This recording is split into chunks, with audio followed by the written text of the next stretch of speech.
Well, hello everybody, and welcome to the total series of the High Peaks Mountain Pass map. Now, this is a collection from the live stream that I did, so please enjoy. It is very long, but I go through the whole gameplay, and we take over every single region in the game, have epic battles, and explore game mechanics.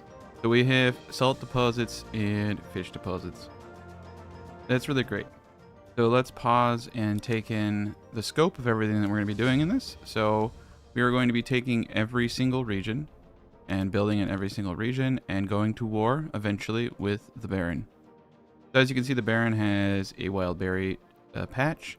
There is a rich wild berry patch here, and that is really, really awesome.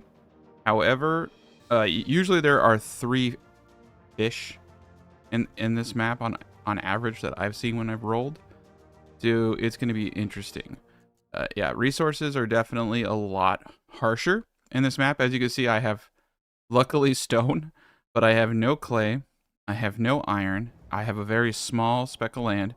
We are actually fortunate to have a rich pool of fish.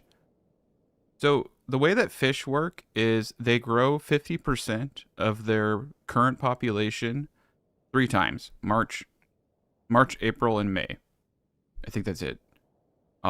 So 3 times. So if you have enough people, you can harvest really quickly. You essentially want to set your quota to 2/3 of the population, because 50% of that 2/3 will yield the full population. So it's a lot like berries, where you just need a ton of people to fish during those procs. I don't like it as much as berries because of the very, very high spoilage rate on fish. But with all the perks, you can get about 1,100 fish in a year, versus a rich berry deposit you can get 880. But you do have to take the advanced pond keeping perk to do that, whereas with rich berries you don't have to do anything. Keep in mind that forest management, it just doubles the capacity of the wild berries, but that's not how wild berries work. If it's a rich deposit of wild berries has 11 procs at 80, regardless of whether you take that perk or not. And a normal deposit of berries has a 40 proc 11 times during grow season. So you just simply need enough workers to quickly gather that rate before it hits the cap. This perk just makes it easier, but realistically, it's not worth it in my opinion currently. But a lot of this stuff is subject to change. So we are going to just build this area out. It's going to be excellent and fun. But I just going to quickly talk about the fish and berry mechanics, because I know some people have been telling me to look a little bit deeper into it. So we are going to be fishers, and I'm going to show you the best way to fish. And I have to thank Chilled Sloth for teaching me everything I know about fishing. So first things first, we're going to get some wood up. It's going to be a glorious day. So you can see that my area of real estate is limited. We have salt, we have meat, we have fish, and we have some stuff over here. So I think I'm going to start off right next to all my stuff to make things very nice. We're going to build our housing around this pond. We're going to do a little bit of tactic cat / organic building here. I typically shy away from organic building because you know me, but with the limited space, I feel that it will be necessary to use the terrain to the best of our advantage. So we're going to slap down our logging camp right here. I'm also going to show you some of my concepts for the perfect start using the new features of the game, because it is very much a different game. I'm going to shy away from doing any kind of road placements for just a tad bit. We're going to get that going, and then we're going to get our first hunting camp up, which I like because it doesn't require any material. So we don't have to haul anything over to it, so we can build it naturally. So we'll get that going. And I think this is a good place to draw our first line. And what's cool about having the meat here is I'll be able to do a market for the meat and the fish in the granary right here. This is a beautiful little synergy that we have going on. I very much like it. We're going to play at normal speed. Yeah, and Merry Christmas to everybody. This is going to be a chill gameplay. So If you don't like chill gameplay, no worries. But that's what this is gonna be.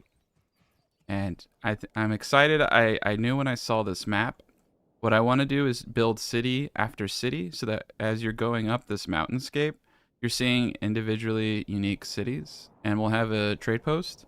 And each city is going to trade the regional good that makes the most sense. We'll probably do berries over here for sure. Yeah, we got some clay. Now, unfortunately, I don't know how I'm going to take a region. Because there's only 4 regions and I have to compete with the Lord. I also don't know if that means I'll be going to war with the Lord early.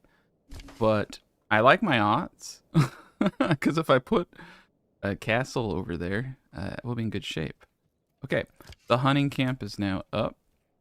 I do like that we have a rich salt deposit. I think we'll be doing some sausages here. I wish that we had a rich animal deposit. I would be apt to go into the policy to double that production, because with the meat and the salt deposit, we can make lots of sausages. I would very much like to do so. Now, I have been told that the trapping ability isn't still working very well, but advanced skinning is incredibly useful. It doubles the amount of a lot of stuff.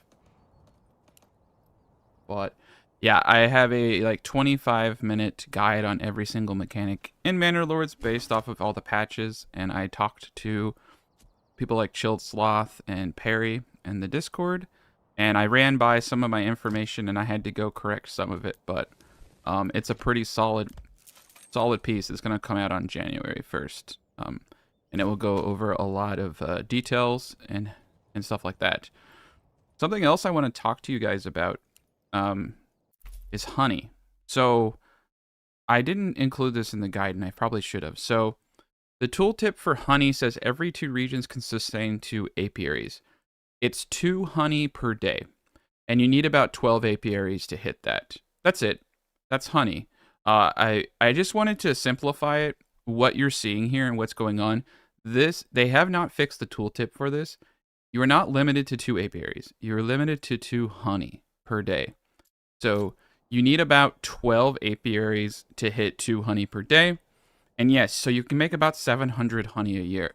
So there's a lot of guides out there. There are a lot of people talking about it, and they just don't have all of the data and all the facts in.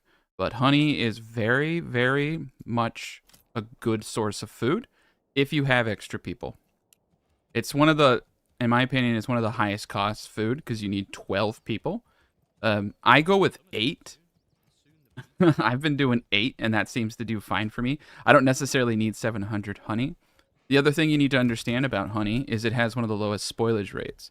So in my guide, I also go over spoilage rates. So one thing you need to understand is while the spoilage rate in a storehouse, or sorry, a granary is like 2 to 3% per year, compounded, like for grain, it's 22%. For apples, it's like mid 30 to 40%.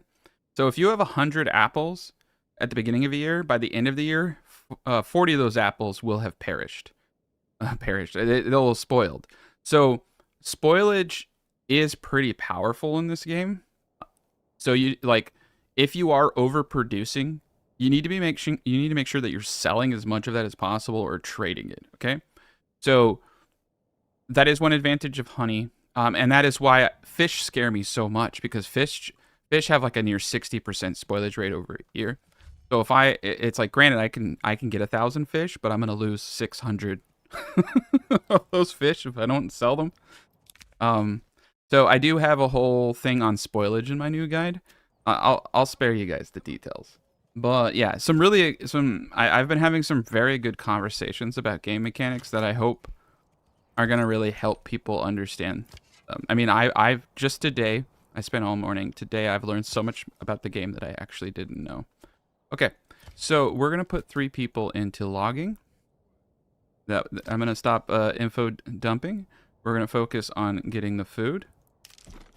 And the next thing that I want to do, so now that storehouses and granaries are the only buildings that can put up markets, You can't just rush a hunting camp and tell it to build a marketplace. You have to get a granary up. Also, they've nerfed approvals, and they've also nerfed disapproval ratings. So all of the perfect start guides and all of that stuff, it's no longer very accurate. One of the best ways that I have found to hit 51% is getting the 2 food types. So we have meat and we have fish, and we need to get those guys up as fast as possible, and we need to get everybody in a house. We can go into firewood, of course, will give us a nice little buff. But if we can just get everybody in houses and get them 2 food types, we should be able to hit that 51% and get our next family. I'm going to definitely be playing around with a lot of this stuff.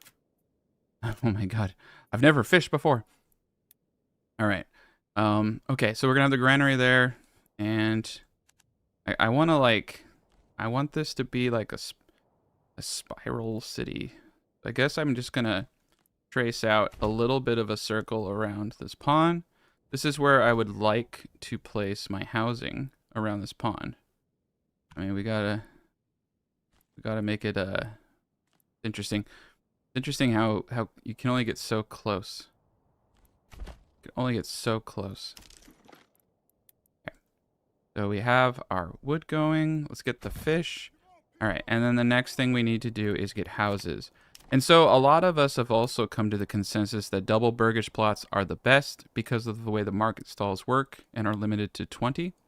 So I have only been doing double burgish plots except for where I really just don't want 2 families dialed in. Okay, so let's collect some wood. Get this going. I might... Bravery is asking if Santa brought me everything that I wanted. I guess so, because my channel really needed Manor Lords to come out with a patch.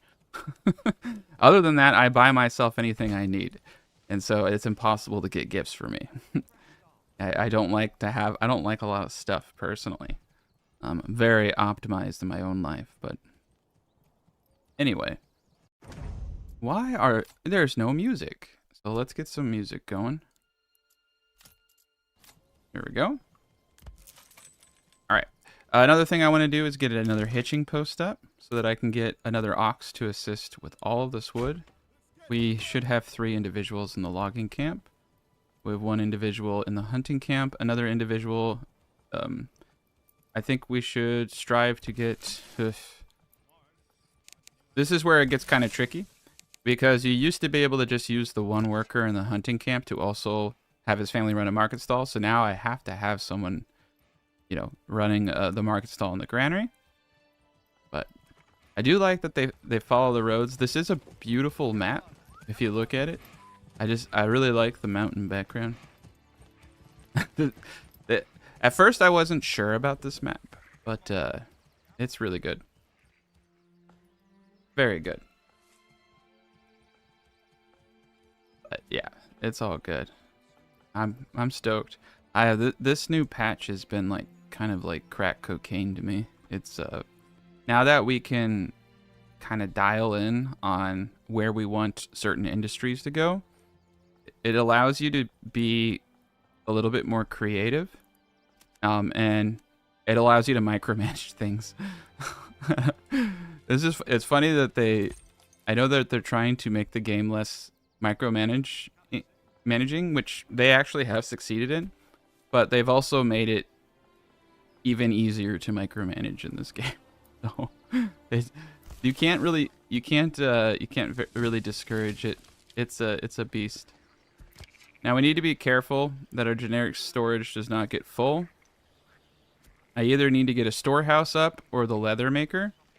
But the thing is that because we have to have a storehouse to have a market up, you're pretty much forced into getting your granary and storehouse up first. And that's why I think a lot of previous Let's Plays and guides are going to be exceptionally confusing. All right, we just want to make sure we're far enough away from the wild animals. I think that we're good. But we also don't want to... We're going to go to advance real quick. I just want to be ultra careful I don't harvest the wood around the animals. Okay. The circle should be like right around here, and we should be good. Cool. So what I did was I just set an area for me to cut wood down. Yeah. I will say that I think that there is currently what you're witnessing a little bit of a slowdown in building. I've personally, I can feel it personally from my plays, but it is working. It is working as intended. But yeah, the game is, I don't know, it's pretty darn good. I wonder how long they spent getting like some of this right, because it's pretty, I don't even know how they did this with the mountains and everything. It's pretty cool. If we scroll out a bit, you can see the mountains kind of end right here. And then it continues to go. I wonder if they're at some point they're going to expand this map, and then this is just the working portion of it. I actually really don't know. It looks like it could go down or up, realistically. Because you see that there's more map over there. There's more map. I don't know. I think they also potentially wanted this map for people who are having issues on the bigger maps. Because the next thing that they're working on is trade, and then after trade, it's AI towns. And all I could tell you, when I first started playing Manor Lords, I was playing it on my 1080, and I couldn't go over 400 pop. So I think with AI, without it stuttering, I think with AI towns, my concern has always been how smooth that's going to be. So I think maps like this are going to be good for PCs that can't handle the big guy stuff. I don't know, big boy stuff. Yeah, I think that's probably what this map is meant for.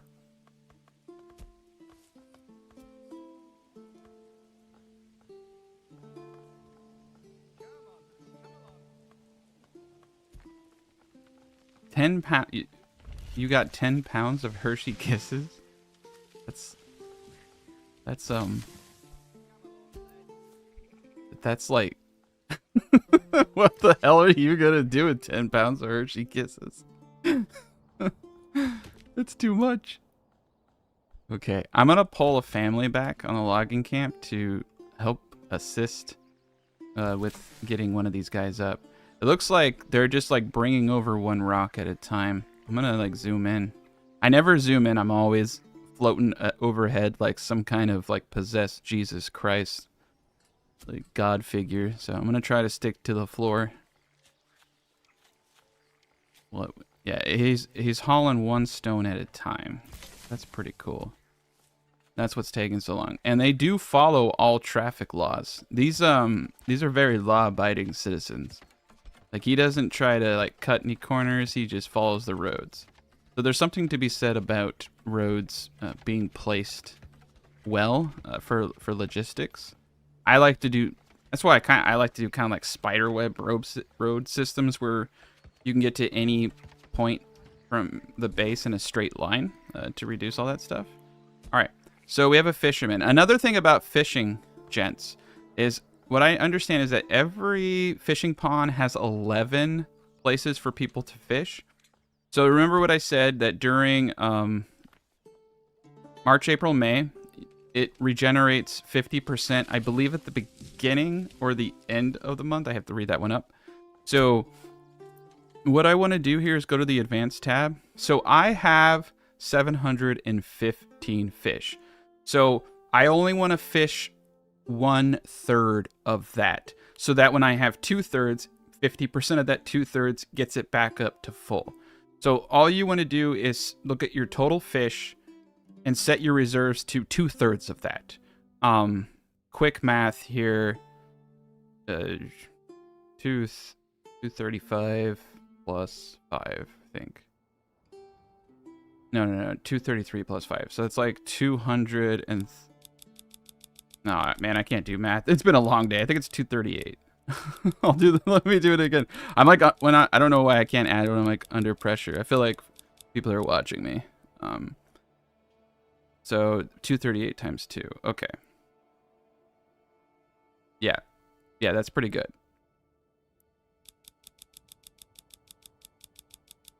I can actually do it. So let me do this in my head. I just need to multiply this times 0.67. Just take this and multiply it times 0.67. I forgot Morgan Freeman's name today, so I think it's been a long week for me. I was like, what's his name? Okay, that's 479. I was way off. Way off. Okay, yeah. So take this times 0.67, whatever it is. That's why this perk is pretty amazing. So what they're going to do is they're going to harvest it down to 479, and then half of that's going to get it back up to 715. And that's going to happen at the end of March, April, and May. So it's just like berries. You need to have, for those 2 months where it's going crazy, you need to have, I think, around 5 to 6 families in order to fish that much if you get the double perk. So if I want to get all these fish, I need to take that in mind. So I just wanted to explain that because I didn't know that till today. So yes, basically fish are on par with berries. You can get 1,100. You can get about 1,011 to 1,100 fish on a rich deposit with this perk, or you can get 880 berries. But like I said, the spoilage rate on fish is terrible. Here's something that is gonna kind of blow your mind. So we know that spoilage no longer takes place in market stalls. It's 0. There's a 0 spoilage in market stalls. So there used to be a glitch with market stalls where an immense amount of spoilage was taking place. So now all market stalls are equipped with cooling units or something, but there's no more spoilage. So if you can stock your fish in market stalls, which is a very expensive endeavor, you could technically make it so that they never expire. Yeah, this is a great game. Manor Lords is all about connecting with Jesus Christ and learning the tenets of the Bible. It's a very Christian game. You should have your grandparents gift it to everybody. So when I was like, I think I was 12 years old, I convinced my mother to buy me Diablo 1 because I told her it was a Christian game about fighting the forces of evil. And then she saw me playing it and she was so mad. It was a good one. That was a good one. I was like, no, it's not graphic. She hates violent video games. That's not graphic at all. It's about Jesus Christ. Okay. So let's get into some of the mechanics here now. We're going to place our marketplace right here. I'm going to make this one actually a little big because it is going to be responsible for a good portion of food. 14 sounds good to me. 14 sounds very good to me. Marketplace is now up. And then we want to get a well. Oh, look at that right there. I'm going to put the well right here. Now, one basic well supplies 15 burgage plots with water now. That is a new mechanic. It's very easy. It's just it works just the way that market stalls work. It serves the nearest houses, distributes it. And you only need 1 water per burgage plot. So it supplies 15 burgage plots, which is quite a lot. Okay, so the well, the market, we're going to slap 1 individual in the market stall now. I'm going to completely come out of the logging camp since we're full. And I'm going to hyper focus now on getting all of these houses up. So the way that I want to do this, I'm actually thinking I might try something like this. And if I can get the houses on each side here, I will be a very happy camper. Oh, so close. So close. It just needs to be a little. I should have just done what I know I always need to do. So, one little unknown thing about corpse pits, they're also the perfect length of a double burgage plot. So if you want lean, mean fighting machine burgage plots, you can just go like this. And you're going to get perfect double. You can get 3 like that, yeah. So there's 3, so that'll be 6 families. That's good enough for now. Now I have to ask myself if I want to build... I was thinking about building one of the Brawndos, but only one, and doing veggies and apples. I think our populations are going to be relatively small. Like, maybe even under 20 burgage plots per region.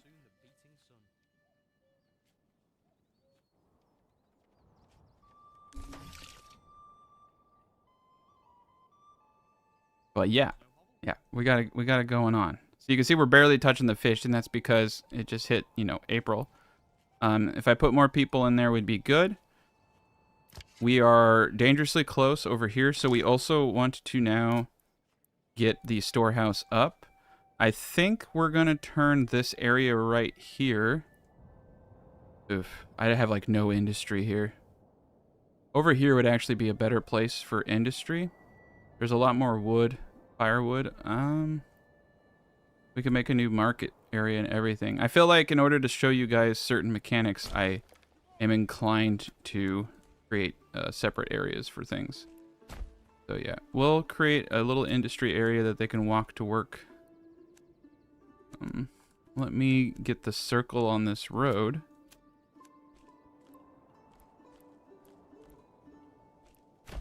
Okay. There we go. They can walk over to work. We'll get a storehouse up.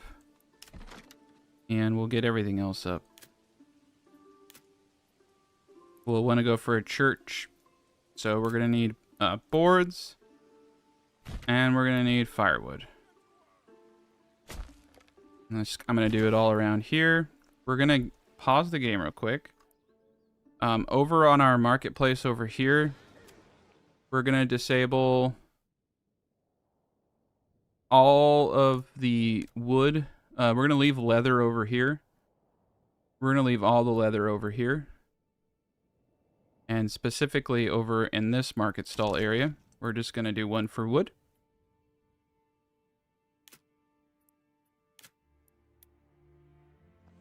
So we will just sell firewood over here.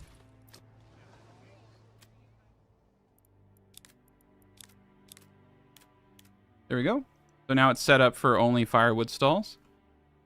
And storehouses are actually pretty darn cheap now. They're just 2 wood. So we can have a storehouse over here and use the same marketplace for leather production. So I will put the leather maker right next to the hunting camp. So it's really cool. We can easily separate everything out now. Oh, the Brawndo is amazing. Yeah, I'll do 1 Brawndo. I'll do 1 Brawndo.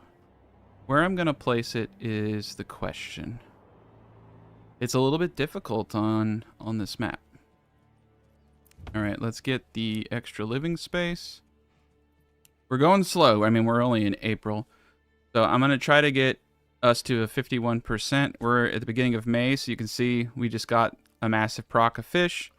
You're going to start seeing more fish action as the game goes on. But I'm going to have to get more... I'm going to have to get about 2 or 3 more fisherman huts. So, yay. All right, let's get another ox. We're going to need to get board production going before I can do the Brawndo. We got a lot going. I got 2 families going on building. But yeah, the beginning of the game looks a lot different now. You can see that we do have the food bonus. Well, we should have it, jerks. But we have to get everyone in a house for them to enjoy it. All right, let's speed this up a little bit.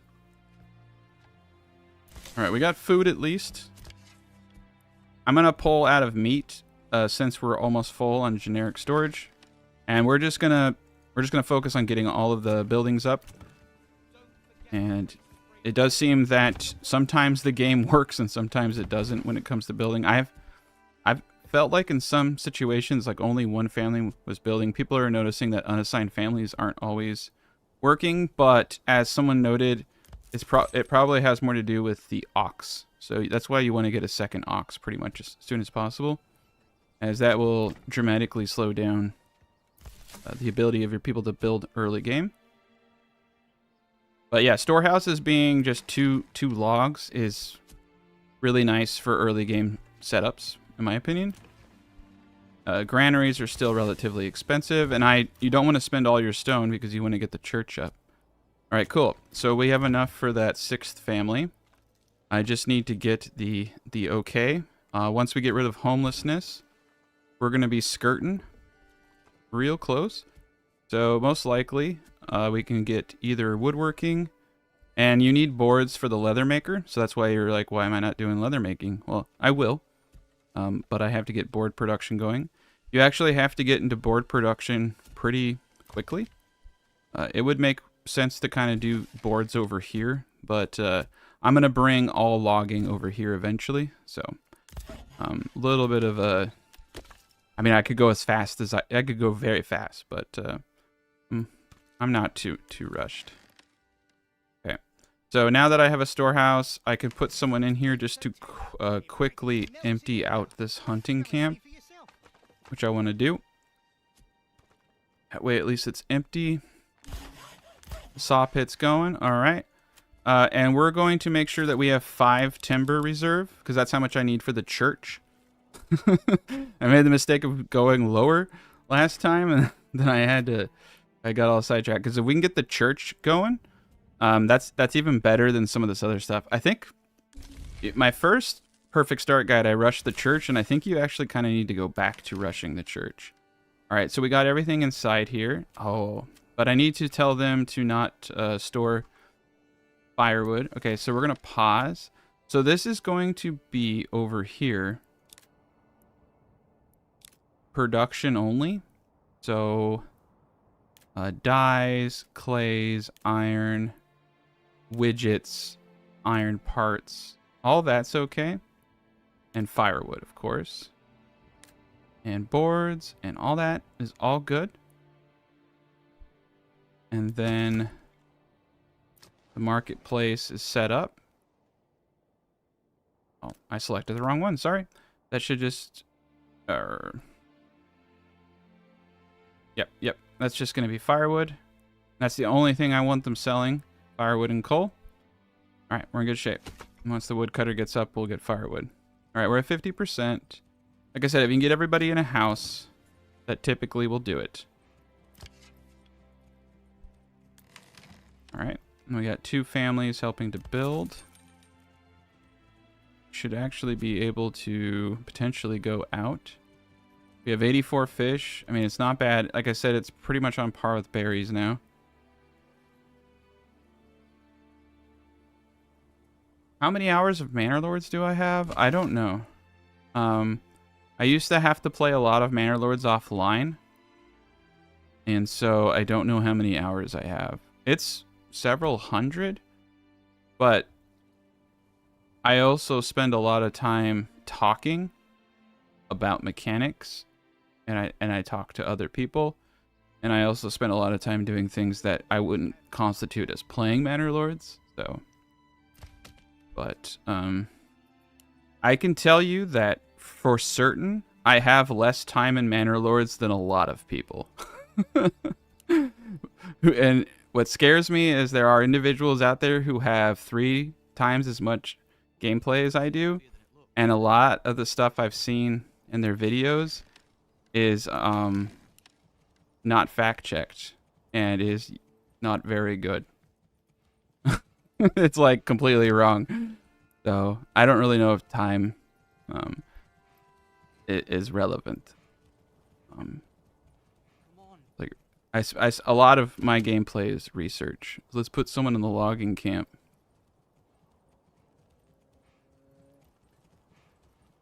But yeah, I have quite a bit of hours though, but probably not as much as others. All right, meat's doing okay. Oh, another thing I want to talk to you guys about. So you notice how fish say medium? So if there's a drought, spoilage rates will go up. So just something to think about. I don't know how much they go up by.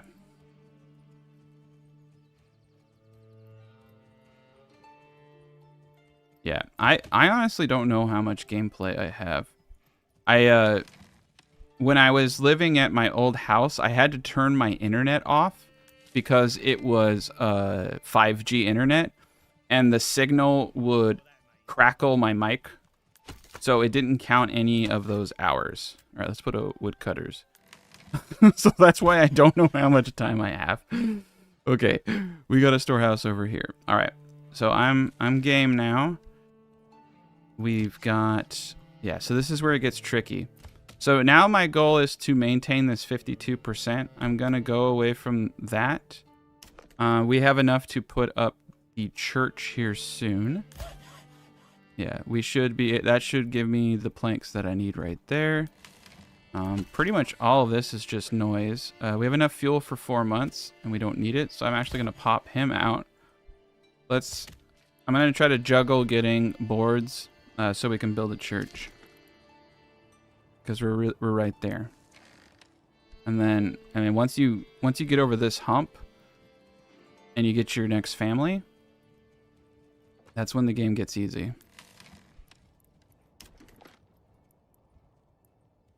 Alright, let's speed this up a bit. I just need 5 more boards, my friend. Get to work. They supposedly fixed the saw pit bug so that 2 individuals will work. I might have to build a walled manor. One of the only issues with this... Oh, I went under freaking 49% right before the month. One of the issues, though, is there is not a lot of room. Okay. All right, we're going to put the church, I think I'm going to put it actually right here. There we go. Okay, let's get that church up. I'm not even going to play around with these people. Like I said, it sucks now is in order to get the woodcutter up, you really have to have 2 people. I honestly think rushing the church is pretty vital. I'm going to pop out of the sawmill for a second.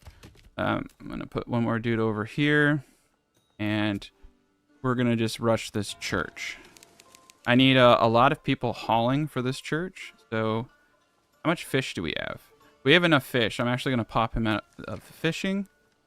We're just going to try to bum rush. I need to keep the granary up to maintain our approval. Yeah, they put a common goods stall over here. I don't like that. But yeah, let's get as many people as possible working on this church. I've been able to get 52% before just using like the woodcutter and all that, but what happens is they're still tweaking it as it dances around so much. Honestly, it's mostly out of frustration that I'm rushing the church, because once you get the church up, you don't even have to really worry about that stuff. It's like flawless once you get the church up. Yeah, you're saying you're having issues with the game crashing. And I know people who have like 4080s who have had the game crash, and I don't know why I've only had Manor Lords crash maybe 3 times. Manor Lords just does not crash on my computer, so. But I do know that people with some pretty good specs were having serious issues with patches.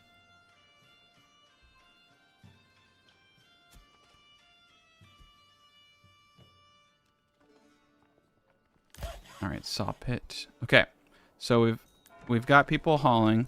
The problem with buildings like this, though, is they have to take every piece of stone and every plank by hand. One thing I know they're working on is potentially having you be able to craft hand carts in the future. So that would be cool.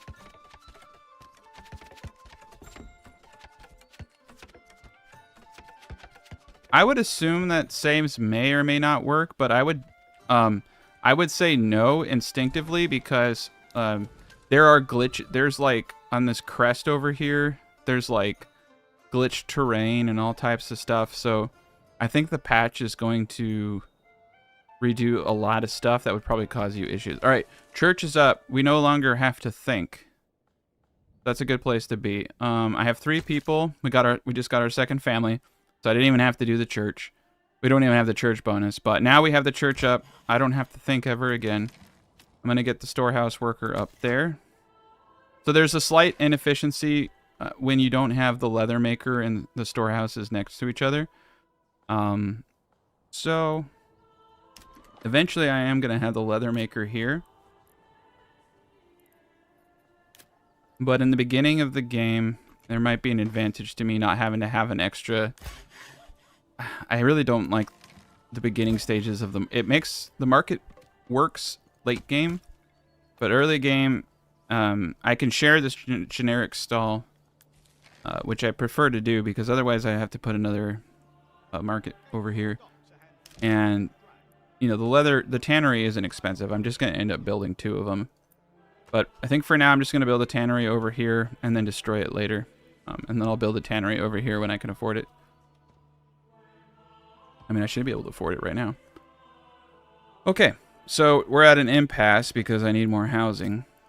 So let's get 2 more houses up. Perfect. And we'll just take from the logging camp. All right. We're just going to slow boat to victory now. We're in a good place. People are, well, they have some food. We have 86 fish, which is enough to last quite a bit of time. The animals are regenerating over here. Storehouse is doing all right. But we need to get these houses up and get more families in. And then I need to work on, I think over here is actually a great place. What's the, there's slopage here? No. So what we'll want to do is make sure that we do not disturb the animals here. But I think let's just do this. I think right here is a good spot for the Brawndo. But I'm only going to do I'm going to do half and half on this Brawndo. We're going to do apples and we're going to do veggies in it because I really realistically do not need to make 700 apples and veggies for a plot this size. So I think one Brawndo 50/50 is going to be really beautiful.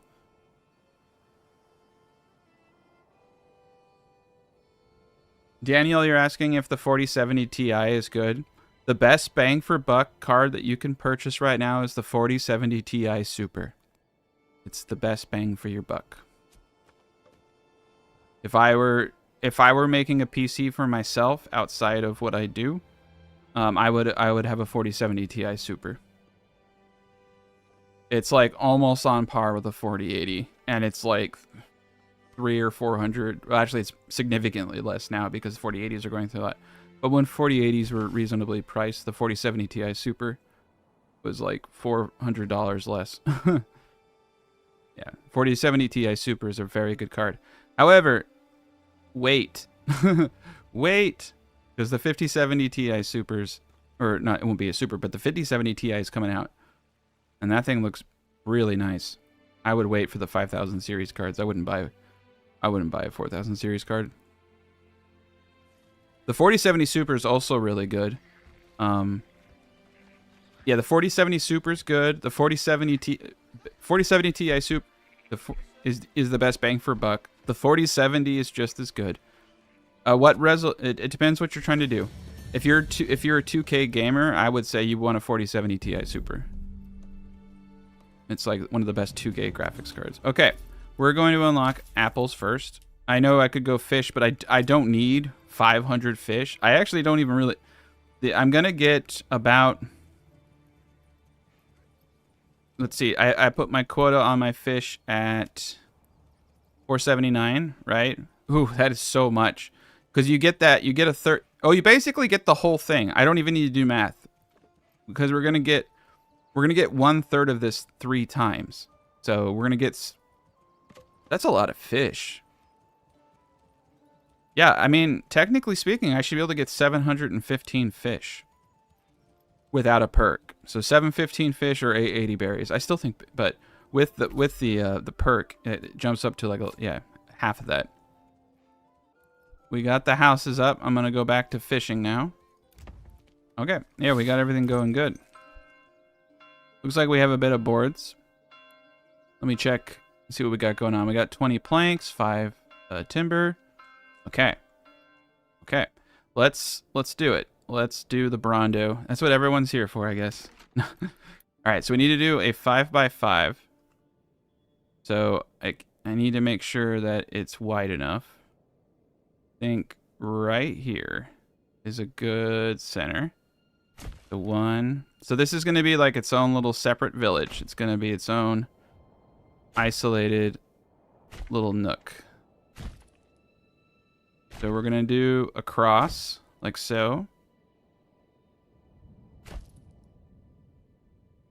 And then we're gonna do 3s at the ends, like so. And this is all just to get the spacing perfect and to make it uniform. And to make your life easier.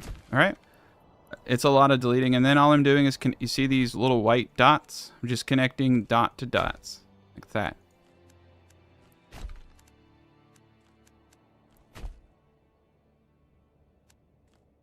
And they snap right there. So you don't even have to do any thinking. It's really cool.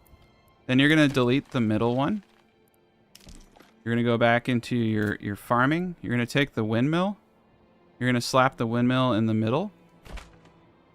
And then we're going to delete all of these beautiful, magnificent, majestic corpse pits. They've served their patriotic purpose.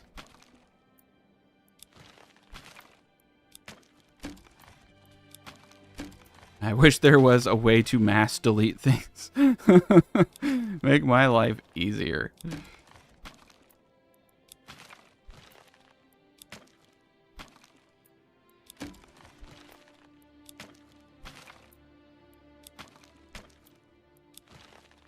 Okay.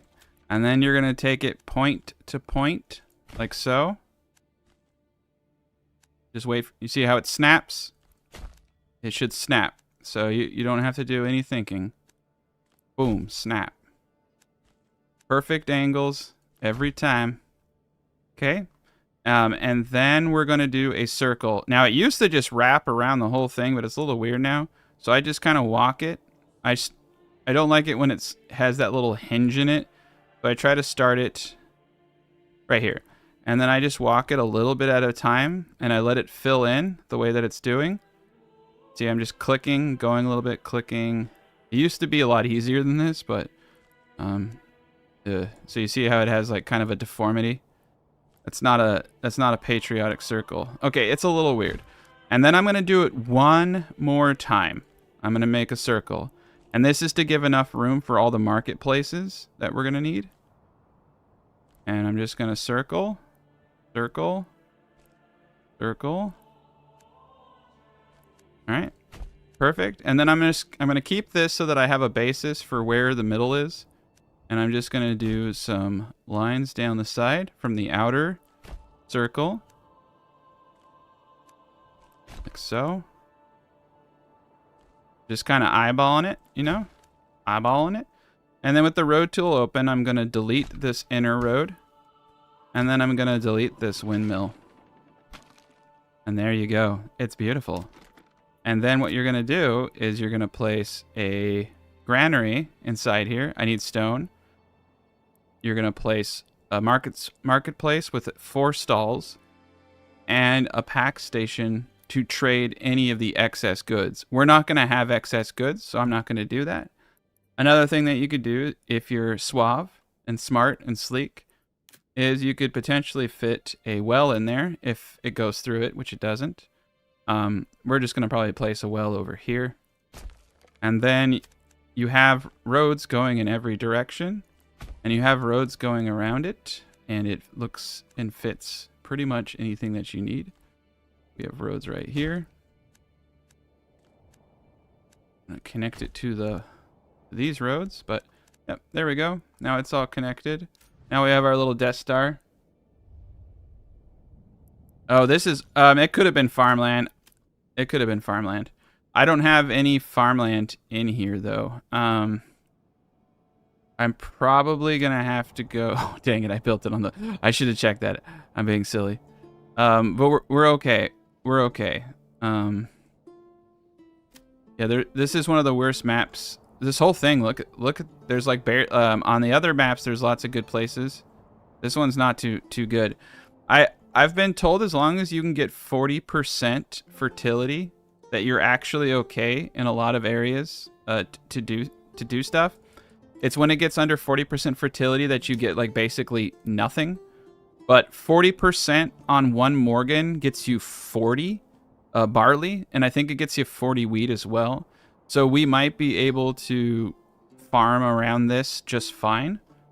That's a good point. I probably should have looked, but Honestly, I could have the only thing I could have done is brought it up a little bit over here. This was the only place that I could really do this.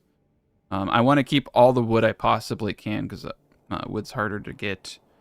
But this is going to be a small region anyway, so we don't need that much. Okay, so I need to get stone.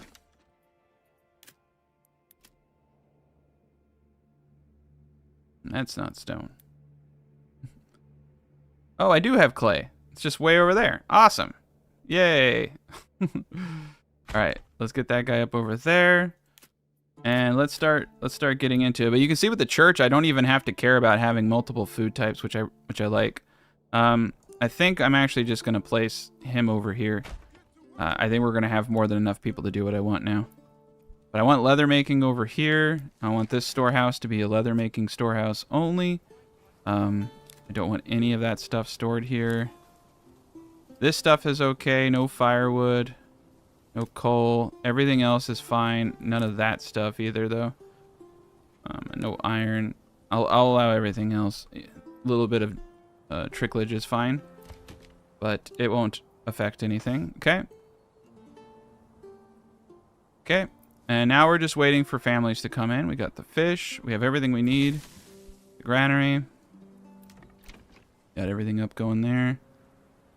So we'll work on getting everything up. I'm waiting for the Lord to come and try to take this bandit camp. He might actually go for this bandit camp first, so I might only be able to get one. We could try to rush a bandit camp. We might lose a few people. I need to get 20. I need to get 20 individuals. So yeah, we just need to get people as fast as possible now. And we're on track. But yeah, we want to take those bandit camps. All right. Storehouse. Don't need it up quite yet. Hunting camp. Probably need to get that up soon. We're at a good approval rating. We have... Oh, it says 0. My bad. That's so weird. Oh, it's because they weren't fully built. I'm such a dork. I always do that. All right. I'll pull them out of food. We have enough fish. I guess that's the one. I will say this about fish. In the winter, the fish population goes down to half, but at least with fish, like, you do have a good pool of fish. Like, early game, fish are nice. I think late game berries are much better, but I can see the argument for fish early game. There we go. My bad. Messed up. I thought they built these out. All right. We're in good shape now. We have available living space, 61%. If I can hit 75%, we have 100%. Once I get everything going, we're going to be in good shape. But yeah, marketplaces are pretty sweet. But yeah, food does not rot in see, spoilage none. Spoilage none. It's really cool. You don't have to freak out about food in the stalls anymore.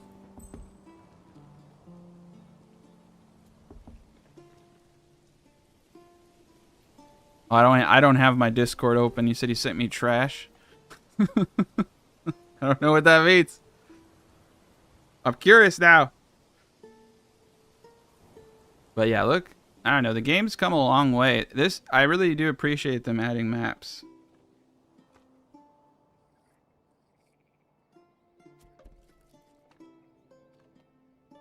Yeah.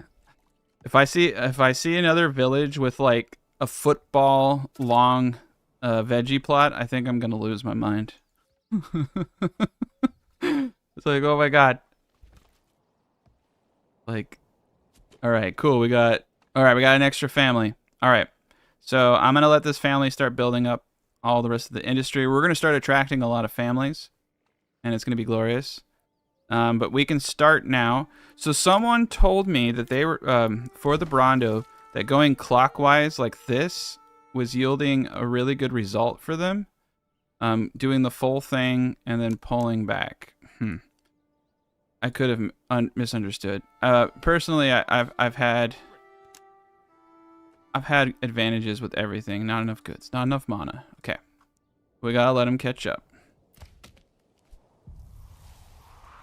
Alright, winter is approaching. I do have a woodcutter. we do have... How much fuel do I have? 12 months? I could easily pull the wood... I could actually... We're going to pull the woodcutter out. Now that... Yeah. So what you have to do is kind of play around with those guys instead now. Got an extra family. I'm going to start getting stone. And I think I'm going to put another gentleman on logging camps. I have the reserve set to 5, so they're not even making boards right now. There's really no point having him in the board maker until I get timber back up. But let's get some timber. I do kind of feel like things are a little weird. The 3 people in there. Oh, you're saying counterclockwise. Okay.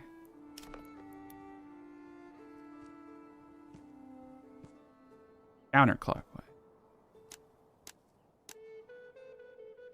Oh, I didn't get anything. But that's actually a really good sign that it will work. So I'll go back 1. Okay. Well, let's try a smaller thing. Oh, I'm not having the same luck. Unless you were doing a 3rd point there. It's always hard to kind of know what people are doing. Yeah. Because where you put this is going to have a huge... I personally, I've always done it like this. Get the 3rd point.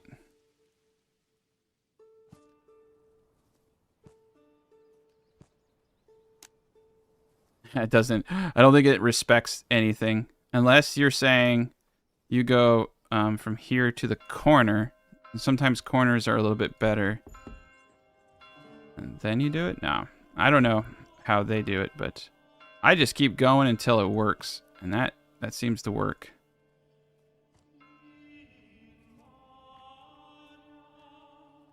I've personally found if you place it in the center that I typically will get a good result eventually.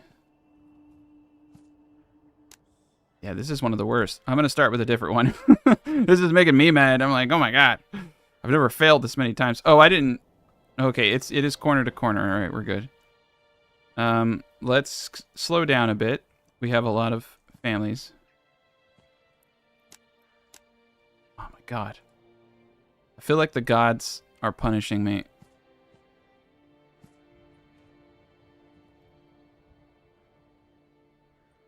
They're punishing me for sure.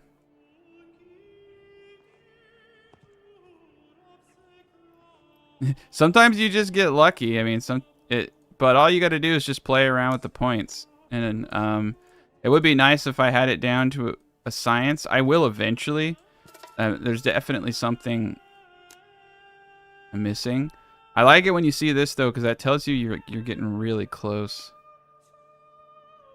Just doing something like this, like shaving off an edge sometimes, can really change. Like just that little movement right there can sometimes change it. But yeah, okay. I definitely pissed off Jesus or something with my comments, and he's punishing me. Cool. Man, but when you get this right, it's like the greatest feeling in the world. Let's go corner to corner. Oh, look at that. That's pretty close, but not good enough.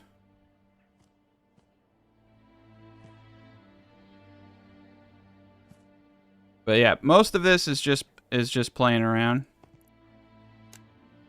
until you get the right snap point. I think people have told me they've gotten it to work every way. Right now, it's really pissing me off actually, because typically I get one good one by now. I think for me, okay, so for me personally, I've had the best luck when I do stuff like this. And I put the 3rd point on that corner. And then I, like, walk it. So, put the 3rd point in the corner there. It's, like, not working at all anymore. Greg, like, secretly patched it just to piss me off, I think.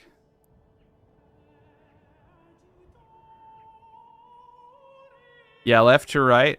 I do understand that logic. That makes sense to me. I think the trick, from my perspective, is to be able to hit one of these corners. But, oh, there we go. We got close. Look how close that is. Maybe what I need to be doing is looking at what's working and then back it up just a little bit at a time. So we got close there. Yeah, that's really good. Okay, so we're able... See how we're able to pull that down like this? And you see how it's moving on the right side? That little white circle? That's... I think that could be telling me what is working. So let's pull this down a little bit. Pull this up. So it's showing me where the house is on the white circle. Showing me where the house is on the white circle. And you can do a lot of pulling on this, though. Look at that. That's actually kind of cool.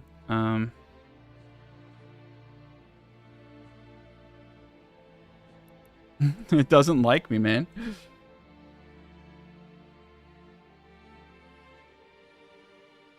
No, it usually works by now.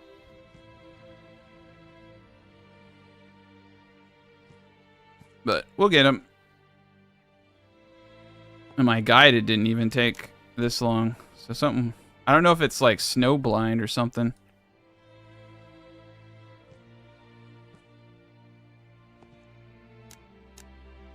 This is so weird.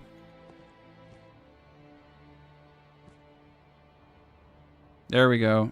I mean, that's probably... Honestly, this is about as good as it's going to get for now. I'm just going to have to take good... We're just going to take good enough. So that we can get going.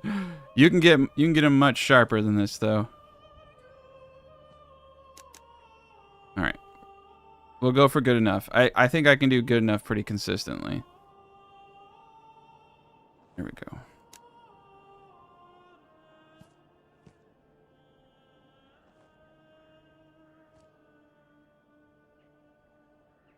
I wonder if they're too big.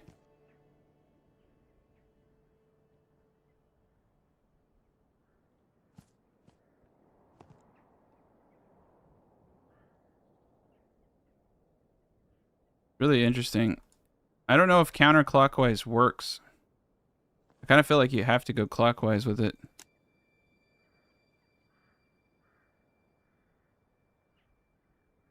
It could be... Oh, it's the angle. It's the freaking angle. See, I'm angled. I'm not square. I broke my own rule. This is what happens when you break the rules. So you can see I've shown you what not to do. I can fix this. So what we want to do is center ourselves like this.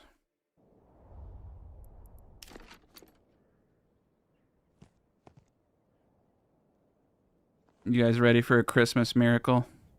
But yeah, it's because of the angle. It's slanted, so it's not snapping right. You the bigger a burgage plot, if it's not angled correctly, it will like rarely work.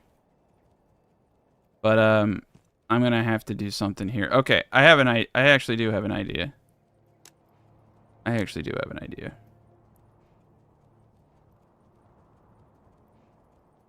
Oh, it's so inefficient. I hate it. I wish I had a fast forward button so you guys didn't have to watch this. I apologize. All right, we're gonna do this. It's gonna be inefficient, but it'll be fine.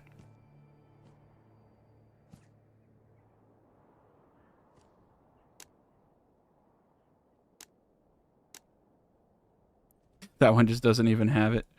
Yeah, for that one, I'm going to do a little bit of a trial and error thing, but for the other guys, I think I can actually get it. But yeah, that's what happens when you're not lined up correctly with the edges of the map. I assumed I was lined up correctly with the edges of the map because I thought it was going like, you know, straight up. But nope. I thought it was going straight up like this. But when you zoom out, you can see that this is actually straight.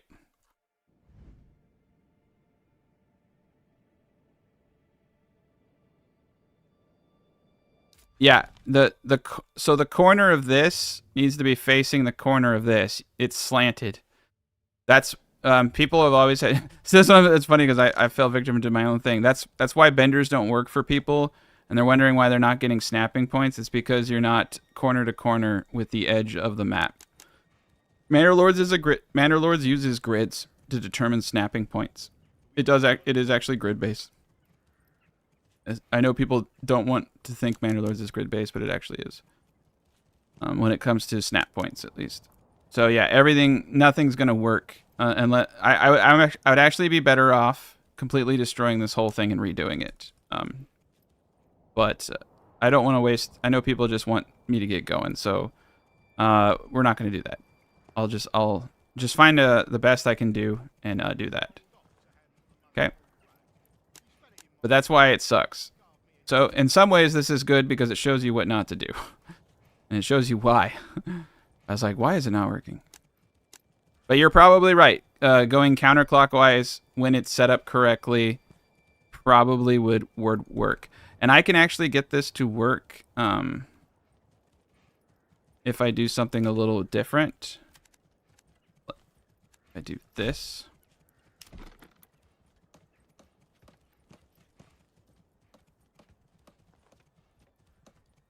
I could potentially get it to work. It really likes that circle, but we can get it to work in different ways. We just have to be a little creative. This actually isn't too bad. It's also not too good either.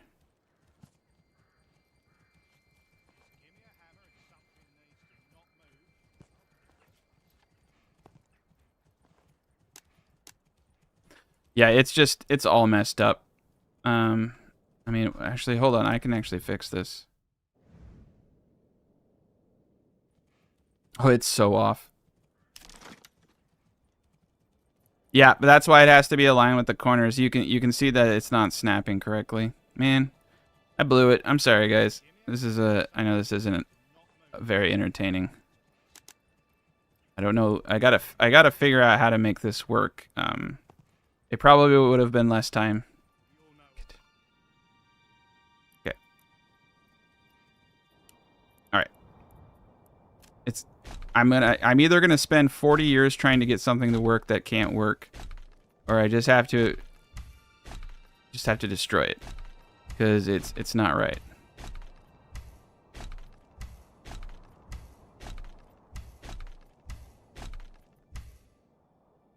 Because if we do it right, it's gonna work.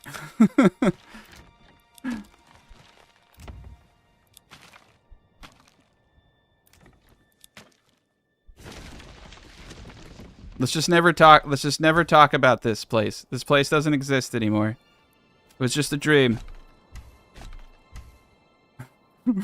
We're just not gonna talk about it.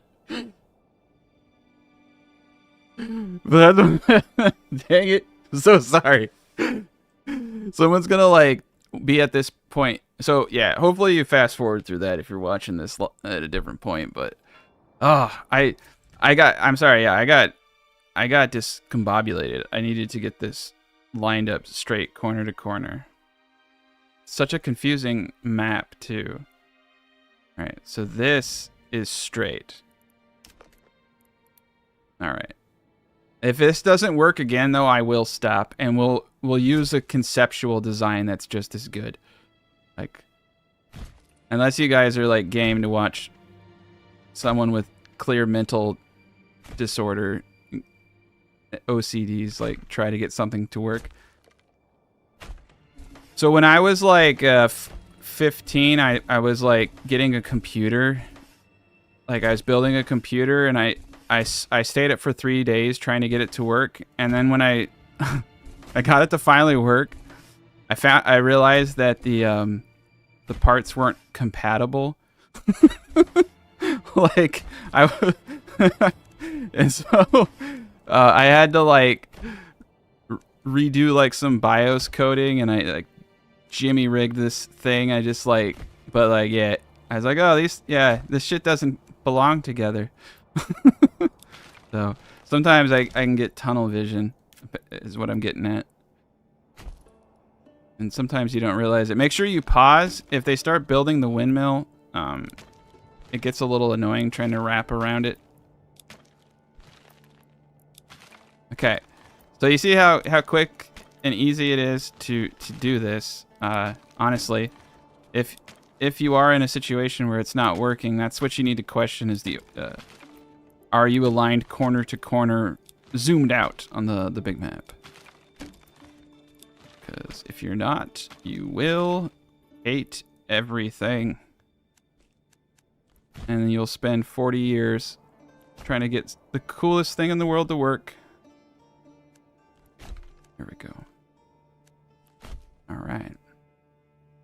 All right, we're a match made in heaven now. Oh god, that's an ugly road. Oh gosh. This is why the power of editing is very useful.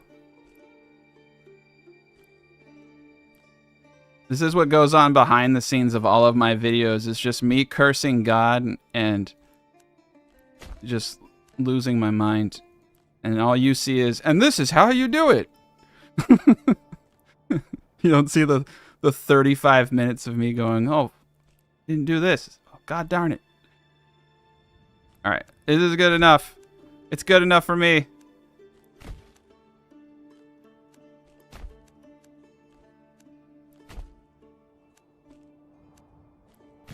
All right. Okay, so let's see if I'm not full of shit, right?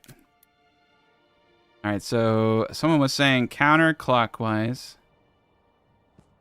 So, and then remove. Nah, it didn't work for me. That doesn't mean it's not true. Third point. Yeah, I don't get it. All right, we're gonna do it. We're gonna do it the Tacticat way. Ooh, that was almost good.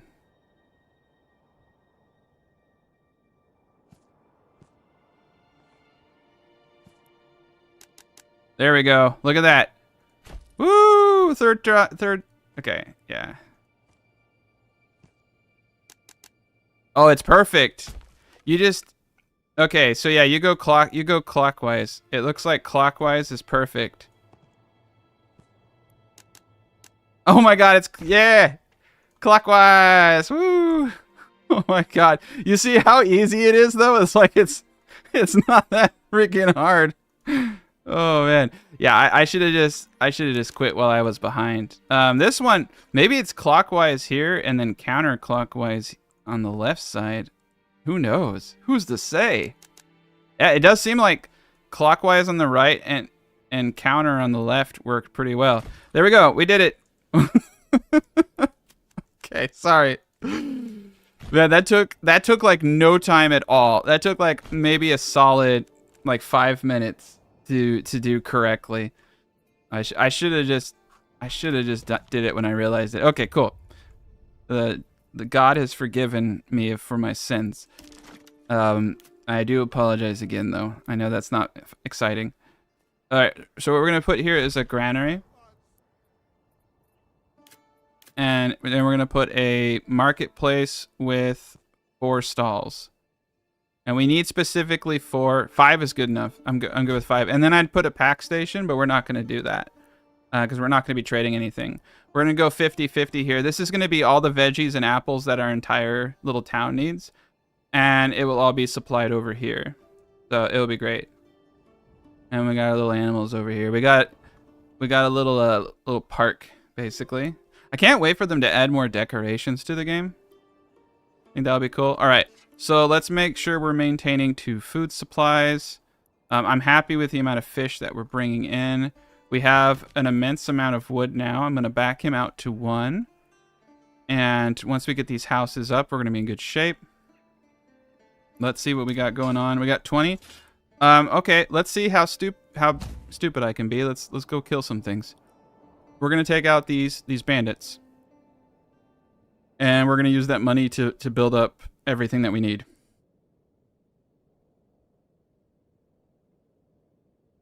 And 1 year later, come on. I feel like a guy who's dropped like 50 grand in a vending claw machine who just can't like quit. But yeah, sometimes, okay, here they come. We're going to retreat back into our area to get the bonus. All right. And so my understanding is what you want to do is do the stand your guard, your ground, to absorb the blow of the charge.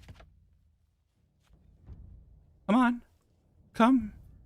And then immediately go into push forward after that. You don't want to stand. If you sit and stand your guard, what I've noticed is you typically lose.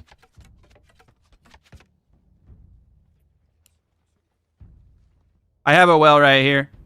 We got the well for them right here for this area. But yes, good call out, failed artist. Yeah, you definitely want to put a well. Well and firewood are the two things they travel for. So there's something to be said about having a centralized location for firewood. And I probably shouldn't be sitting at the bottom of a hill, but it's okay. Okay. My men are, they're happy. They're having a good time. These banditos don't stand a chance. Although I will say, actually, these banditos look pretty darn intimidating. They're not charging, though, which is weird. They're just, like, slow. Okay, here we go. All right. All right. And then push. You can just double right-click, go to push forward. Now we're going to fight. And I have no idea if I'm going to lose.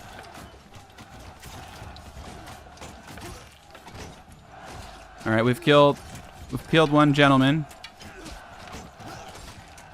Killed two gentlemen. I don't know where they are. All right, we've killed a lot of gentlemen. All right, we lost one. I usually lose two people, so I'm not surprised. All right, we lost one individual in that combat. That's not bad. It's not fantastic, but it's also not the worst. Okay. Now we're going to go steal this bandit camp. All right, beautiful day. It's a beautiful day. All right, we got 4 free families. Let's pause the game real quick. We're going to slow mode. I'm going to upgrade this large granary to reduce spoilage time. Fisher hut's good. We're going to get the tannery going. We're going to get the storehouse going. I have 2 people. Let's get the woodcutter going once more. We have 9 months of wood. That's not bad. And I definitely want to get this guy up. So we want to get a guy in the saw pit. I'm going to take the woodcutter out because we have enough fuel. Slap a dude in the sawmill. And then we need the one dude free building. Okay. Yeah, I was kind of worried I was about to embarrass myself. Losing one guy I think is acceptable for the challenge. But yeah, you just need to use the stand your ground to absorb the charge damage, and then, like I said, now because you get a huge bonus in your region, I think I'm kind of worried that if I skirt these guys back, that's going to be the time that he comes with his army, because usually he comes by now with his army. I don't know if I should try to take them without that advantage. I feel like I'm going to lose probably 3 or 4 individuals if I do. Well, let's see. What kind of bonuses can I get? Awaiting orders. I think you can get a slight woodland bonus, but they would get it too. It's not showing me bonuses anymore. I'm going to have to let their stamina regen.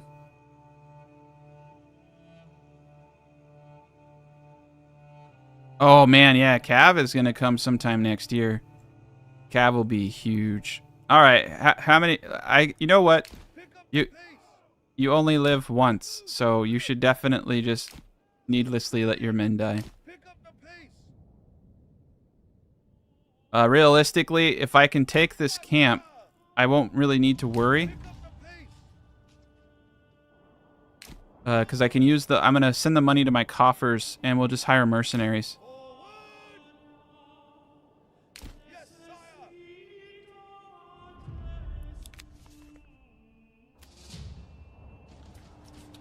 Oh, there he goes. Ooh, I almost engaged, too. That was close. That was close. Okay, we're not going to lose anybody today. Yay. All right. So they're still building out all this stuff over here. Oh, man. I was, like, just about to engage. Now so I will say that in the patch notes and in discussing things with people on Discord, they aren't supposed to leave their camp all the time anymore. So you can see these guys see me, but they're not going to leave their camp. So we're going to have to wait for him to engage, and we're going to have to... They did this so that you couldn't steal. You couldn't do what I'm doing right now, which is sniping the bandit camp, because they didn't like it. But we can still do it, and I've done it before. Oh man, what are they doing? Yeah, he's coming.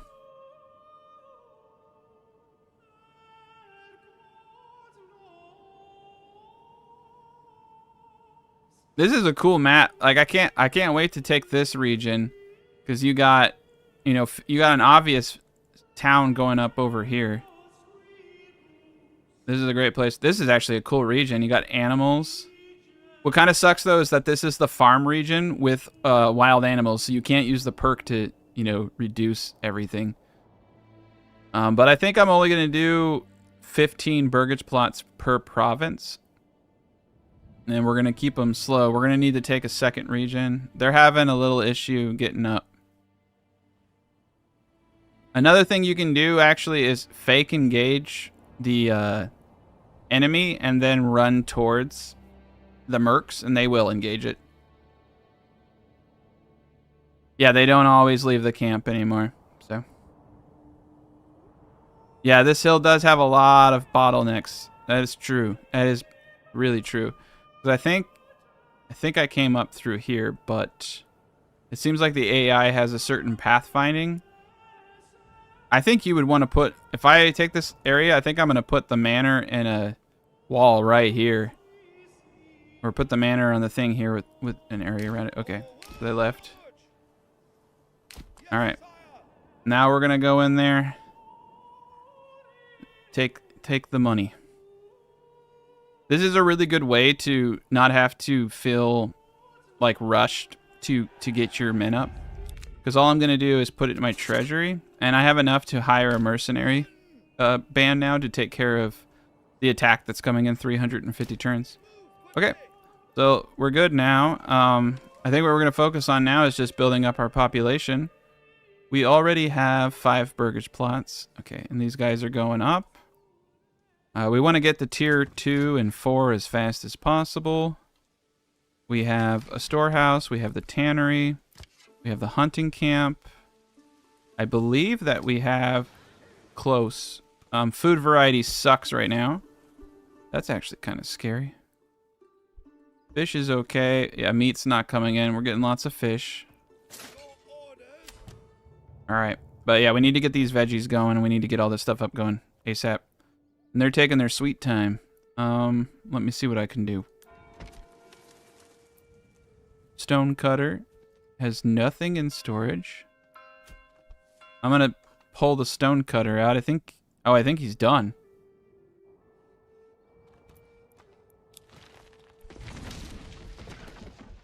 Cool. That's an extra person to help build. It's gonna take them a bit to build. We got the well over here though, so they don't have to go too far. But they will have to walk all the way down here to get firewood, which does kind of suck. I may want to centralize firewood. What the shit? No, he's taking this place right here. I thought he was coming for me. Okay, so this map's a little buggy. I don't know. I've been told not to throw. I know what you're asking, like throwing the farm over it. I think you can, but I noticed it kind of gets bugged out sometimes. Yeah, he's going. Oh man, this is weird. So I don't do it anymore. But yeah, you can. I just try to keep them away from cutting. Right now, I don't really want to try because if it does mess it up, then I have no food. Yeah. Don't mind the 100 men running through town, screaming bloody murder. All right, cool. Now we're getting stuff up.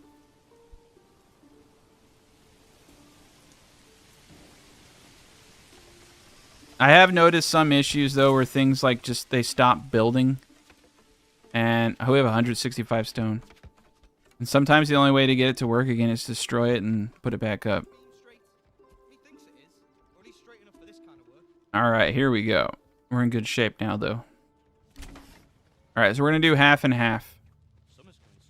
I might do, like, parallels. I don't know. Yeah, you're saying that the map, that if you try to move the animals, they fall through the bottom of the map. That's what I mean. Is that's why I'm like I don't really want to do anything. I don't know what's gonna happen. Nice, we can go to tier 2 now. All right, we're gonna do apples here. That's beautiful. Yeah, we're gonna do 50-50 here. Normally I would do one for veggies, one for apples, but in this case, yeah, we're gonna dial it in. We're only gonna need 2 markets because I don't think I'm gonna go over 20 burgage plots on this whole design. We're gonna try to focus on getting everything up to tier 3. The only reason you need to go into a high population is to get to a full army, and realistically, we don't even need a full army. But what we want to do now is get the manor up. And I think a good place for the manor, honestly, would be a place of... I kind of feel like that right here might actually be a good spot. Right here.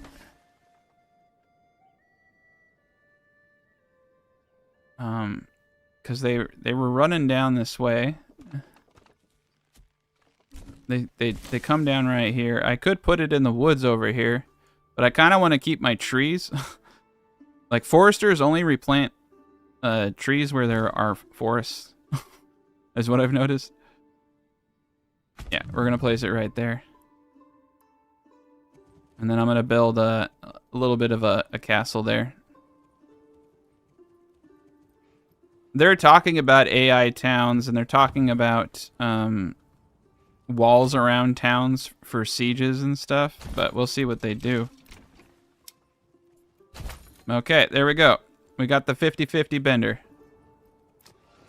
All right, so over here, we want to make sure we X out everything except for apples and veggies. And then on the granary, we want to do the same thing. And keep in mind, when you upgrade the granary right now, you have to come back in and reset your preferences. So just FYI, be mindful of that. So, okay, let's focus on making this town the best town it can possibly be now.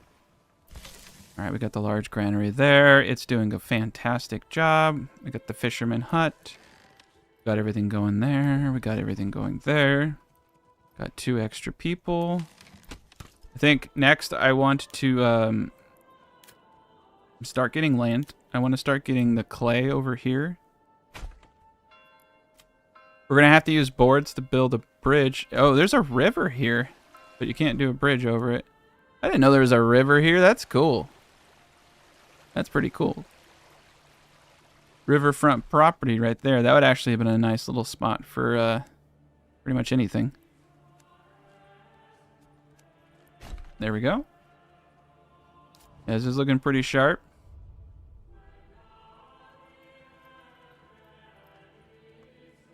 All right. We got a little bit of money left over. I guess what we should do now is also get a trade post up and start selling fish. But yeah, we need wood. All right, and we do have money now, so I'm gonna move this, and then we're gonna upgrade our hitching post. Let's actually get a hitching post a little bit more central.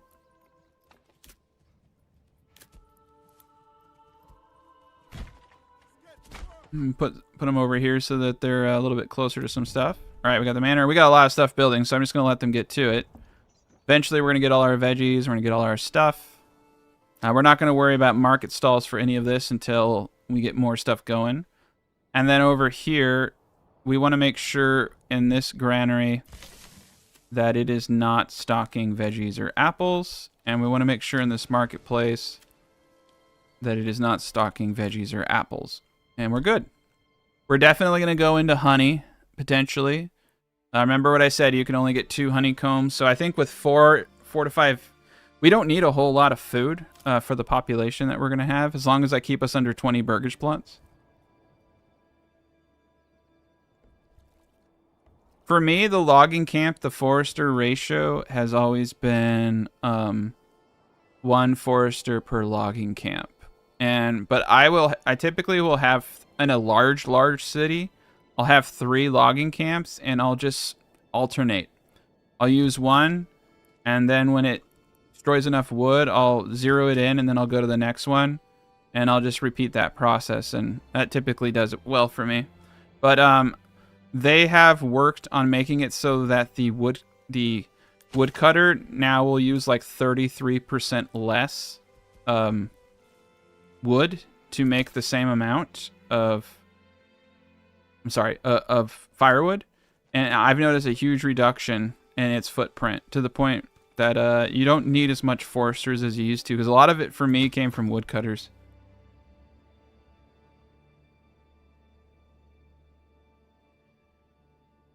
But yeah, 1 forester camp with 2 people tends to have a really good outcome, at least for me. All right, let's double these bad boys up. And, ooh, upgrade time.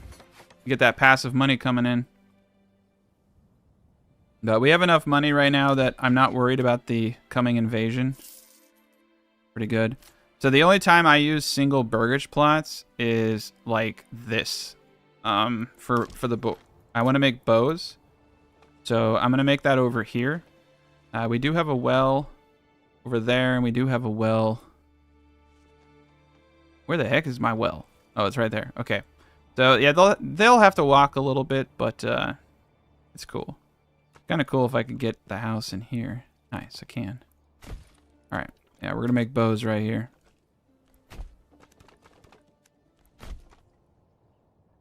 I'm just going to have them a little bit down the street, but we'll make bows there. Storehouses are actually relatively easy to upgrade. We actually need to.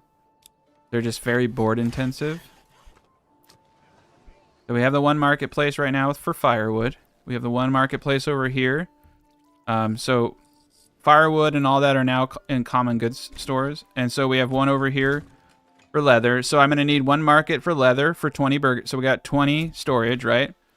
And I'm only going to have 20 burgage plots. So I'm only going to have one for leather. I'm going to have one for boots. And I only need this one stall for firewood. And because it's so close to the large storehouse, I'm not really going to have issues. I'm going to be able to hit 100% pretty easy. And we'll have one stall per food type that we're hoarding between this granary and the other granary. And bread, I think we will make bread, and I think we will be able to do all right. What I've been told, as long as you have a 40% fertility, you'll get 40 per 1 Morgan. So we should be okay. I'd have to, so if I were to do this, it's a little wonky, but yeah. What I'll need to do is place a road around this so that I can do a farm. I'm not going to do any ox. I'm not going to use ox. Now, maybe what I should probably do is just go rye, to be honest, because I think I could easily, this area would easily supply what we need, and we have a little spot over there. We already went into apples, so if I go apples, rye, advanced pond keeping, advanced beekeeping, and then trade and better deals, I'll have a pretty solid economy. So yeah, the next thing I want to do is get trade going too, and we start selling fish. I think I'm gonna put the trade post. You can place the trade post wherever you want. Someone had asked me if you had to put it on the King's Road. You don't anymore. You used to. We want to place it near where the items we're going to be selling are. I think we're going to sell bows. I think we're going to sell fish. And I don't know what else we're going to sell. So I'm going to put it right here. Just kind of a midway point. Oh, we have a bandit camp. I don't think I can get to it in time. Actually, I might be able to get to it in time. Oh, they're marching from here. Oh, nice. We got our manor up. I'll send the manor guys over there to snipe that. Oh yeah, deep mine for infinite sausage. Good point. Hmm. Well, let's see if I can get away with not doing rye. If I can get away with not doing rye...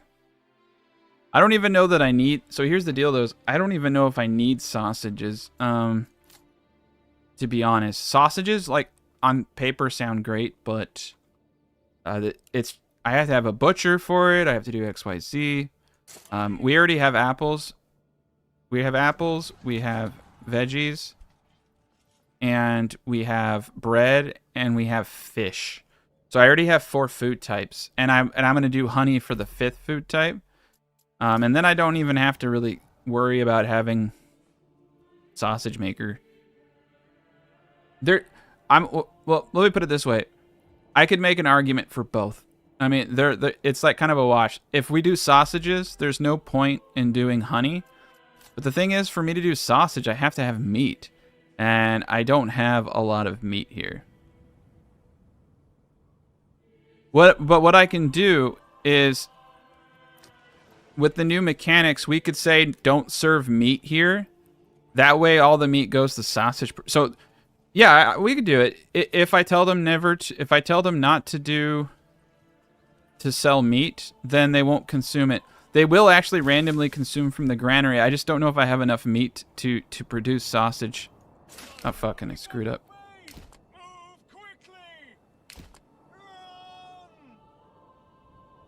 Oh, I don't know where the other guy is anymore. I think he got glitched out. I think he took off. Yeah, he's gone.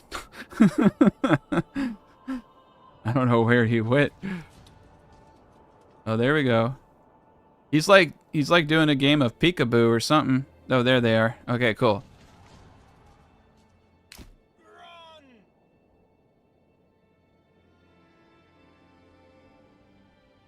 Yeah, you're right. I could get sheep breeding, but that's what I'm saying is that you have to set up this whole thing to do that. If I just go into beekeeping, I can just put up 4 or 5 apiaries, and honey has no spoilage rate.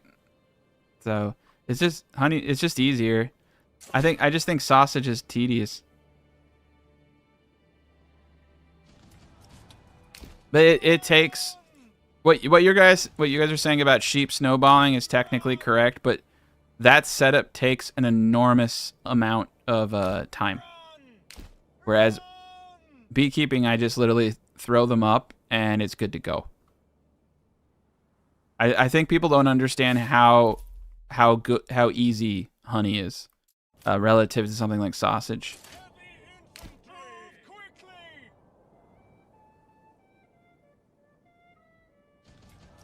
Yeah, it takes an enormous investment of time to get sheep going. Yeah, like ideally you're correct. This would be a much better result, but it also takes and it would take an enormous amount of time. I tried to do the sheep route and get enough sheep, and it took something like 10 or 12 hours. For me to like build up enough sheep. Yeah, if I capture a place with a lot of meat potential, that would honestly creating a second. What I ended up doing was creating a meat town and trading salt to that region for meat, and then we both had sausages. Like sheep really are not an effective way, in my opinion, to do sausages. No, honey's broken as heck. It's just easy, and honey doesn't spoil. But, yeah, taking a region with meat and then trading with pack stations meat for salt, that's the way to do it. Because then you get sausage in both locations. And it's not a bad idea.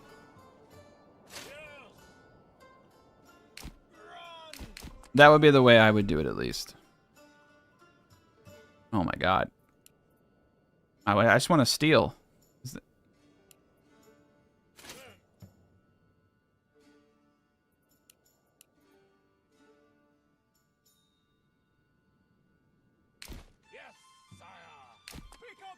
Alright.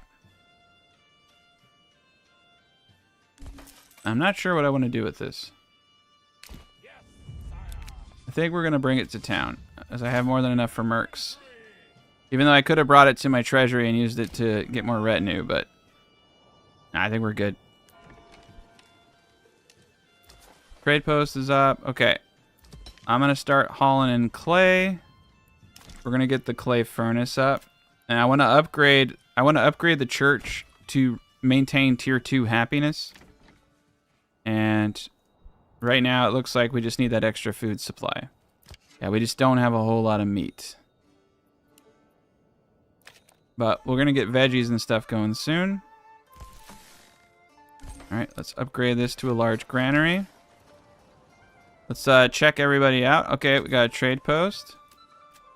I think I'm going to go a little heavy on the fish now. I think we're going to export anything over 150 fish. And we're going to establish a trade route. We're going to buy a horsey. And we're going to bump this up to 2 individuals. That should start bringing in some money. Yeah, you want to be careful. If you go into candle making, it screws up honey a lot. Because they kind of alternate between the two. I don't know if they ever fixed it, but it was, it's been pretty wonky. Alright, and we're going to need, okay, so we got this gentleman up over here. I need to get him to tier 2. He's going to make bows. We're also going to need another one of these guys. I hate doing single plots, but it's necessary evil.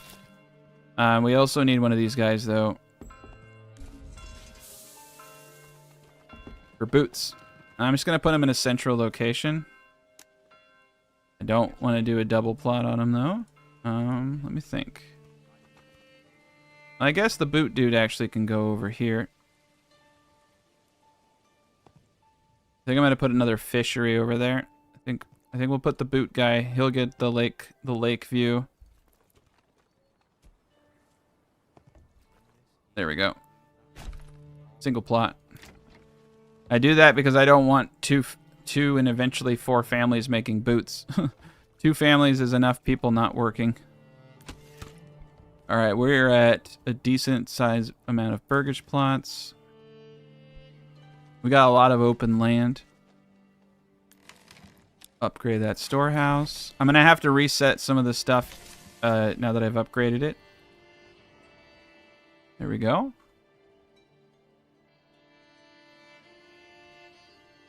Yeah, Manor Lords has a dedicated Discord, if that's what you're interested in. And there's a lot of very knowledgeable people in the Manor Lords Discord.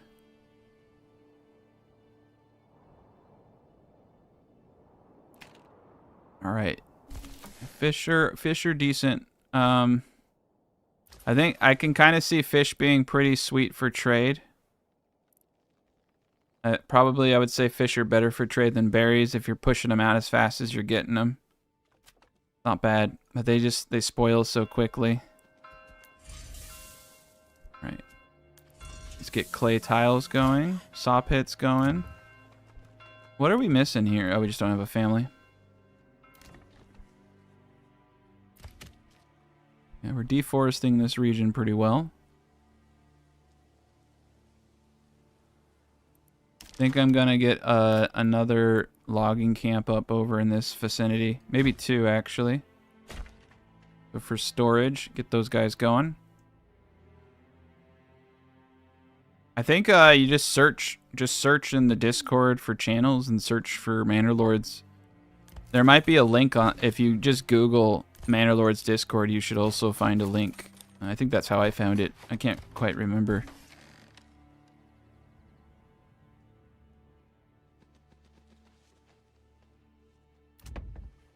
All right. So yeah, okay, cool. Oh nice. It didn't I didn't lose my accepted goods. Cool. You can even do limited work area, which I think is interesting. I haven't gotten to a point where I felt like I needed to do that. We don't have any apples or veggies yet, but we will in a bit. I even started to get apples now before the 5th year. So apples don't mature fully until about the 5th year. But what's going on here? Why are we having such a issue? I'm gonna relocate him. That's weird. I've never had an issue with him before. My last playthrough, I had 300 firewood and no one complained about anything. It was nuts. Alright, we're at 100% fuel. There, you do have to be kind of attentive because there are, you know, glitches. We need to get this thing up ASAP because it's December. People are gonna start freezing to death. He just hasn't been doing anything the whole time. All right, we got a lot of fish. So yeah, in the winter it freezes and it halves the population of fish. We have enough to get us through anything. Okay. Let's make sure. Sometimes buildings start with a radius.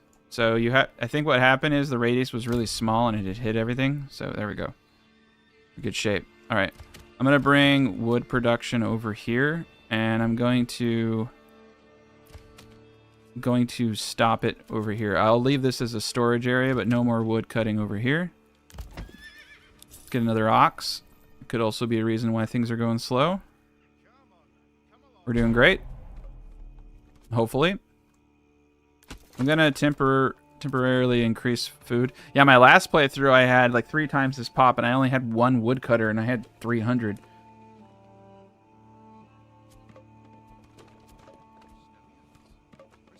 So yeah, it's doing great.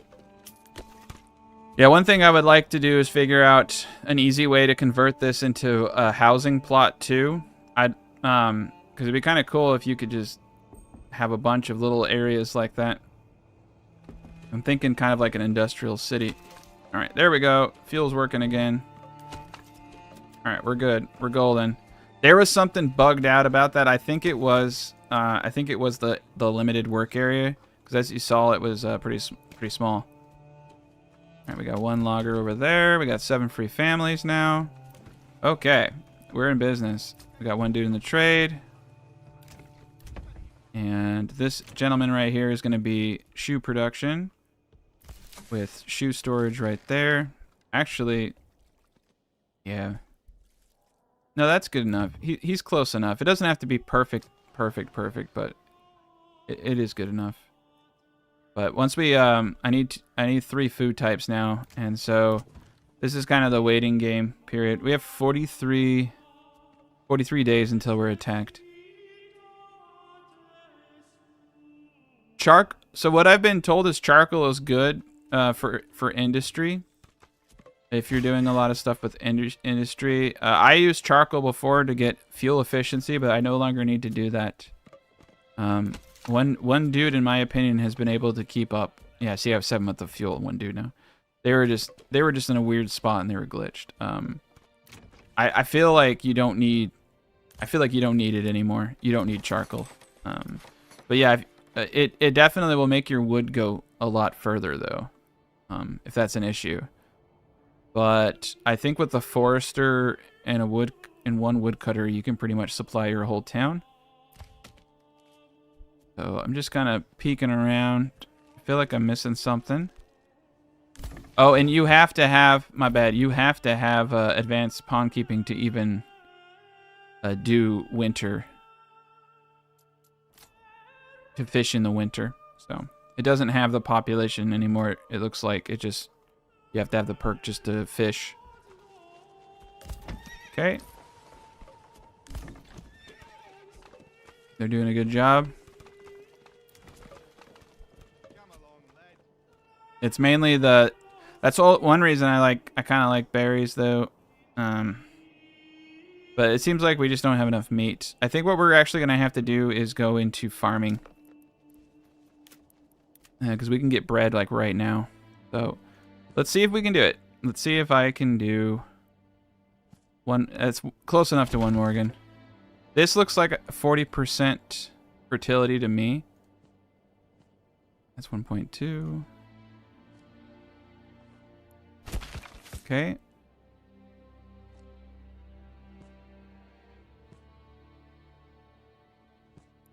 Okay. So let's pause real quick. We're gonna get attacked.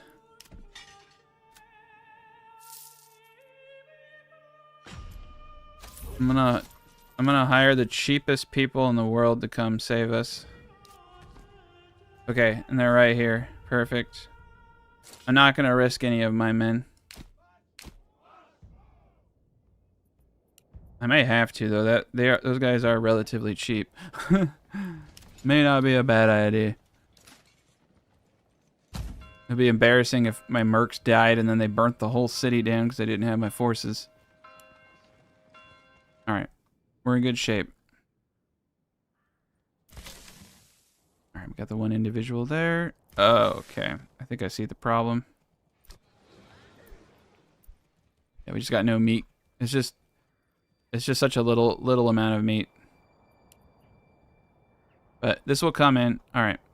So, what do we got? 59%. So, yellow is 59%. That's like more than enough. That should actually yield us 59 wheat per year, which is 120 bread. Yeah. As of the new patch, one wheat makes one flour and one flour makes 2 bread. As of the new patch. So, if I can get 50, if I can get these, I can get about 100. I can get about 100 a year in bread, and that's a good start for us. I need about 120, so I might have to do a couple more of these. I think we're gonna go the honey route too, though. That's okay. I think. So this is a good. This is like 40%, so I don't want to use this. I think I'm gonna put the farmhouse. Oof. I want to put it in a place that I'm not gonna use. Ooh, right here. Can I fit it? It needs to be like centrally located. I want to use this for farmland. Okay, the enemy. Let's fight the enemy, and then I can dilly dally. Okay, I'm only gonna take my spears in if I feel like I'm losing. So let's get our spears. They don't have any. It doesn't look like I have the ability to do any like stand your ground with them or anything. Oh, is the Baron coming? Oh yeah, he is. Cool. Well, I don't really care about the lives of my mercenaries, so I'm gonna pull back. Are there any Ooh, there is a bandit camp over here. Oh, cool. He's taking the whole enchilada. Alright. I'm happy to let him die.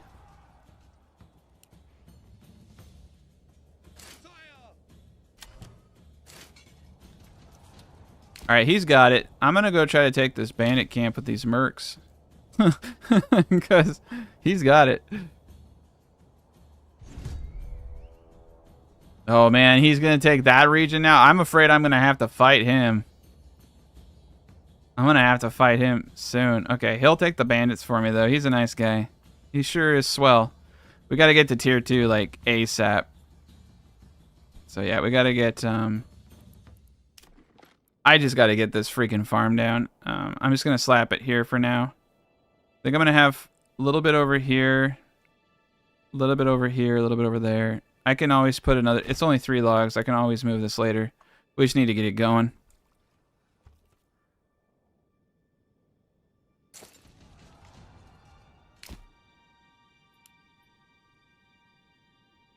Think we have a lot of money. I think we're gonna put it to the treasury so I can get my retinue. Because I can get a bunch of archers, but I need something.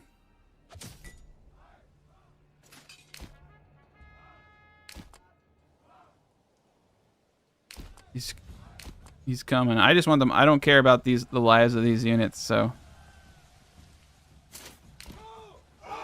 Not letting me take the bandit camp. I wonder if it's because I'm engaged.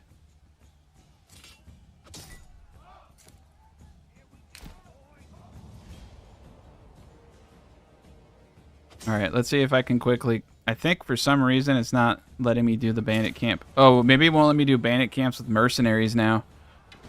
I wonder if that's it. They do a lot of little sneaky patches like that because they get wise.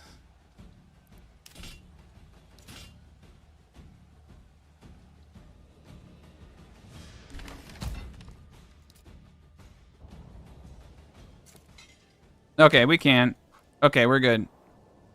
I don't know. That was weird.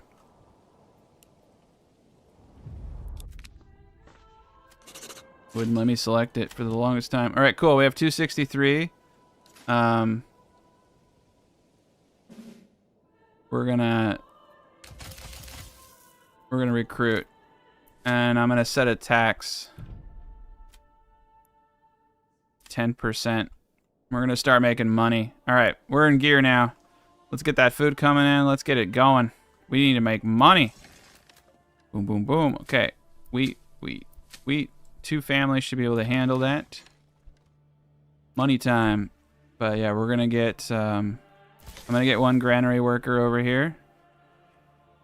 We're gonna need a couple of other things. I think I'm gonna do. Well, you know, I could honestly just do a market for bread. There's really no reason not to. Do that right there. And then we can just put everything right next to each other.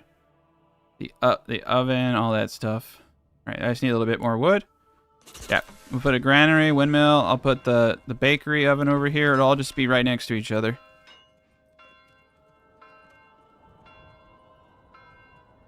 Yeah, I don't know. It's hard to know, like, it's hard to know, like, what's a bug or an intended feature sometimes in this game, right? Okay, I'm gonna put 3 people in the fishing now, and we're gonna get that fish. I need to make sure we're bringing in the bacon because it's time to get crazy. 2 families. All right, 2 families should do it. I'm going to slap in a 3rd family as overkill just because I really want to get that bread coming in. All right, cool. We got the houses to get to tier 2 on some of these lots. All right, cool. We just need more wood now. So I'm going to put 3 individuals into that spot. It looks like I have no free living. Okay. We need to get bows. So I need to upgrade these 2. Okay, so I'm wondering where I should put my houses. I do like this spot right here, but it's kind of the wood's being kind of used. So and I actually really don't want to put any more houses over here because you do want your people to live kind of next to the working areas. So I actually think like right here is a pretty good spot for additional houses, but it doesn't agree with me.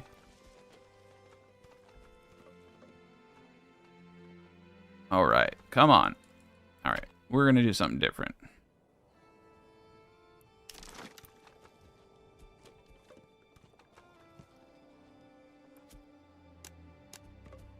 Yeah, this is good.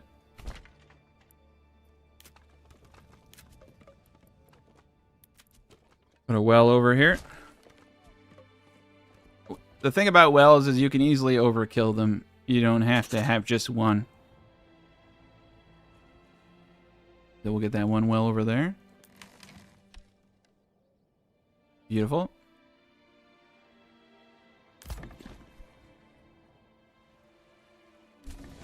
All right, we got another settlement level. I could just honestly go straight into honey. Let's do it. Let me show you guys how honey works. And we're going to do it over here in the farming region where these new houses are going to be. Now, this is going to be quite labor intensive, but the thing is that we're immediately going to get this food. It's one of the worst returns per worker, but it's also one of the easiest. It's like one of the easiest things to do. So I have the granary right there. Yeah, we're going to circle. I'm going to do 4. And that's going to be enough for now.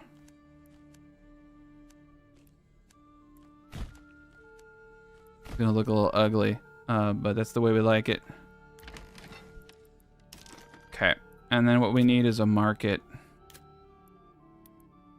I've actually never gone into honey this quickly before, and I do think it might be viable, a viable strategy. We're only going to need like 2 to 3 marketplaces max, but so all we're going to sell here is bread and honey. There we go. Yeah, they can do it. You're right. It is a good job for veggie and apple people to do honey. So I know Perry had suggested that I put the apiaries in the middle here. You could even just put them on the. You could even put them on the sides. You know what I mean? Like over here, it's still pretty efficient, but it is nice to have them circled around the granary. I'm gonna have a housing district in this area though for the work that needs to be done here. I'm kind of and the farmers and kind of spreading people out.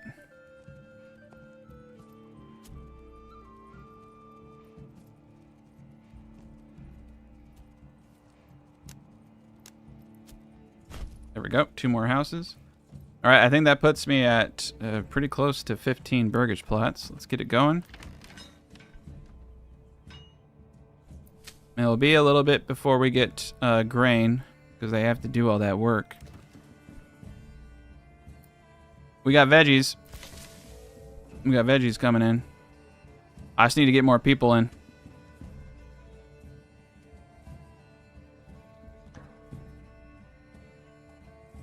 Yeah, I agree. Honey, it is. It all washes out. I haven't had any issues personally.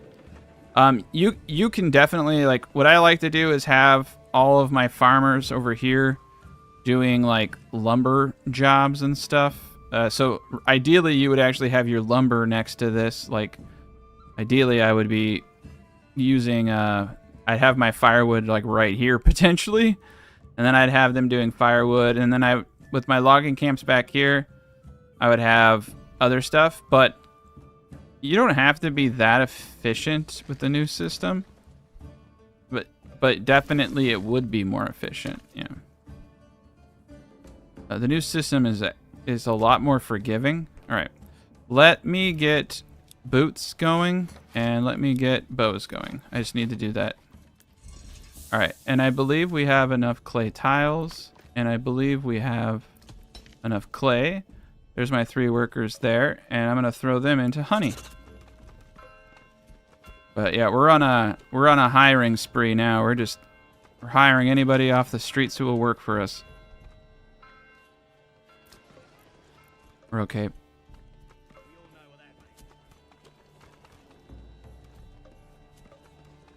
Oh no, it makes a whole lot. It makes an enormous amount of sense to have the people up here farming be the apiaries. It really does, because you want a job that people can do that you don't care about. And honey, if you had 8 families up here doing 8 apiaries, you're going to bring in more honey than you know what to do with.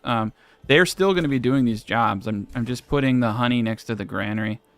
But yeah, if I placed like a bunch of honey in a granary right here, that would have probably been smarter. But I mean, I still could. But I'm just building things where they've. I don't know. I'm just choosing a spot and building things. Okay. So advanced, we're only gonna do bread and honey in this granary, and then we're gonna upgrade it. And we're gonna put a worker in there. Okay, 2. I just need a couple more families. So this is gonna get me that second food supply along with veggies. We're gonna hit 100% real fast. Let's just do 3 of these for now. I actually think that that's gonna be enough. We have a very low population. I just need to get someone in this house. And we need to get a oven up. Right? And so I can put the oven anywhere. I'm going to put the oven right here. That's right there. All right, there we go. Oven right there. Double up.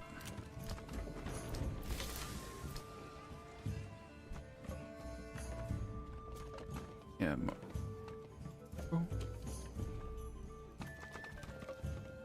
Markets are... I haven't had too many issues with my markets. Right now we just need to get boots going. And that's why we're having low clothing. And here we go.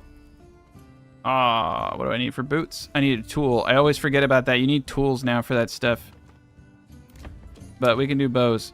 Make sure, though, you come back here because it defaults to crossbow, and that's super annoying. And I need 1 free family. We're going to upgrade the church. Okay, we're good there. We got money. We got money. Let's actually slow down to normal speed so I can kind of focus on some of this stuff real quick. Fisherman's hut. I'm going to pull one guy back because I think we're getting close. I need him to start building. All right. We're in good shape.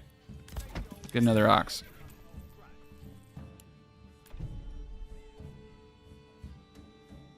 I'm afraid that the Lord is going to come for me soon.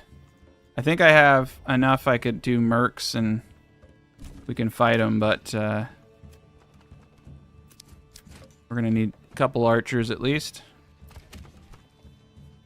Alright, is done. Go to advance, switch it to bows. We're going to do a stack of 40 in reserves.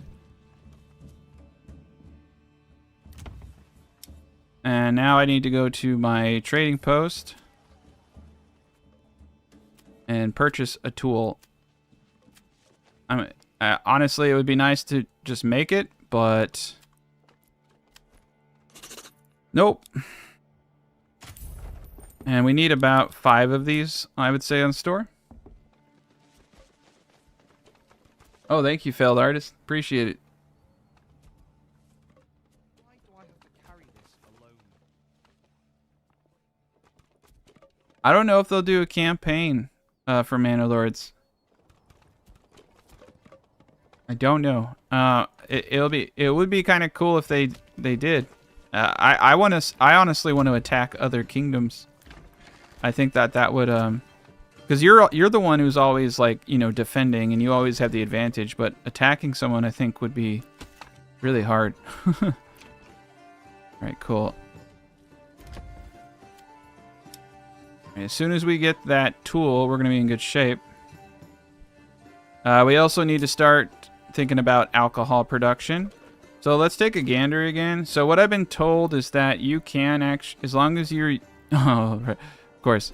This land right here, where all the yellow is like, is good enough to grow barley in. So it's actually kind of good we have the farm there. So let me actually do this now. What the... I didn't need to do that. Yeah, I want to get this out to 1 Morgan. It's like, I'm going to be buying barley, but every little bit counts, you know what I mean? So, yeah, that's about it. We're going to have a weirdness to it. Yeah. But what I've been told is I'll get about, per 1 Morgan, I'll get about 40 barley. So, 41%. Okay, so yeah, there's enough. There's enough here.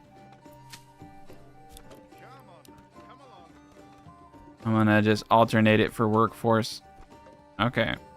I don't like how far away they are. This is not terribly efficient.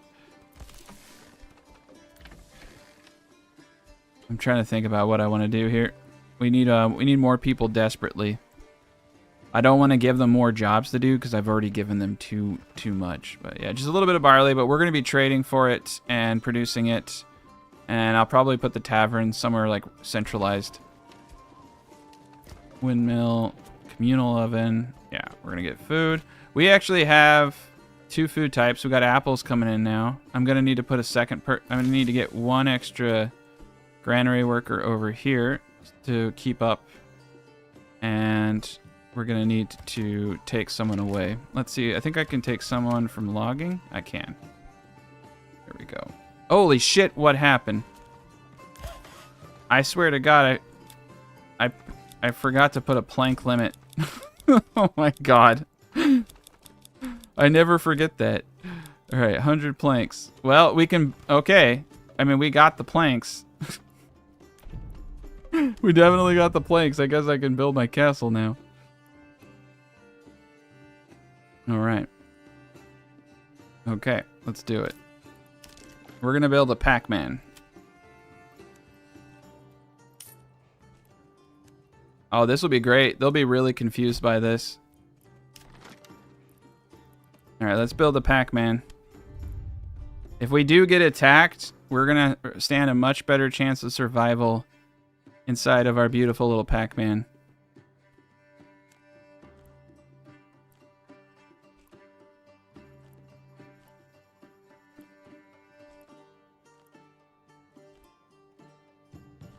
So they come down here and you just have archers on each side shooting them from behind. Works really well. Although I will say I did a bad job.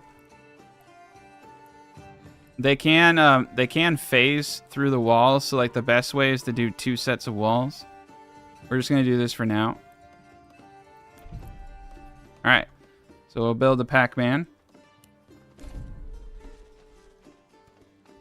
Yeah, so the way that trade works... Oh, yeah, cool. Thanks for asking about... Yeah, Strat will be... I already told Strat how trade posts were changed. So trade posts used to be they came to the closest trade post. Now they come to a random trade post. So I've just been doing 1 trade post. So, like, if I have 51 fish here and 4 fish somewhere else, if they go to that trade post with 4 fish, they buy the 4 fish and they leave. So the most efficient way to do trade posts right now is just to have 1 to make sure that when they're coming that they're buying the full stack of fish. Unfortunately. Yeah, it used to be the closest one so you could kind of control it. Now you have 0 control over it. But you can see once I reset the fuel, guys, look, that 1 woodcutter, we have 21 months of fuel. But also I'm using a lot less burgage plots.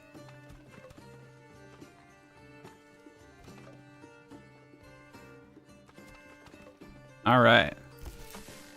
But there's just too much. There's just too much going on. I gotta let them catch up. But we got wheat coming in. I'm gonna be able to get bread.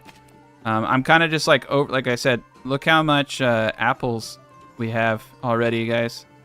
With just the 2. Veggies are starting to come in a little bit more. I needed to get. I got the 2 food stalls up. We got perfect. As long as we stay under 20 burgage plots, we don't have to worry. I think something with the, I might have to actually dial in the farmers. Where are they working? Oh, they're farmers and fishermen? What is wrong with you? Okay, pause.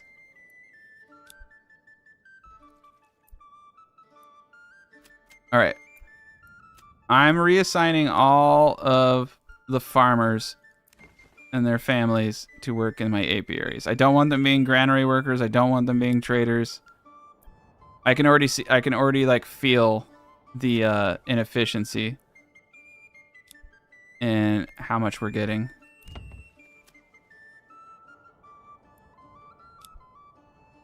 There we go. Okay. And then this individual.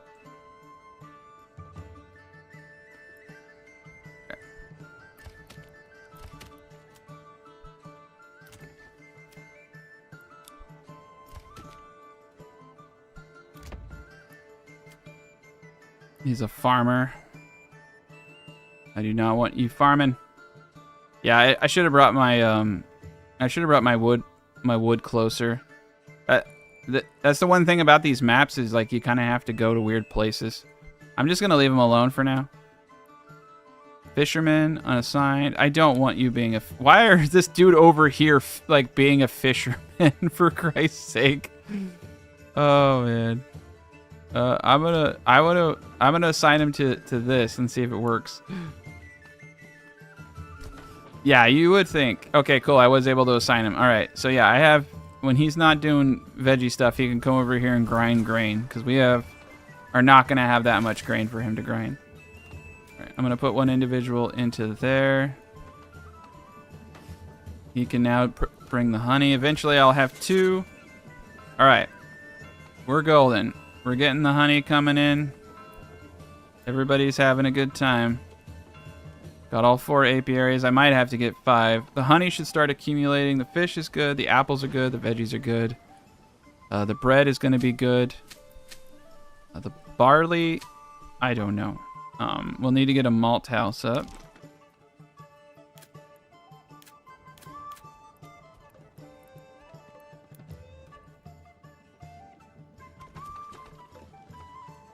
I think I'll just put it right here.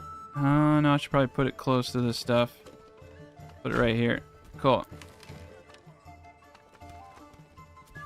It's close to the granary over here if I want to do malt. And then malt house here. All right, we got bows coming in. All right. All right, we're good. We get everything up. I get the communal oven up. Get the oven up. All right, let's get 2 people there. We got 2 people here. No, we don't. 2 people there. It's probably they're most likely gonna mess it all up, but that's fine. All right, so I got 2, 2, 2. I got 1 over here. I got 1 over here. Perfect. I think I'm actually gonna need 2 because I bet you they're putting boots. All right. Oh yeah, we haven't made the boots yet. There we go. We ordered the tools and I forgot about it. All right, let's upgrade all these guys to level 2 now. And alcohol production will be next.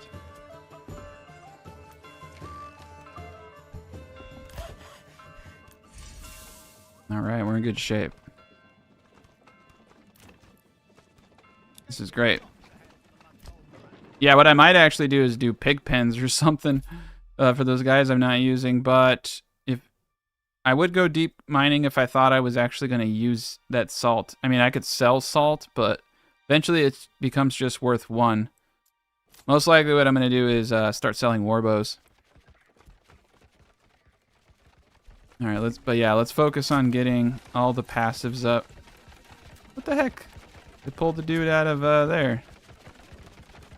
I have no available living spaces. All right, so I have to do that. All right, we got an extra point.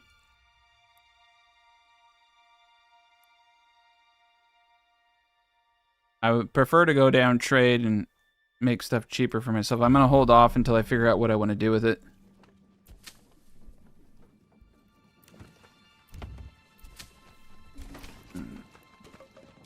Let's make sure we have double the people in all the houses we possibly can. Yeah, we need to get to tier 3 as fast as possible to get our population up. So I have 15 burgage plots. We got 4 families over there. 4 families over there.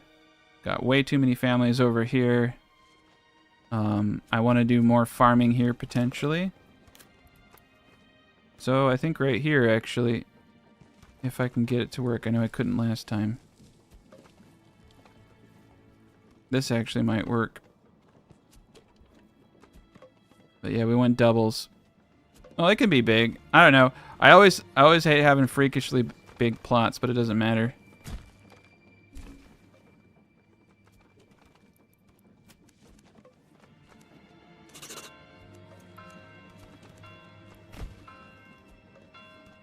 There we go. Oven's going. Get another ox. Why do I keep losing my trade post guy? Yeah, there's a lot to do. They still haven't even built that up. Oh, beautiful.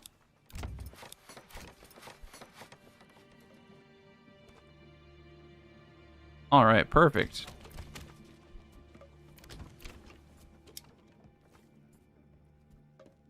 Yeah, I might honestly start doing animal pens on these little dudes for meat.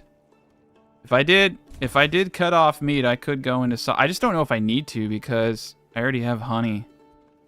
I do actually think, like I said, it's one of the worst, but you do get to a point where you have people that aren't doing anything. It does pay off in the end, but I think I'm gonna need at least 6.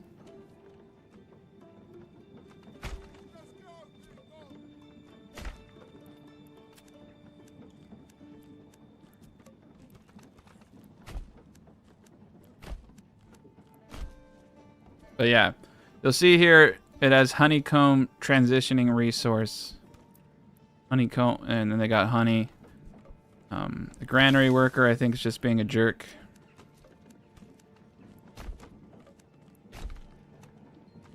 We're just gonna get some better road systems. There we go. All right, we're in business. So 100% food. Fuel is being a little annoying. So I could just, we are under 20, so, and I am only doing firewood here. So I'm going to turn overstock on. It doesn't matter because all I'm stocking here is firewood, so I'm not pushing anything else out. And the cobbler over here, we're going to limit that to 30 because we're only going to need 20 available. So I'll just have a little bit of excess going. Okay, so that's set. All right, so that's done. We only need the one good. And then over here, I need boots. I'm going to need 2 people in here. There we go. That will get us the boots that we need. All right, we'll be at 100% everywhere. We're good. We're golden. Everything is done. The only thing now I need to do is get the boozing happening. So let's get a tavern up. I am gonna need a single burgage plot for booze production. I think they can take it straight from where it's produced to the tavern. Though if I were smart, I'd probably just do it over here. Yeah. We're gonna do a single burgage plot right here for alcohol production. And I'm gonna snake this road. And then we're gonna put it, that's a church. We're gonna put a tavern up. I'm gonna put the tavern up right here. It's close enough, but it's also, oof, that's so close to the animals. All right, and then we'll snake a road up towards everybody. That way they're pretty close to the tavern.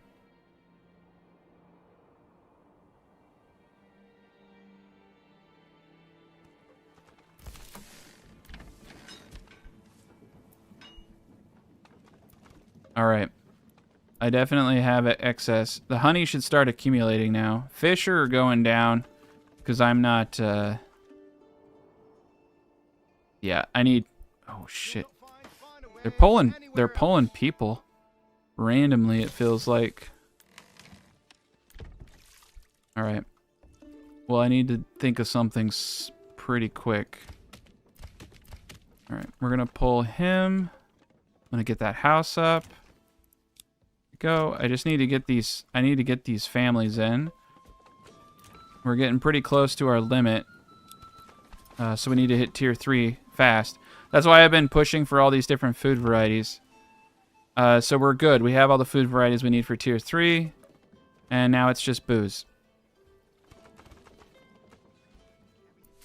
And so, yeah, we're going to get, like I said, whatever the fertility is pretty much the quantity that you get. And so 46, 41, a little bit of barley. We're still going to have to trade for barley, but we're going to do war bows.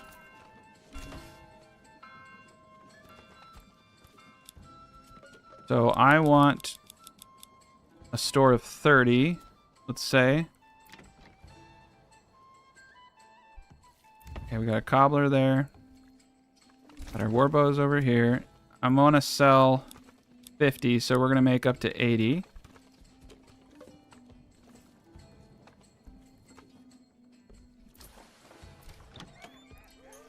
Okay, small taverns here. Ovens on. Got honey. Eventually we're going to have bread. Max yield of 89. That should be good enough. We're getting close. I'm going to pop one out of the farmhouse, though. See what we got going on. Yeah, 46. 89. I'm going to have to up bread production here in a bit. We already knew that. Even though I just built a manor right where I was going to do some farming, but it's all good.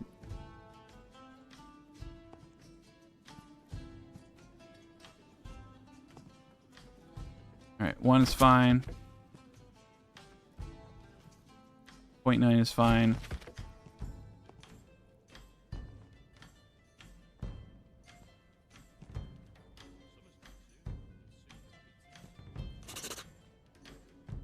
It's a little bit crappy, but that's okay. Alright, let's redo this.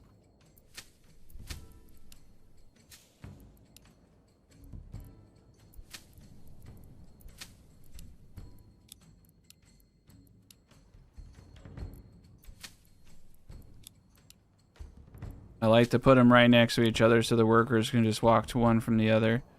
All right, so that's all good.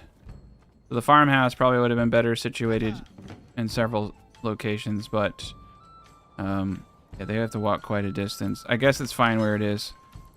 I don't like it too much, but I think a farmhouse over here would be probably a good idea. We don't have enough wood because we're upgrading everything. All right. Oh, he didn't commit. Commit. Build my walls. All right, I have a feeling we're gonna get attacked anytime now by the Lord, but I think we can take them. Yeah, we can take them.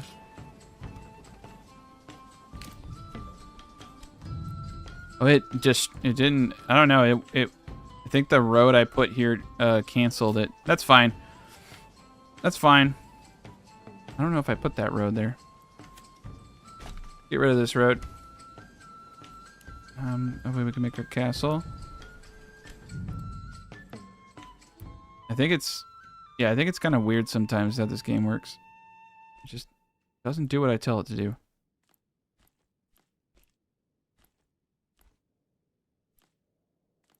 All right, Pac-Man is back and better than ever. Oh, it's because I didn't have 2 wood.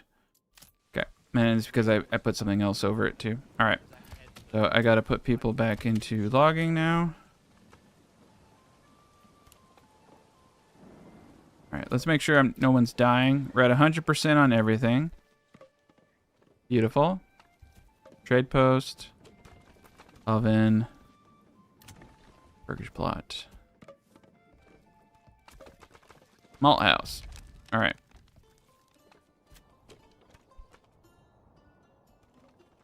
So we're going to have to start trading some stuff here soon. All right, cool. We got enough money to buy the route. That's going to bring in a lot of money for us right there. These war bows.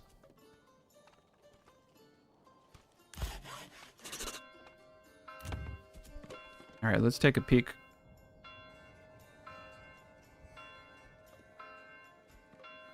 I have 1 available living space. We need to upgrade this ASAP. That's the last house too, so we're going to let them move in. I'm going to leave the tavern as is. Beautiful. Can about backing some stuff out of there. All right, sweet. That's kind of cool having the well in the middle of all that farming. Farmhouse probably would have been better over here. Just like even 5 feet, I think can actually make a difference. Let's see. I know that we ran out of room for barley. I would really like to have some more barley. I don't even know how much that is. 0.2. 0.2 Morgans. Nope. We need at least yellow. And I used it. I used up all the yellow. 1.1 Morgan. Yeah, unfortunate. Alright. Yeah, let's make sure I get 2 people on the fish pond now. Because we were running out of fish. It looks like 149 fish. I mean, we were selling fish, though, too. All right, veggies are coming in strong. Apples are going to start coming in strong. It takes about, 3rd or 4th year for apples. Honey is going to take a bit more people to get going strong. Let's pull back on honey entirely. We're going to be able to do this, but we just don't have enough people. And let's put our energy into... I'll leave that at 2 for now. Let's just put our energy into things that are going to work. We are going to get honey to work, but yeah, it's just a little bit intensive.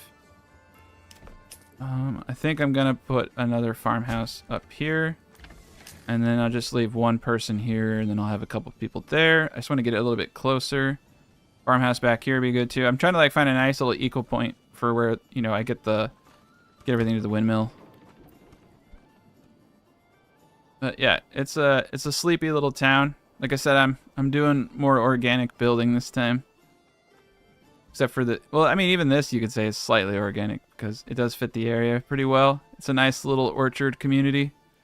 And it's got farms all around it. It's got a well. It's actually pretty sweet. Yeah, let's take a peek. This is the town. I mean, that looks pretty dope. Got the mountain. Got the little town. This is actually really cool. And then the wheat fields going into the town. It's like gladiator style. I gotta like close my eyes and rub my hand on the top of wheat and have my Russell Crowe gladiator moment. Well, this is neat. You can I walk in the buildings now? Holy cow, it's a building with nothing in it. These guys are pretending to work. There's nothing in it. I think that's the farmhouse. Yeah, that's the farmhouse I was building. Okay, yeah, so that farmhouse isn't fully constructed yet. But yeah, look how crazy cool this map is. Alright, are they pretending to work in here? Yeah, these guys aren't working at all. It would be... Whoa. Okay, I don't like that. Yeah. And look at the market stalls. Got the ox. But that, yeah, down there's the forester part of town. It's pretty, I mean, it's pretty trippy when you're in first person. Whoa. This is pretty nuts, actually. This map's beautiful.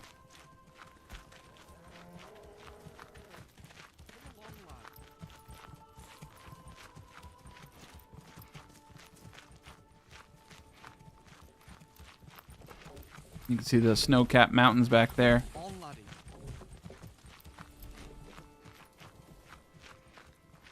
Yeah, I do like this. And I mean, that's just one region. Next region is going to be this. We need 2,000 influence to take that. We got 5 okay, yeah. Let's get to it. So, we need a bunch of wood to start upgrading. I'm going to slap 2 individuals in here. Let's get a forester back here. And to get things going back to speed. We're doing all right. I think I'm going to slap 3 people into the fishery now. We need to start getting more fish into the market. So 3 people are good. You can have up to 11. I think you need 6 to do it effectively, though. There's 11 fishing spots. All right, let's get 1 more ox. Yep. Merry Christmas, everybody. Thank you. And yeah, this is a pretty cool little place. Actually, I probably should have. Yeah, sorry. This is like probably the coolest place in the whole area, having the little pond. And then the mountains. I can't, except for the fact that I'm floating and I got really weird shoes. But yeah, the fishing in this game was definitely a nice little touch.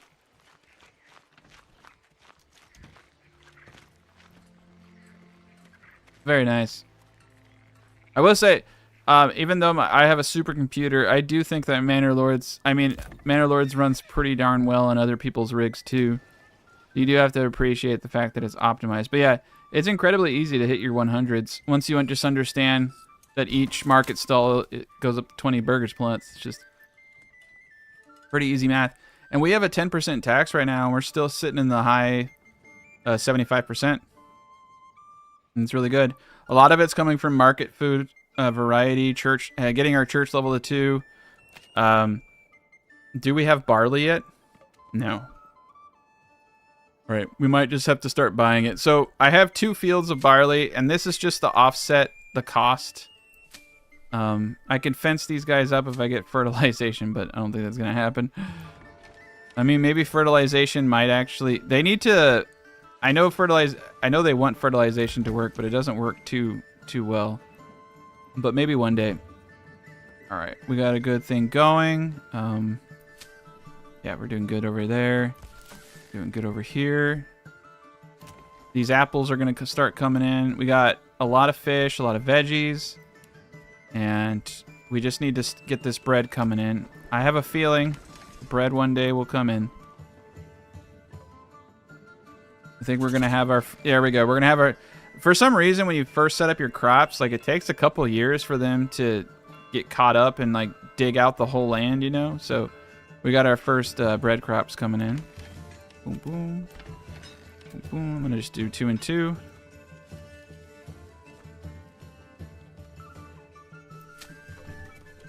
All right, 46 barley, not bad.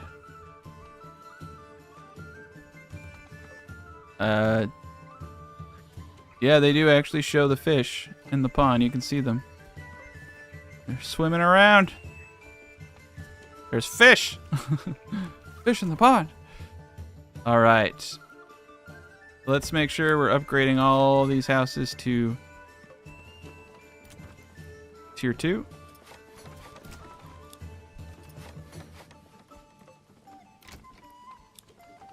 All right. And once that guy's tier 2, we're going to make him a booze. And I think what we really need to do... I think we can do the outer... Yeah, we can do outer towers. Garrison tower. Cool. All right. Let's do it. If we do get attacked, we're going to be able to fall back to this point and really kick ass. Got to get that built up, though. All right. The apples are going to come in. I can feel it. All right. Everybody's working together. I love it.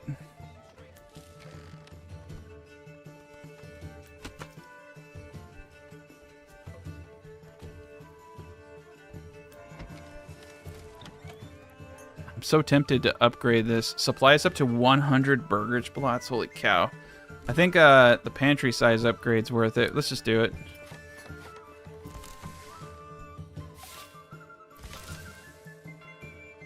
Alright, I'm going to bump that up to 2 people just because I want to make sure we don't have issues. Alright, we're doing a good job. Looks like the 3 dudes are doing pretty well. I actually think that I'm going to move this here. I'll get 1 more ox. Alright, now we have 9 ox, 1 horse, 26 months of fuel. It's just crazy how much more efficient woodcutters are now. I just have 1 dude, and he's barely touched this forest. He's still got so much more to go. We definitely need to get a forester over there at some point. See how much wood do I have? 18 timber, not enough. Let's keep them going. All right, we got wheat finally. So we got 2 of these. Oh wow, I totally spaced that we have 2 of these going. I think we're gonna have a lot of bread coming in now. That's gonna be an enormous amount of bread. So the oven's gonna get up. That should be enough bread for the whole. This setup right here should be enough bread. So yeah, you actually really can farm for a small population, even on the crappiest land. As long as you take above 40% fertility, you'll get an almost decent yield. And I think that's recent patching, probably the last one. I know I'm trying to learn to be. There we go. We got barley. We got barley. I'm trying to learn to be a little bit more creative and do these things a little bit better. All right, brewery extension up. I'm gonna need to pull some people. I'm gonna pull one of the farmers, and I'm gonna pull 2 of those guys. I'll leave those 2 guys going. All right, we're in good shape. Now we got booze coming in. That's gonna allow me to go to tier 3. I want to get to tier 3 because I want extra families. We have the food. We have more food than we know what to do with. There are the apples. There's the fish. There's the veggies. More families I can get, then I can go back into honey production. All right.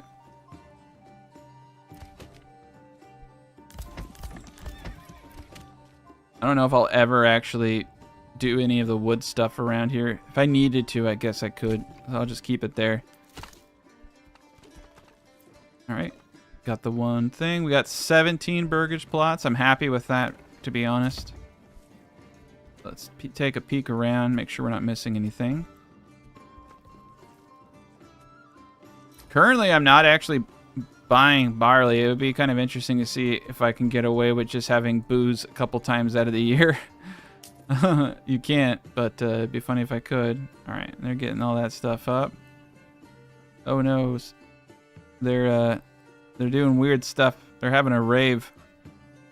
They're dancing.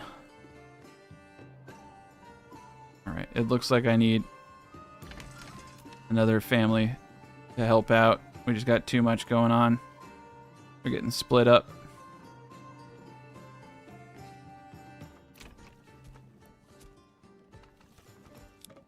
All right, expanded living space. Are they threshing? I don't have threshing prioritized, so probably not.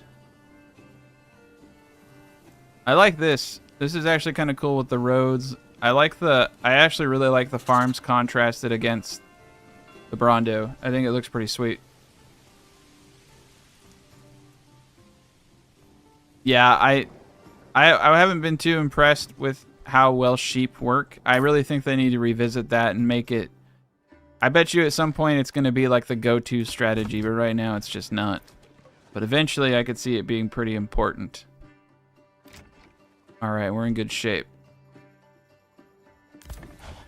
And you're probably wondering, like, why am I not doing eggs and all that kind of other stuff? It's mainly because I just don't want to have another market stall for eggs.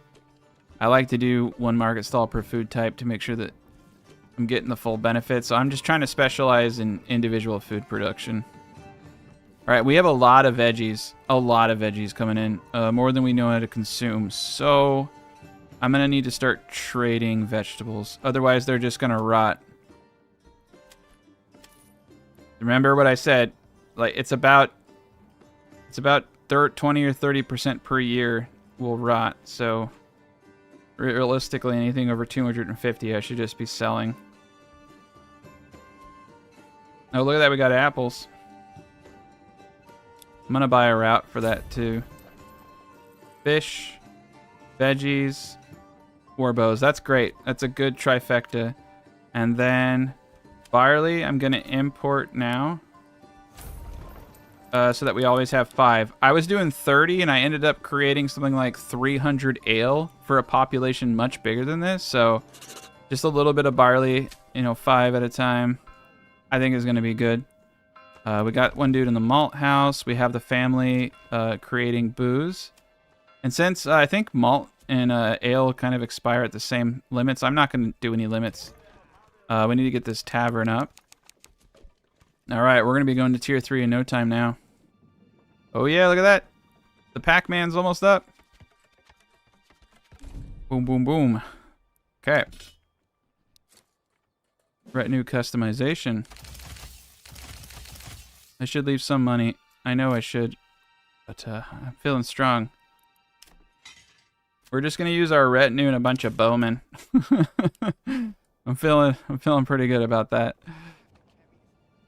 Right, 2 out of 3. A forester. Yeah, we need to get some dude in the forester. And let's up the circle to this area. And that's good. You know what we're gonna do is we're gonna get the advanced fishing perk so that we can fish in the winter and also so we can double the population. Yeah, let's do it. Let's go all in on fishing and then trade the fish. It is a pretty decent trade item if you're just throwing it out. So I'll give it that. Fish are great for trade. They're probably better than berries for trade.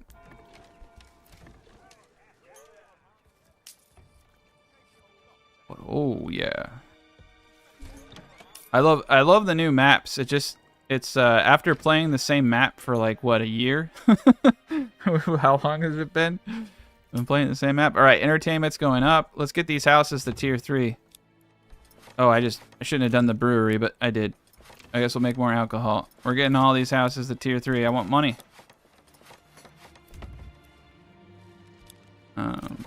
Cobbler I might leave alone for now. I need to get 100% to reach all the houses, but yeah, tier 3, get them families rolling in. And we don't have to, what's awesome is we don't have to increase our burgage plots. We get more families. I don't have to, like, we're already at cost for markets. I don't need any more stalls. Looks like we're starting to get some bread coming in. 34, 36. Apples are struggling, but they're not matured yet. Veggies are doing amazing. We should be pulling in about 360 on a conservative figure with the extra 0.1 Morgan. And how sharp these are, though, I think we're probably pulling in something closer to 410, 415-ish. And I think we'll probably pull in something closer to like 380 apples here. But conservatively, this whole thing would pull in 350 apples, 350 veggies. All right, we got another point. I mean, I could have gone into rye cultivation. It's not an entirely bad idea. But yeah, unfortunately, because I can only trade 3 items and I'm like effectively, I don't really want to go into salt. But I mean, it would be cool to trade meat for salt and then do sausages. But I wouldn't be able to do that till here. And the problem is that pack mule is going to have to travel quite a distance to get... it's not too bad of a distance, actually. I mean, I'm tempted. I'm tempted. We've got 1, 2, 3, 4, 5. And that would leave me an extra. I'll have to think about it. Trading salt for meat would be effective. All right, what's how drunk are people? 41%. All right, and using the overstock tool on this is actually really, really good. I'm gonna overstock by 5 because they always I always have problems with them keeping up stock. So let's overstock 10. But what's great though is we're getting them extra families coming in now. We have 10 available spacings for people. And the money's coming in really well. We're keeping up. If I could just find one more area to grow barley. Looks like right here. Ooh, it looks like I have a spot right here. 0.3 Morgans. So close. We need a yellow. I could if I destroyed these houses right here. Yeah, if I destroyed these houses right here. And I destroyed the road. Oh, there's actually much yellows back here. Oh, there's a whole thing of yellow back here. We're saved. Christmas is not canceled. 0.9 Morgans. All right, let's get as much of this as we can. I didn't realize there was a whole thing of yellow back here. Look at that. It's a beautiful day. All right, let's see. Barley in the third, barley in the second, barley in the first. Now this will create like enough booze for maybe a couple of months, but it will decrease the amount of money we're losing. You know what I mean? So it will just help us out because we don't have to purchase it.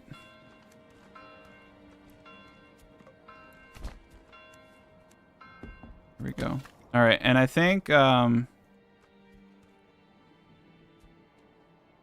gonna need to get a forester in here for just a tad. I have messed things up, but we got plenty of wood over here and around the lake. There we go. We're good. All right, and we got the Pac-Man up. So if we do get attacked, we're gonna be fine. The families are pouring in now.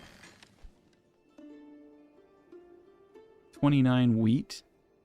Oh yeah, I just got these fields up. There's always a weird delay in this stuff. All right, let's get 2 people here. I'm feeling good about that. Let's actually get 3 people here. That should be able to get to those farms. They're just so far away. I don't like that. I so much like the... Whoa, dude, you see that? I went over the mountain range. See if I can do that again. That was kind of weird. Oh, I almost did it. Yeah, we were up in the mountains for a second. It's a little, yeah, I know. I'll stop. Okay, 1 person there. Got 2 people there. We're cutting down all of Mother Nature. All right, let's hit pause real quick. I would like to get these guys. So we got 100%. We got booze at 100% now. They definitely did a good job making it easier to get ale. But you could also notice too that there seems to be a better flow with smaller cities as far as like how manageable they are. I have 128 people and some of them are feisty. But we got ourselves a decent band of individuals. There we go. Our economy is kind of rough. Tier 3 it is.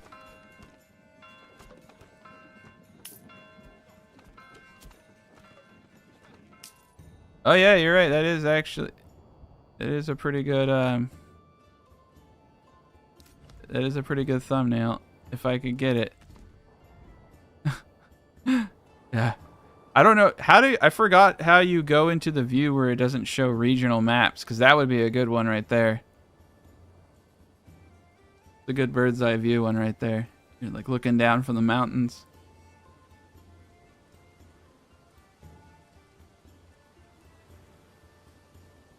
Oh dang, that was actually pretty good.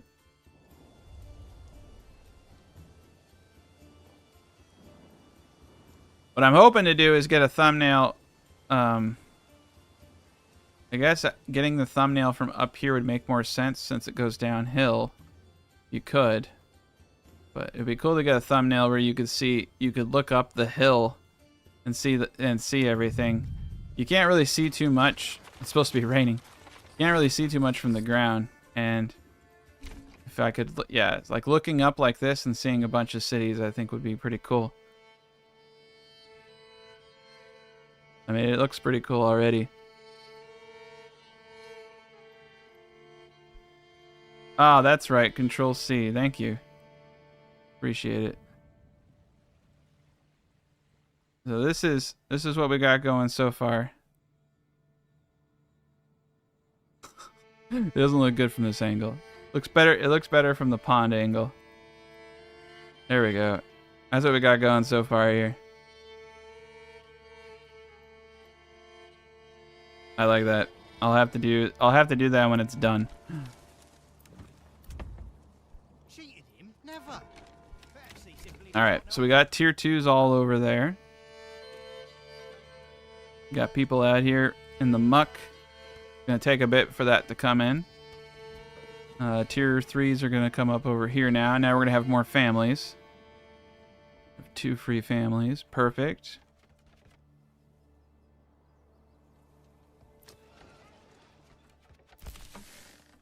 All right, we got veggies at the wazoo again.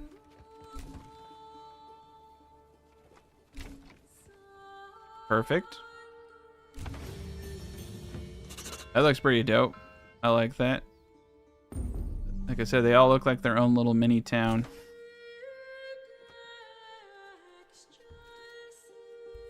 Check that out. Yeah, that looks pretty sweet. Yeah, my goal is to go region by region and build them up. I'm gonna take over the whole map. This is gonna be a I just finished my guide that's coming out on the 1st, and I just want to play the game. So I'm just gonna do a bunch of chill live streams this week, and we're just gonna build up this whole valley. So my next goal right now is just to get enough forces to do so. But we're getting actually pretty close to taking the next region. Dude, what's wrong with that woman's? Is that her voice? Oh, that is her voice. Oh man, I feel sorry for that woman's husband. What is going on? Is this man trying to get out of work or something? Why do they both have that deep voice? Why do they have such a deep voice? Yeah, unfortunately you can't build flower gardens. I wish there was more decorations in this game. Oh, look at that. When it upgraded to tier 3, it upgraded the wall to stone. And it's got that cool little stone backing. But yeah, this is the Brawndo. It's pretty darn efficient. It's nice. It's a clean neighborhood. Quarter of them is 300,000 for a house. It looks pretty sweet. But yeah, they got a good thing going here. I think it looks pretty good. Very low distance points to make sure that their harvesting is decent. We can watch them. We can tell them to get back to work. But you see, they actually come out here and harvest, and then they walk it back to the house. Every one of these units is literally harvestable. It's kind of crazy when you think about all of this not being an animation, but an actual like object. Yeah, you won't regret buying Manor Lords. Unless you have no soul. Manor Lords is great. I'm biased though. I love medieval games. I mean, my whole channel's built on. I mean, my whole channel's medieval, mostly medieval games. All right, so you see she's walking back the product, right? So she walks back the product into the house, and then they walk back out to get more. So that's why I keep telling people to like not do snaky long designs. You want square. You wanna lessen the distance between you and the houses, because they will go out of both houses. I've watched them a ton of times. This is about as long as I would want them to go out. But you can see how much work this is. You can technically go much bigger than this, but if you want these people to be able to hold other jobs, I would strongly recommend you stick to 1 Morgan. You can go much higher.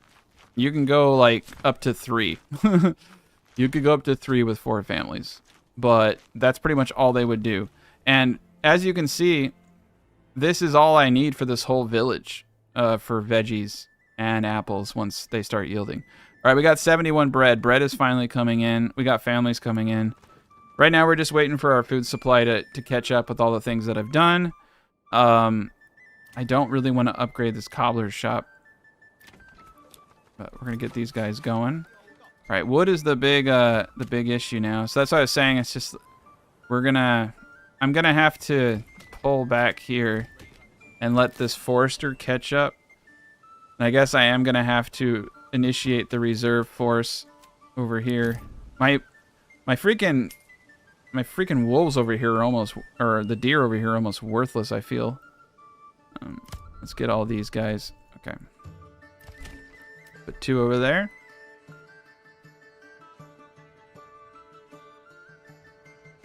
Yeah, you enabled the beta. I can't remember the code. I cannot remember the code that you have to type in. It's in the announcements, though. All right, I got 4 groups of angry individuals coming at me, and yeah, you guys get to see my Pac-Man. I mean, I have a whole video on how to build the Pac-Man. That's actually short. It's not long. So if you hate listening to me talk, you can go watch the video on the Pac-Man. But if you're still here, you can see the Pac-Man in action. Now, they will kind of like phase through the walls, so I'm hoping that they don't phase through walls.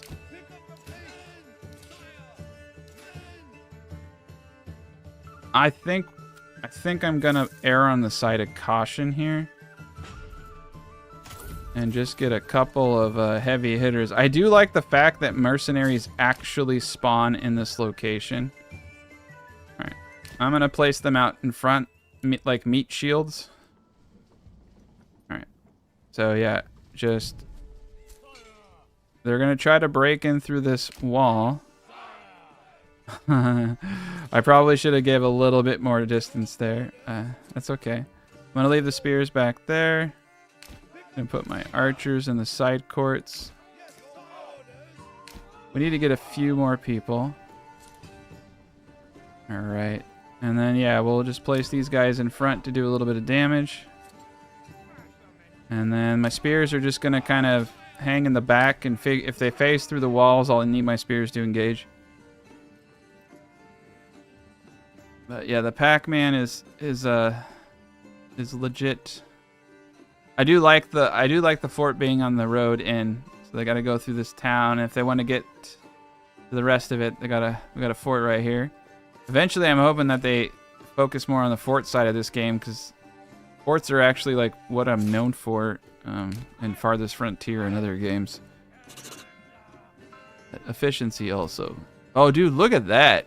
You guys see that? That road going through the... That's really cool. I didn't even see that. We've cut down so much trees and stuff that there's a distinct like Lord of the Rings looking place over there. All right, they're coming.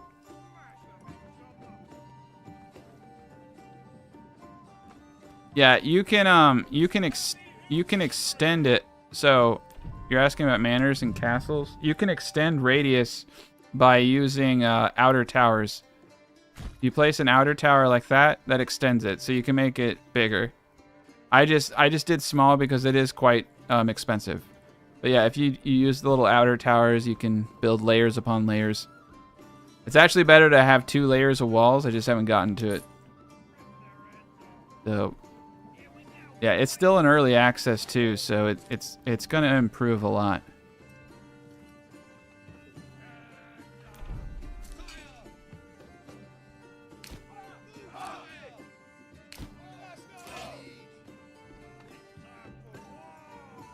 All right, no burning down my village, guys. Yeah, you can tell that there's still some pathfinding issues with this map. This is a pretty tame. That guy just peeled out.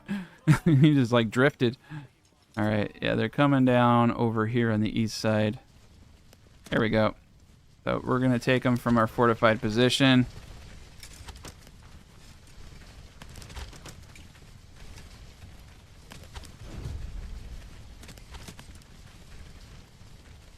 No, the towers don't work yet. They don't. No. Alright, so what I want to do is I want to get these bandits to engage these units here. And shoot them from the side effectively. Oh, they look like they're going to try to go through the walls. I don't like the way they're looking at me.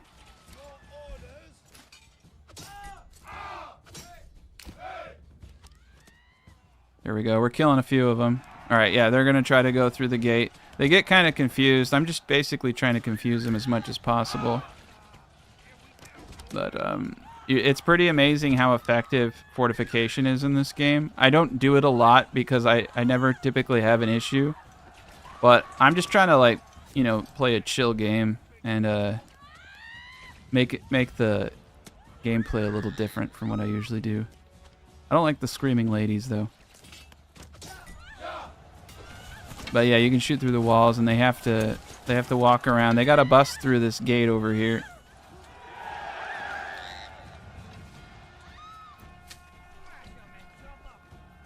All right. Do some weird stuff. Yeah, they're not having a good time, I can tell you that.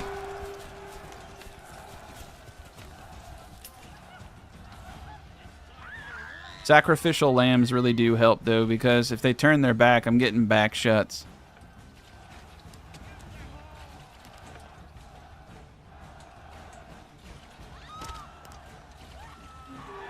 But yeah, they can't get through the wall, so they get really confused. It's kind of funny.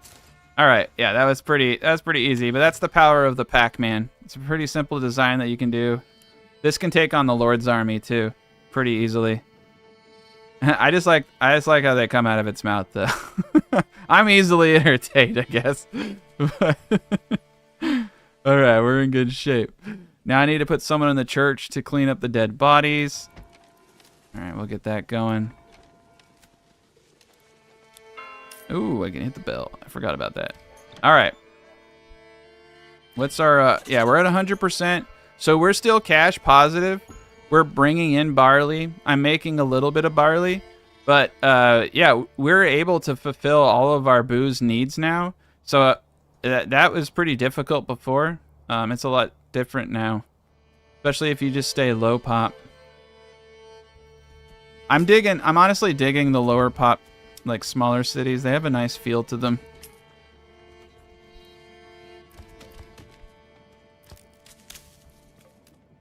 Let's get that going. I might not even need the honey if I can get the apples going. It looks like the fish are doing good. Good enough, at least. We're getting a good amount from here. I do wonder if I'm not... Yeah. I think I'm actually going to put a camp right here. Right here in the thick of it. Put a road. That's a good spot for lumber right there.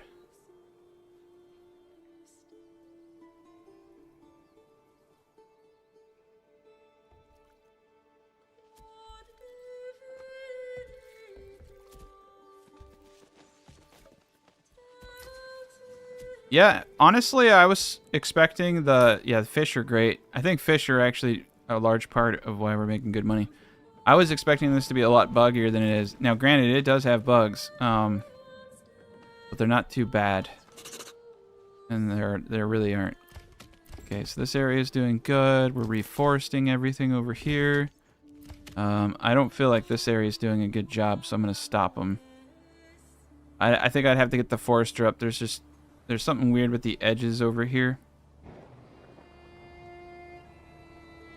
I could probably get this stuff again. Let's set their area over here. Just deforest that. I just need wood.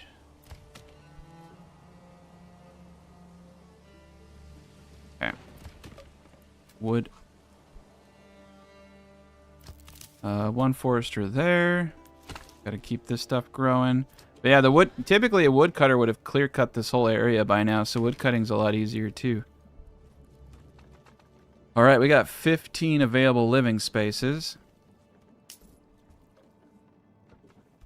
No, it's betas are only ever available on Steam, unfortunately. And that has not to do with Greg, but the GOG doesn't allow beta versions. Only Steam is like it's because Steam allows beta versions. A lot of it's the platform's fault. It's not that Greg's deciding not to release it to different platforms. Yeah, it's the platform's fault. Themselves. They only want to release full, like, approved full versions. The only way for him to release this on GOG is for him to release it as the only version that you can download. So, which, to be honest, he probably just should do, because it's like leaps and bounds better than in my opinion, even with, oh yeah, we can upgrade these. I'm gonna upgrade that one. Just because I want it to look cool, but in my opinion, he should probably just upgrade it, because even with all the bugs, I still think it's better than the current nice version. Oh, look at that! The apple trees are fully bloomed. Oh boy, we're gonna have apples at the wazoo now. We're not pulling in the bread that I thought we would, but we just had. It's gonna take a while for these guys. Ooh, they're 34s, 22s. Oh, that's because we just harvested them. Yeah. 63. Okay, cool. We just gotta stay above 40% after we let them relax from their harvesting. Okay. We got one. Yeah. Hopefully we got more than one grain. Let's see. It says 39. Okay, so that was a bad harvest. It will catch up. We'll be fine. That was a really bad harvest. That's why I like honey. Honey doesn't care about fertility. It just wants bodies. And like I said, it's one of the worst returns per person, but it's just so consistent that I do think it's actually pretty good. All right. And yeah, we're doing a good job. We probably should get another fisher. We're gonna need at least 6 people fishing. But boom, let's get that up. All right, we're back in business. We got logs coming in. If I have to do a little bit more, like I might have to do one more burgers plot of apples. If I don't, these should do well. I mean, I am trading some of it. No, I'm only trading vegetables. I'm gonna trade anything over 260 now.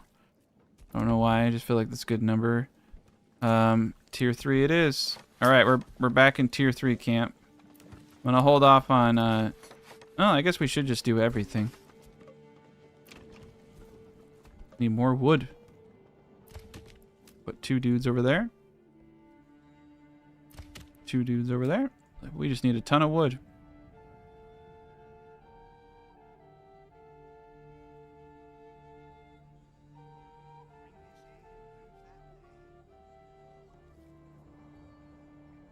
All right.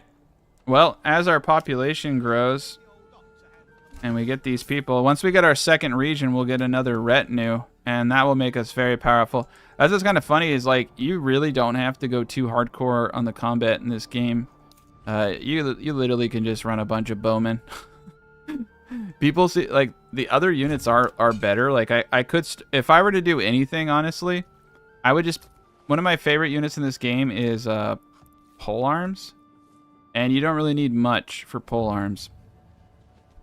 You just need pole arm. You just need the pole arm itself. I do want to go down better deals. I think I'm going to go down trade for my main village, to be honest. That will lower the cost of the barley, and it will allow me to... Let's get a pole arm unit. Another cool thing about the new patch is that you can drag and drop unit cards now. This is going to be a more people than I think I can... I don't even want the spears anymore. I'm going to get rid of the spears for pole arms. Pole arms are OP.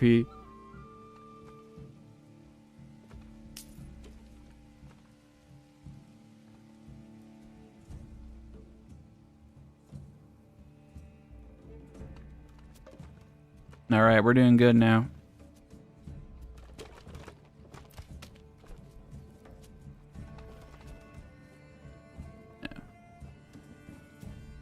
This is gonna be sweet when I take this region. We do have enough influence. I just need more population though.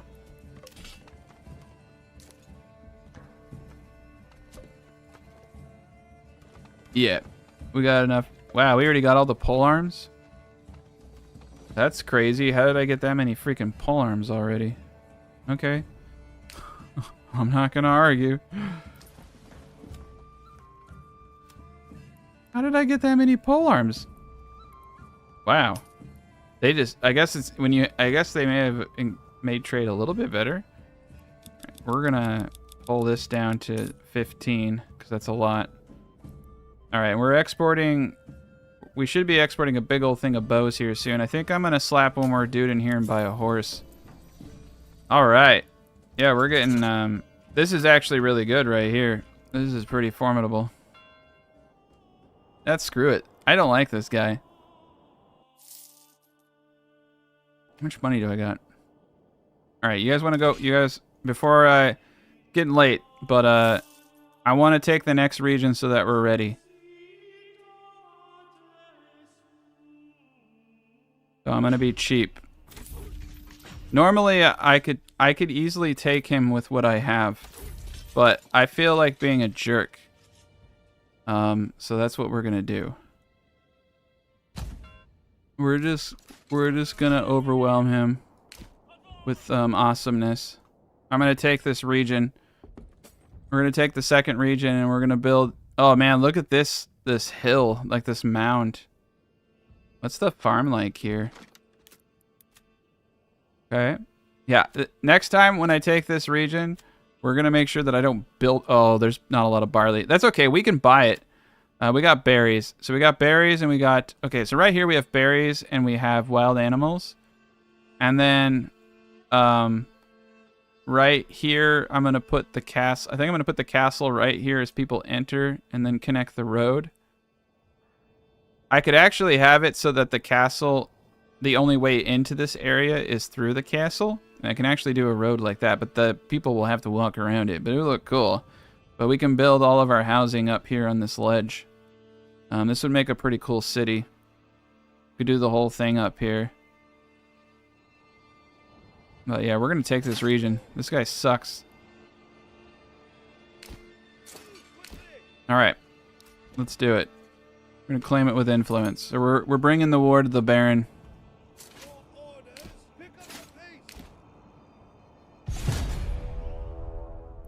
Okay, he wants to fight me up on this hill.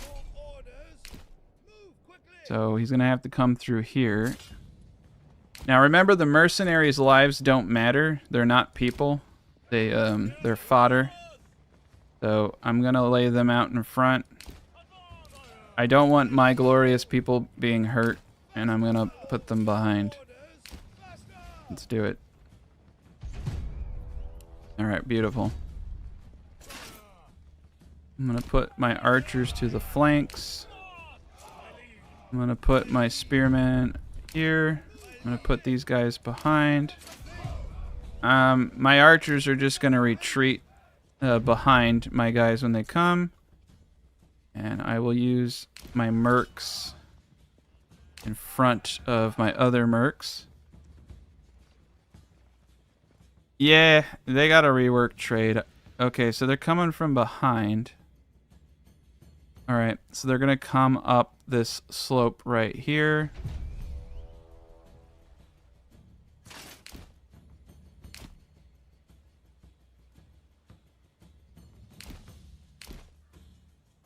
That will work.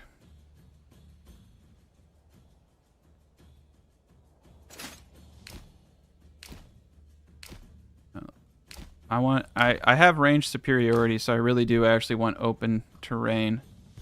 So we'll let them come in that way.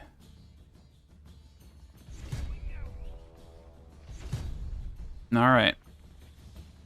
So yeah, we'll shoot them downhill.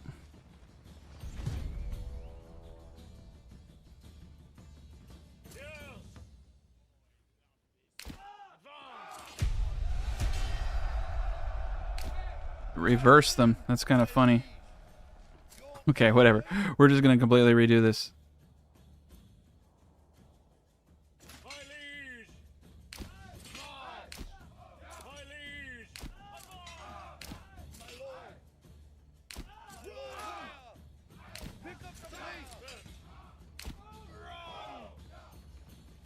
Flip around. All right.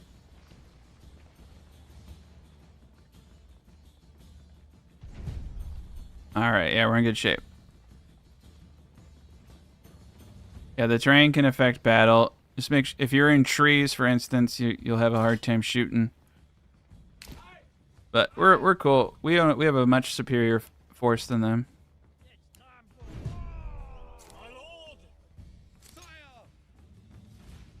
I'm actually gonna use these guys as a shield, and then I'll come around the side with my polearm militia. Here they come.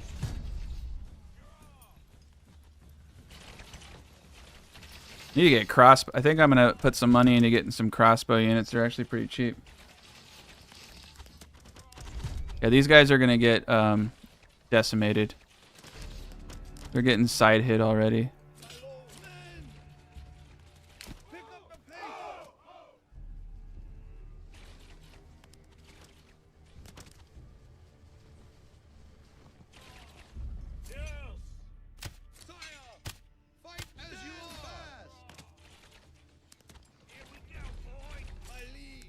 Alright, we're gonna use... Okay, so polearms are amazing. These polearms are just gonna rip.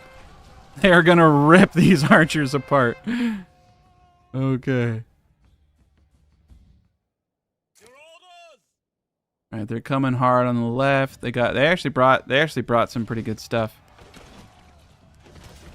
Okay. So we don't care about these archers. Their lives don't matter. Let's start using our archers correctly. I do want to make sure, though, that my archers are being used well enough, so we're just gonna do a switcheroo. Switcheroo, I said! Didn't get the switcheroo in time.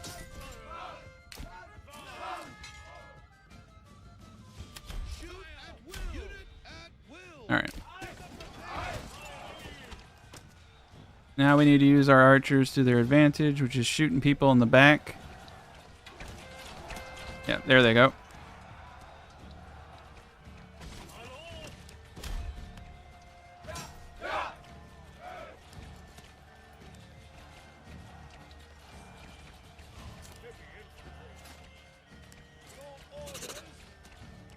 These guys should be doing a little bit better job. Holy shit, they bought more?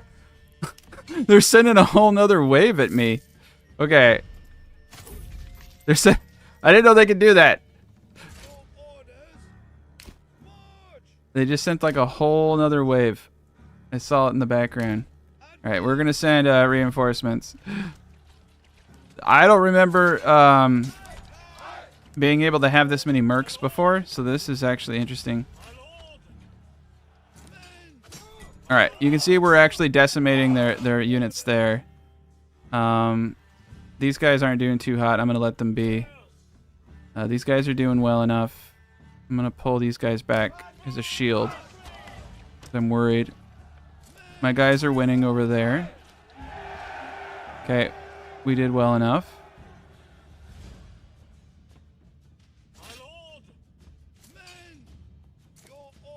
I think there's another group. Oh shit! They pulled the mercs right behind me. All right, we got 2 wars going on now. Oh god. Okay, yeah, we got we got 2 fights going on now. I've never had that happen. This is why you always need money. I think we'll win that fight. Okay. I don't know what's going on right now, but I'm living the dream. All right, let's do this. I'm not gonna pussyfoot around anymore. People are gonna die, and we're gonna lose people, and this is not looking good.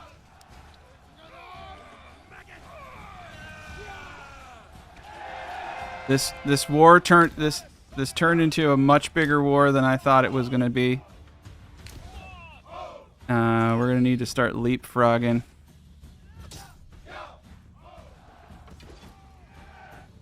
Okay, and then the battle over here. All right, we got sword. We got the advantage here. I've hired all the mercs that I can. Okay, we still haven't lost like too many of our original people. The spearmen are going to be the exception. All right, cool. We're winning. We're winning. We're going to be fine. Actually, I should have him fight him. Oh, shit. All right, we're going to have to play a little game I call Leapfrog.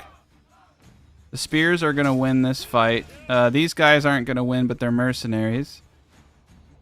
These guys aren't going to be able to help me in time.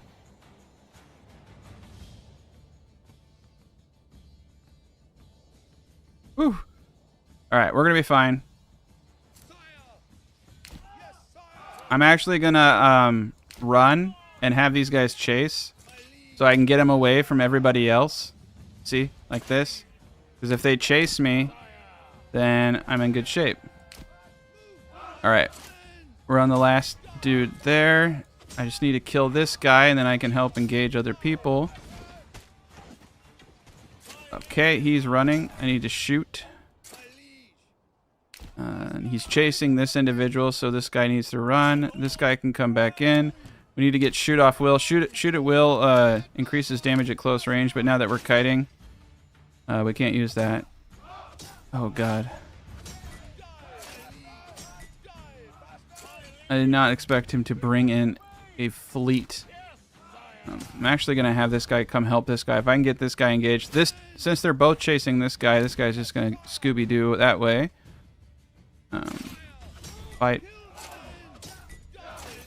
Did we get them to run? Oh, nice. We got them to run.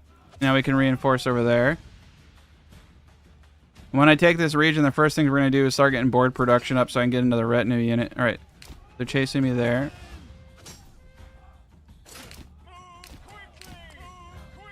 This guy just doesn't know what to do. Come on. Oh boy.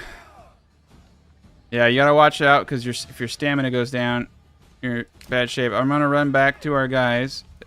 Alright, they want to quit. We'll shoot this dude. We're not even gonna bother engaging this dude because he's obviously glitched out.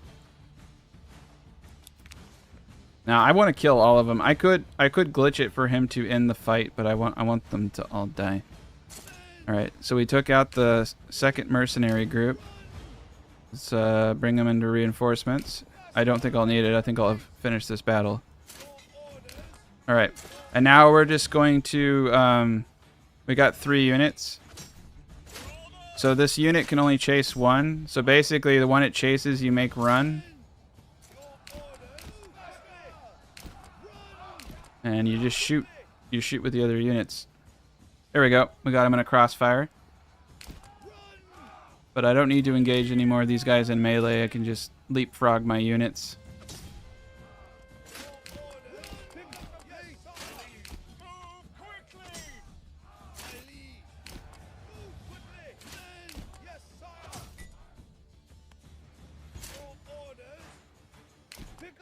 Alright, these guys are just gonna chill.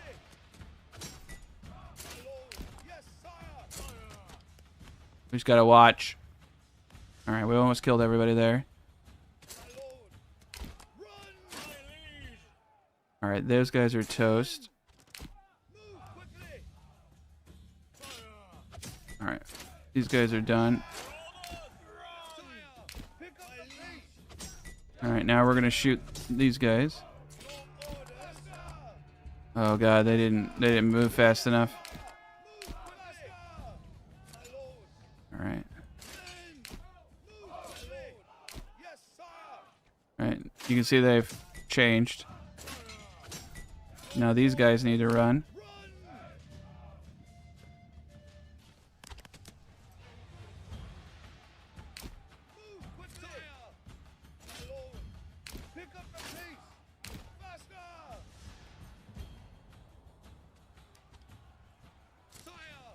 This is like what I used to do in the old Total War games. All right.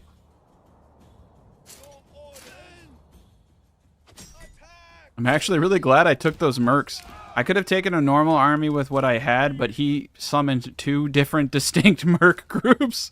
And I don't know if that was a glitch or if how the game is now. That was a pretty intense battle. That was actually probably one of the more intense battles I've had in a while. But the AI is still pretty dumb. Boom. Took out 3. Mode. That's why I like archers, because archers are a little bit more nimble than crossbowmen. But we're just going to basically circle. We're going to circle. Okay. We did it. We took the region. That was a lot of dead bodies. We lost some men. I don't know if they were good men, but we lost them. All right. So this region has been taken. And now we can fortify and have another little bit of a buffer, and we can start building up that town. Everything here is pretty much tier 3. Just a couple of houses. Everybody's got booze. We got a good thing going. We have all the food we need. Yeah, everything's great. Perfect. Oh man, that was a bit of a doozy there. Back to the second episode. So to recap the last episode, we got our village up to tier 3 initially. We are kind of, you know, a small population. The mountain pass has a pretty small footprint. So each of these villages is going to be specialized and unique. And right now, we're, I think, very much looking forward to building on this little mountain edge right here. We just took this region at the end of the last video. We had one of the craziest fights I've ever had because a bunch of mercenaries just kept spawning, and I don't know if it was a glitch or if that is just a new war mechanic. I don't know. It felt kind of glitchy, but it was a pretty insane battle. So let's get to it. Now, we have a rich berry deposit, normal animals, salt, rich stone, and clay deposit. I think that we're going to set up our city normally, as we're going to build right up here. So I'm going to start outlining this animal facility so that we don't accidentally move it. In a good spot. And then we're going to use the farm trick to protect the berries from being destroyed accidentally. You can still use the field. So let's just make sure we have all of the berries. That's kind of weird because this is a rich deposit. I thought there'd be. Here we go. All right. Well, that's kind of cool. They're all like really clustered. Really clustered. All right, here we go. Got a couple berry bushes right there. We're gonna do something easy like that. And then I'm just gonna check real quick. We have all 128 of our berries. Just make sure that there are no berries on the edges. I don't see any red outlines. I think we're in good shape. Real quick. All right, cool. We're hunky dory. So let's get ourselves a nice little road going into the circle road over here. That will define our area. So if I do want to have ease of access if I want to start moving goods between the cities. So since I have a road here, I'm going to put a road out right there. And then we're going to drag this road. Yeah, we have farmland all around here. So if I want to have a road coming from here, I could put it here, but I'm going to put it right here so that we can send goods faster to each other. This will be our quick route up into this village. Perfect. Wonderful. All right, well, let's take a gander at the farmland here. So we want to be smart this time and pre-do our farmland. And of course, right where I was going to put the castle is probably one of the best emmer fertilities there is. So the castle is going to have to... Oh, man. That's funny. Right in the spot I wanted to put my castle. Okay. Okay. This whole area over here is perfect for bread production. So I think I would like to keep all my farm fields close. I think we're going to go with 2 1 Morgan plots for the 200 people.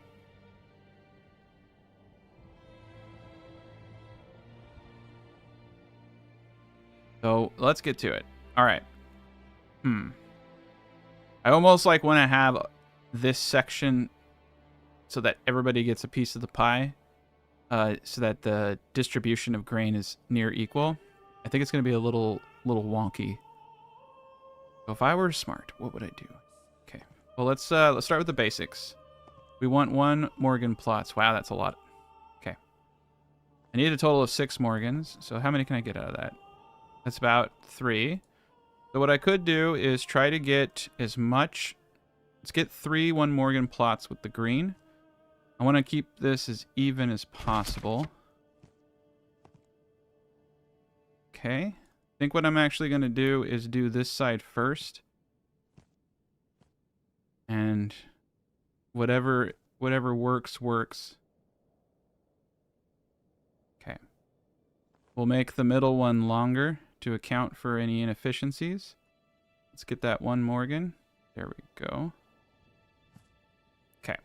Trying to make the green equal in everybody, but never easy. It's going to be a little wonky, but it will keep everything even for a year. Okay. So there's 3 with the good stuff. Now the rest of it's just going to be 1 Morgan with the bad stuff. And I think what I'm going to do is make them work for it. I'm going to have the road coming up through here.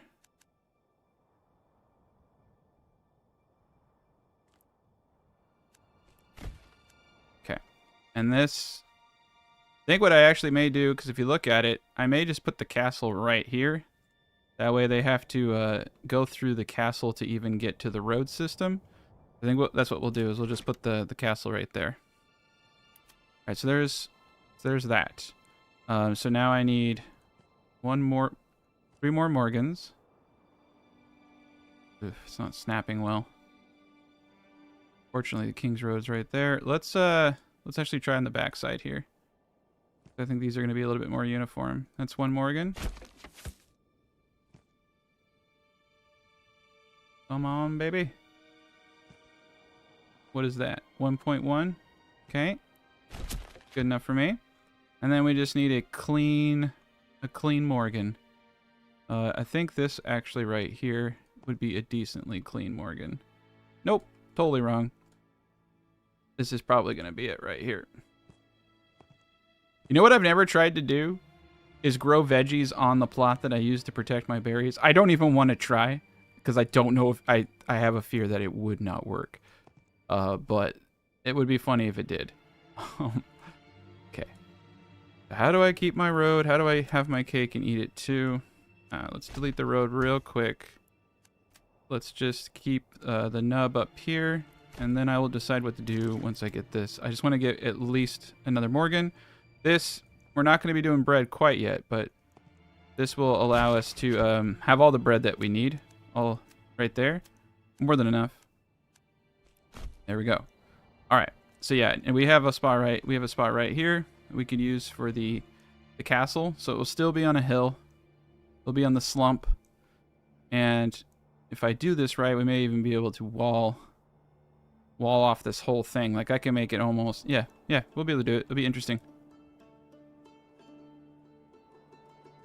Yeah, I could build the castle back here on the flat top. For some reason, this spot right here speaks to me. But there's a few places we could do it. Yeah, I've been basically I only use double burgage plots unless I'm doing an artisan building, which is very few things like the cobbler, the boyer, and the booze maker, the brewery. Those are my only single plots, but yeah, I use double plots for everything to reduce the amount of market stalls that I need. And also it saves a heap on other costs. Okay, so we're ready to quote unquote rumble. We're gonna place our first settlers camp, which we need to do. We need to figure out where we're gonna do our wood. I think is gonna be down here in this area. So I think what we'll have, kind of like a split town. I could do the wood down in this area, which is actually just as good. Maybe the wood cutter there, and then the lumber mill. Oh dang, dude! There's like this whole little section back here. I think I'm gonna do the lumber mills back here, and then we're gonna have to figure out how to get that road connected. And then I'll do wood cutters over here. We don't really have. We have rich stone. We don't have like really any industry here, so I think all industry will be done. Actually, industry and residential should probably be tied in since leather production's right there. Yeah. Okay. Not enough mana. Okay. I need about 5 more coins and we can plop that down. So let's let them slowly build that out. Yeah, you do have to build the castle on the cliff. I know, that's why I was pissed off that the best farmland was right here, because what I wanted to do was build the freaking... I wanted to build it right here. Is this a way down? Ooh, look at that. That's a way down. Right there. This wouldn't be a bad spot for the castle.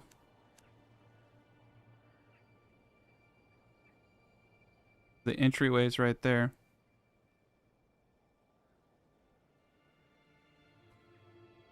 So you're wondering, is it efficient to use chickens in double burgage plots? Let me explain that in a different way. Everything is efficient to the extent that you're willing to go all the way. So if you think you can supply enough chicken eggs in double burgage plots to be part of your food group, it's worth it. But you would have to do a lot.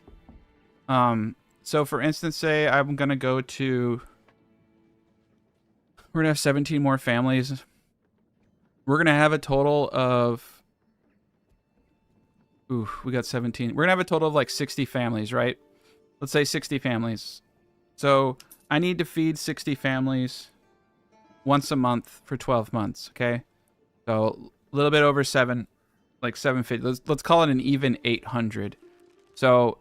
if I wanted to provide 5 food types, right, divided by 800, that's how many I need to produce of each good. See what I'm saying? So you would have to be able to produce that many eggs, essentially. So if you think you can do that, it's worth it. With spoilage, you would probably need about 15 burgage plots. Of the 17, we have 17 burgage plots. You'd probably need about 15 burgage plots at a max population, even a low population, for it to be a consistent food group and get the 100% bonus.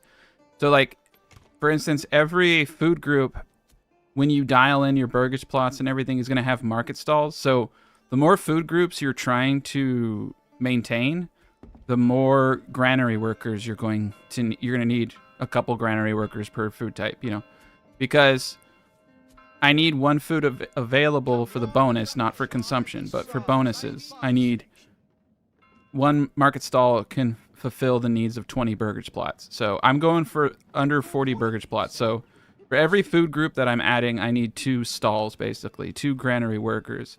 So the question I ask myself is, can I go the distance on that food? And do I want to? Like, do I want to put more granary workers? So, like, I'm not doing eggs because I can't go the distance. And I don't want to assign more workers to it. I'm focusing on fish, honey, apples, veggies, and bread. So those are the things that I can produce in this region very easily.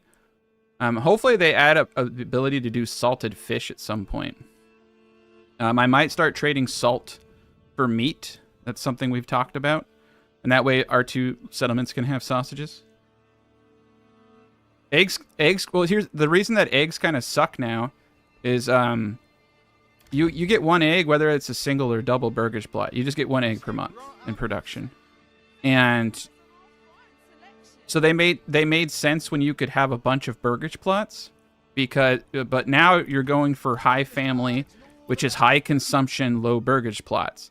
So like your egg production's halved and your population and demand is the same. So it's logistically just not really worth it. But that doesn't mean you shouldn't do it. Like, there are going to be scenarios where it makes sense, and there are going to be scenarios where going into pig pens makes sense. Like if you have the advanced skinning perk to get double, while you only get 8 per year extra meat per burgage plot. If you do 10 burgage plots like that, 80, and you have a rich meat source, that's like about 250 to 280 per year if it's rich, and you have the policy that's doing everything plus those plots, you're looking at about 380 meat. So it's like you really have to, you just have to ask yourself, am I going to go the distance on this, and is it going to be able to fulfill? And if it doesn't, it's a complete waste of your time.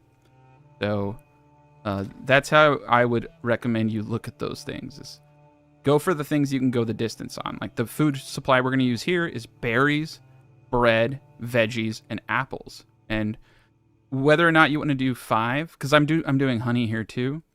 It's a lot easier to do 4. And now with the overstock feature, so you can, let's click on a market. Now with the overstock feature,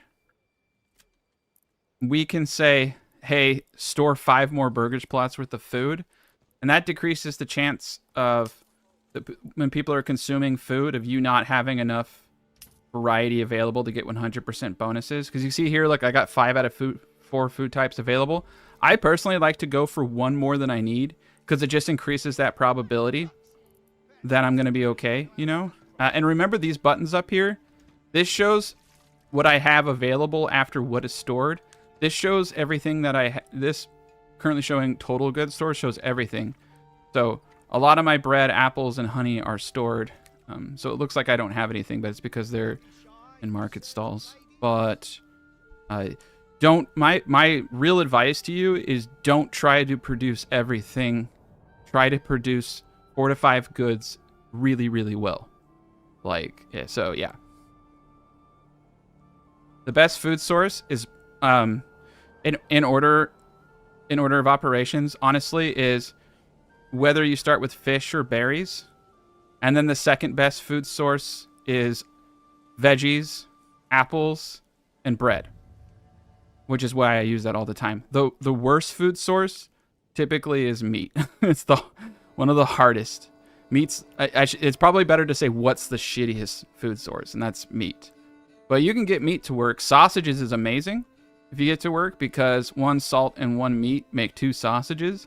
Sausages are actually pretty awesome, but the best way to get meat is just to start a town and then use the policy to, you want to find a rich wild animal, use the policy to increase the breed rate by 50%, and then you want to get advanced skinning to double the amount of meat, and that's the best way to get meat. You can do it with sheep and the butcher, but it takes forever, and sheep will lag your game, and they're just, you have to have a lot of sheep. There's actually calculations out there, so I don't want to give you bad information, but there's a specific amount of sheep you need to hit peak breed rates.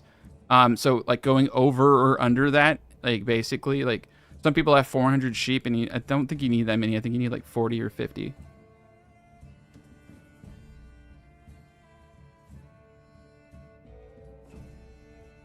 Yeah, you're asking, should I build the apiaries near the Brawndo circle? Absolutely. This was definitely a failure on my part. I just thought it would look kind of cool over here. But I honestly, now realizing what I've done, I probably should have just put the apiaries right here, lined it with the granary, and assigned all of these families, which is 12. Wait, no, 4, 8. This is 16.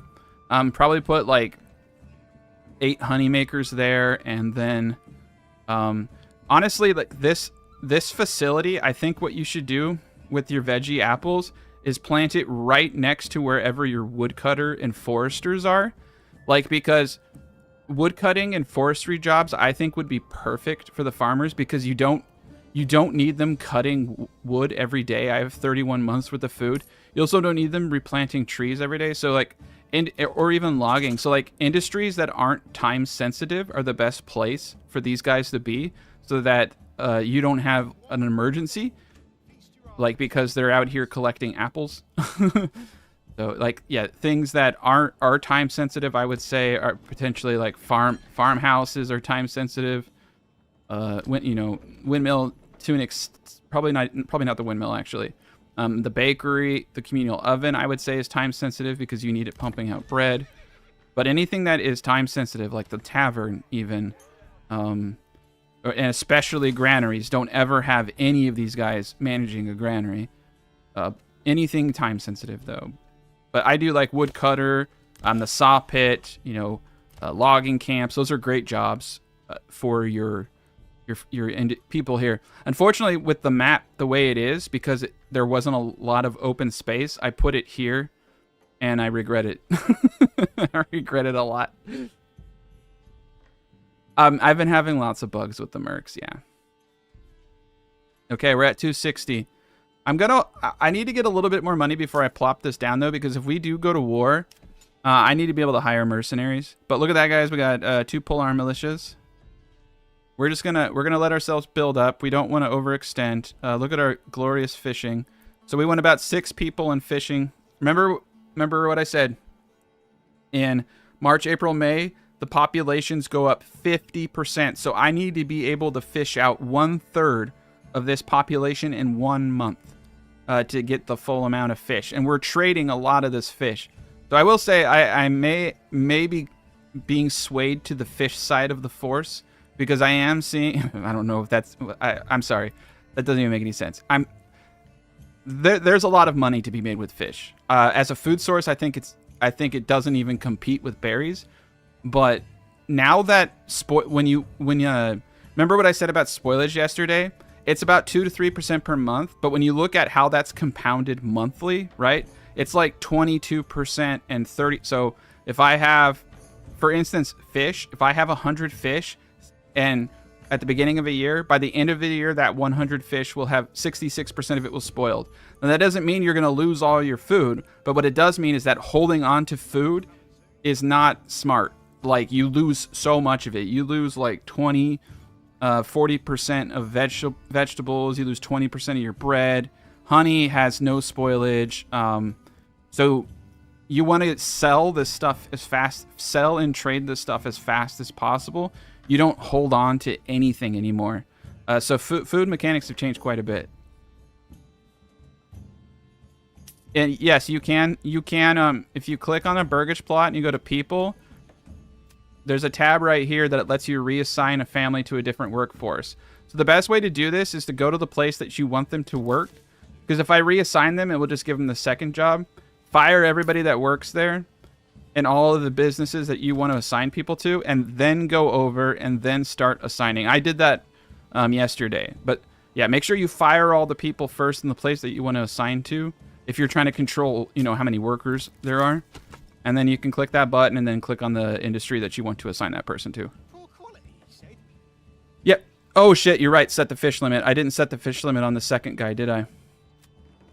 I set it to 470. Oh, it's the same thing around. I need to change it because I forgot to double it. So I need to change this to 2/3, and that's going to be 480. That's 800. That's that's 960, I think. Yeah, that should be good. 960. Okay, cool. Now we'll get us about 5. Ooh, that's gonna be good. It's gonna get us about 500 per the 350% ticks. So that's like almost 1,500 fish.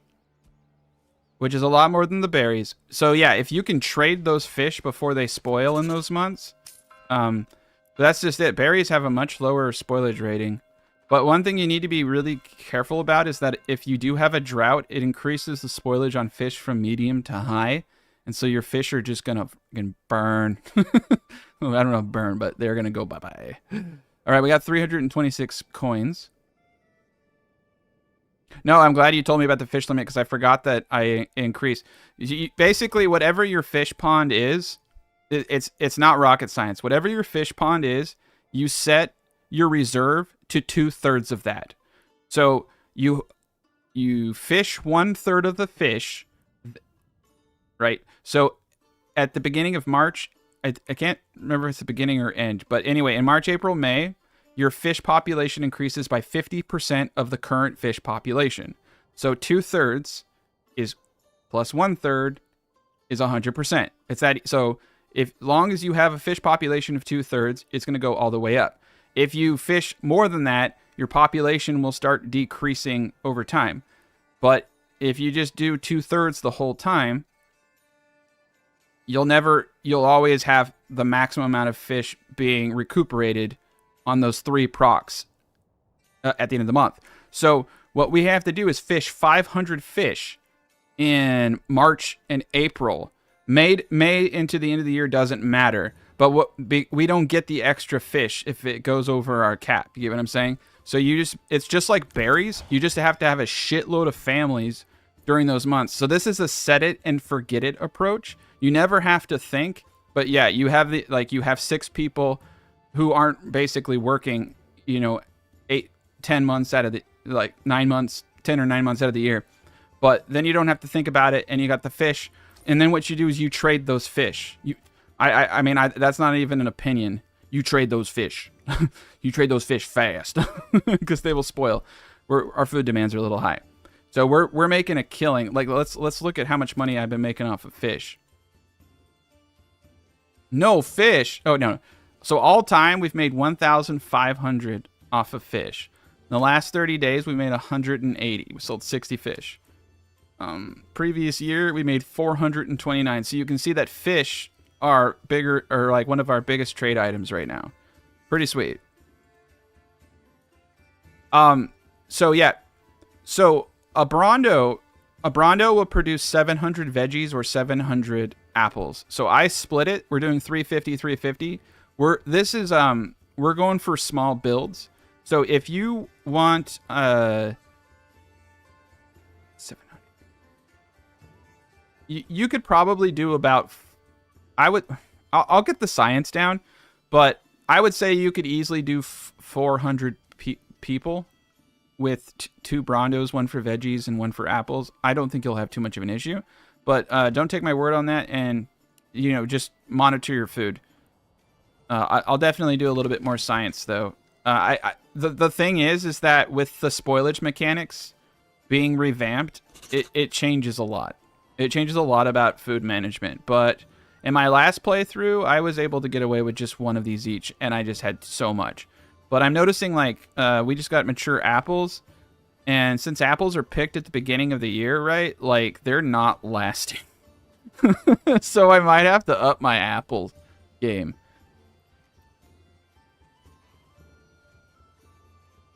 The level 2... right. The level 2 granary reduces a lot of spoilage to 2 to 4%, but you got to realize that that's every month. Every month. So compounded 4% per month is close to 22% in a year. So if I have an excess of 200 apples, 22% of those apples are going to be gone. And then some stuff is higher. Some stuff is 4 and 5% per month. I have a guide coming out on spoilage rates for the first. So I've completed a massive guide, and I've had all these conversations. I have it, but I'm releasing it on the 1st of January of 2025, so that when people see the video, they see that the year is 2025. I know it's pretty vain, but if I release the video now, people will think it's old, and I want people to know that it's for the recent game. So on the 1st of January, I have a guide with a section on spoilage that goes over the monthly rates and the yearly rates compounded. So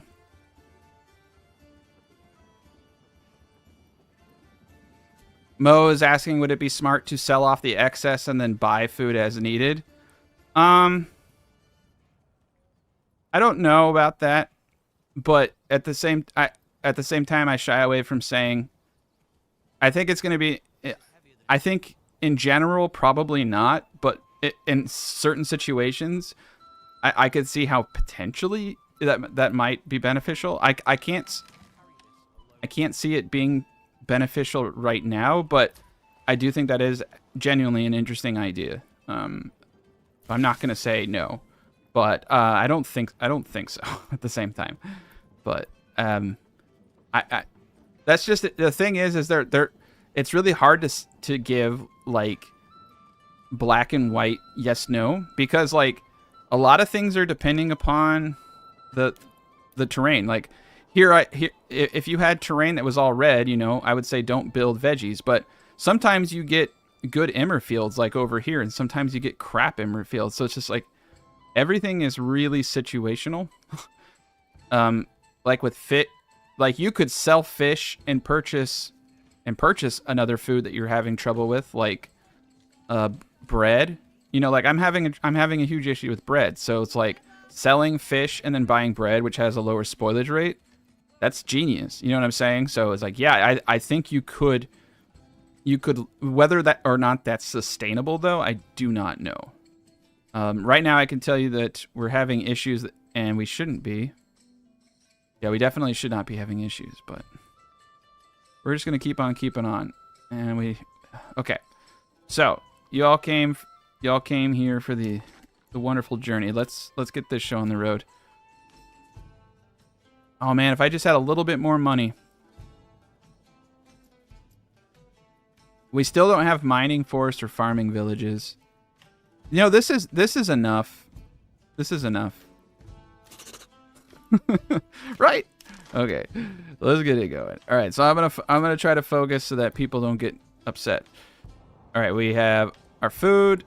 We have. I think over here is like a really good spot for wood. Unfortunately, they're gonna have to walk quite the distance for it. We're gonna place 2 of these bad boys over here. I'm also gonna slap down an ox cart or 2 right here. We're going to let them build that up. And then for food, we're going to want to immediately get the hunting camp up. I'm going to set right here. I think we're actually going to do the woodcutter right here. This is a beautiful spot. And then we'll do the forager here. I'll put a back road. Back road like so. All right. We got the road going. And they're moving.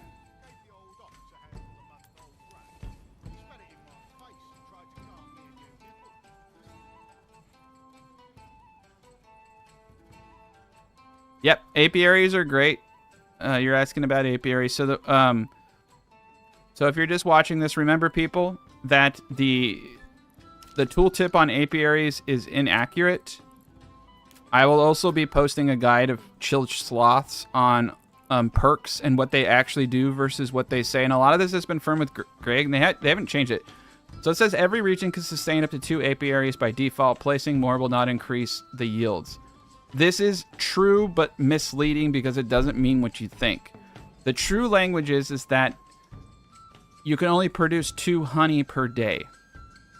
Not 2 apiaries. So it can sustain up to 2 honey per day. But the ideal amount of apiaries is actually 12 to produce 2 honey per day. Some people say higher or lower. This is something I'll have to do more digging in, but I've found a pretty solid consensus with people whose opinions I trust on 12. Now, I recommend doing 8 because 2 honey per day times 365 days is well over 700. You don't really need it. So, like, 8 will get you, about 400 or 500. But I'll have to test whether or not they mess that all up. But, yeah, we have honey going. But, so you can see here, there's honey. I have a honey man. There's no spoilage on it.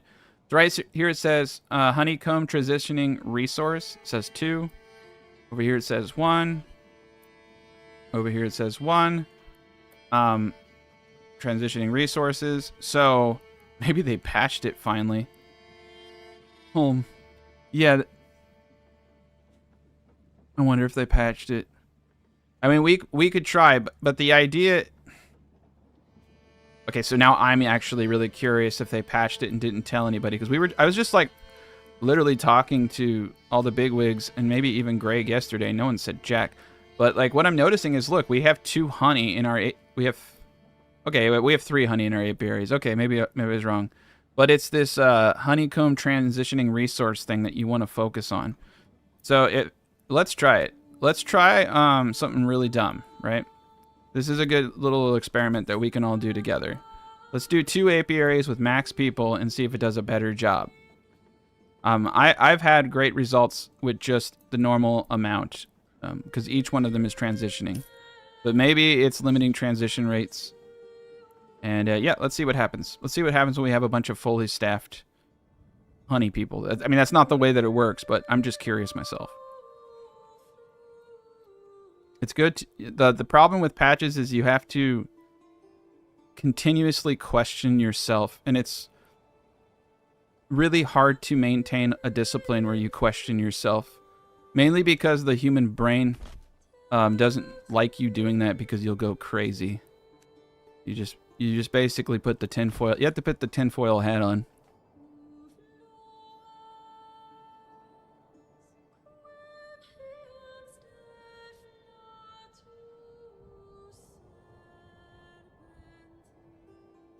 All right. All right, we got a good thing going. Let's get this up.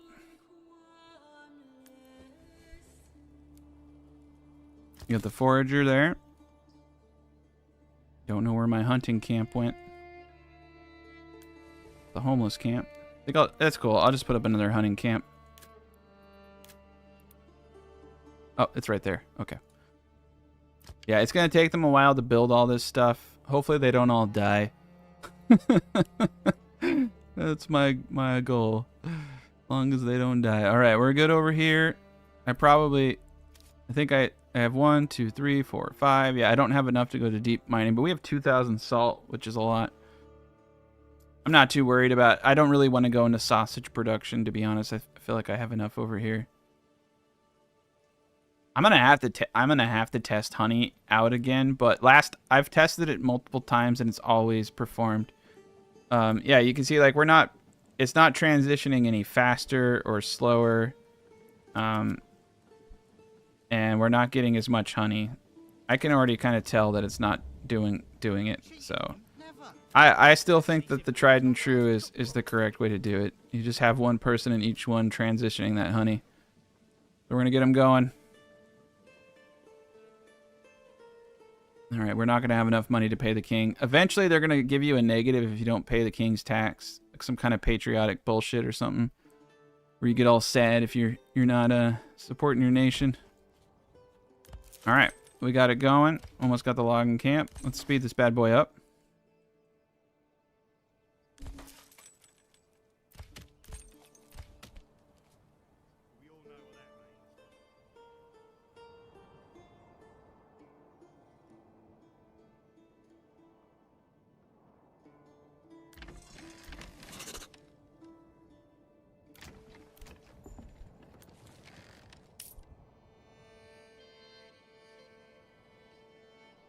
All right. I'm going to try to keep all my industries kind of close together. I think we're going to do the Brawndo right here. And then the castle I have to figure out. I'm thinking about doing kind of a weird castle here. As you can see, it morphs. This goes downhill. This goes downhill. Dude, it all goes downhill. Alright. I have to figure out where they can start getting up. What I'd like to do is, I want to like wall in this whole gorge right here. You see what I'm saying? This would be cool. So I want to make a no build zone. I'm just going to use a road like this. That we can, I'll destroy these roads eventually and we'll rebuild all this. But this is where I think I'm going to put the castle right here to protect this flank. So that way, They either have to come up this way or they have to come up through here. And this is going to be pretty hard. But we can have a big castle. I'm going to make a big castle. There we go. All right. So we're spread out a little bit. I'm going to put 2 people in there. Let's pause this for now, actually. I'm just getting ahead of myself. I don't want them messing around with that. And then let's get another ox as soon as I can. Looks like we got one right there. That way they're just pulling from the source and they don't have to walk the ox all the way here. This is a disadvantage in the beginning, but long term it's going to be great. And we have this beautiful area right here for all of our needs. So let's get the basics. Let's get a well down. I think a well right here is probably better. Let's get a granary. We're going to put the granary right here, right next to the food. And then we're going to put a market right there. 13 should do it. All right. And then, okay, we got... Perfect.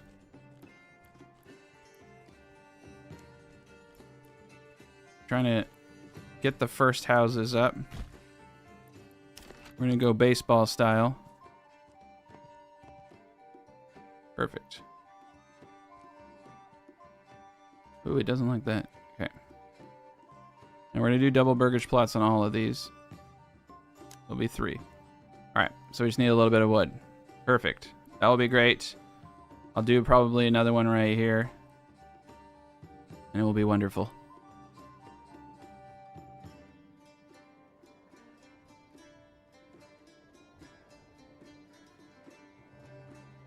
No, I didn't run the road over the cliff. It stopped and then it went down. It does that. You can run roads off, quote unquote, run roads off cliffs all the time, but that doesn't mean that they can walk up it.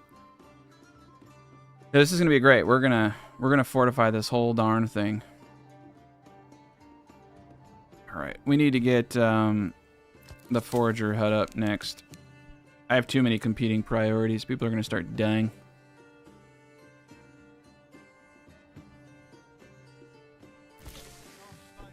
They don't do a really good job prioritizing, though. I'll tell you that much. You tell them to like do one thing and then, but they are a little bit smarter. Like they didn't start. They were doing that until the wood got there. So maybe I'm wrong. Okay. All right. Let's get some berries. They will eat from the forager hut. No, they'll eat from the granary. I don't know if they'll eat from a forager hut though. They're doing a good job. I'm just being a jerk, I guess. I'm a backseat driving my villagers.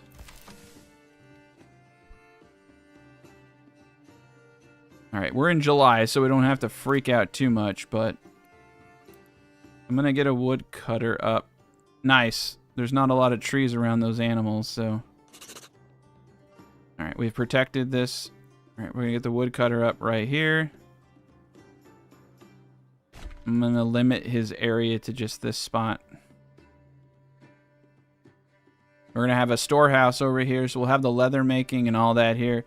And the initial stages, people do matter, so it is kind of nice to have it all in one place, but eventually we won't. All right, we got what we need. This will allow us to have 6 families to get this bad boy up. 2222. Boom. I think we're just going to build right over this salt field because it's not really doing anything for me. All right, so when we build the Brawndo this time, I'm going to need boards before I start. We got to make sure that we're center. So, and then we'll try some new techniques that should allow us to build the Brawndo in just like a couple of minutes instead of, 35 hours. All right, they're making some good, man, look at this place, though. The amount of fish we have. It looks like apple production just, like, stopped. I don't know if it glitched out or something. I've noticed that there are some interesting little issues. Oh, he's a fisherman. Oh my god. Oh my god. I'll mess with this stuff in a little bit. They keep reassigning themselves. Sometimes I like to buy a little bit of bread. Looks like honey. It looks like they may have actually fixed honey in a bad way. But in my last playthrough, my last playthrough on this new patch, I was able to get honey working with eight apiaries. So it could just be that I just don't have enough. 8 apiaries does seem to be like the magic number of apiaries. And I am a stubborn man. There's also a slight inefficiency in the organic design, and the fact that my housing is kind of like all over the place instead of regional. But yeah, we're gonna get 9. But the good news is, I think we have 100% booze, and we're only buying about 5 barley, and I'm producing just a little bit of barley every year. Like really not that much, like 46, but it really cuts down on costs. And look, we're actually cash positive. So we're cash positive. Everybody has alcohol.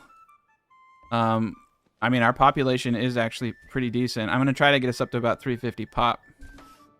In that little place. We got berries coming in now. All right, we're gonna put someone in the granary. And we're going to do a woodcutter. Let's get the storehouse down. There we go. And then the next thing that we need to do is get a saw pit up.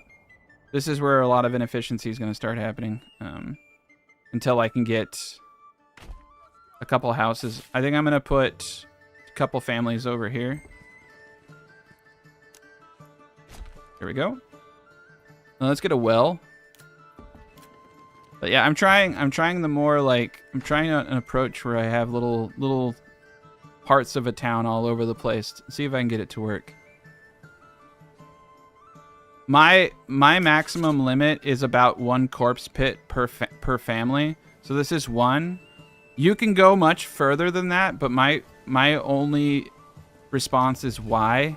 Because by just doing 1 corpse pit per family, they're able to, like, you realize I'm getting 180 vegetables off this field. Like, you could technically go up to 0.75 Morgan per family. So this could be around like 3 Morgans for 4 families if you wanted to.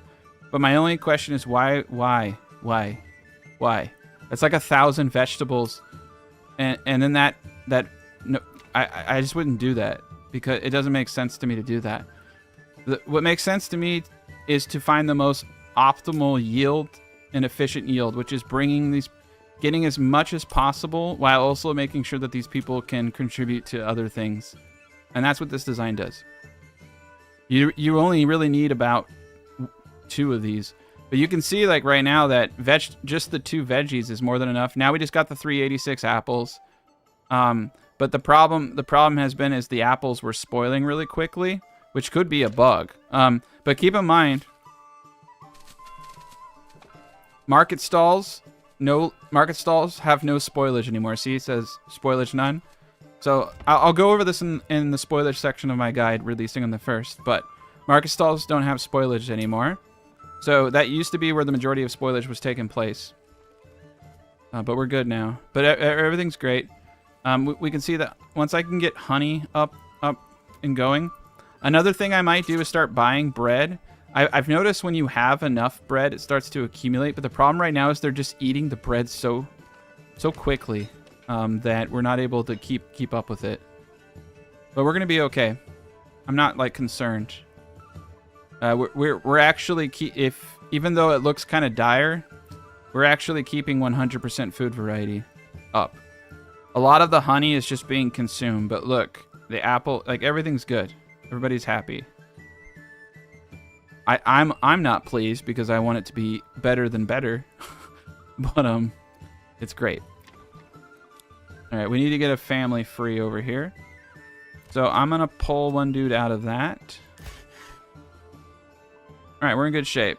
I need to pay more attention to this place. We have 23 months of food. I'm gonna pull him out of there. Or not 23 months of food, sorry, fuel. 14 months of food. All right, we got berries forever. I'm gonna pull him out of that, and I'm gonna put him into the hunting camp now. Get another food variety. That will get us a bonus. And we're at 73% with quite a bit going on.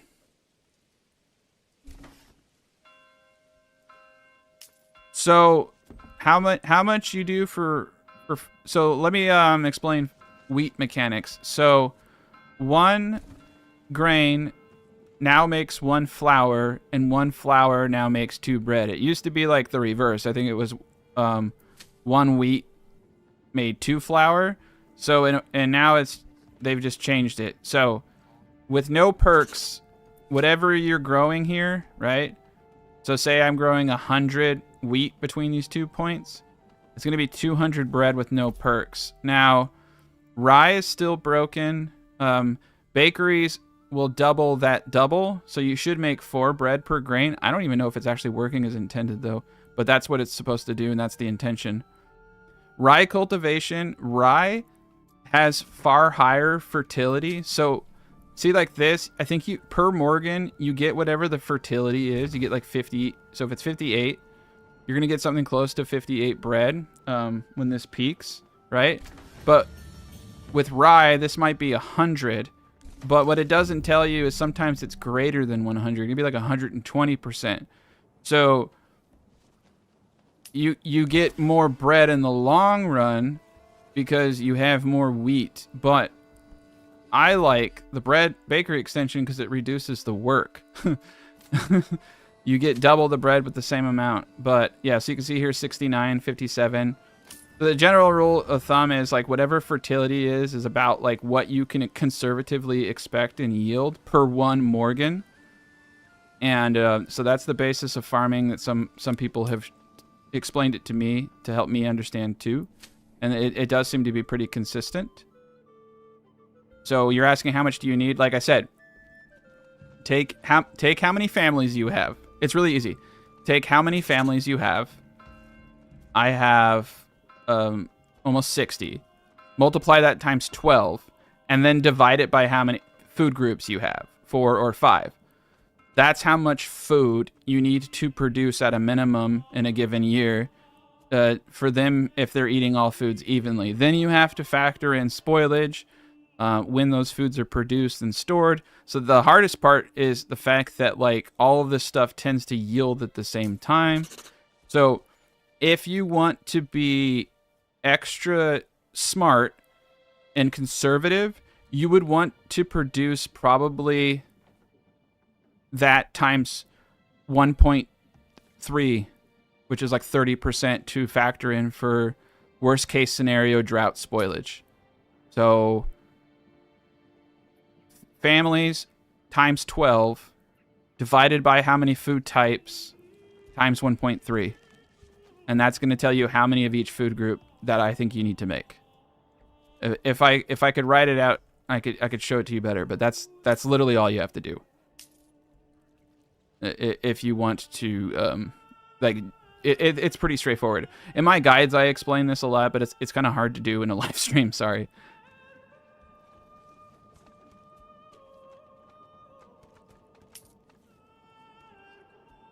But here we go. Yeah, we're doing great. All right, we're doing fine. Like I said, we're staying under 20 burgage plots, so I only need 1 market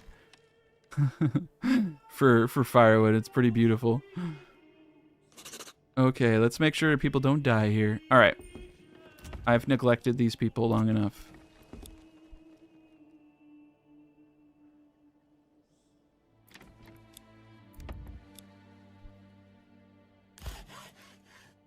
We're going to start getting, I'm going to pull him out of logs. We're going to start getting saw pit. Now, I like to go with the reserve of 5 because that's the exact amount of logs you need for the church. And make sure you cap your boards because they will go to the moon. Let's do 100. So our next goal is to get the church going. I would like to get a storehouse up too. Let's get the storehouse going with the firewood. Beautiful.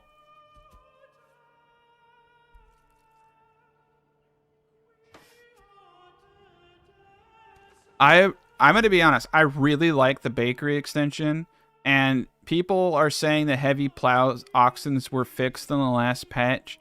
I still just if you can make perfectly straight and square plots, they do ox do incredibly well. And I do half a Morgan long plots for my ox because they don't start planting until the ox is done. So the bigger you make your field, the bigger the delay in the beginning of a farming season until they start planting. So if you do 0.5 Morgan straight plots, the ox will plow and then they'll start planting, and it's like a perfect time synergy of the ox finishing the plow and then planting, and it's beautiful. But the problem is when you have limited room, it's really hard to make perfectly, like, you know, square plots without losing fertility. So ox work better, in my opinion, on territory where you have you have perfect fertility, because you can make any shape you want. It's just kind of a nuisance. If you want to take the time to do it, it's good. Yeah, I mean, there's certain things you'll see me do in a Let's Play, and you'll think, why is he doing that? And it's mainly because it's just too time sensitive, and I'm trying to keep the flow of the Let's Play entertaining. I mean, trust me, if I could sit here for days. I could sit here for days fine-tuning things. So I have to there's certain things I have to not do because they just wouldn't be very entertaining. Yeah, I mean, like, let me show you. I can at least show you because it's pretty straightforward. So say over here, right? I have this. So what you want is perfectly square, and you want a 0.5. So that's 0.2 Morgans, right? So typically side to side is what you want because that's the motion of the ox. That's 0.3. So it's hard to do when you have limited space, and you don't. But this is it. You want this, but 0.5. I mean, you can make it a little thicker. There you go. So like that. So the ox will go like this. Then he'll come out and turn around. Then he'll come out and turn around. And he'll go down the line like so. So if you have a weird shape like this, he's going to come out, turn around, come out, turn around, come out, turn around. So just literally that one... something like this can make it completely inefficient because he's just like he's like here like 3 days later and then he's going. So yeah, like I said, but I do 0.5s because that's 0.2. But by the time he's done plowing, the people can come down and do it. And then the other annoying thing is that you have to set each one of those plots up for crop rotation. So that's also what I mean. It takes like 10 minutes to do that when you do it correctly. So I shy away from doing that in live streams, but when I do like guides and stuff or well-edited Let's Plays, I will likely do it and just like speed that part up. It's pretty sweet though. Yeah. All right, we're doing great over here. Over here, not so great. All right, we're above 50%. We got the boards. I think we're gonna get some Frontier Jesus over here. Yeah.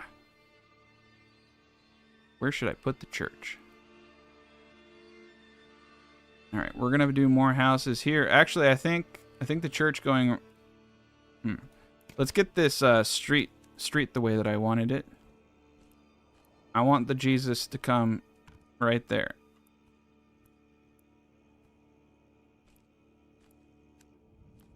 There we go. Ah! Okay. There we go. I want everyone to have equal access to this church. It's like it doesn't like me. There we go. There we are. Beautiful. All right. So now we're going to dial in happiness. That's going to be easy with the church. Yeah, rushing the church, to me, like, you could technically... So they nerfed the approval bonuses from food, and they nerfed the approval bonuses from having wood available.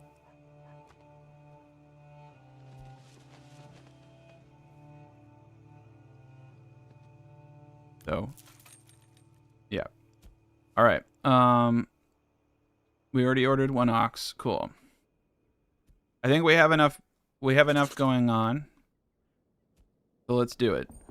So we're going to do our Brawndo right here, because it does have what plants crave. So it's going to be 5 tiles. We're going to do it right up against this. Oh, I like the idea of having the road connect right there. This is going to be the center point. We're most likely going to destroy that salt thing, and I really just don't care. I'm sorry. I know there are people who are going to lose their marbles, and I just destroy a resource. But if it's in the way of glory, it has to go. I actually might just barely miss it. Oh, it just survived. It just survived. A little. Oh, there's going to be a little bit of it. A little bit of it gone. Doesn't look like. It looks like I just lost a little bit of salt.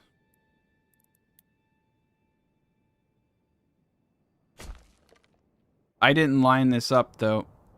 I broke a rule. I did not line this up. So it's sideways, so it's not going to snap. That's the one problem, but you know what? I'm going to probably drive everyone crazy. I'm going to leave it. I'm going to leave it and see if I can do it. If I can't do it in 2 minutes, I'll destroy it and we'll do it again. It's always a good way to show people how you have to align these things corner to corner.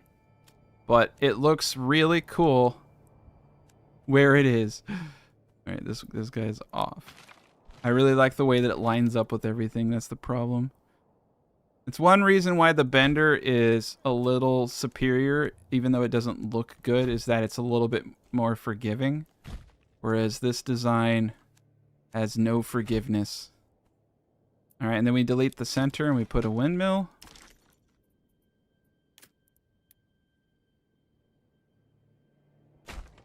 Beautiful. One day they will give me the ability to mass delete. I would honestly like a stamp feature like they have in Anno. That would be amazing. That would remove all of the issues, because then you could have your burgage plots perfect. Oh, one thing I didn't account for was I didn't know what that side doesn't. I don't know the perfect thing. I'm gonna have to eyeball the left side, and that's okay. All right, let's do the Brawndo. A little bit of a blind spot there. I'm gonna have to allow the snapping to tell me where the edge is. Cool. All right.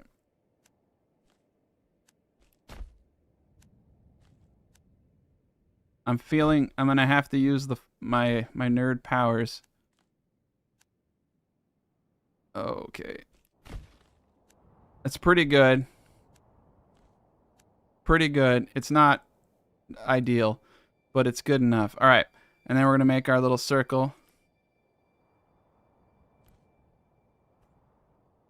This is probably the most time-consuming part, is this circle, outside of deleting a bajillion corpse pits. All right, and we're making a circle around the circle to create just a little bit more room inside of it for the marketplaces and anything else that I want, like a pack station if I want to trade. But we're doing half and halves. Ugh, I did a bad job from the start. Yeah, make sure you don't do a bad job. Most important thing, but yeah, just go a little bit by little. I guess I could use the camera trick. I should learn how to do that one a little bit better. There's a camera trick where you can rotate the Q and the E's, and you can get perfect circles that way too. All right, now we're going to use the center of this to determine our roads.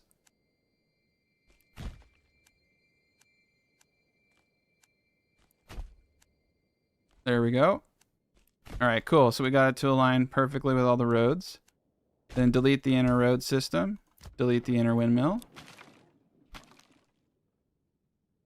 Yeah, the windmill lost its snap points in the new patch. It used to just automatically snap, and they removed it, and I don't know why. It seems kind of petty. I think I don't know. All right. So this is the problem, is that we're going to have crap. So one way I've had a lot of luck is going clockwise on the right side and counterclockwise on the other side. But again, this isn't going to snap right because I didn't align it with the corner of the map. See, it's angled, and I knew this was gonna. It's angled. It needs to. Ooh, actually, it might work because we're not that slanted. See how this one's like that, lines with the corner of the map. This one kind of does, so we might get lucky. It might forgive me, but if I go this way, it might work. I just need a little bit of forgiveness, Lord. All right, the Lord has not forgiven me. We're going to go counterclockwise. The Lord is angry. Yeah, the Lord is very angry. Oh no. He's enraged.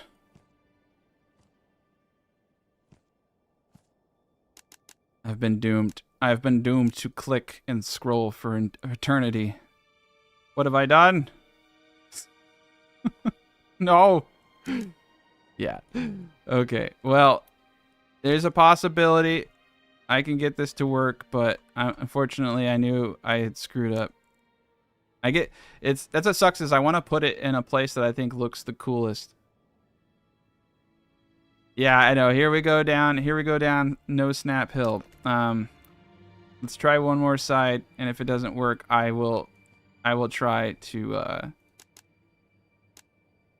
ask for the forgiveness of the Lord. That's not bad. It's not bad.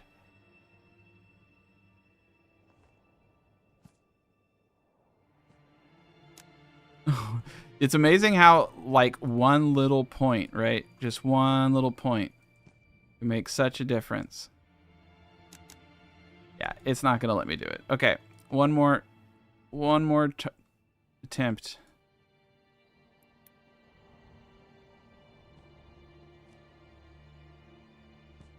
How, if I do destroy this whole thing...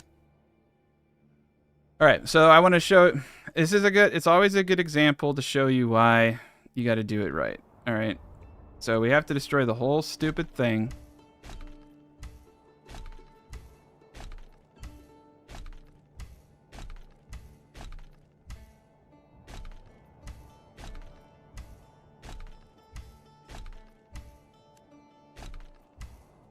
And we have to angle ourselves right, like so.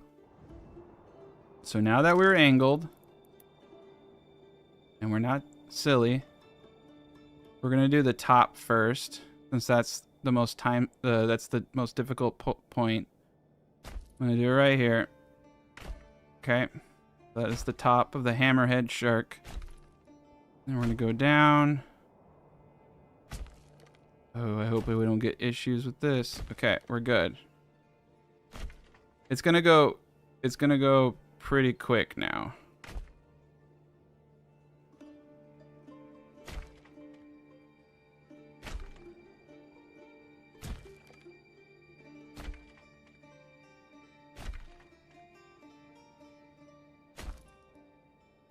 All right, this will work fine. It's really easy if you do it right. It looks a lot more complicated, but that's a little slanty, but that's okay.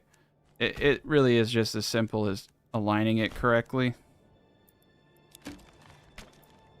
It's a hassle, I realize, but the efficiency is worth it.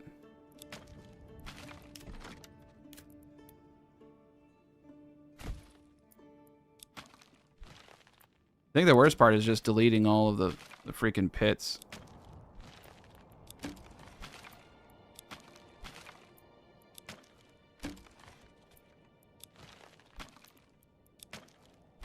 But this is gonna work, don't worry. It's this is gonna be like, it's just gonna slap together. It's gonna be amazing. It's gonna be an experience you'll tell your grandkids about, maybe. Probably not, but we're on the easy side of it now. Okay.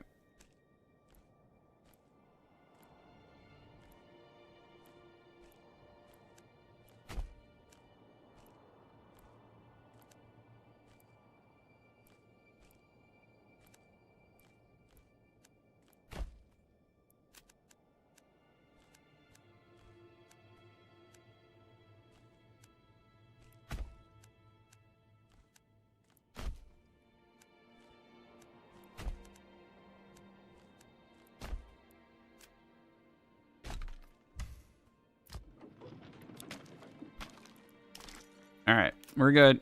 So I noticed that going clockwise here works really well. Yeah, see how sharp that is? We got the hammer, the extension, got that sharp plot.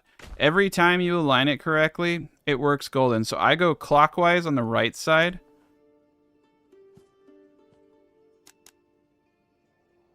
And then I go counter on the other. It was a little off, but this usually is pretty easy to find.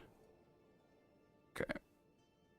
And you can go clockwise or you can go counterclockwise. And usually one of them will work.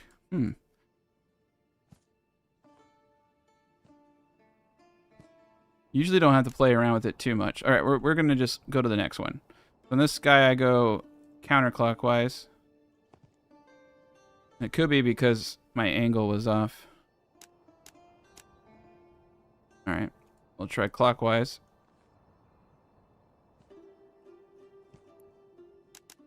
There we go. So I just alternate between clockwise, counterclockwise, and usually I get... All right, we need a little bit more wood. We'll get those two guys going. And let's connect this circle like so, make it look nice. Oh, look at that. It still kind of lines up. I like that. There we go. There we are. There we are. It's beautiful. We're done. No more. Okay. Yeah. It will go up just fine, but yeah, you gotta align it. Corner to the bottom corner right here to this corner. Corner to corner. If you're off just a little bit, it's the way that snap points are generated in this game. They so yes, while the game is not grid based, the snap points are grid based. You just can't see the grid.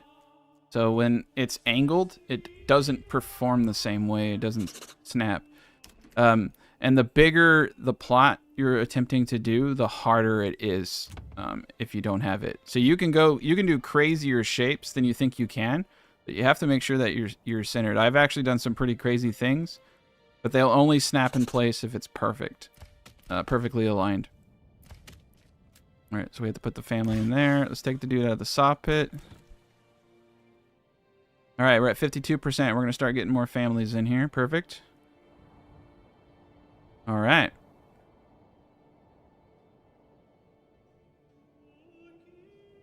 And then eventually I'll go back to playing my little Is It In Yet game.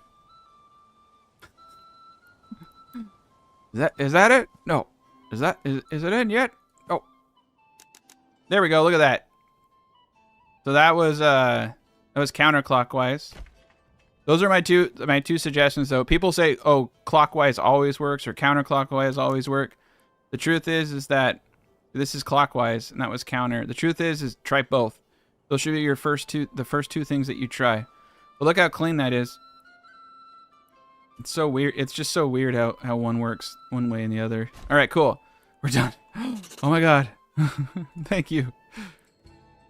I learned my lesson. If it doesn't work like the first couple of times, I haven't learned my lesson at all because I should have gave up immediately. I still had hope that I could somehow overcome it with sheer determination. All right, we're gonna do apples. We got a lot of money. And then the manor. We got to do the manor. We need a lot of boards. So I feel like my first people are just going to be mostly focused on getting all of the boards we need to build out our awesome castle. I think that's what I don't think these people eating a healthy diet is what anyone here cares about. So I'm going to try to read the room, and we're going to build a super cool castle here instead of focusing on their needs. But let's get the people going. Let's at least get some of the stuff being built.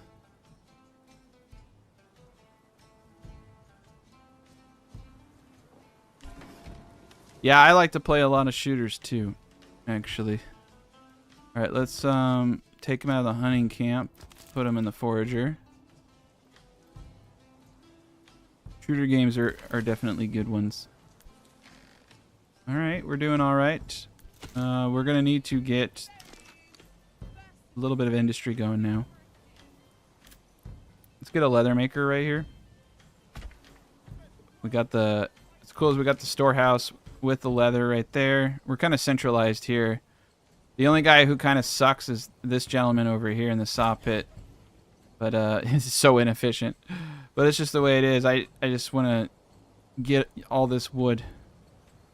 Let's also set the woodcutter's lodge so that he's cutting everything here. Actually, let's just do this. That's more than enough for the woodcutter. Perfect. All right, we got the church up. That's a huge bonus. All right. Perfect. Okay, so the next thing I want to do is start getting that stone so I can start doing upgrades. I'm going to slap another dude in the log. Let's get that going big time. Eventually, I'm just going to have both these guys deforesting this entire area. Alright. Let's see, what can I do here? Okay, so this is where this connects. This is pretty inefficient here. So they'll connect here and they'll walk around. That's not too bad. I mean, we got a nice little back path. Or they can go all this way, but that's not very efficient. So the only entry point is like right here, and then this is where I think the enemies are going to come from most of the time. We'll have to destroy this road and then replace it with it going through the manor. I'm probably going to do a double Pac-Man. We'll see. I want people to be... I think people can now walk through the roads because I know they had issues. So they just made it so people could walk through castles now, so that shouldn't cause too many problems. If I block this off, I don't know if I'm going to screw myself and they're going to have to go all the way around.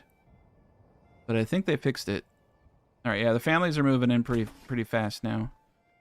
Alright, so we're going to do the 50-50. Get them veggies going. Perfect.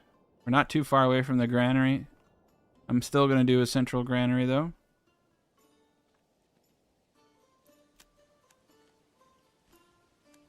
I like to do kind of natural curves. That looks good enough. I wonder if because I don't think we're going to trade. I wonder if I am lucky. Sometimes you get lucky and sometimes you don't. But I want to put a well. Oh, yeah. There's enough room for a well if you get lucky in the center of this for sure. We're just going to place the well. I have one over here, but I'm just going to place another one right there. Because I want to. Alright, we're growing. We're going to get the tannery going next. Read that. Get that built out. It does seem like building is a little laggy.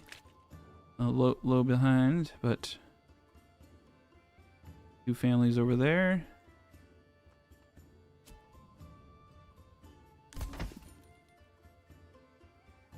Oh, you're saying that you may not even have to do this anymore, and that it automatically just doesn't kill them? That would be probably the smart...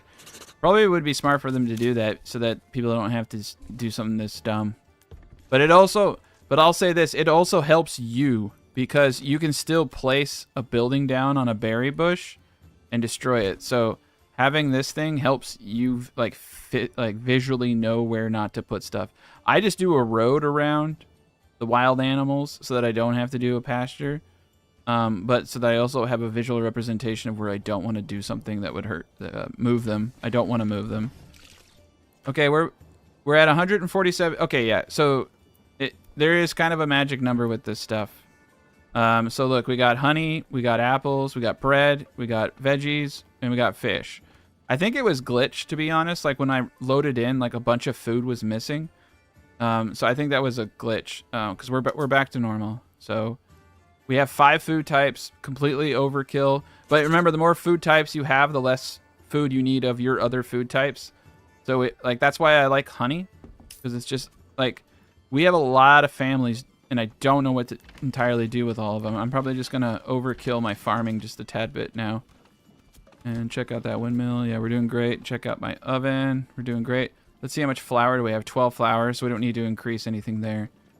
63 ale. We're doing great. We're down to a reasonable. We're at a reason. Now ale has spoilage too, so you don't want to have 300 ale. Like we're buying a little bit of ale. Look, we're actually cash positive. We're purchasing ale. My second trick, my second tip for you too is that if you can get barley on 40% fertility, you'll get above 40%. It's when it goes below 40% that you get like 1 barley. So, but if it's over 40%, you can get 40 barley per 1 Morgan. So any of this yellow stuff that you see, you actually can grow barley on. Will it be enough for your whole village? Absolutely not. But will it dramatically reduce the amount of money you're spending on barley? I would say yes. I mean, it's like hundreds of coins a year that you're not spending because barley is expensive. I don't know where the banditos are. Oh, they're over here. All right. So unfortunately, I think they're going to bring the fight to us. And I guess that's not unfortunate. So we're going to meet them. I love this top. I love how I don't get attacked from the side. There's only 2 directions the enemy can come.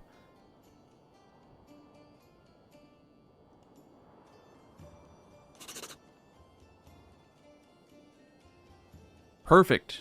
All right. Yeah. So I've switched out from spears to polearms. I use my retinue for defense, for absorbing, you know, defensive charges, and I love the polearms because the polearms just, they're basically like the Judge Dreads. They uphold the law. This is where the castle is going to go though, and this is where I think the enemy is going to try to come up. If they do attempt to come up through here, it's going to be a killing field. The castle, though, I think is going to be this whole area here. And we're going to have 2 entry points.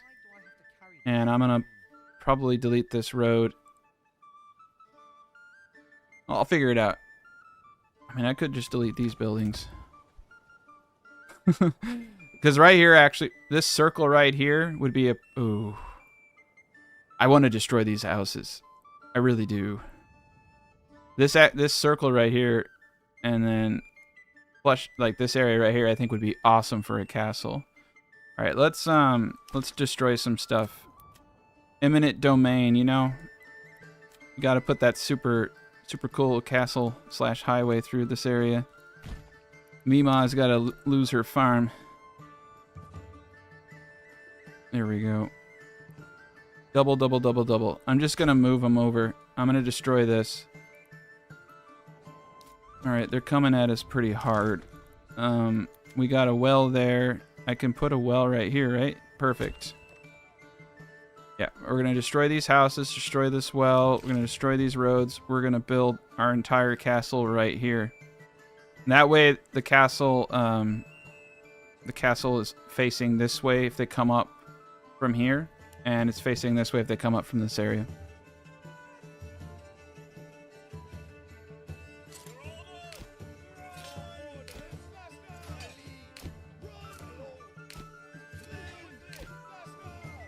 Three of them, huh? Oh, they are gonna try to come up through this area.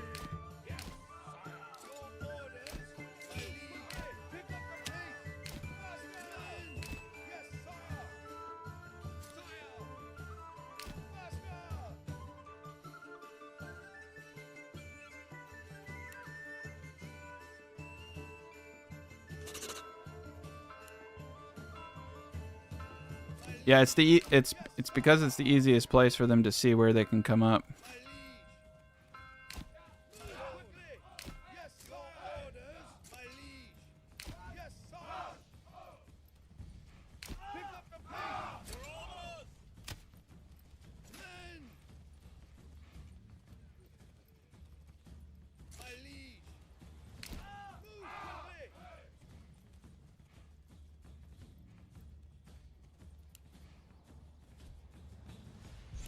There they are. All right. This is a bad place to be, man. They're running through a river. Getting hit.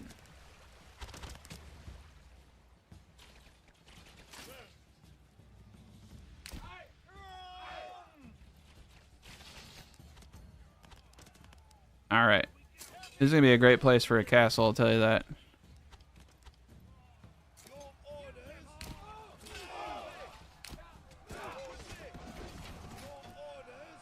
This isn't even going to be a fight. This is going to be a slaughter. I don't even think I need to position my guys in any weird way. We're just going to side charge them. They're going to get mowed. Yeah. Yeah, they're already running. Halberds are stupid powerful. They just clean enemies out. They're just aggressive. You just don't even care about defense. Yeah. We didn't even lose anybody. Oh. Oh, one dude.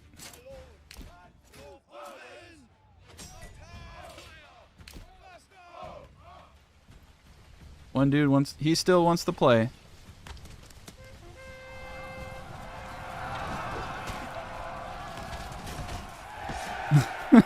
They immediately just pissed their pants. That's funny. Okay. Well, that was fun, guys. We should do that more often. That's why I love halberds. And halberds, all I did for halberds is I didn't even make them. You don't have to have shields. I mean, I need to probably start buying armors and stuff. We are tier 3, so we can start putting our money. Yeah, let's start treating our people with just a tad bit of respect. So come over to our military. I'm importing pole arms till I have 15. We're exporting bows over 30. What we're gonna do now is buy mail armor since we're tier 3, and we'll do that 10 at a time. That's good. All right. So we're gonna start getting armored up. Beautiful. We're in great shape. I think they may have actually gotten a downhill charge bonus. Let me pay more attention to that next time.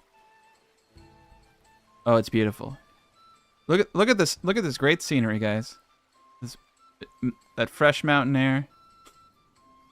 These dummies who came with clubs to a halberd fight. It was not smart. All right, we're almost out of the berries. All right, granary's up, storehouse is up. We definitely want to upgrade the storage on this thing ASAP. Same with the granary. Tannery, we're gonna put one dude in the tannery. Woodcutter, let's put a dude in the woodcutter now. We got 2 months. Okay, we got 3 people sitting around having a good time. Check out these other houses. Other houses are grand. We got the farmer plots going. Let's double the living spaces of these individuals. And now, so this is how a bender is supposed to be, like right next to the wood, and like tanner is a great job for one of these farmers because you really don't need them producing leather all the time. At all, in fact. All right, we're gonna just do one more storehouse worker, not because we need to, but because I just want to have a little bit of extra firewood being delivered. And what we need to do is make sure that we use the overstock feature. Probably up to... Well, I mean, I could technically do 20. I'm just going to do 15. I only need 1 firewood stall, but I'm going to have 2 of them going because firewood's going to start going fast with this many... Well, the plots are the same. We have 17 plots. I can up population if I want. We're at 216. We have no more room. Are our armies maxed? No, we definitely need... Okay, so we need probably... 3 more houses. Where do I want to put more people? I think I want to put more people right here, actually. Next to all of the honey being produced. There we go. Let's do that. Alright, that's going to put us at 20 burgers plots right there. And that's going to be our magic number. Alright. Honey doesn't expire either, so we might start selling honey. But honey will help us when we don't have bread. Honey will also help us when we don't have apples. So 5 food types really is the magic number with the spoilage system. All right, let's get some stone going. All right, we're going to unpause this logging camp. We're gonna get the saw pit going again. I'm gonna actually put the cap on 300. We're gonna need several hundred for the castle that we're gonna build. All right, let's double, double, double, and goodbye. Gotta make way for the castle. All right.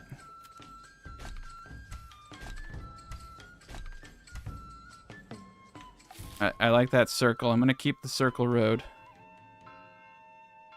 I like that circle a lot.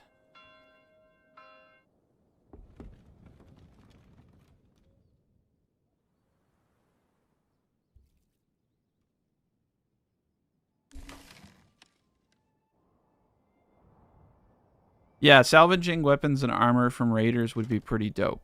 I wouldn't even mind like a wear and tear system or like a like a maintenance kind of thing. And we're doing just terrific. I'm really happy. I think if anything, what I should probably do is maybe make a little bit more. I feel like bread. We're just like a little bit off on bread. I do actually have like another point that I can get, and I could go into rye cultivation. Let's do it. All right, so what do I need for my next level? Ooh, I'm going to have 30 burgers plots to get that. That's the one disadvantage to the 20 burgers. Yeah, you really do want 30. And you might as well go higher if you're going to do that. That sucks. Yeah, that sucks. I don't need it. I just want it. I really don't actually need it. I have 11 free families. We have a bunch of areas over here that I could use for grain. Yeah, this isn't gonna be cool. It's kind of weird that I can build over this river and I don't like it. It's like we're growing in the river, I guess.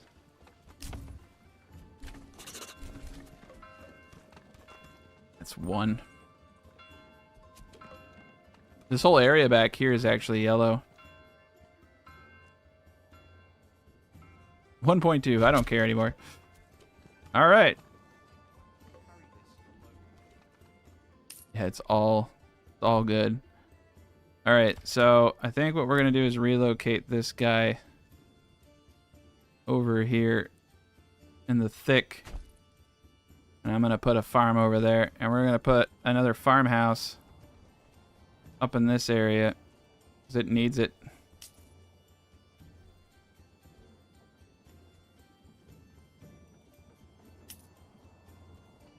There we go.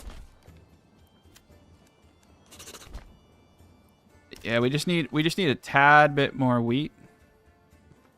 1.3. Who cares, right? I just got to wait for them to move all that wood.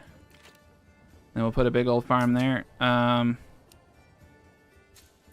Yep, let's do this is gonna be like, I think this is gonna mess stuff up so much, but I just need more wheat. I just need so much more wheat. I think that will put us right where we need to be. Alright, and we need to get some money coming in here. That's easy enough. We just need to get to tier 2. And I think to get to tier 2, all I'm missing is 2 food types. And we have the bread. Alright, we got more than enough stone. I'm going to pull him off. Upgrade this granary as soon as possible. Looks like the sawmill is slacking. Alright, logger, logger, logger. Let's get another dude there. Perfect. One dude in the hunting. Upgrade the granary. Alright, let's check out the market stalls. Just make sure everything seems pretty decent right now. Need to get that second food type. This place is doing great, though. Even with the purchasing of armor, it looks like we're still doing an okay job. Alright, we need one more room.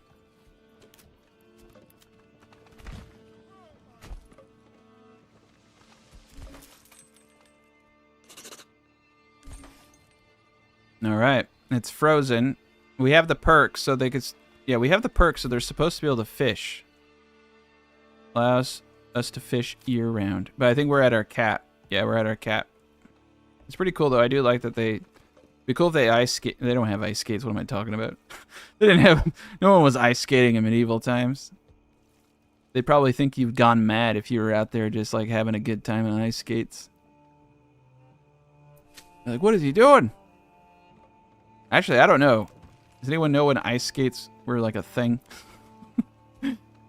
Alright. We're going to tier 2 for that passive money on the closest things we can.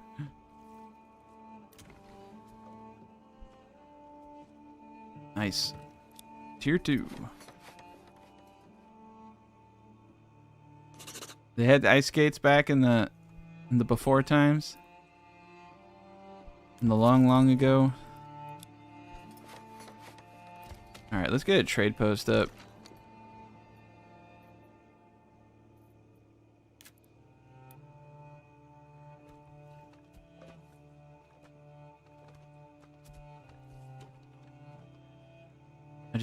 I think ice skates would have been difficult because metal was pretty important. Like metal was used mostly for killing people, and I feel like ice skates would be a lot of, or like farming or killing. Like I don't think people would have a lot of spare metal for ice skates. I don't know if people like it just doesn't make sense to me that they had ice skates just because of how, like I said, like how important metal was. Okay, animal bones make sense.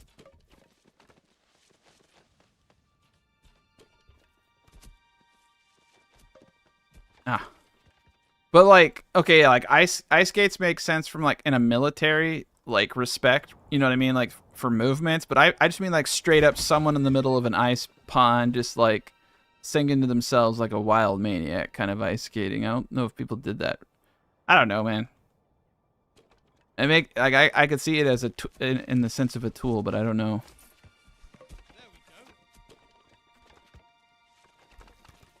Yeah, that exactly, Mo. That's what I'm saying. I don't really think that. I do not foresee people having ice skates at all because, like, you either like have a spade or you have an ice skate, and I don't think people would have prioritized ice skates over, you know, not dying. Okay, right. We're gonna hold true. I'm gonna figure out what I want to do with this land.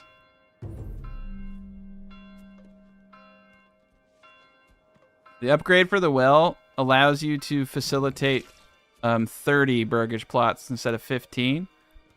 It's not too expensive, but realistically speaking, wells are very cheap, so you can just build another well. But I don't know. They might want to revisit it because it doesn't have to. What would be cool is if the well was a requirement and or gave you an approval bonus when you upgraded it. Maybe it does. Who freaking knows? It needs to give an approval bonus though to be valuable in my opinion, because I can just put another well down for like a couple of wood, and it's the same thing as if I upgraded a well. So it doesn't have like an immense value in my point of view. All right, we're gonna have to get a forester up. I'm going through this area like crazy.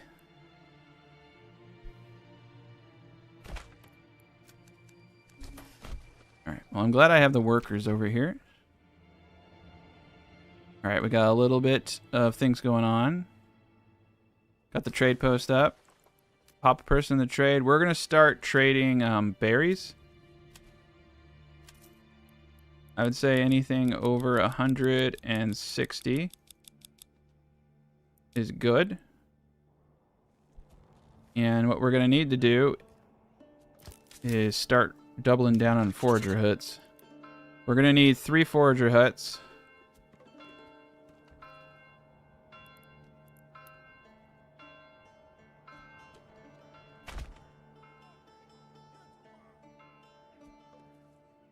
I think this is fine right here. I'm gonna get 3 of them, and we need multiple. We need about 2 in each one to get all of the berries as they come out. We're gonna need extra workers in each of these. Get that going now. All right, we got a good flow going. And soon we're going to have more money than we know what to do with.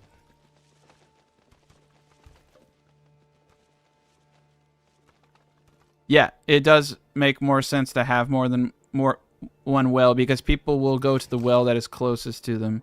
So, yeah, and like over here I have a well for these guys so they don't have to walk all the way back into town. I've said that a few times, but yeah, it's important to stress that quite a bit.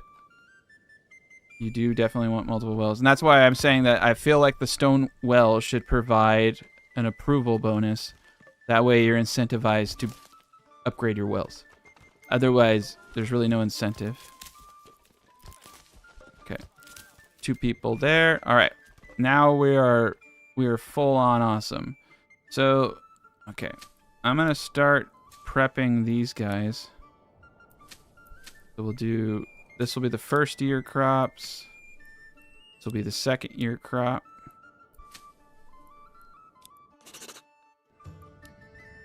Actually,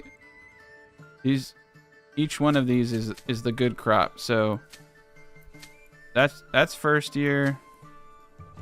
That's second year. And this is third year. Because these 3 middle crop grounds were had the best fertility, so I want to make sure. Yeah, 68. That's going to be good. All right. We just need to get a little bit of money in our pocket. That's the one thing I wish I could send myself money so I could... Each town has to have its own economy. All right, we've spent a bit of money on armor, as you can see. Everybody... Oh, 22, so we're not fully stacked yet. We almost have a full army. I just need to upgrade these houses, and then we'll have a full army.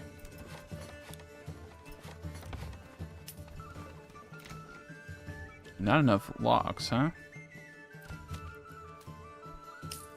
Alright, let's get these dudes cutting logs down.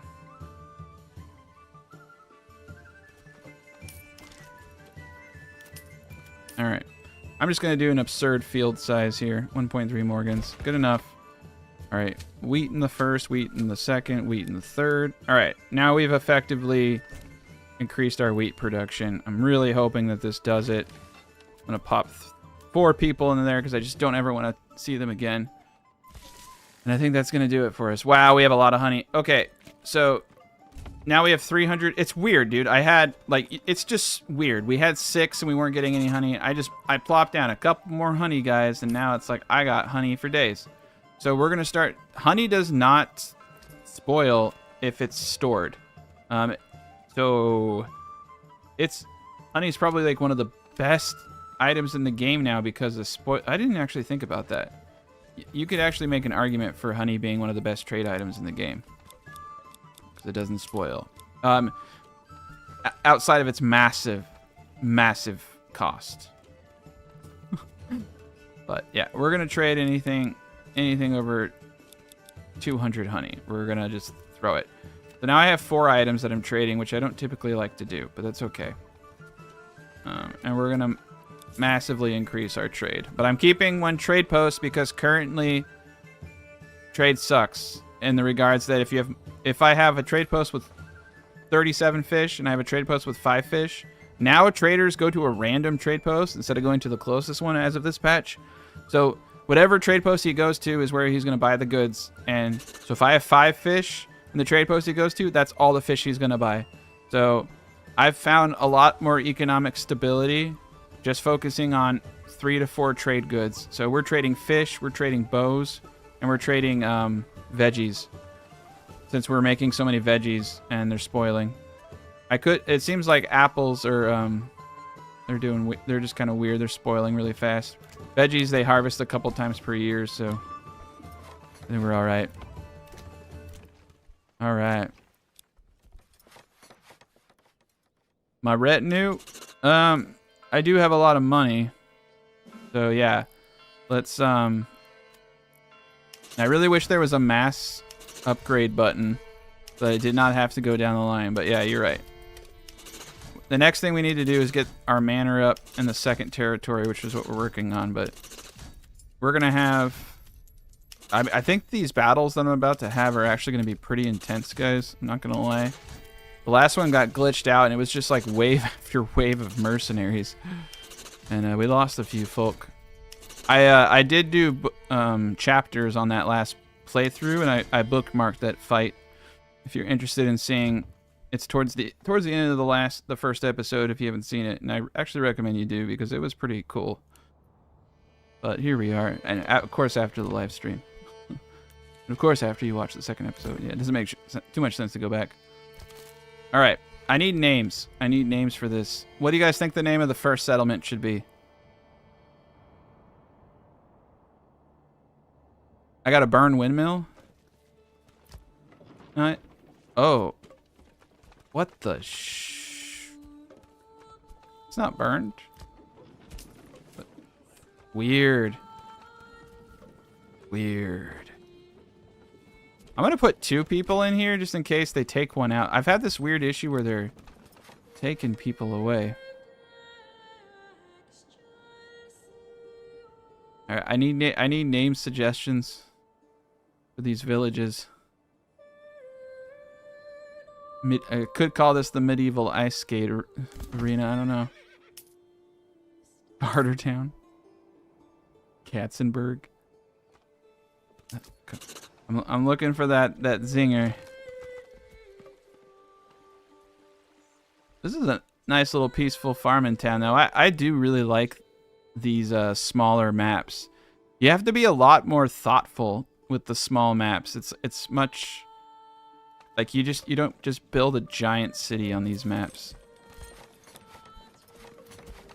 All right, let's get these bad boys to tier 3. All right, we have 20 burgers plots perfectly.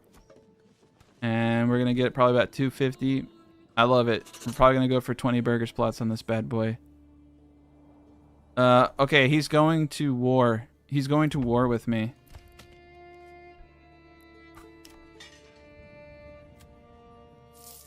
I'm pulling in all the stops here.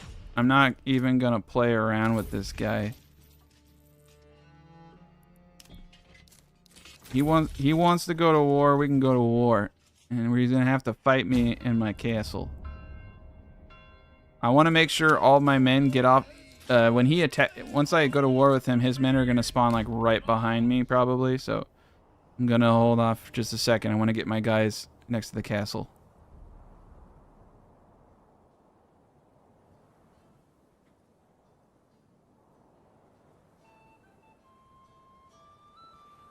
End zone. I actually like end zone. We're gonna go with end zone because it is on the end. It's got. I like it because I like the game end zoned, and because it is the end of the zone. Good. That's a good one.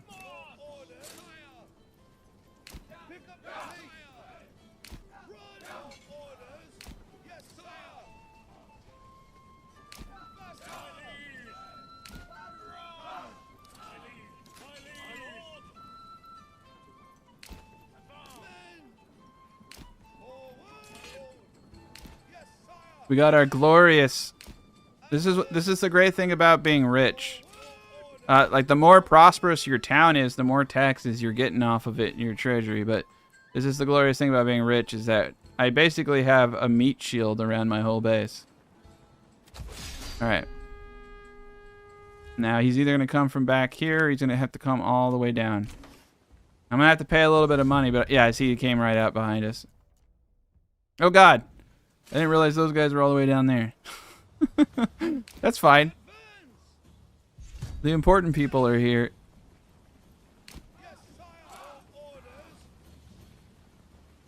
And then the meat shields all outside.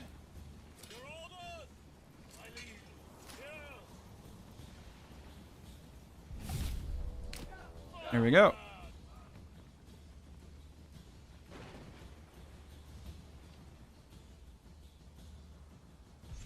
Oh, I might have to fight a couple battles.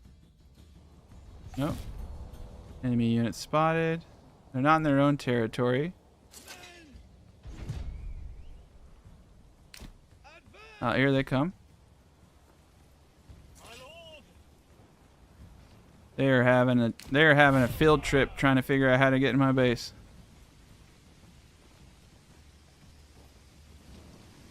All right. All right. Operation Meet. Ooh, shield wall. Nice. Oh, they don't got it. All right, stand your ground. Shield wall from you, my friends. There we go. They're coming. All right, we got it going on. Let's go into cinematic mode.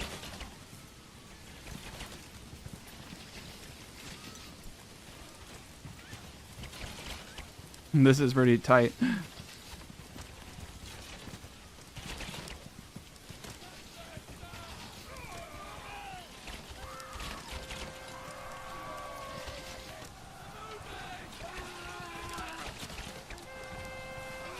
Alright, so what you have to be careful of is them trying to phase through the wall, but they will typically go around it.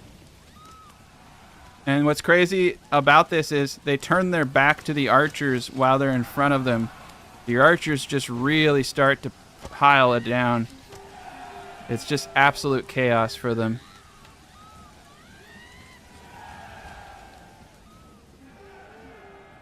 We've routed most of their army. It looks like they have another group of individuals trying to come at us. I'm not even going to try to mess with these dudes, but their archers are back there. Alright. I say we engage their archers. I say we engage these men. I like how they're just cheering on. They just they know they don't have to help out. They're just like, yeah, get them.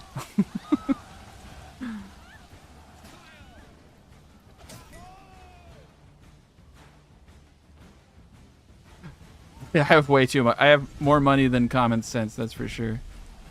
You guys can help, you know? Alright.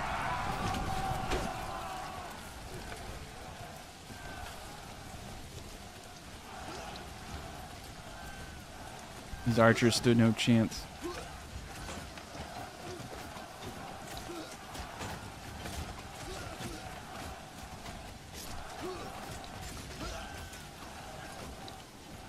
Look at, well, you're saying imagine casually farming. This guy is just going about his stroll over there.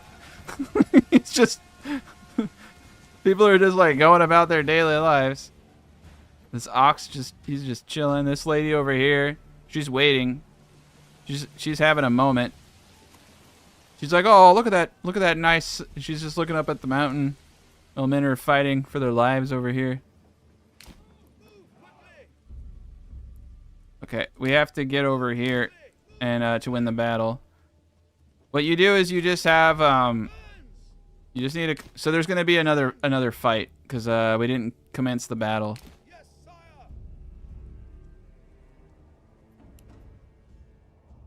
They're gonna come in with another army.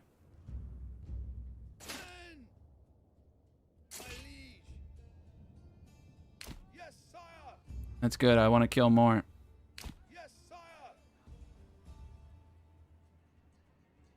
We have to hold this point to win the battle. I'm just going to use the mercenary army for that, and I'm going to keep my people protected in the fort. I could send them like 1 or 2 backups, but I'm going to send them the 1 archer.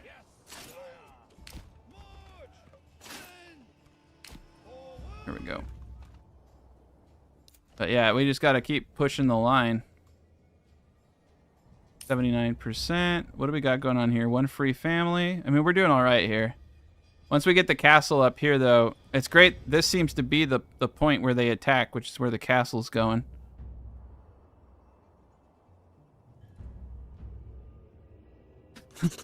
Yeah, the trader might have to. Yeah, he might actually have to. I think I need to get a church member here, too.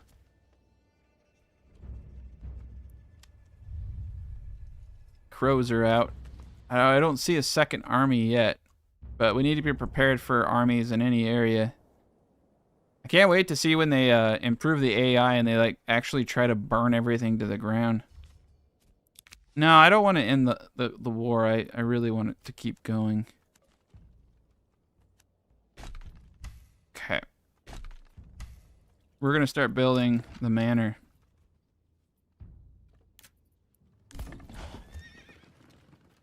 is gonna go. It's gonna go right here. And so what we're gonna need to do, tax office doesn't do anything. I just never built it. It's garrison towers.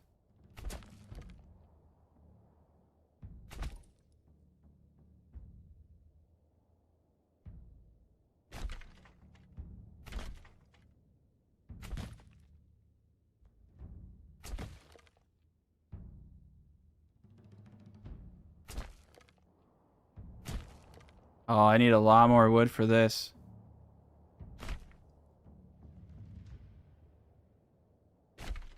Okay, that looks pretty decent.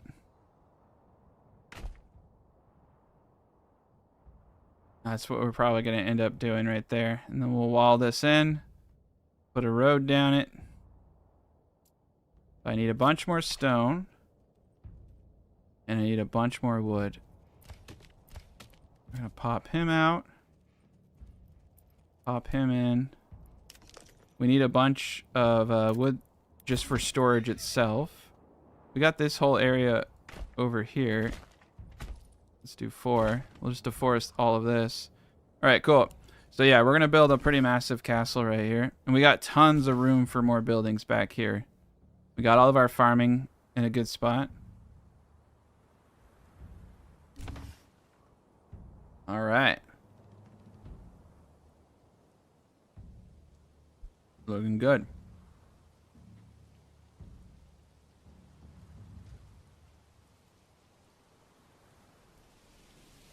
Yeah, these people are just going about their day. Yeah, this is probably the coolest map in my opinion. I really like it. I also, honestly, I like it because it forces me to not build giant cities and to be a little bit more thoughtful about how I build things. It's also probably the coolest looking map. I mean, they got a hell of a view from this farm. This is the center. There'll be a granary here eventually. Yeah, you can see all the mounted, not mounted. There will be cav too. There will be mounted units eventually. You can see all the warriors. Yeah, I like the tactical aspect of it too. Like, you basically, when I saw this map, I knew it was perfect. So basically, every region I take and go northward becomes another fortified point. It would be cool to see. It would be cool to play, to tweak it with the settings to where you get attacked all the time, and like on the max difficulty where you get attacked more often. I think that would be this map would be cool with that setting. I think you would have to rely on fortification here for a lot of your survival. But so far they have not been able to take us. That's why you gotta love mercenaries. At least they fixed it so that you have your own mercenary pool now. It'd be kind of cool if you could fight too, though. I mean, he does have a sword. You never get to fight with him. But yeah, we're gonna have a castle right here. So the castle's gonna be all along this area. And if they want to get up, they're gonna have to get through the castle. But look, you can see the mining community down there with the lumber. It's just a very visually beautiful game. But this is where the castle will be. And they'll have to come up this little valley here. Very cool. 36 days. All right, we're in good shape. I have enough money that I can pay everybody.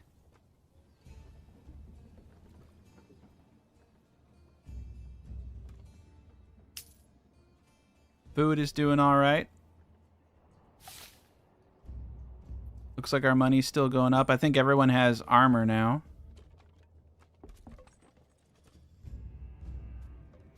Looks like we have enough money to start on the apples here a little bit. Let's get the apples orchard going. All right, what do we got here? 254 planks, 74 timber. Oh, yes, he's coming. Yay! We get to kill more of them. Where are they? I want to kill them. Oh. Oh, okay. There they are. All right. This is why you only have one way in, typically, but there we go. Ooh, that's a big one. Yeah, I don't think their archers are going to fare too well against a bunch of archers, but they don't have armor either. My individuals have armor.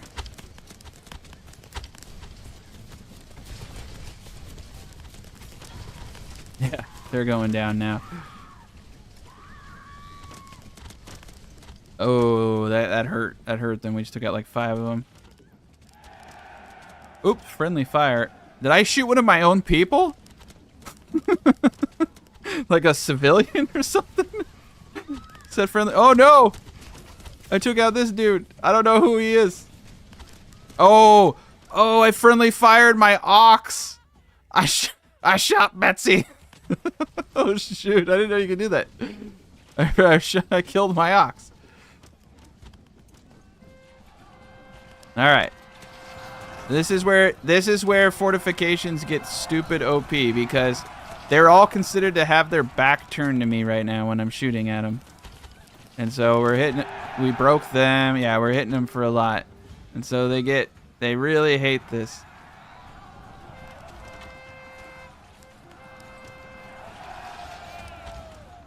Oh shit, some of them are, oh no, they're morphing through.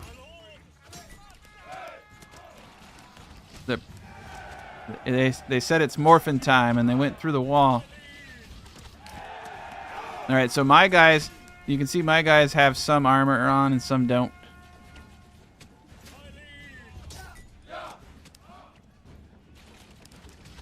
Yeah, I definitely got Betsy killed. I'm a terrible steward of all of these individuals. All right, we're gonna charge out. There we go.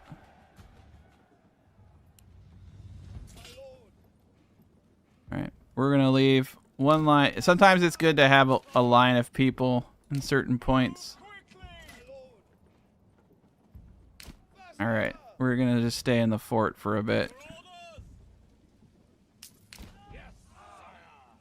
One weird thing is they have to like break apart and move all over when you try to move them. Kind of weird. Yeah, it's definitely morphin' time. All right, let's get this up. I think we're gonna have to start trading for stone. We're gonna need a lot of money. I'm gonna pull back there. We got 2 there. I'm gonna pull back there just for a little bit. See, we got lots of berries, so they better start trading them berries. And I think what we want to do. Okay.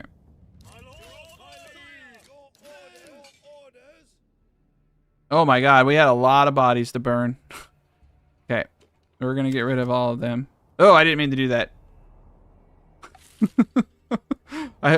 One of them was not supposed to go. Alright, we won. What did I do? Okay. Okay, we won. We're at peace for the time being. I just need 2,000 influence to take another region. But that I think I'm gonna do one region a stream. I think that's the way it's gonna go. We still have a lot to do over here. I still have to get this whole castle up. Once we get this castle up, then we can steal this place, and then we have a whole nother mountain to build a mighty castle on over here too. Yeah, each one of these regions has a really cool like cliff, and then the end is just taking this little endpoint. But you got a cliff there, you got a cliff there, and then you got a dip.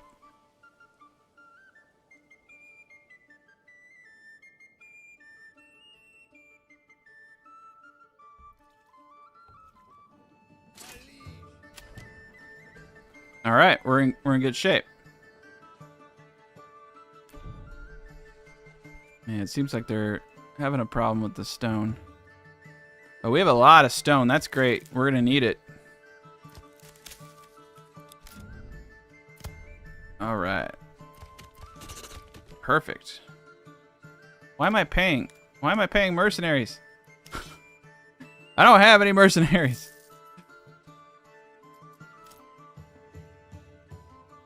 I hope that's not a bug where I have to infinitely pay them now. Oh, it'd suck. Alright, a little bit more families. Okay. We are at max families. I think we hit 250 at 20 burgage plots. Some are individuals, of course. Alright, we're in good shape. 1.2 thousand food. Everything looking pretty good. Bread's still a little hit or miss. I have this spot over here. We have 10 free families. Okay, we got 4 there. I'm gonna put 4 here. 4 there. Let's pop it up 1. 2 individuals. Alright, we just need a little bit of money.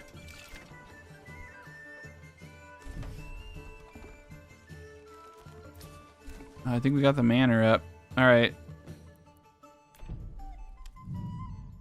110 wood.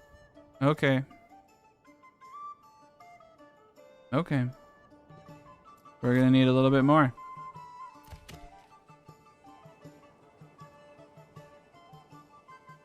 You pay mercenaries, you pay monthly if you still have them, but once you dismiss them, you don't have them anymore.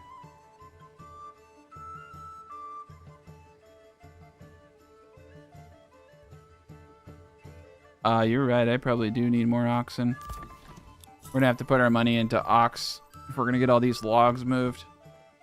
I have like, what, yeah, 3 now?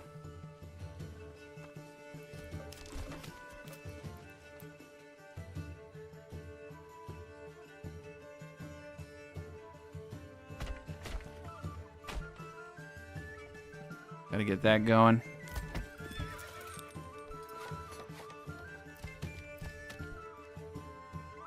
All right, we're in good shape. Oh, we have it. Ah, 110. I forgot. All right, let's get that dude going. Pop one of them out. 34 months worth of fuel. I think we're good. Granary's good. Large storehouse is good. Everybody here is not happy. They want more booze. Okay. 35%. All right, we're going to need to purchase a little bit more malt per month. I'm going to boot this up to 15, which I still think is quite a lot, but our import price is low. Malt house over here. All right, we're doing good. All right, we're in great shape.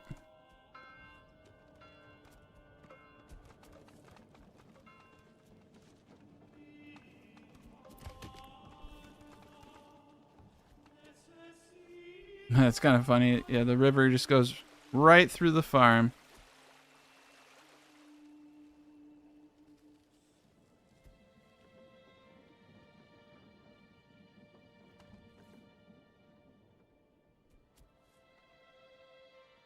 All right. Yeah, we're poor, but we're gonna get there. Gonna keep buying ox so we can move all these logs.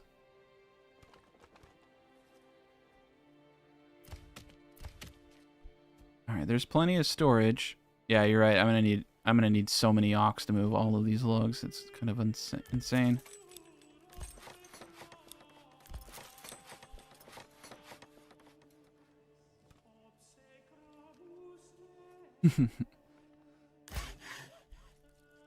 Now we're doing great. I probably should put a storehouse down here for these boards just to make it a little bit easier on us.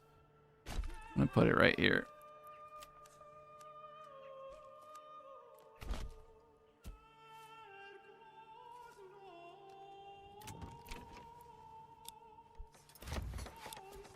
Get these houses since they're the furthest away. All right.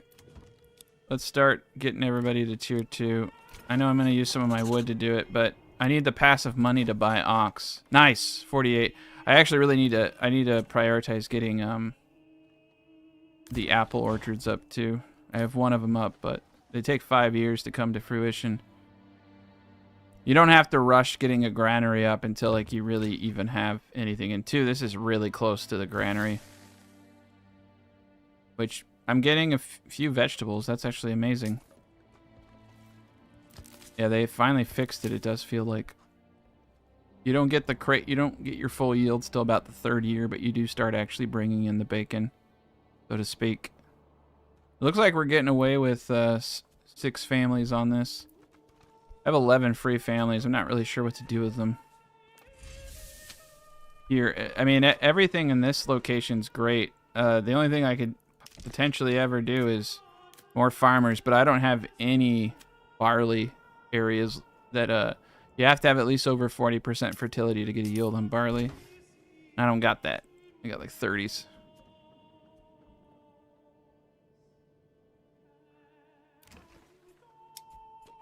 All right, apples are up on both of these now.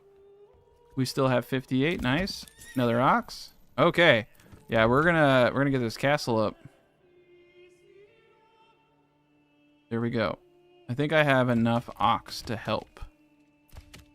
One more individual. I just kind of feel like I need to get more families in here to make this a little bit easier for us. Let's see what we can do.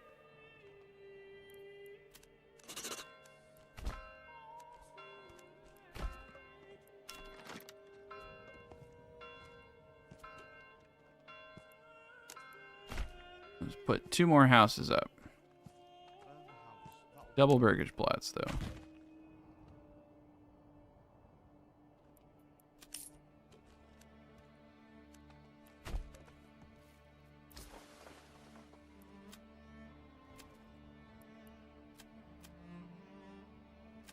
We definitely need to buy the route for these berries. We just have too many sitting in there.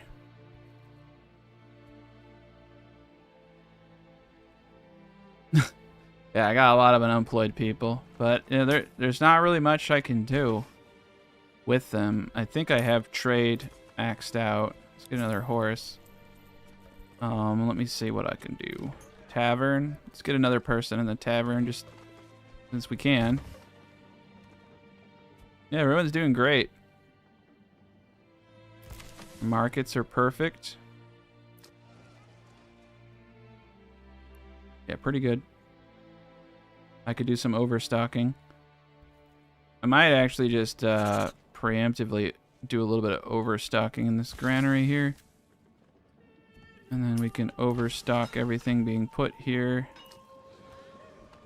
5. More than 5. We'll do 10. What do I have here? Yeah, food stalls only. Yeah. We'll just do an extra market and overstock it. One cool thing about market stalls is that, like I said, you have a 0 on this bread. Any bread stored here is going to have no spoilage, so that's actually kind of cool. You could make an argument that might actually help you out.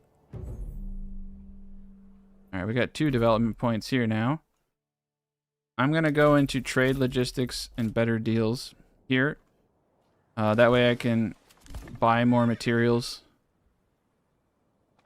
We're going to turn this into a trade economy. All right, and we're pretty awesome.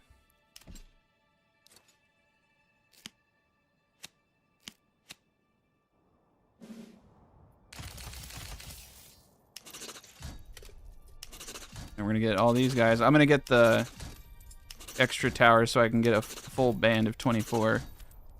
But yeah, every region we take, we just become stronger and stronger because we have more retinue to field.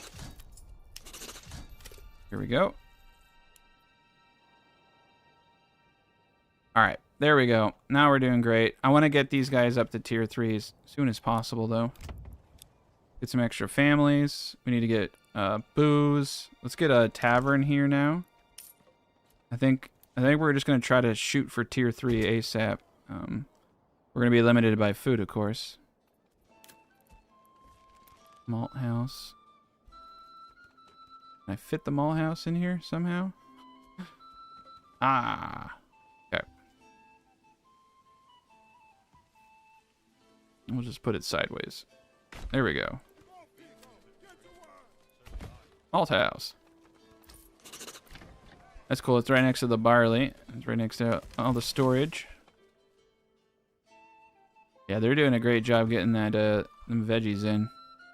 Got veggies, berries. We got that on lock. I don't need to have 4 food types to have tier 3. I just need 3. They'll be a little pissy, but it's okay. And we're gonna need to get this clay coming in so I can make clay tiles. I'll make a clay furnace right here for now. I'll just drag the clay from over there. A little inefficient, but it's all right. Just temporary. And we only got 94 logs. Okay, let's bring in another dude.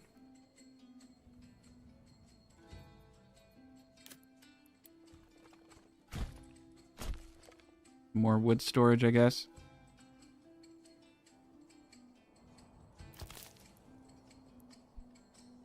Forester has a lot of work to do. 254 stone seems a little excessive. Get another, we're gonna need a lot of ox. I'm gonna need probably like 10 or 12.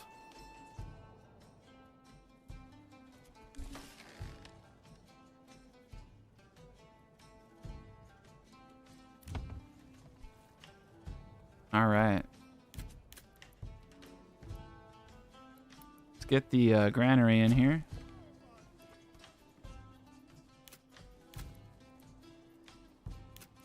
Get this marketplace.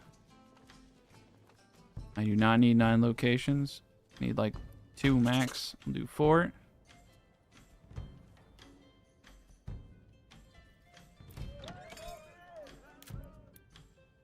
Okay, this is all combat right there.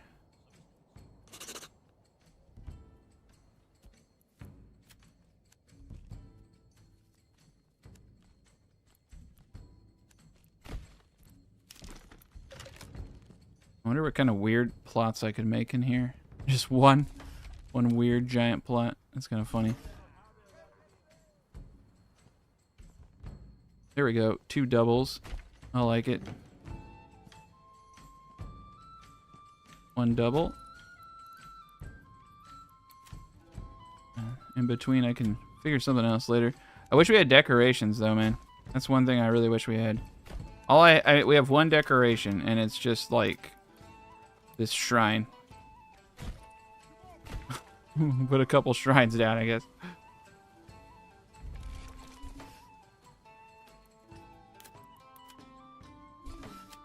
Yeah, there's no barley to be had in this territory unless I look really close in the tree lines. There's nothing. This isn't even close to enough to make it worth it. We'll have to import all of our barley. Most likely I'm gonna do war bows here too. Or maybe we could do we could try dyes. I mean, we have a bunch of berries that are just expiring. We might as well make dyes for trade. Now, spoilage does actually kind of encourage you to go into dyes. Before I was just like, what's the point? But now that you have spoilage, you actually can kind of see the point. We're gonna set a limit. Oh, we can't set a limit on firewood? Oh my god. I have 1 guy making firewood and I'm just like, okay.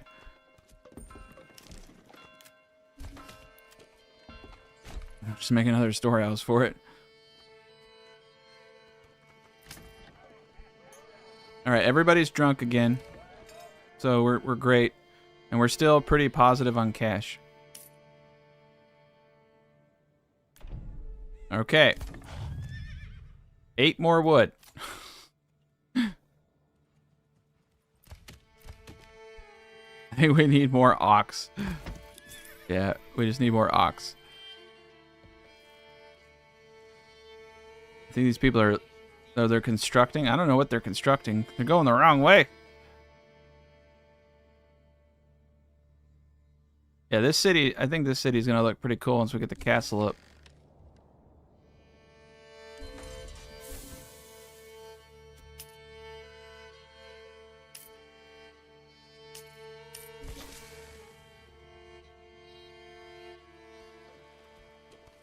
Ah, using the shrine to force move animals. That's a good, because it doesn't remove trees. That's a really good idea.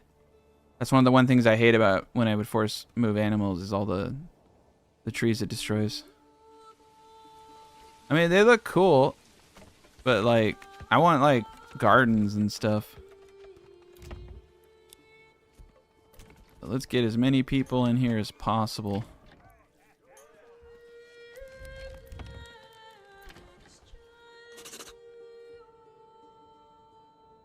All right, this is looking good. The one thing I like about the Brawndo though is just all of the pathways that there are in and out of it. It flows just really well. It's a nice area.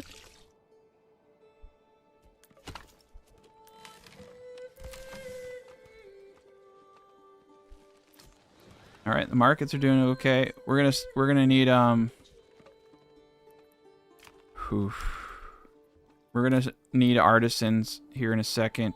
I'm gonna need boot making, and I think I've decided that this is gonna be the place where boots are made. We do not want a double plot. We just want something like this. We gotta start making those boots though. Malt house, all right. Small tavern. Perfect. All right. One of the things that is actually kind of annoying is I am going to need a lot of wood just for upgrades, and I'm contending with my desire to build a giant castle. But let's just keep buying ox. That will hopefully speed this up. I think a lot of it is just the ox. There's like so much lumber that the ox have to get. How many ox do I have over here? 13. That's pretty good. All right, we're in good shape. Bread and veggies and apples and honey and fish and everything's keeping up. Fish, all right, yeah. Fish aren't bad. If you do fish right and you're willing to spend the point, they're not bad. I just don't like spending the point, but I do like fish for trade as a trade item. I think that it's a really easy trade item to get going. And they seem to hold their value pretty well. 64% approval, 63%. Oh, wow, we got a lot of people now. Yeah, they're moving in fast. Let's get all the I just want to get this place going. All right, advanced. Veggies, apples. Upgrade. Advance. Veggies, apples. Done. All right, and this granary is just gonna do berries.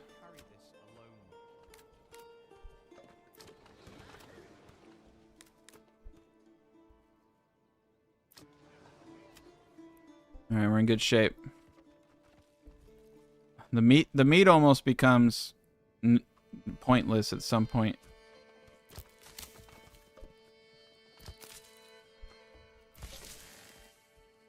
I almost hate serving it there, to be honest. Let's get this guy up, get him going. I have had issues where the granary upgrade doesn't build, and I've had to destroy it and replace the granary. Right now, I think what's happening is we just don't have enough ox. There's too many tasks for them to do. We're building something great.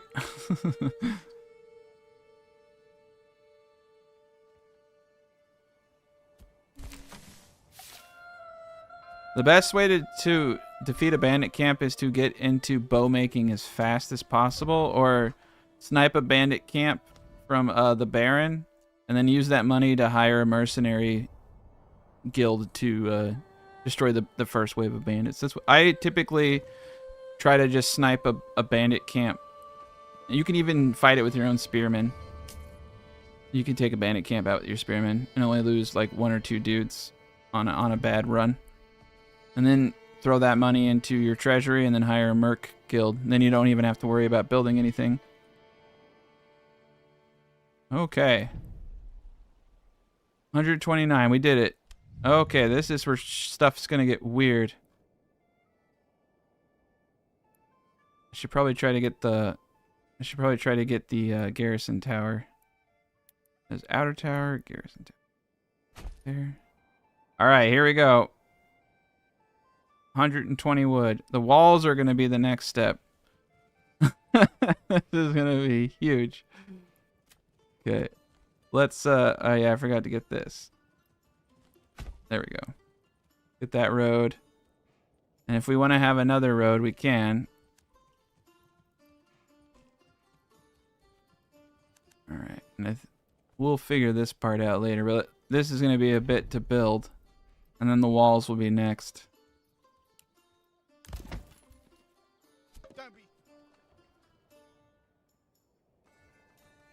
Yeah, we got the Brawndo up. The new Brawndo. This is probably the coolest Brawndo ever. These guys have the best view. Alright, we're gonna get 2 people in here, 1 for apples, 1 for veggies. That's gonna hit all our market demand. And then over here, we need to get this house upgraded ASAP so that we can make shoes. So we just have to wait for the family to move in. We have 5 available spaces. I like the new UI that they've done with this, though. It's really good.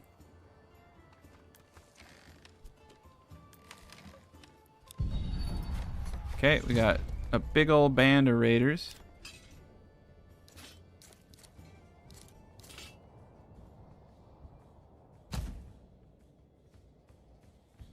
We're just gonna fight them the old-fashioned way by cowering inside of our walls.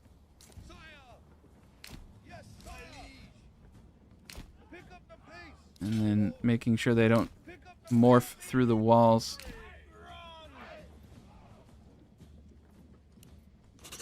Oh, I hope they don't burn anything down. Okay, cool. If you don't aggro them, they'll start burning your village down. These guys are pretty tame. Next thing we need to do is start buying helmets. We got the armor, though. We got chainmail armor. Okay. We need to make sure we don't get caught outside our own walls.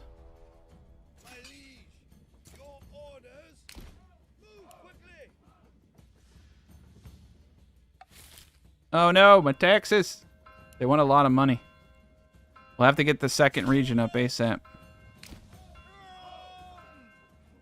I need to start making money off these guys. I like how the missiles just fly through. Hopefully we don't shoot any... Oh no, Peter! There's so many ox coming this way. Please don't shoot my ox again. Oh no! Friendly fire. Did we kill a horse? I think we killed this horse. I don't think we didn't kill the horse, but we did shoot the horse. It's still standing. Yeah, if your trade's breaking down, it's because you shot all your horses with a volley of arrows. Okay. All right, they're trying to morph through the walls. We're not gonna let them. Double walling is really advised for that reason. Okay, so some of the bandits have made their way around. It's okay. We've killed a few. Oh, they did kill a couple people. They did kill a couple people. But, you know, they probably had it coming. I mean, they were standing in front of a army. There we go. Alright, some of them phased through. They learned how to climb the fence. We're just going to say they learned how to climb.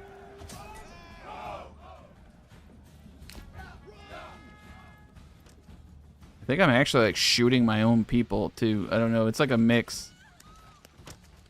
There's a lot of dead. There's a lot of dead people in front of this place.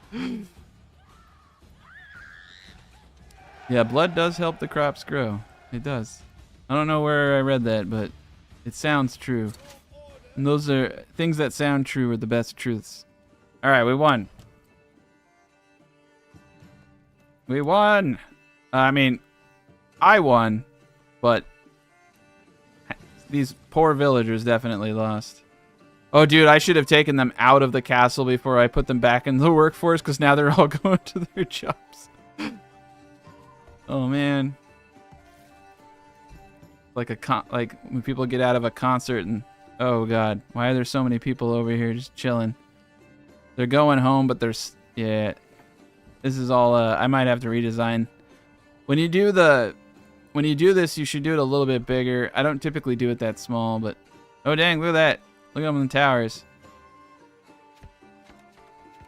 Next is the walls. And then we're going to get this bad boy going.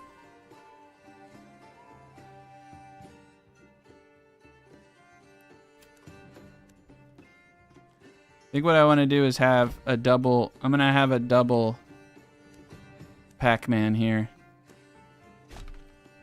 Move that road.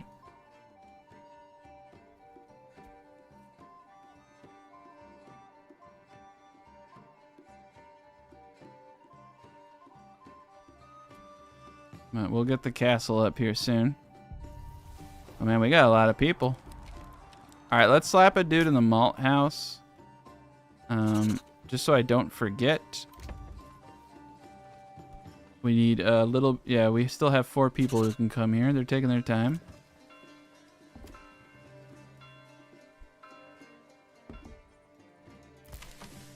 Everything's good. I just need to get them boots going.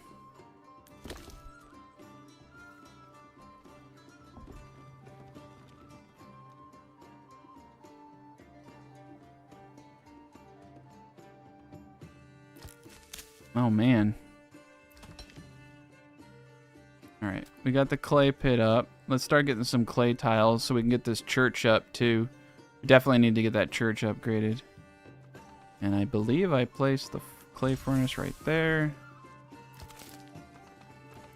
I used to do herb gardens and sell, but I found lately that I just accumulate an insane amount of herbs, and it's really annoying. They don't sell that well anymore. And because until they fix trade, and I'm just using the one trade post to make sure I get optimal sells, like, I want to limit the amount of things I'm selling, and I tend to prefer things that perform well. Alright, so mail armor is good. We're at a good point with that. We're gonna get helmets now. Cool. So we're going to be fully armored, all of our individuals. You have to be tier 3 to use chainmail and all that. I think tier 2 for helmets, but tier 3 for the chainmail. I just skipped the tier 1 armor, honestly, for that reason. All right, look at them ox go. They're doing the Lord's work. Oh, dude, we still have 60 logs that we have to move in. Well, it's a good thing my wood's all the way over here. Doesn't look like I continued the road correctly, though. There we go. This, what? we freaking scorched earth this place. We Gondored this area over here. This used to be a full forest. Oh my god. What have we done? Yeah, we really tore this place apart. Probably gonna have to get a couple foresters, but it was worth it. It was worth it. We're gonna build something really cool. I should definitely deforest this area over here so I have better line of sight on my archers, though, and leave it deforested. And yeah, this guy over here is actually... He's doing a good number, this woodcutter. I may need to get a forester back here.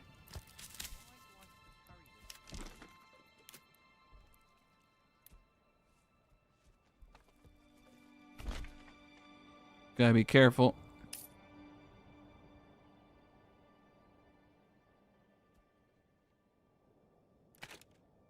All right, veggies, berries, apples are even starting to come in. We're doing great.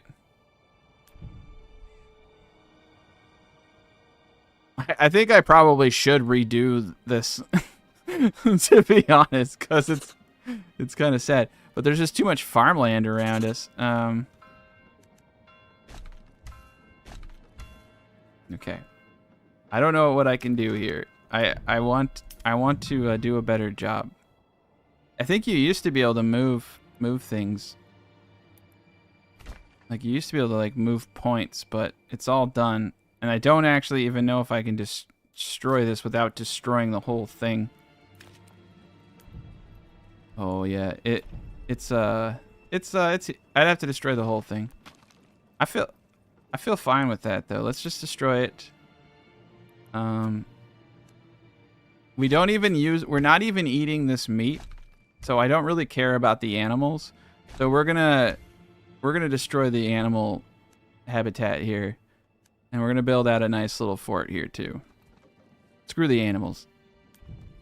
They can go live in another bush tree place. It's kind of funny because my name's Tacticat. I'm just like, screw animals. Let them find their own home. Okay, we're almost good here. We're at 104 logs.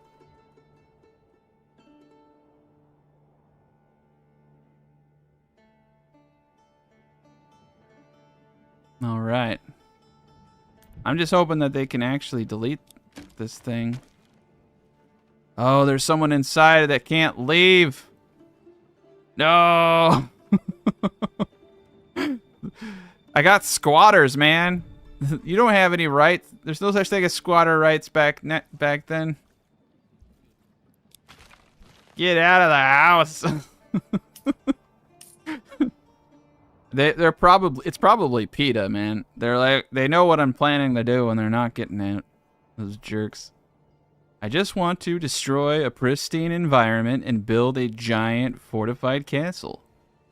Nothing wrong with that. All right, manor is up. Well, at least this manor doesn't have PETA in it. So let's do it. Walls and gates. Okay. So the Pac-Man commences. All right. So we don't want them to be able to get up here. They shouldn't try.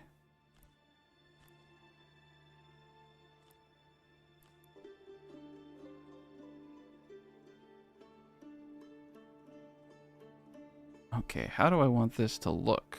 That's the question. I don't like it being round like that. I want it to look majestic. I want it to look dignified. Okay.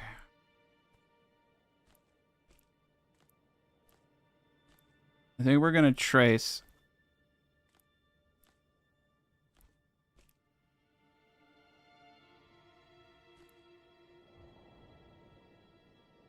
And we're gonna wall it. We're gonna do more towers on it so that it looks a little bit nicer.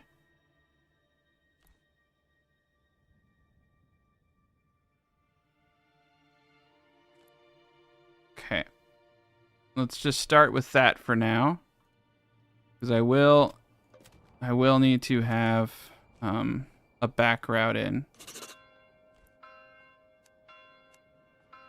I'll have to wait for the construction to be done, but we'll have to get this road system in. We're gonna have multiple entry points for this place.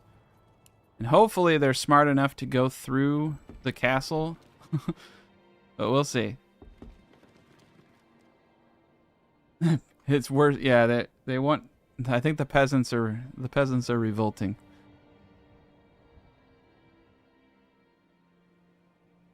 Ah, use wall editor? Yeah. Good point.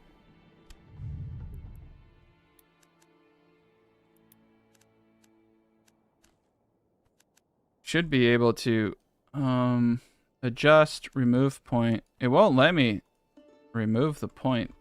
Drag wall point, insert, removed, place module. Alt click.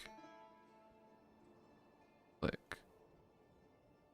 But it won't let me remove the walls. Well, oh geez Louise. Okay.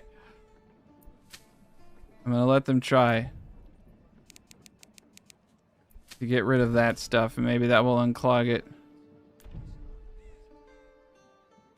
No, I did try alt-like roads. It's not working at all. It won't let me destroy the fencing. It won't even select it for me to do so. Destroying palace forbidden. And I can't destroy the walls.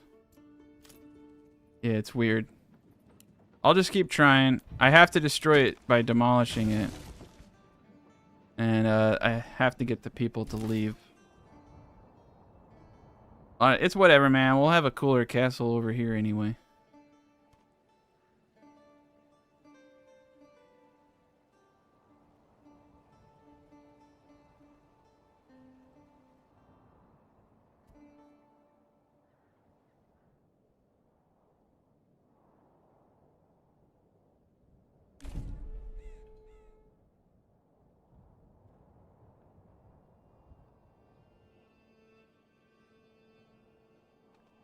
Okay, what do we got going on here? What storage is full? Well, that's fine.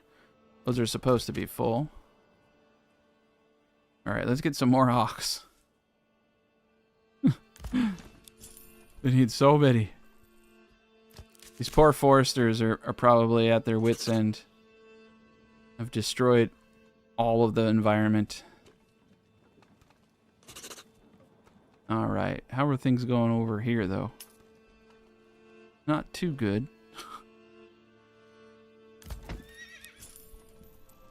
I need to make up for the ox that died. Get out!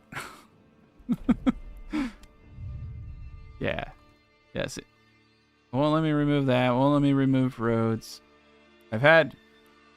Sometimes you can get rid of stuff with the place road feature. I might have to actually place the road to get this going. There we go. Yeah. Darn it. Oh. There we go. Finally. Ugh. Okay. I can at least move that out. You know, if I can... Oh, I can freaking move the walls again. So, good. I think what we're gonna do...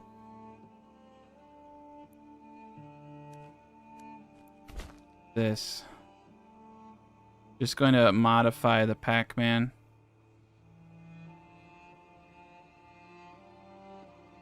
Want you to come back, and I want you to go out. Now I don't know what I would call this, but I wouldn't call it the Pac-Man.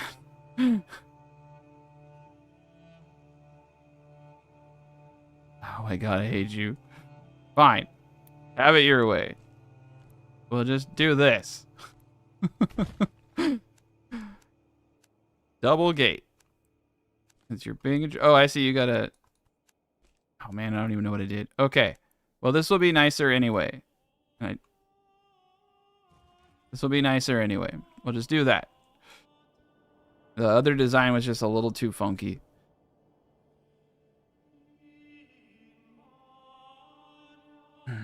The goal of this game is to find Jesus Christ. We're on a crusade for Christianity, and we just got to go region by region, and then when we find him, you get a free coupon to Taco Bell, just like they're talking about in the chat there. So you get free tacos. It's a pretty worthwhile experience. Though you have to pay $30 for that free $2 taco, I still think it's worth it. Now, the whole point of this game is just like a chill vibe and building organic towns, basically, in the medieval times, and having a flourishing little society, and potentially tacos. But that's more of something between you. Everyone's talking about Taco Bell now. I knew it. A lot of people eat Taco Bell though. All right, let's upgrade this church.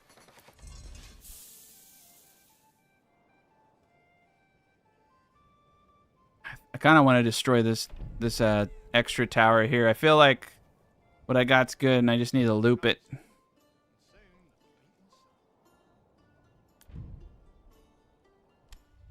Oh, what happened? Okay. All right. So it got all weird on me. So let's do the place roads. So what I want is this, and I want 3 entry points. I don't want this tower anymore. I want to move it. Oh, that's interesting. Oh, that's really interesting. Nice. Let's align these a little nicer with what a castle would potentially look like. All right. This guy over here is not very necessary. This guy right here, I can move. That's interesting. So I get the benefit, and then I can move them to get an even greater benefit. Interesting. I didn't realize I could do that. There we go. That's much nicer too. All right. Well, let's just do it.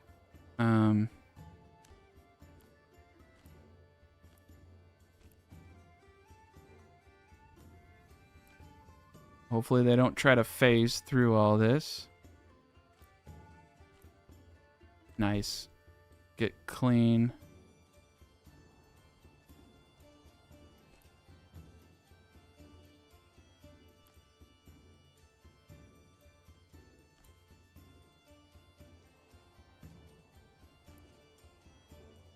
Hmm.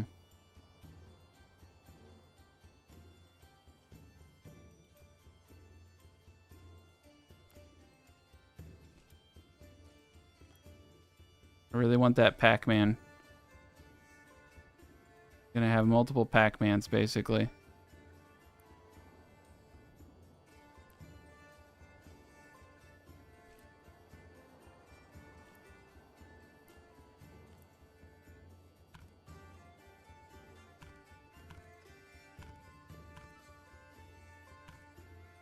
Alright, it's not letting me do what I want to do.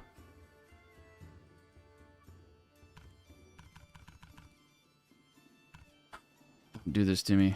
Don't do this to me. Okay. It's too big. Doesn't like how big it is. Okay.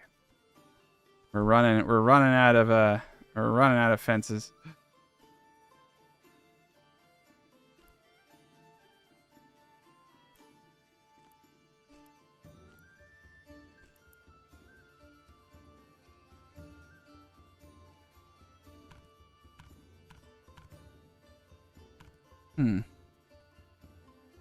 That's so weird. Is it too long? I'm way over my my logs.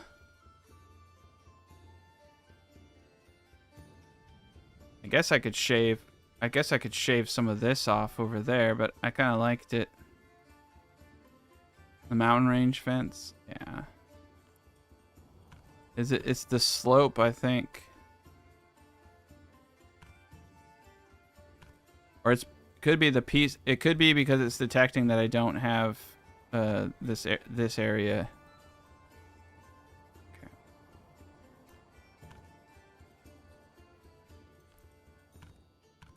It's this spot right here. It doesn't like it.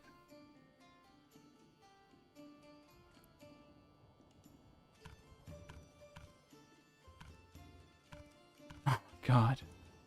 I came so far.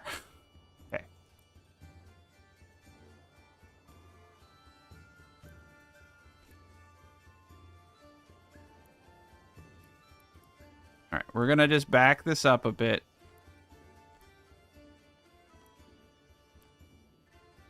I'm just gonna move those towers.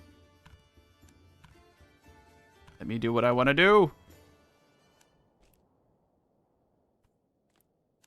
It's like saying I basically can only do one more wall piece. I think it's the snap points.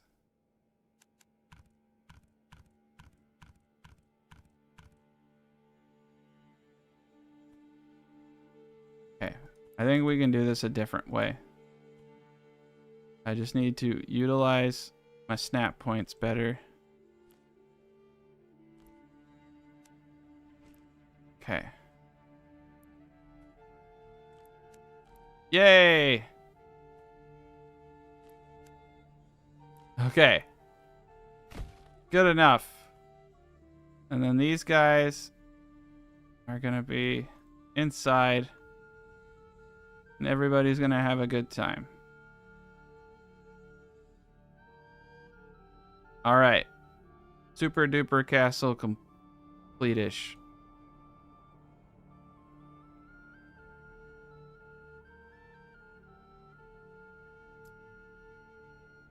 All right. Hopefully it will remember that. Okay, it did. So I need 126 wood. Okay. All right. There we go. They should not be able to get around this. This should be pretty formidable. If they come from the other side, I'll be able to do similar things. And if they come from the back, we have another Pac-Man. So we're able to fight all sides. We got a nice little place where the guys can play Frisbee if they want to. It's glorious. All right, we need 126 wood.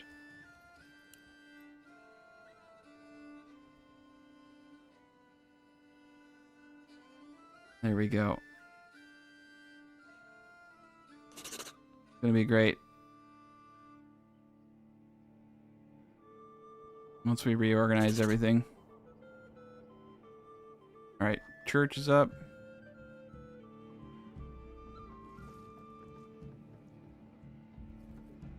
They did not build my Pac-Man right. That's right, we did a insulary area. All right, a lot of boards.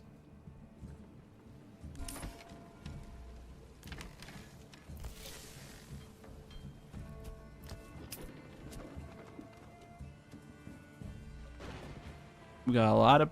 We should have more bread coming in here, hopefully. 68, that's not bad. Yeah. That's the one downside. You need at least 30 burgers plots to get all 6 of your points. So that's something for me to take into consideration, but you might as well go to 35 burgers plots at that point.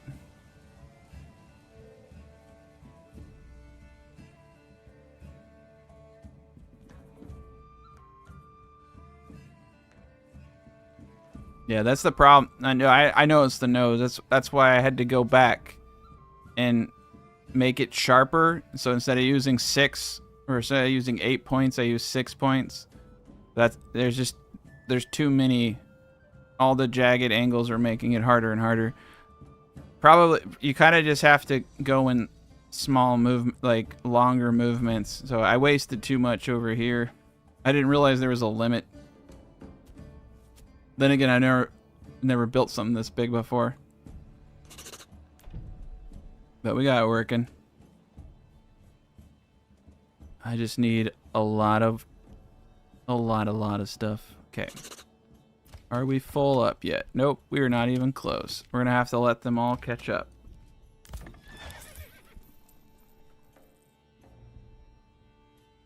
All right, we got 8 people. I think we can start getting into farming now. I think I'll put the farmhouse right.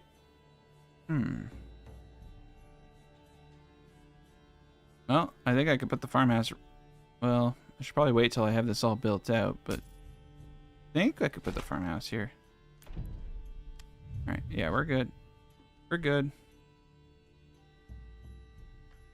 I wish I didn't have to do this, but I think I could probably actually pull this back a little bit here, just so it doesn't look too crazy. Yeah, these little point tags right here, each one of these count. There we go. A little sharper.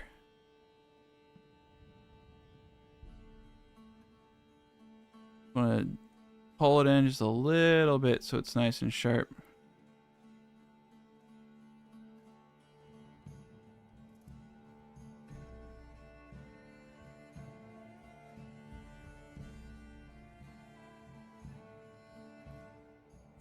There we go.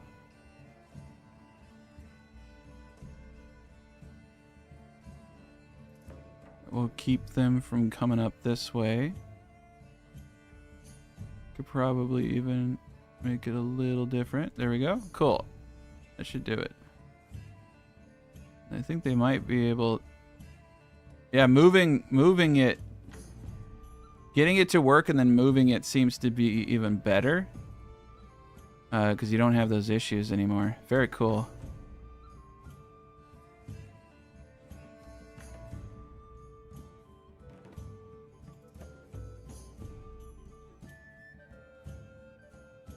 Cool. Now I got a double point where I can shoot either entryway right here. You can shoot from the side there. You can shoot from the sides here. This is even better. Oh, God. What have you done? Here you go. Perfect. All right, that's looking much cleaner. A little bit more wood to go.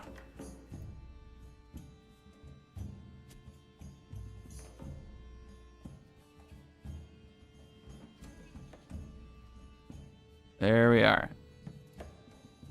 Yep, there's 2 new maps. This is the Canyon Valley. And then the other one has rivers in it. So they have rivers in the game now too. All right, we just need a little bit more wood on this bad boy. I think I'm gonna put someone in the church for all the dead bodies. They're not here yet, but they will be. All right, cool. So we can get boots going. I'm gonna get a forester out here. Reforest this area for our woodcutter. And we want to get at least 3 families going on these berries. I might get dye making going up here pretty soon so we can start trading that. We have 1,376, not bad. I'm going to start taxing these people. I don't like them.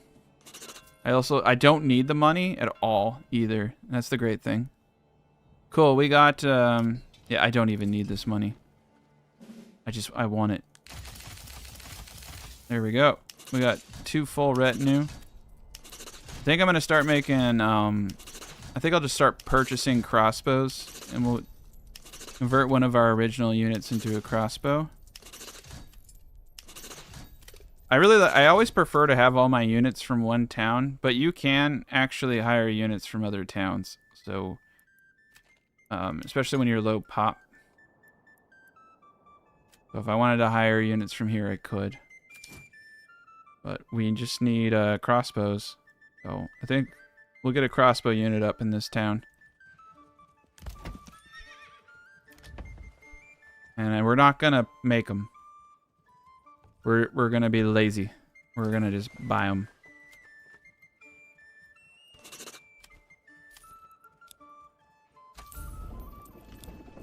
There we go. I'll just have a stock of 10 at any time. Very good. And then the next thing we need to do is start buying alcohol. Alright. We have everything we need for boozing. We got a malt house. Got the forester. It's time to get everyone drunk. Let us buy the barley. I think we're only going to need about 5 for now. Make a trade route. Let's get a horse. Slap another person in the trade post. And we need more little stalls here.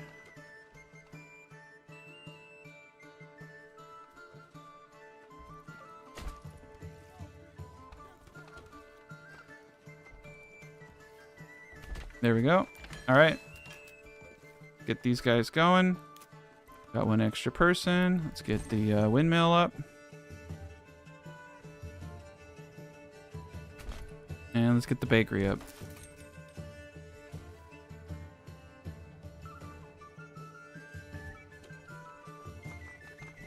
I'm just going to slap the bakery right behind the granary.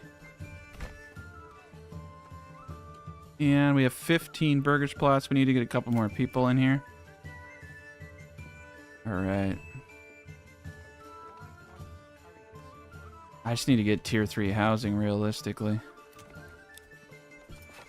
Once we get the booze coming in, that should help.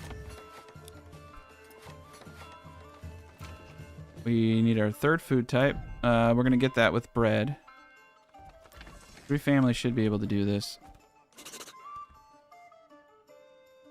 All right. Oh, three logs away. All right, we're gonna have ourselves a revolution here pretty soon, but let's actually just get a couple more burgers plots up, and now we can get. We need 1 tool. Oh, I always forget. Yeah, that always irks me now. Is that I need a tool in order to build the guy for making boots.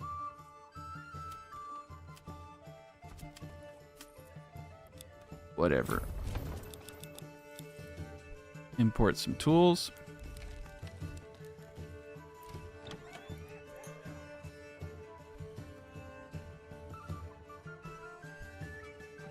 Once we get the alcohol going, I'll put someone in there.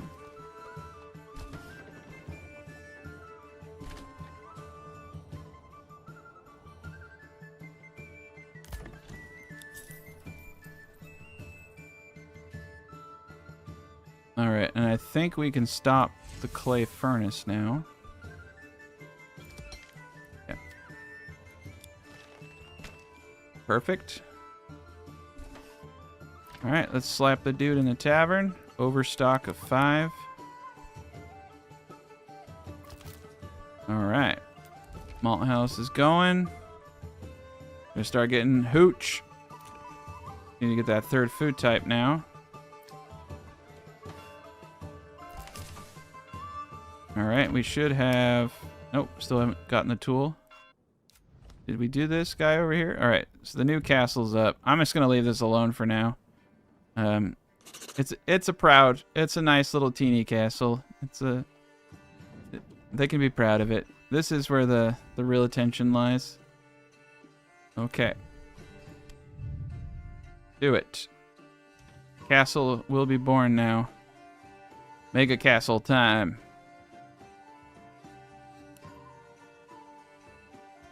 Alright, let's pull out of bread production until the castle's up, since we just need as many people as possible. We're going into winter. I'm gonna pull everybody out here. I'll leave the one dude just so because I will likely forget it, and then everybody will die, so I need one dude doing that. Once the apples start coming in, we'll have our third food, and tier 3 will be there. But yeah, let's get as many... Got 7 families working on this now. That will help out.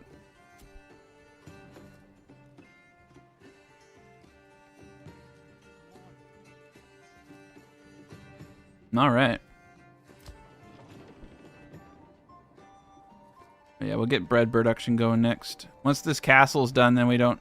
A lot of this stuff will not be as important.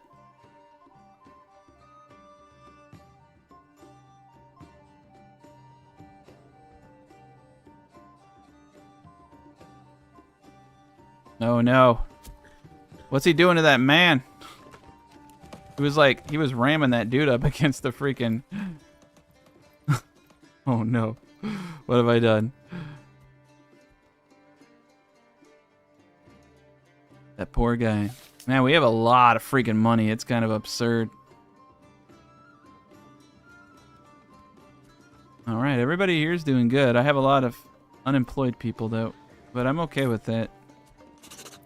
Got a bit of barley coming in. We're like fluctuating cash positive, which I like. I think everybody's drunk here. If they aren't, they're not complaining. Yeah, everybody's drunk. We probably have more booze than I know what to do with. 230 ale, jeez Louise. That's what I was saying. Like buying 5 barley in a month wasn't. Yeah, so 10. Go up when you don't have enough booze. Just go purchasing by 5. Don't go up purchasing by 10. That was way... Yeah. A lot of that booze over 1 year, I'll lose about 20%. So that's like 40 ale right there that's going to perish. So it's a lot of wasted money. But that's good to know because we were wasting money and we're going to be great. The one big issue now, though, is that firewood works too well. So because I'm using all these double burgage plots and I can't set a limit on this gentleman, he's just gonna keep going, and I'm running out of room. So I basically what I need to do is just split these two dudes up. So I have 2,200 firewood. I guess I could start selling firewood, but I'm already selling so many things. That would be the only way to get that firewood issue under control, unless I want to fire him.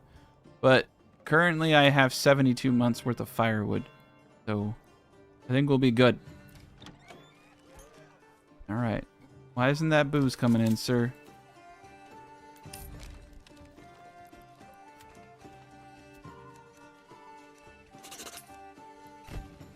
The back road up. Alright, eventually we'll have alcohol. They're doing their best. But yeah, there's a lot of material to be moved for this. Can't wait till we get like stone walls and stuff too.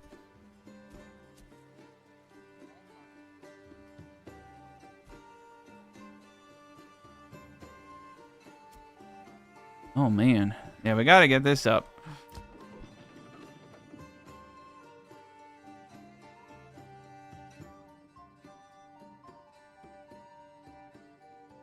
Yeah, this is looking like a...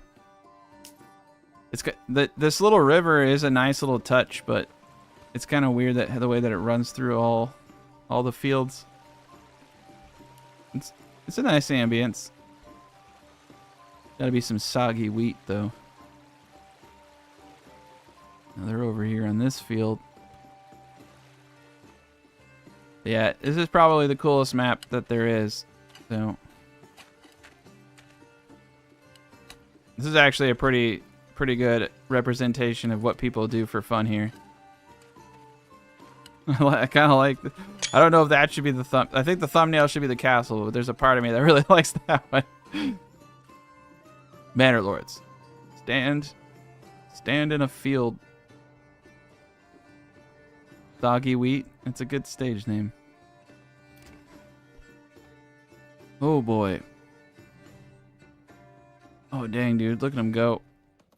There's a lot of ox moving around these parts. I'm actually kind of curious what this looks like. Yeah, crazy. Now there's still some trees left. I need to deforest the trees a little bit more. I haven't gone full scorched earth yet. I would also like a horse to ride on. Like, I don't feel like I'm the lord of this place unless I'm on a horse. Well, perhaps it was simply a bad day. These things do happen from time to time. Yeah, we took this beautiful valley and put up a lot of towers and walls.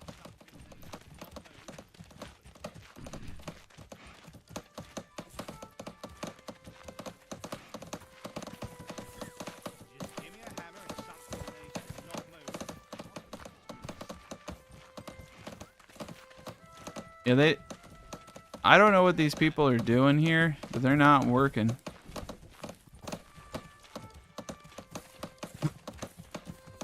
I'm just gonna mad dog this guy until he feels uncomfortable. Just invade his personal space, but he's not intimidated whatsoever. These people, I need to kill all of them. They've gotten far too confident. All right. It does seem like they did fix the pathfinding so that they can actually move through these areas. And they're able to get in and out of the gates. And go inside this thing. I've never been inside of this thing. I don't want to know it. They're probably having like illegal cockfights. Oh, I can't because I can't go through the roof. She's just one lady's pretending to work and these two dudes are like keeping watch. And everyone else is watching them. This is weird. I don't know what this guy's doing. He's just like chipping away on a log. Okay, he's trying to make it smooth. I guess he's actually working. It's pretty cool. It is pretty cool though. Like the animations are neat. Like they're actually dropping the logs off. And then these people are pretending to work. It's great. All right. We just need like about 30 more logs. They got all the boards. But yeah, the Pac-Man's great. You just put your archers on the side and you shoot them in the back as they come in. Works wonderful. And this one we're just doing a double gatehouse.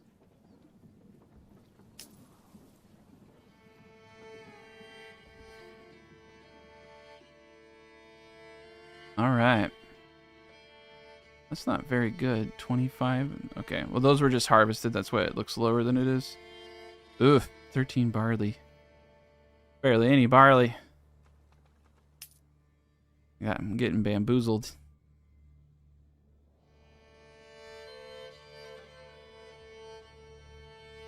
All right. We have any booze? Oh, of course we don't have booze. I forgot to. I need to make a brewer. I also need to get up the boots. I always forget that step where you have to turn the booze into booze. It gets actually kind of confusing when you have multiple villages because you start forgetting what you did in each one. Where am I going to put the boozing? I don't want to devote 2 families to making booze. That would be entirely too many families.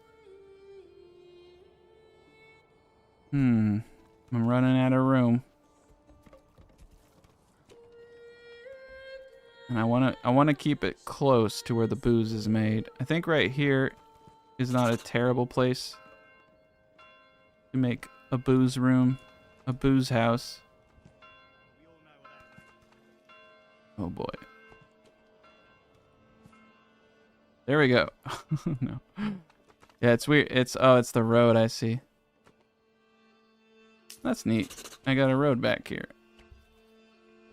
I don't want to double. It really wants me to make a double house here. There we go. All right, that's going to be the booze house. Right next to the malt house. Right next to the tavern. Perfect. And they're getting close.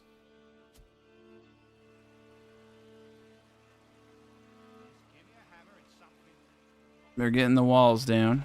It's funny how, like, this wall, which you could easily just, like, hop over, just prevents them from getting to you, though. It's not very intimidating.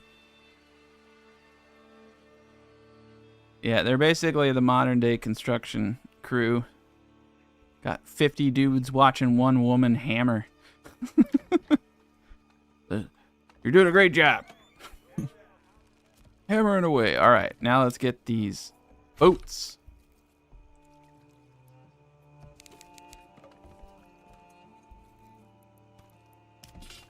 Nice. We got 10 people with crossbows now.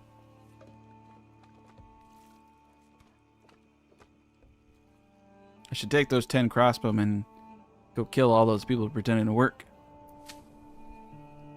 We need to send a message. They don't. I guess I don't really have too much for them. I think they kind of need. There's always a weird issue with. I don't think they've finished the animations for Manors. I think when they start dialing in Manor mechanics, they'll probably pay more attention to that stuff. All right, look at that. Everything is there. They just need to build it. How long it's gonna take, I have no idea.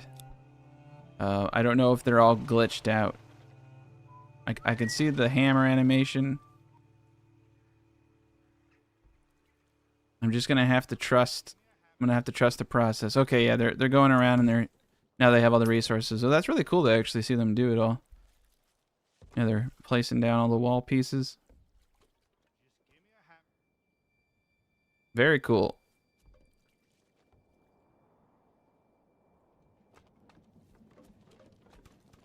I'm gonna probably continue to work on it though. Like, I might want to add in more walls. Might add another wall and another entry point. I could do a road down here and then wall that off too. We'll have walls within walls.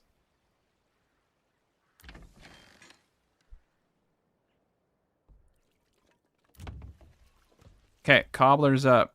And we're just gonna limit shoes to about 30. We're not gonna have more than 30 burgers plots here, so. Is the booze room up yet? Nope. Let's put the priority there a little bit higher. Get the booze going. Nice. It's a heart, see? Or it's like a winged beast. The Batman signal, I guess. All right. Logging camps are doing fantastic. Let's get another ox.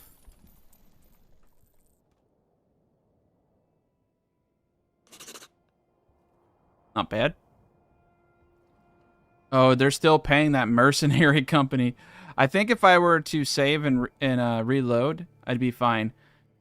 Fortunately enough for me, I'm taxing these peasants enough. Nice. Look at that. We're going money rich again after I tone down the alcohol, and we're still good. And I still have 257 ale. It's just like a lot of ale.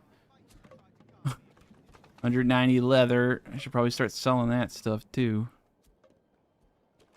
Let's make sure that this guy's doing well.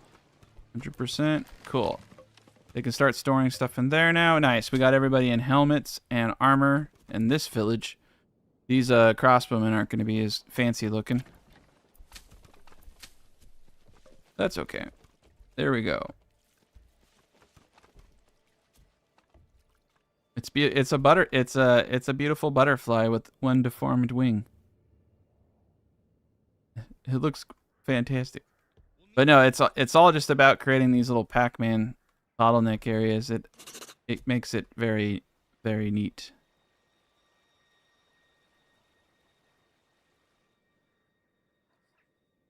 It's not very imposing. It is. It's kind of disappointing.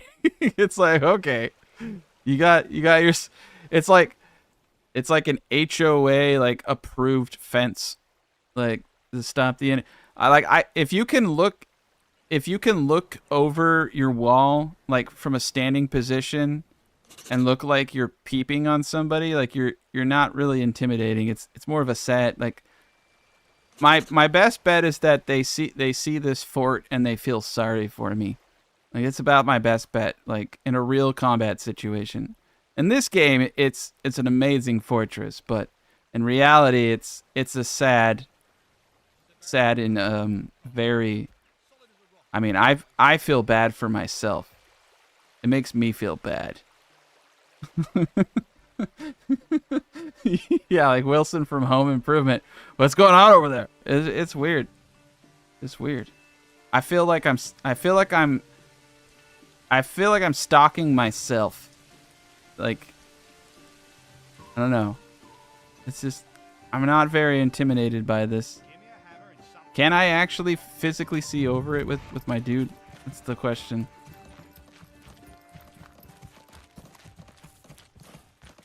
Oh man, I always forget I can't run through there.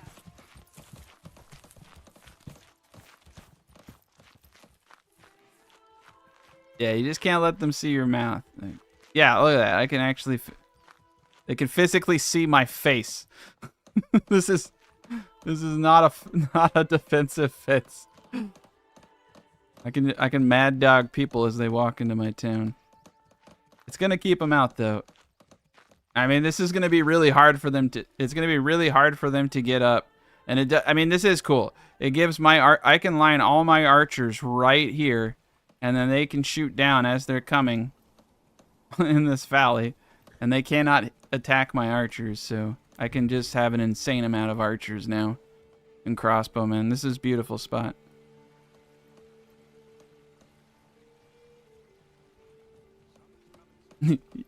Yeah, they definitely, they're probably gonna, yeah, exactly. They're gonna think I'm laying a trap. It's like, there's no way that they would build such a crappy fortress, sir. It's gotta be a ruse. All right, we're getting close. We're getting close. The butterfly castle is coming. This was really expensive to make. I think honestly, if I wanted to make something impressive, what I should have done is done circles and multiple layers. You can do circles, circles, circles. But the thing is I really like my Pac-Mans. But what would actually look cool is just something that was consistent at all angles. But I really do want to wall off the ridges up here, because it does force them to come through this one point. And if they come up this way, we can shoot them with our bow and arrows as they come up through the field here. So this gives us the ability to control both points, and we can shoot from here and they can't do anything. So we can shoot into our city from this fortified position right here. It's pretty sweet. It's going to be a very defensible point. There we go. We're getting close. I wish these towers are supposed to eventually shoot, but I've never been able to get them to do it. And it would be really cool if they did. And it'd make me feel better about myself. But for now they'll just have to. There we go. Cool. All right. Well, it looks a little bit better with that, but not too much. I mean, this part actually looks pretty sweet. If I don't look at the rest of it, this looks nice. It looks. I mean, from space, it just looks like some dots. Yeah. Unfortunately, to make it. Unfortunately, sometimes like practical does not look good. It doesn't look flashy. It's boring. But it's our castle now. I think It looks like people are... Yeah, cool. Look at that. People are able to travel through it without any issues. That's awesome. That's all I really wanted to know is will they be able to travel through it? Yeah, it does look like a deformed butterfly. I agree. Let me see if I can unmess it. If I can make it a little nicer. Okay, so we need that. We need it to be sharp.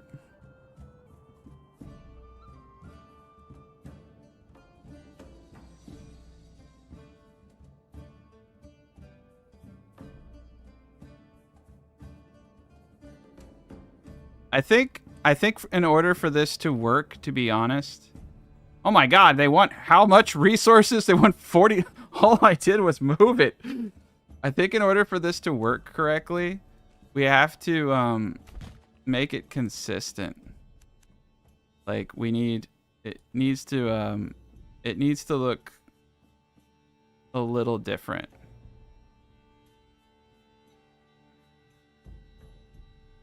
The problem is that I can't I think I can move this up and then pull this back.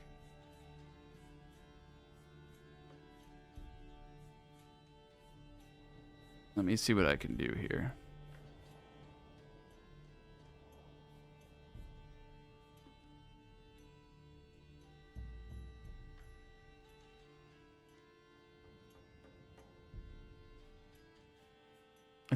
Honestly, it's this part right here that I dislike the most. I could just pull it back and let them run around it, but then they can run around it, right? Nobody wants that.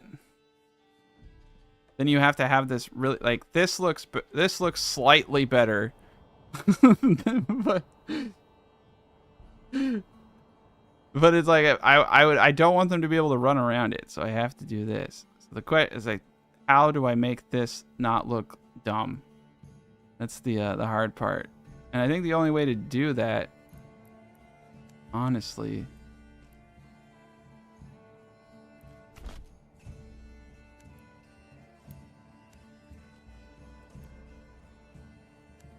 is to do something like this. But yeah, there's really no way to clean that up. It just looks stupid. But it's totally necessary to the build. I could put the tax office over here.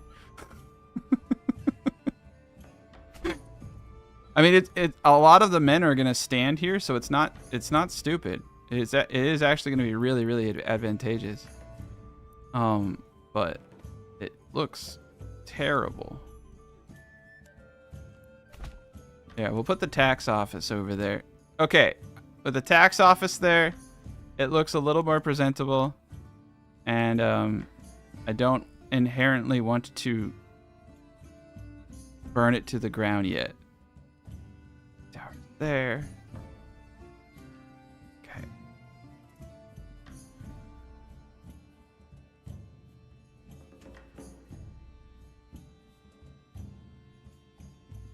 Yeah, there's a little balcony on this thing, huh? I'm not really sure what the balcony's for, because I think they're supposed to shoot out those two holes. I think the balcony is where a staircase is supposed to go, so I think you would want it facing out like that. Alright, we're going to try this to see if it looks just a slight... Oh god, I got to rebuild that whole... all those sections I moved now. Okay, that should look just slightly better. I think yeah, you gotta have that, but they're not going to come from the left side.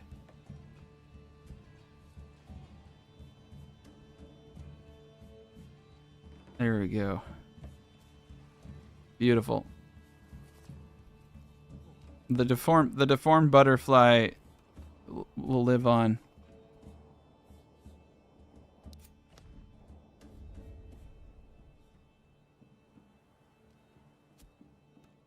No, you don't. I didn't have to destroy it. I just turned it around. So we can go into Castle Planner. I think what we're gonna do is build some outer towers, and then we're gonna manipulate. We're gonna manipulate everything. Let's build these, and then I can go in, and then I can move them. I'm seeing that as like the easiest way to do stuff. The corners, though, you have to do perfectly when you build it. Well, that's okay. This wing will be the glorious tax wing. I don't know if I can beautify this in any way. I got one decoration, and I can't place it in anywhere here. Well, that's kind of cool.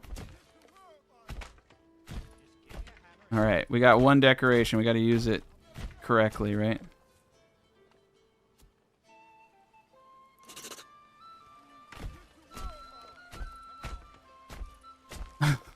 Just a bunch of shrines. It's good to have shrines for where people are gonna die. It's polite. All right. Yeah, I think the next thing they need to work on is more decorations. There we go. It's cool if they're not aligned. It shows that my people care. It's just a this is just a fortified position where I can take an enemy army coming in any position. It's really it's a very effective strategy, but it looks like crap. Basically, by doing this, it allows you to have your archers on the sides, and you get side shots, and you pretty much kill anything. It's very effective. I'm gonna get my crossbowmen out here.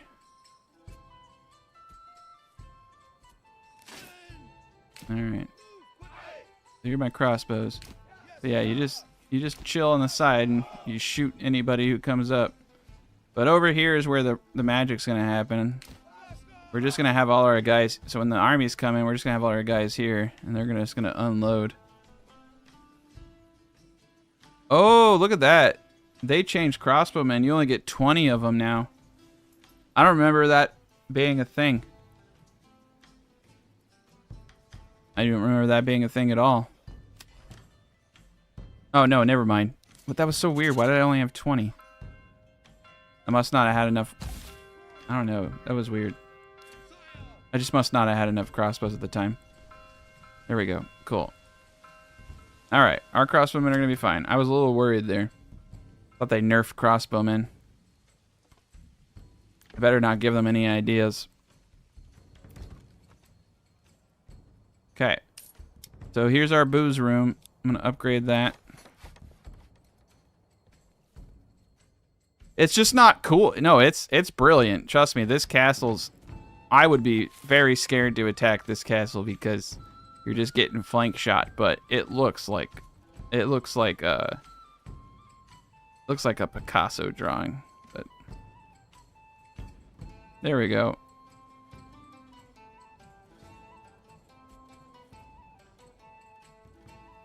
Yeah, I'm throwing in the tax office to make it look more official.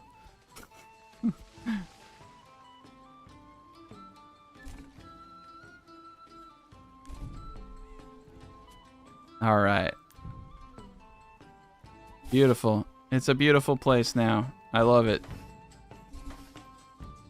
Okay, castle is complete, and now this makes more sense because we have a tax office over there. This does it. Yeah, we need more. I need more buildings.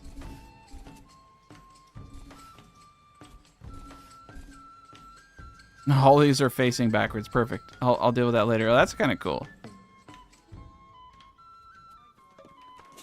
Yeah, there we go. We got some cool little pillars coming up now. It's officially fancy now.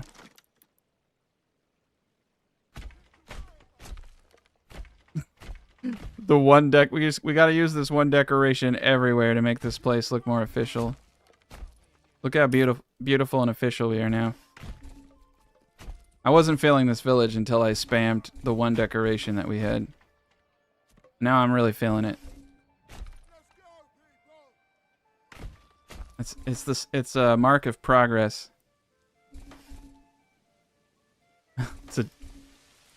There we go. It's great. It does actually look kind of cool. But it looks kind of out of place too.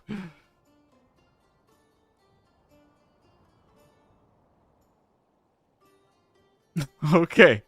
It's there. It's glorious. It's probably the greatest thing ever. I don't think I can put anything inside the manor that's not part of its build screen. And then over here, so what's cool is what I realized is now you can move these things around. You can piggyback them. So you can move them out to places you wouldn't have had them before.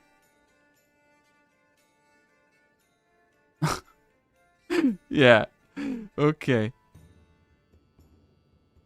I can build my base off into the distance. All right, we're gonna replace these animals.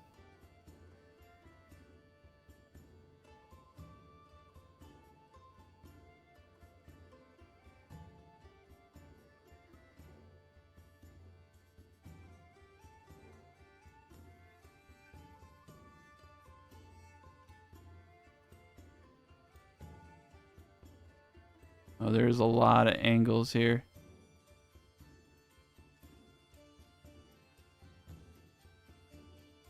All right, we're gonna make this base a little bit less small. There we go. There we go. Okay.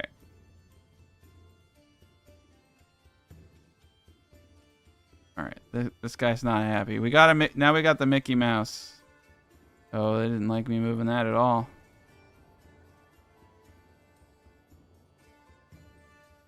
They might want to rethink this because you can really screw this thing up.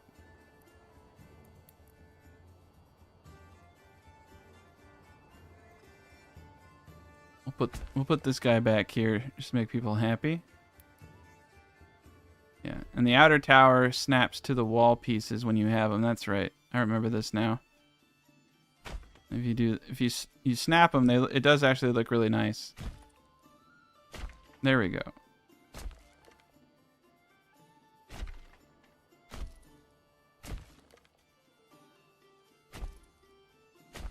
Does it not move the animals? Interesting. Okay. All right. So this is going to be the deformed brain. It looks like an alien with a deformed brain. Oh, good lord. There's like way too many points.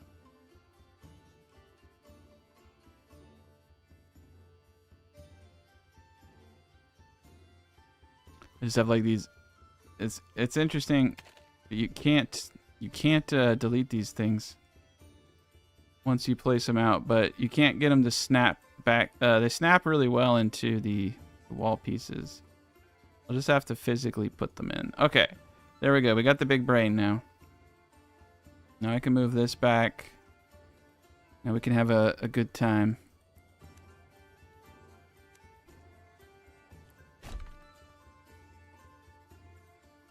We need a lot of stone. I need a little bit more boards. And I need a lot of wood. Okay. So we're going to have to start importing stone.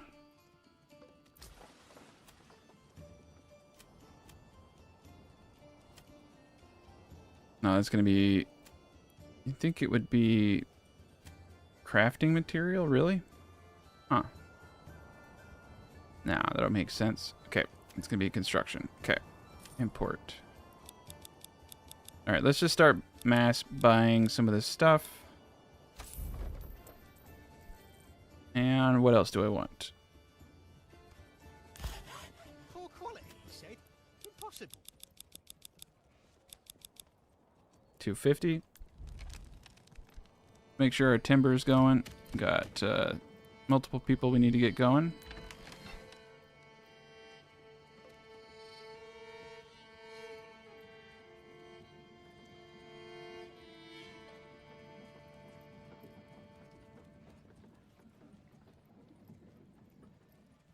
No, it'll be great. I'll replace some of the outer walls here in a bit.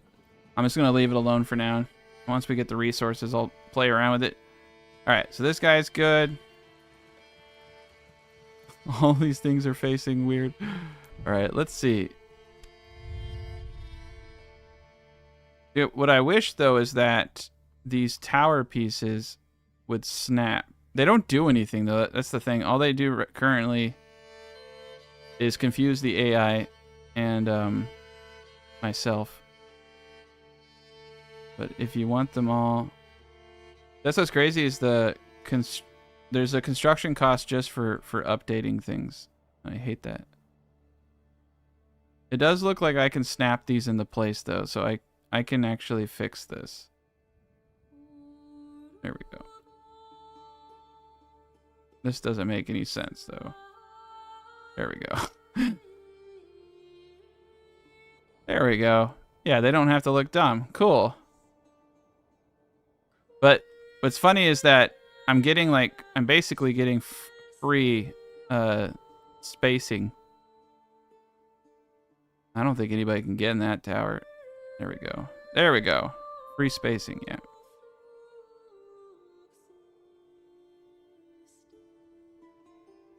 Okay. Perfect. Some of these I don't know how well they're going to move.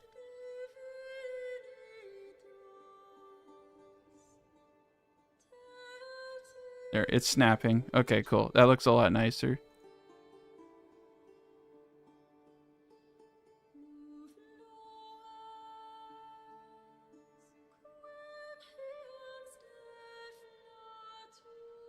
There we go. Okay, a little bit cleaner. A little bit cleaner. We just need a little bit of stone and a lot of wood. It basically wants to rebuild all of that. I'll work on that on my own time, though. I could do that in the background, but I'll fix all that up. I honestly didn't realize that's how those things work. I never mess with this stuff. I never really mess with this stuff because I know that it doesn't. These outer towers provides 10 garrison space. Garrison units and villagers shoot projectiles at approaching enemies. Work in progress. So eventually, you'll be able to garrison your civilians in here. That's what I'm saying. Like, we're all waiting for them to add in. This is a placeholder. Like, they haven't even gotten to this part of the content of the game. So, but it's not important. But you can still use this, though. As you can see, the enemy will still interact with it they will try to break in through the middle here, and it's really useful. It's incredibly useful for protecting your town and defending. But we got a good thing going. I mean, we got a sprawling city going into each other here. We got a back road right here. We got a road going through the farmland up in this area. It's pretty sweet. But now I need to focus on getting all the farming going. And let's upgrade this burgage plot to booze now. So now we're going to have ale production going. Everything is great.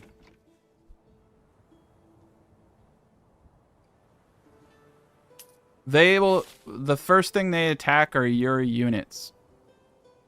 So if your units are in there, that's what they will go for.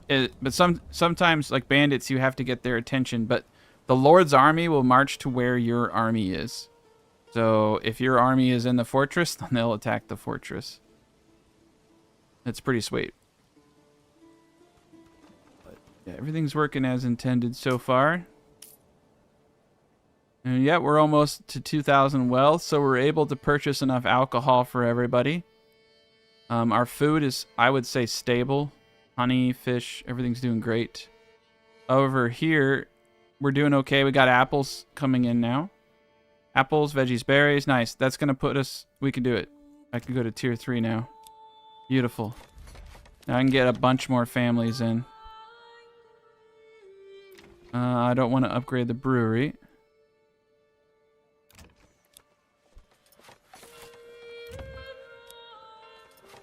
Probably upgrade these farms. There we go. Yeah, I should probably start spending my hard-earned wood money on these places over here. I really do like this center point, though, and that the people travel through it. That was something they had to patch, because they used to block all movement.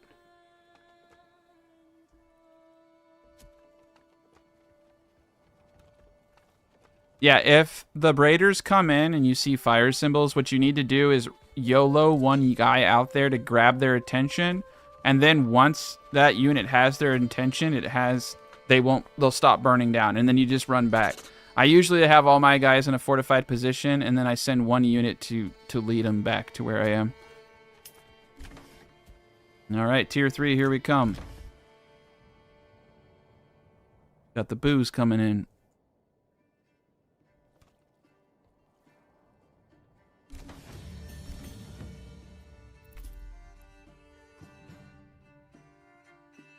All right. I'm tempted to go into rye cultivation. Here. Let me see. Yeah, rye is perfect where I put all those guys. Let's do it.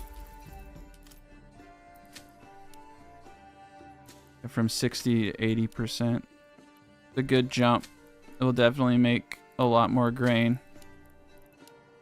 100%, and it can actually go over 100%, but it doesn't tell you what it really is. So you have a lot more than you think. Right, we have bandits in the end zone. Right, 82. Perfect.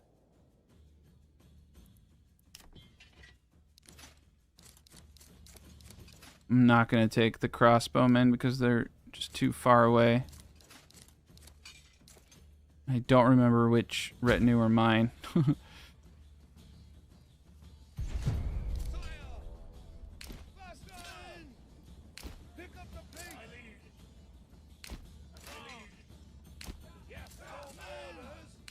Okay, I changed my mind. I actually want these crossbowmen.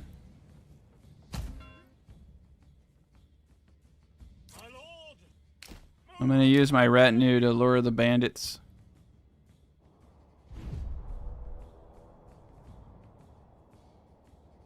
Oh, they're so far away.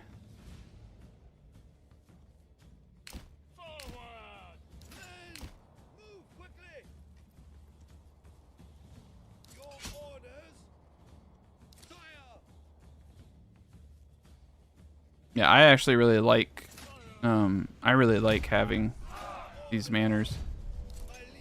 Especially for really small towns where you're not fielding like a really large army. And you're going for that small town vibe. These fortifications can mean quite a bit of difference.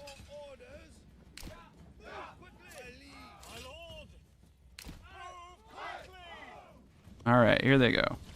But we got armor, full armor now. We got helms, chainmail. We're just blind firing through our buildings. Hopefully we don't kill any more ox. We got a lot of animals around here. All different calibers.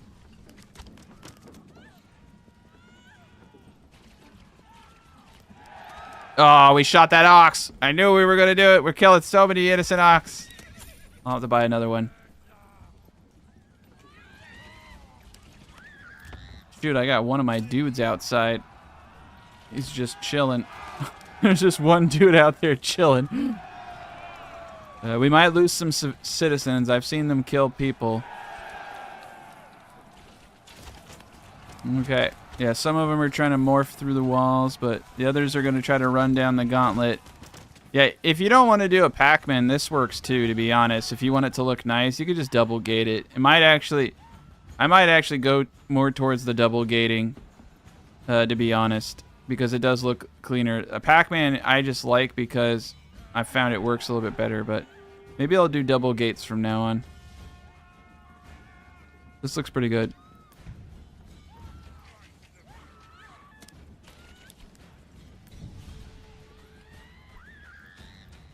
Yeah, they're trying to get through. For some reason my archers moved all the way over there.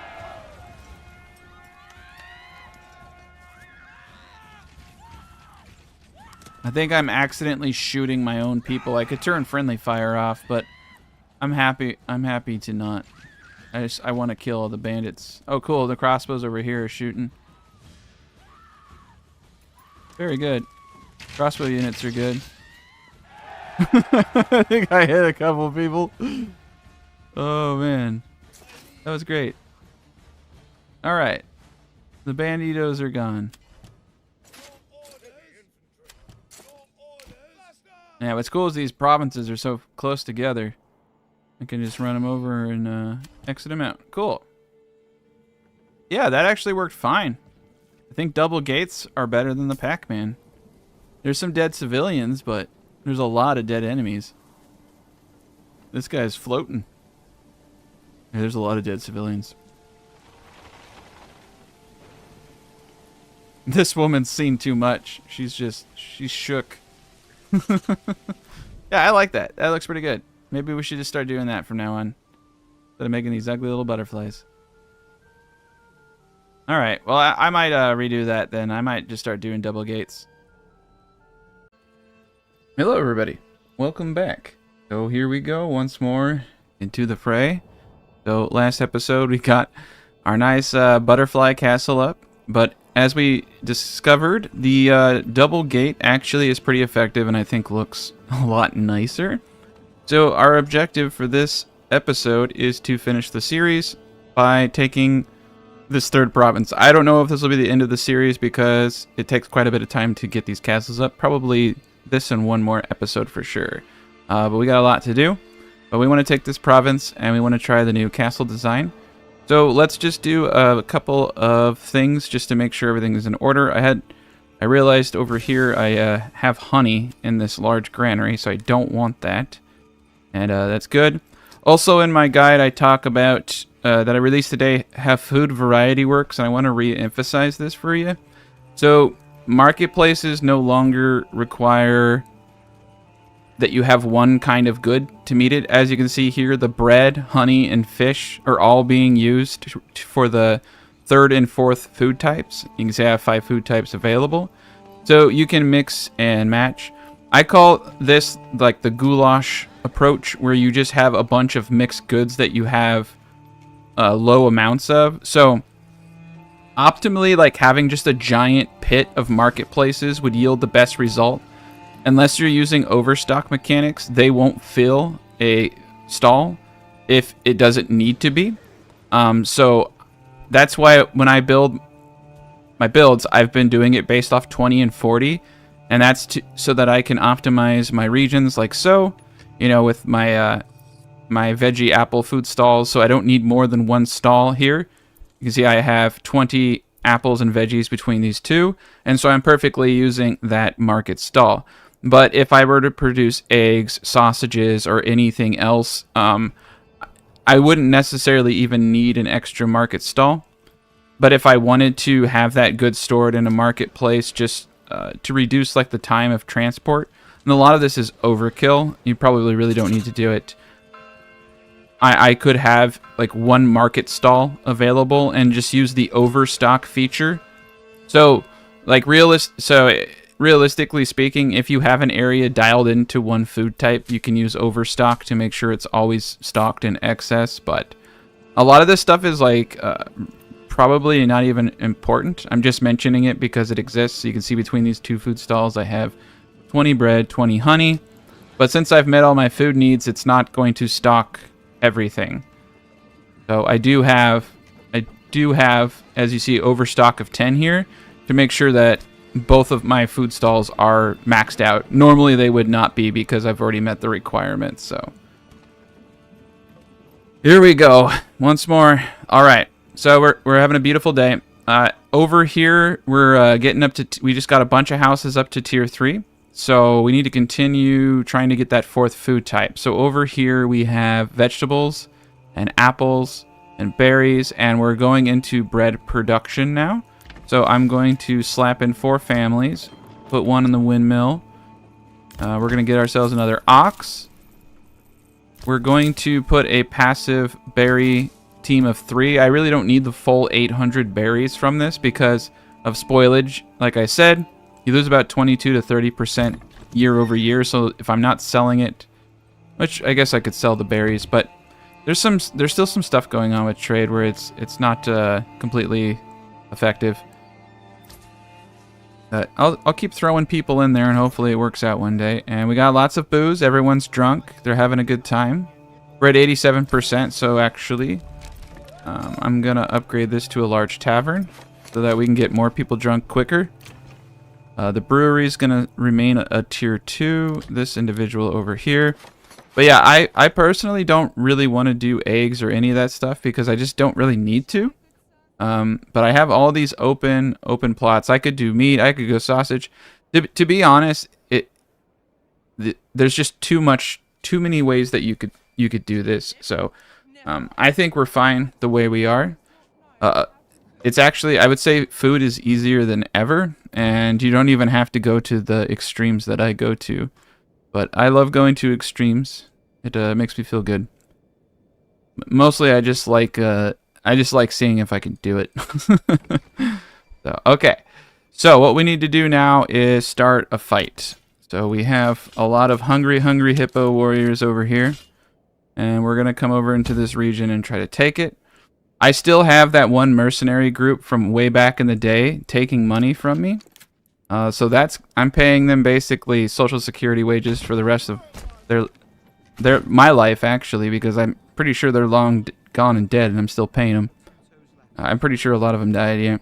But yeah, they're not gonna let me stop paying them, so. But luckily, between the two villages that we have, we're pulling in a lot. But I really need to get that 4th food type. So let me see. Do I have the oven going? Did I leave the oven on? Okay, small stable. All right, let's go to tab. Tab's a good way to see what production buildings you have. I remember. Yep, here we go. Here's the oven. Cool. All right, oven on. Everybody's up. We got rye, and I slotted all these guys in rye in the last video. But let's see if we can pay social security wages for some other folk. We're going all out because my last battle was actually really big, and I don't know if that was a glitch. But I'm not playing any games with this man. And honestly, I actually could potentially lead him back into my castle here, which would be kind of cool. I built this castle and we haven't fought in it. So, all right, let's leave our gentleman back here. Let's leave all of these guys here too. And then these dudes, we just don't really care about them. So we're gonna go start a fight with them and try to trigger the combat to come back up against our castle. It's gonna be an absolute slaughter. It's completely unnecessary, but I think it'll be funny.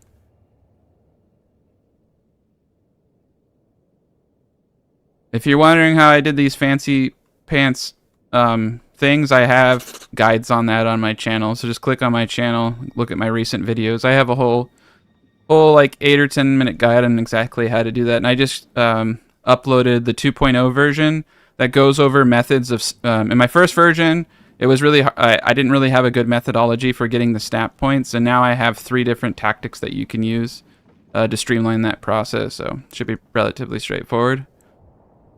Okay.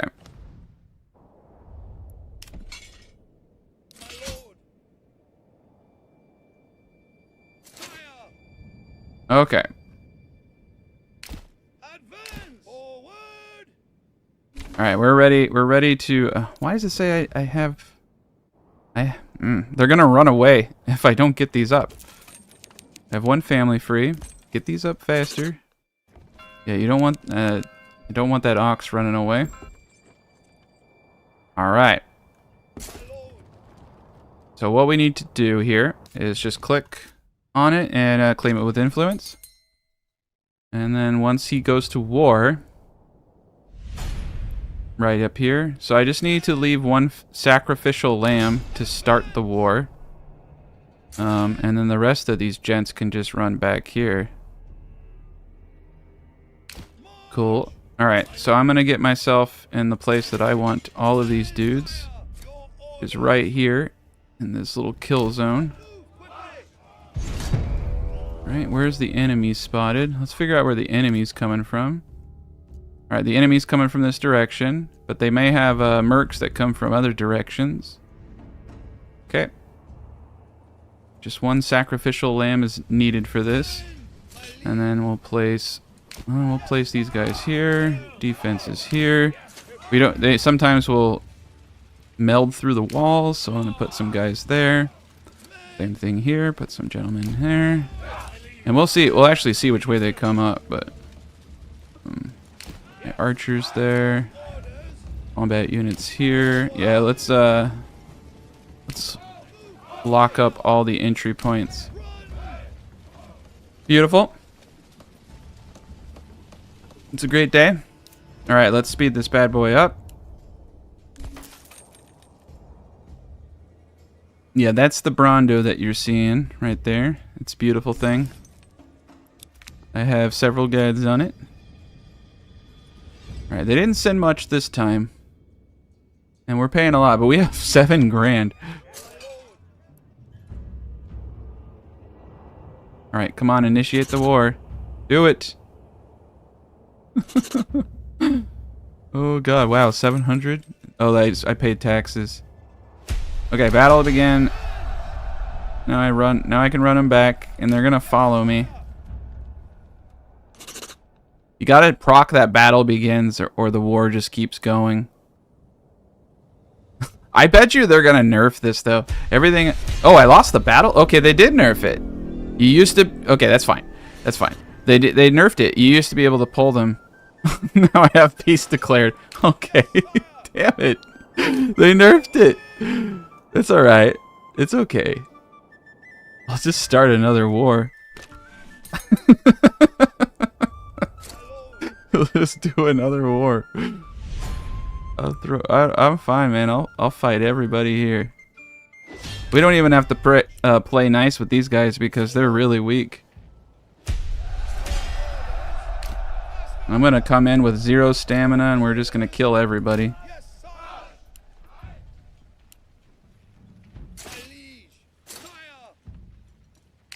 All right, we're in good combat range.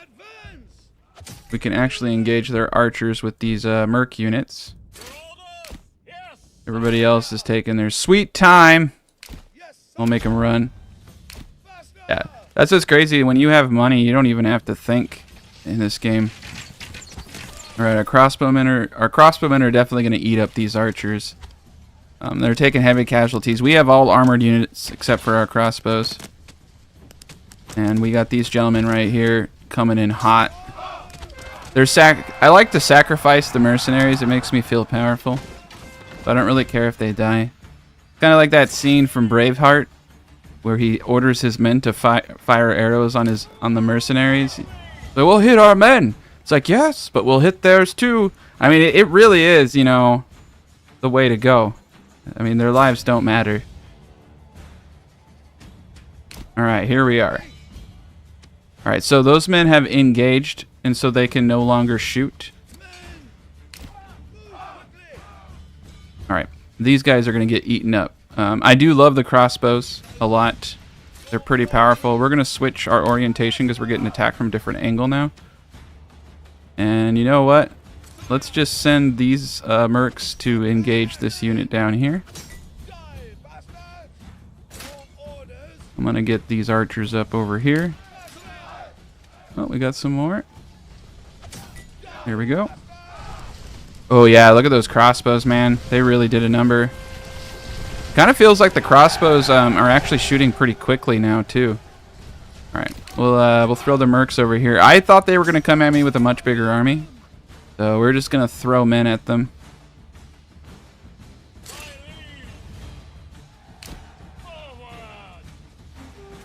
We hired like so many men. It's disgusting. I like archers. Archers are better than crossbowmen if you're trying to kite, like you're trying to fight in open fields and move around. But if you can hold the enemy in a defensive position, crossbowmen are far more effective.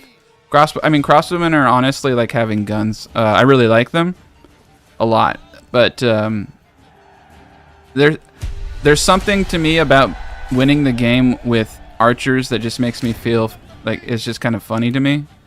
Because they're just not really good. But it just goes to show you the AI has room for improvement. Okay. Alright, and the rest of these guys are from the next village down. What gets you, though, is when you get hit by bandits and your armies are all the way down there. That is like one thing about retinue that Because like a retinue can hold down the fort while everybody's getting there, so retinue are pretty important.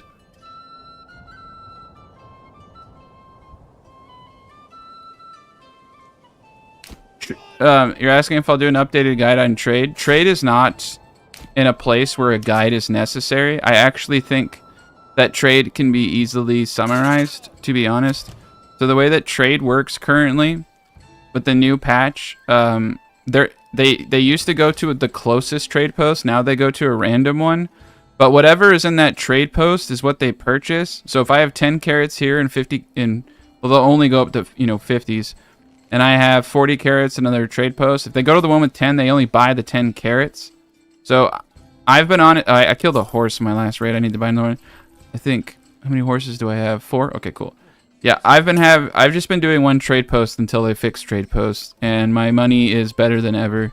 I used to have multiple trade posts because I was trying to utilize horses, but then after watching Strat's guide, I realized that I didn't realize they were only going to one trade post. So it's better just to have one and focus on a couple of goods, in my opinion. Like I'm focusing on stuff that I can rapidly produce, like fish and veggies and things that are gonna like spoil if I don't sell them anyway. I think I might start selling honey here in a bit. But that's it. I mean, until trade becomes more complicated, there's really not much more to it. And it's like that's it. That's the honestly in the guide I have coming out on the 1st of January. I have another one that's bigger, and I've had to redo a lot of stuff because I didn't know this. So you only burn 1 firewood per month, even in the winter, and they just upgraded the tooltip, and I don't remember where it is, but I confirmed that too. So I made a correction to the guide I released today and put that in the notes, but I have that updated for the official guide that's coming out the 25th. But I have a small section on trade, but I just did the whole thing for you right there. The section that I have on trade is that you're kind of just better off doing one trade post. Honestly, you could try doing 2 trade posts, but like I said, if they go to buy fish, like this, if this one had 3 fish and the other one had 40 fish, they're just gonna buy the 3 fish and take off. And at least before you used to have control, right? Because like especially here's the trade point. Like I could just put something there. Now I asked the devs and they said that the next patch, not this one that's currently here, is going to address trade. Because I was asking if we could control the specific goods. Like if I could say this trading post sells fish and honey, and fish and honey are only stored in this trade post, much like the markets work, that would solve all of the issues. The issue is that goods are being split and they're only going to one trade post to buy. He said they're going to revamp it potentially with a whole new system. But but also, I mean, there's the potential they could just treat it like the marketplace, and that would fix. I mean, honestly, I don't know how long it would take them to do that. I figure, like, I don't know why they can't just do that now. But it sounds like they don't want to waste time on it because they want to do a whole new system or something. But we'll see what they do, man. I don't know. I have no idea what they're doing. But that's just my 2 cents right there about how I would fix it personally. But I don't. They got their own. They got their own.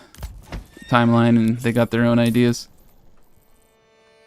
I think the only ideas that they take from me is how to destroy things that I enjoy. Like they got rid of tavern trickle effect, but to be honest, it's really easy to keep people drunk now. And we upgraded the large tavern over here. All right, we're at 800%. Cool, we're in good shape. I'm gonna overstock this bad boy to 15. We're just gonna keep that thing flush with booze. Now, one thing I don't know is, does ale in a tavern... No, it does have a spoilage rate in the tavern, very low. Okay, yeah, so you'll still lose it.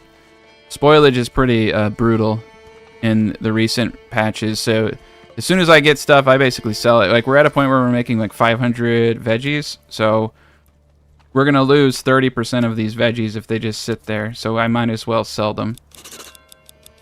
In 1 year, we'll have lost, like, yeah, like, a lot. I'm going to bring this down. Anything over 300, we're going to sell. Because that's all I need in a year to survive. Alright, we're in good shape. We're doing the Lord's work. We're gonna start getting bread in. I don't know what happened to all my apples. There's like there's got to be some kind of apple glitch. Like I feel like the apples are just like disappearing. Anytime I load into a game, I've noticed like I don't have apples, and then a little bit after playing, I have apples again. I don't know. It's so weird. Yeah, micromanaging trade posts would be great. Okay. So we have this beautiful area with wild animals, fish, not a lot of salt, not a lot of anything, but it's got a glorious little mountain peak. So let's take a gander. We got 5 free people. I feel like everyone's doing the best they can do. We got easily several hundred bread right there. I'm trying to think. I used to always do herb gardens, but now unless I'm selling those herbs, they just stockpile. And because I've limited myself to the amount of trade goods, I don't really prefer trading the herbs because I can't produce them at the levels like I produce, you know, veggies and berries. Like I don't produce several hundred a year of those. So I've just stopped doing it so they don't clog everything up. Basically. All right, yeah. Someone stole all my stuff. All right, so the storehouse is having issues. We need to get one more person in there. What's kind of cool about having a little pit of marketplaces, though, is you don't have to min-max everything, so you get away with less market workers than for clothing and fuel. With food, I like to do it simply because I need 4 food types. I like to dial in everything. It's really cool seeing the cart come over here and stock the food stalls. They're doing a good job, but now that the trees are mature, we should be doing a little bit better. The one thing that's kind of out of control is firewood. I think I might have to start selling firewood, simply because I can't tell it to stop, and I don't want it. I don't want it to stop.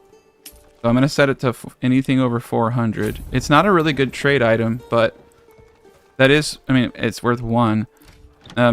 In that regard, I guess you could say it's a good trade item because it's easily produced. But yeah, we're still paying 30 forever.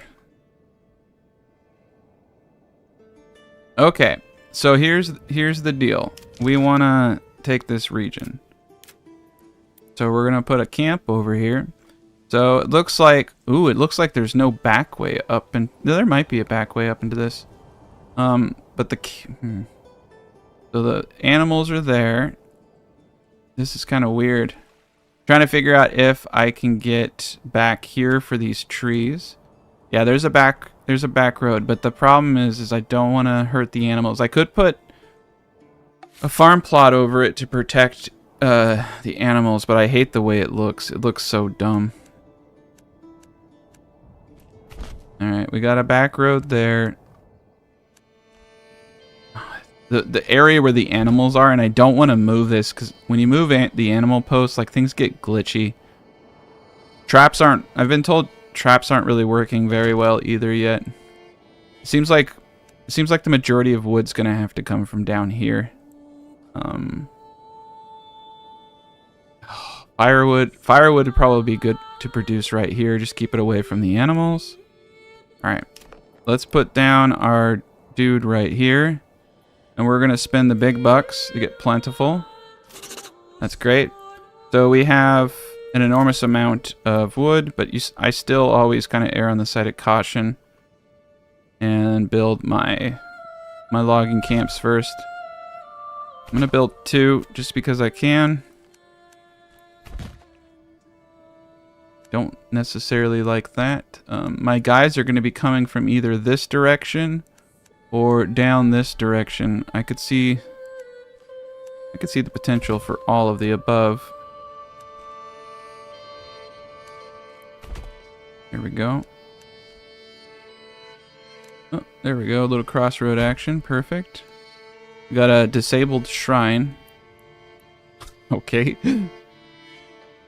All right. And then for the animals, I like the circle road around the animals. That way I don't accidentally place a building. Yes, you can use the farming tool, but I just don't like the way it looks. It looks weird. The road works for me. Alright, and then we're going to get animal hunters up. And we got fishies over here, so might as well get some fish. You can only get so close. What's cool is we have a really good thing. I think, honestly, I think I might put a Brawndo right there because it's just perfect. And then our castle, I don't know. Because if they're going to come any direction, I think they're going to come this direction. This one's a bit beyond it.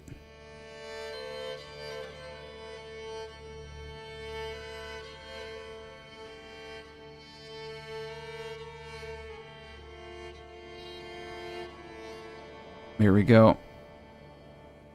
I haven't decided if I'm going to do this, like, take these live recordings and make one large episode. I may just start a whole new series with everything I've learned and make a well-edited Let's Play. There's a lot of abstract talking in live streams that it doesn't really do well in Let's Play formats. Alright, we're doing great. Now, I would like to do this challenge over again with everything that I've learned. Especially because I think I can make a cooler... Like, I think the butterfly looks a little weird. I think I could do something cooler there. But we're gonna try to remedy that here. Alright, let's get the hunting camp up. Also get the granary. I'm going to put right there. And the storehouse I'm going to put right over here. And we're going to do wood cutting right there. Honestly, what's kind of cool is we can just do a lot of this right now. I hate having the saw pit and the boards all the way down here. I feel like that made it take forever. I think we're just going to leave the saw pit up here and just have them haul the logs to it, which is inefficient, but at least the storehouse will have the boards here for like all of the castle is going to take hundreds and hundreds and hundreds of boards, and they're going to have to run all the way over here to get them.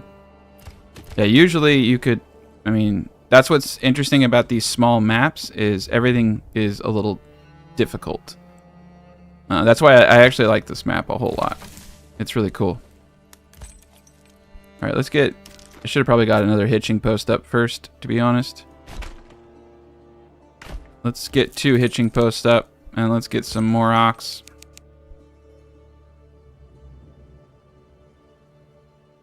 But yeah, how's everyone doing today?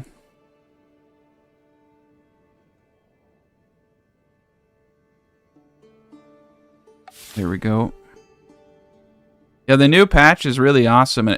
It's the first time I feel like I can actually build a town, like the way that, like, you're not penalized now for how you build. Technically, like you don't even have to do this. You can take this concept.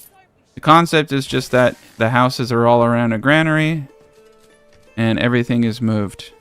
Because the workers will actually go and move stuff from the house, and I think they'll even move it to the stall from the house too. So they don't have to walk long distances with this. It just really dials it all in. Do you have to do that? Probably not. I like it. I think it's sweet. Yeah, we got 532 apples. That is a lot more apples than I think I should have. Means I'm making like 400 apples on these. I think I like to be conservative and you know, go under. I think I said 350, but yeah, there's probably a bit more going on there than I thought. I wish they would just give me a sheet of how everything works. It's frustrating when I find out that I was off just like 2 points on something.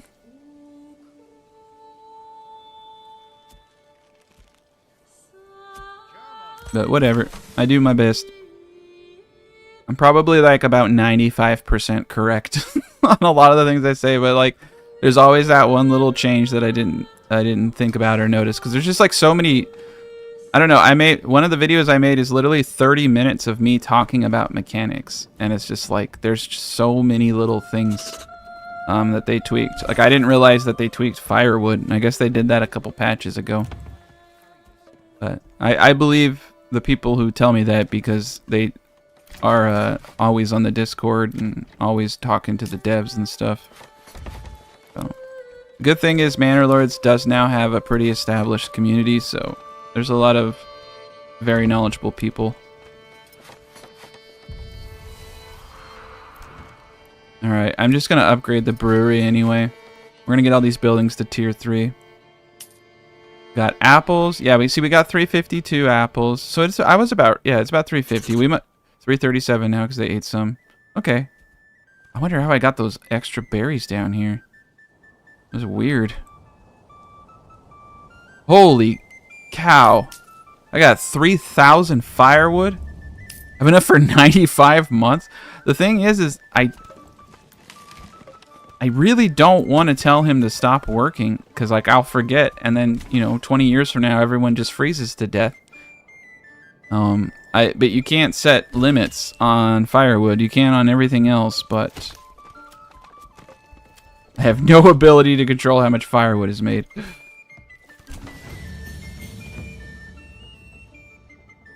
How's it going, Lonesy? How's it going, JP? Alright. We got everybody going here now. Alright, hunting camp's going. Now remember, my generic storage is full, so unfortunately, I need to get the storehouse up, or we're not gonna be able to get any more meat. I might as well just take the dude off because he's not doing anything. I can't tell how many times when I first started playing Manor Lords that I just died because I wasn't bringing in food and I couldn't figure it out. But yeah, they can't skin the animals to get the meat because the high generic storage is full. Man, it's kind of embarrassing, like when you sit there for 3 hours dying for like a 2-second fact or like just like stuff like that. There's just a lot of pitfalls in this game. Okay. But yeah, this is the coolest map. Lonesy, you should definitely try this map out. It's just every map is just kind of like you have to be really strategic with where you place things. Like over here, I have my wood industry, but and I only had there's a lot of curvatures, and so you only have so many open places, and then you also have to counter that some places are the best places for farming in a region, so you just have to kind of go with the flow. Looks like over here we actually had some good emmer. Oh yeah, this new territory has the best farmland there is.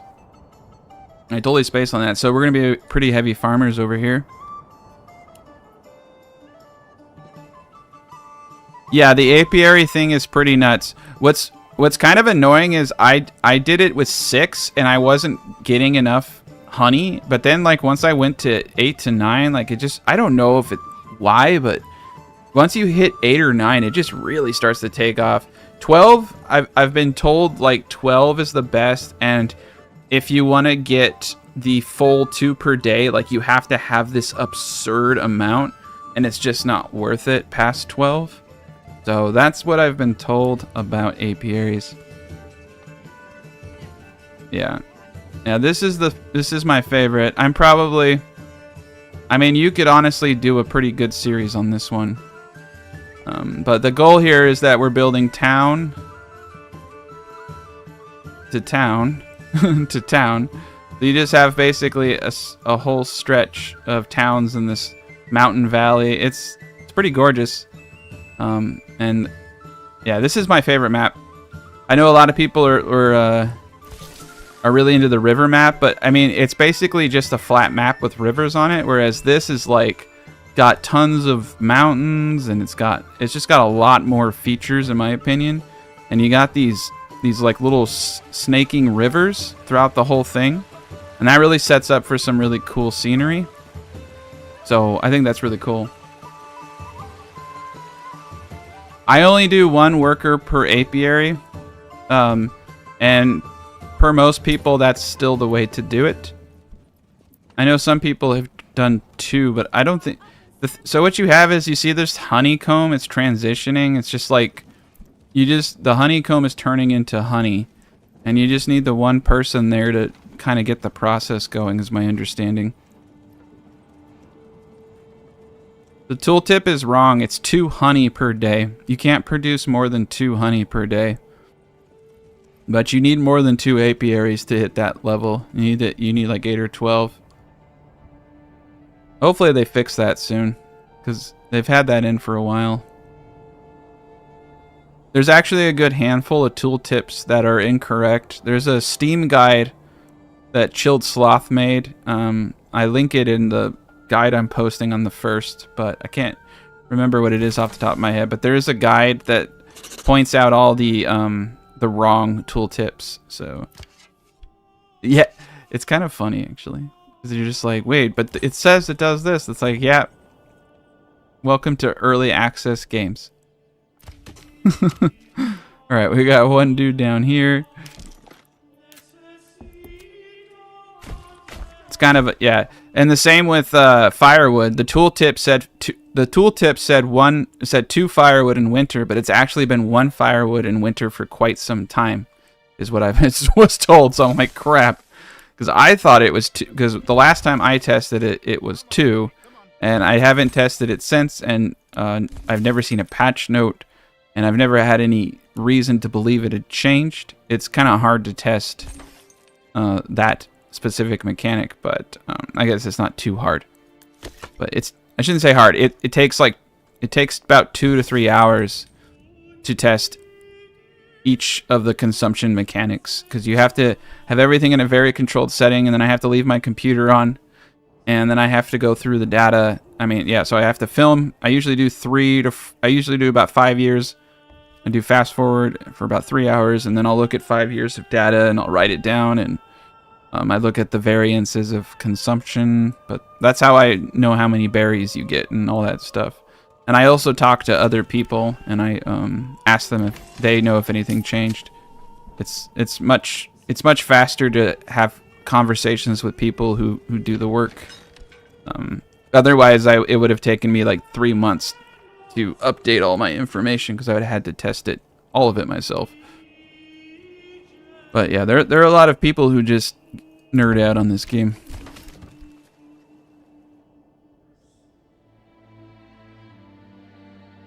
Yeah, I like the mountains. I like the mountains the most because it does just dial down what you need to do. Like, you just need to build this mountain range up. And I need to make sure these people don't starve to death, so I gotta focus on that.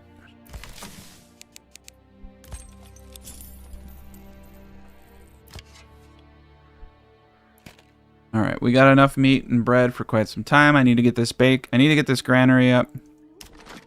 They can eat straight out of the granary, which is awesome, but I don't necessarily want them to do that. I'm gonna put my market stall right over here. It's a little inefficient, but it will do the trick. Oh, there's a big old bag of nothing on the ground there. Alright, we're just gonna make a stupid big old flea market over here for now. There we go. And then we're gonna get our first well up. Oh boy. Is there no water? Okay, water right here. Right, all flowing into the river. How nice. Alright, we're in good shape.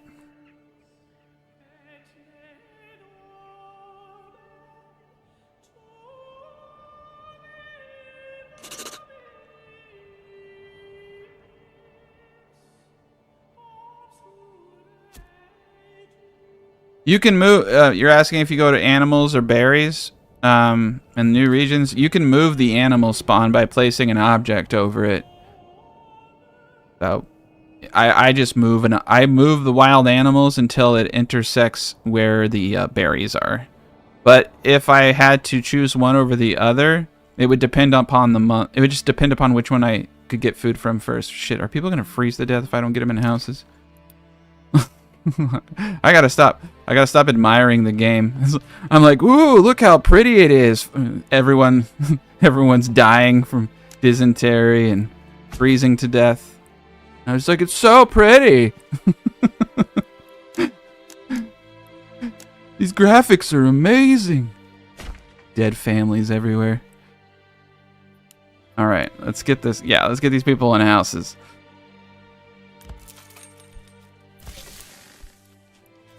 It is a really breathtaking game.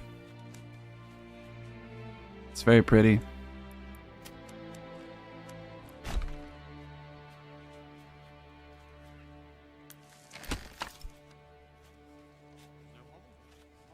Okay, we're in good shape. I think right now they're just having the, I don't know, sometimes you do need to kind of baby it with pathfinding.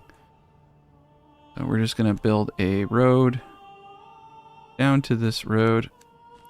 Here we go. Give this horsey man. So this is a trader to go into one of the other towns.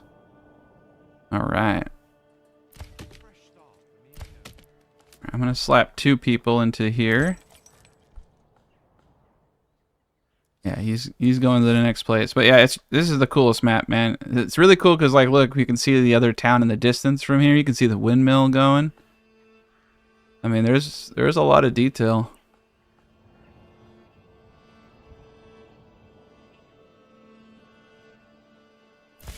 But this is the best way to do it. All right, let's get it going.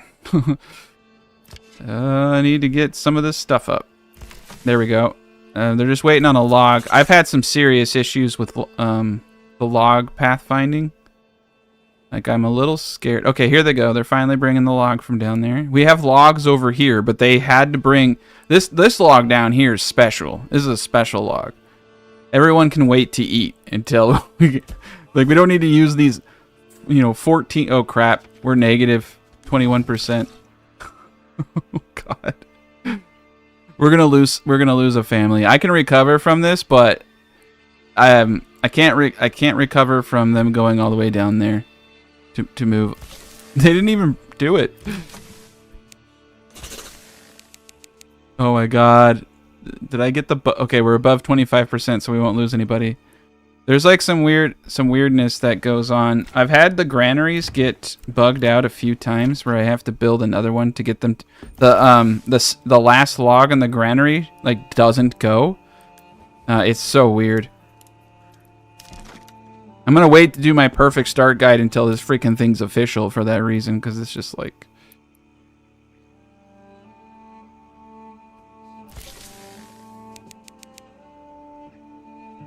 That family ain't gonna recover. Nope.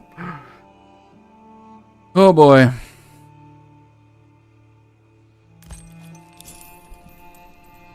Alright, we're just gonna get a bunch of ox. We're gonna need them. Alright, here. That ox finally came. Where was he, dude? Did he get stuck in the side of the mountain or something? Jeez. Okay. People are gonna be okay now. We're gonna get above 25%. That was so dumb. And life will go on. We are a little bit low on food, but people won't die at least. I might lose a family though. The inability, like, I don't know. People have been talking about the issues they've been having. I think that the ox did actually get stuck. A lot of these issues are pathfinding. Yeah, we lost a family. That's fine. A lot of the issues we're having are pathfinding. I probably should with that knowledge, I probably should have waited to build my my guys down there until I had the basic stuff up. That was a mistake on my part. Let's see. If I hit tab, I can actually see what they're doing. Yeah, you see they're having pathfinding issues.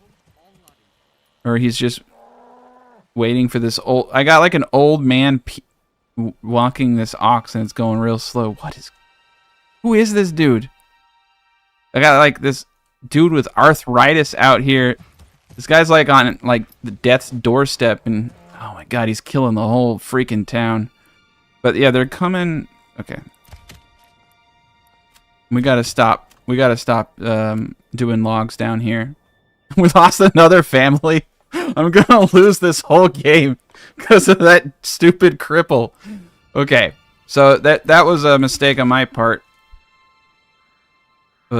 They are prioritizing loose wood over the wood sitting right next to everything. I don't know who that guy was, but I need to figure out how to get the AI to attack me. But yeah, no, we're gonna turn off the logs down there. We have freaking 20 logs sitting right here. My God.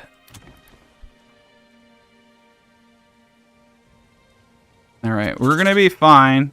It's good. This is actually gonna be pretty hard. I might lose another family if I can't get these people to stop. I hate glitches so much, dude. Hey, where are the pegs? They're still going all the way down here. I did the my God. It's gonna be okay. I think we're gonna get down to 2 families at this rate though. And I don't know if I can recover with 2 families. I am gonna try. One of them, we gotta bring in food. This is so screwed. Oh my God. I don't know if this makes this more exciting or less exciting. Okay. Yay, we lost our freaking granary worker and we lost another person. Woo! They will actually eat from the granary. All right, well at least everybody's got a house now. I think I'm gonna lose. This ox is stuck with the log. He's just chilling. And this ox is also stuck. What is he doing to that ox? Okay, so both of the ox are stuck. Beautiful. Shit. What am I gonna do? Okay, all right. Assign them both. Fire them. Sometimes I've read you can get them out that way. All right. I just need to get above 25%. With 2 people, I could do this. Yeah, get a straight road. I think they're having problems with navigating the King's Road. Oh, that worked. Yeah, that worked. Getting us. It's something about the. Well, they're using the King's Road now. All right, I have one person now. What the fuck? Yeah, I can reload an earlier save, but this is why you can't re-upload. I would have just edited this all out. 324. Okay, that's 7 minutes ago. Yeah, unfortunately we have to reload. So hopefully this helps you guys with your gameplay and it's not like a total waste of your time. But it does seem like connecting to the King's Road with a road was causing some kind of weird issue. So essentially, they started moving correctly when I did this, and I connected that road to that road. Another thing we're going to do is completely stop these logging camps now. So we magically have our 5 individuals once more. I'm also going to destroy the hitching posts being down here. And I don't care who hates me for it. Okay, so let's prioritize the construction of the granary. We have the marketplace. That was so stupid. You didn't miss anything, sir. You didn't miss anything except for me losing all dignity. I hate when I play this game by myself. Like it's like everything just goes like really well, but like as soon as I play it in front of people, I just like, you know, I like piss my pants and cry kind of situation. It's just embarrassing for everyone. It's embarrassing for me. It's embarrassing for you. You're just like, do I keep watching this? And it's just like, well, if I walk away, he's gonna feel awkward. It's like if I keep looking, he's gonna feel awkward. It's just, we're all just confused on what to do next. It's a terrible situation to be in. All right, we're gonna order another ox. Yeah, so it's, yeah, hold tab. You can see that the ox are being jerks. They're going the long way, but that's okay. I mean, as long as they're moving the goods and, you know, we're not dying, I'm happy. Okay. So the saw pit and the storehouse. Storehouse needs to be prioritized. But yeah, learn from my mistake. When setting up a new region, use your wood. I don't know. I don't think there was a mistake in getting the logging camp up. The mistake was in populating it and putting anything down here. There we go. Okay. We're in good shape. We got the granary up now. Very good. They now have a place to eat the solid rock hard bread that we brought. I just hate it because like I'm trying to like show people the game and it's just like a fire hose level of urine coming out of my trousers. Like this is like it's just so bugged. All right, we just got to get people off the streets. All right, we lost a family. You got to opt into the beta if you want to play the beta patch.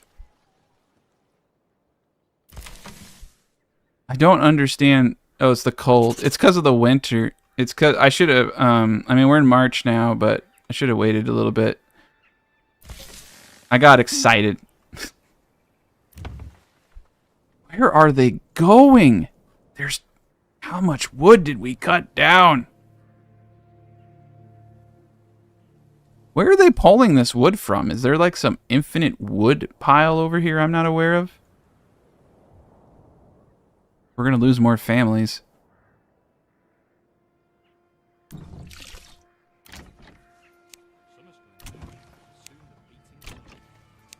I just need to get people in houses.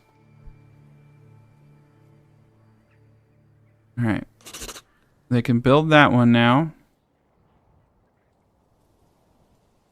It's not going to be enough. We're going to lose one more family.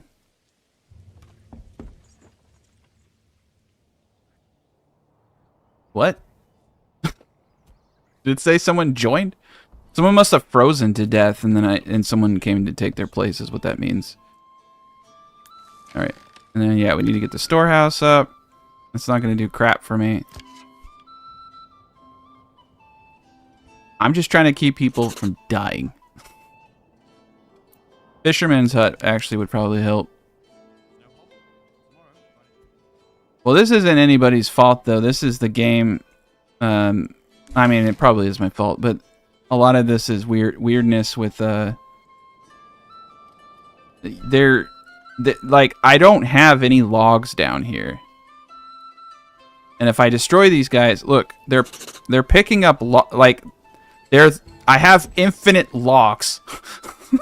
Like the logs are being there's a log. These logs are, it's saying I have 10 logs here. I have no logs. Saying I have 10 timber here and there's nothing.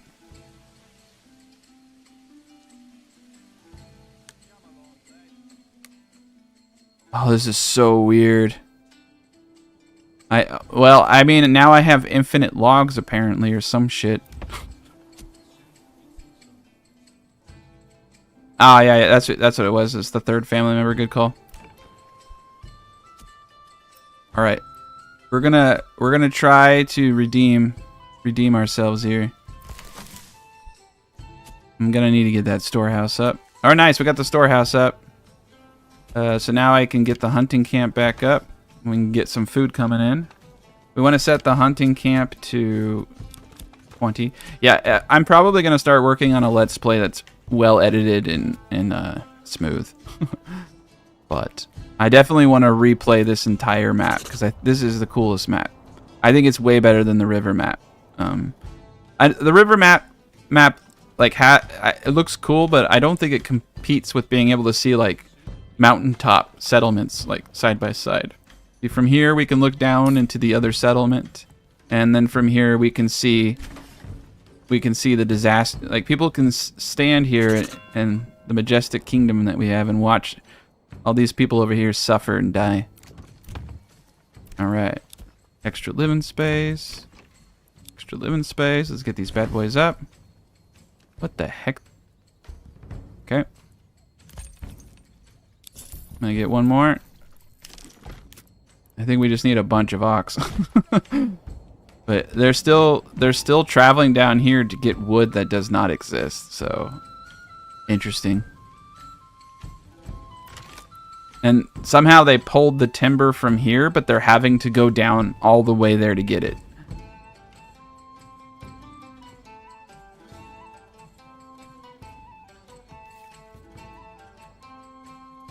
Oh man. Okay, we're in good shape. I'm gonna stop my belly aching. All right, we're gonna pull the dude out of the storehouse. I just did that temporarily. Oh, we do have firewood. Okay, I see. They should be able to go get the firewood straight out of the storehouse. It said that they would do that now. I need one free family for building. I'm just gonna try to get some fish. Remember, we want to do 2/3. So let me. I guess I'm not smart enough today to do this in my head, but it's gonna be 100 something. Actually, I am smart enough to do this one in my head. Yeah, there we go. Stupid thing.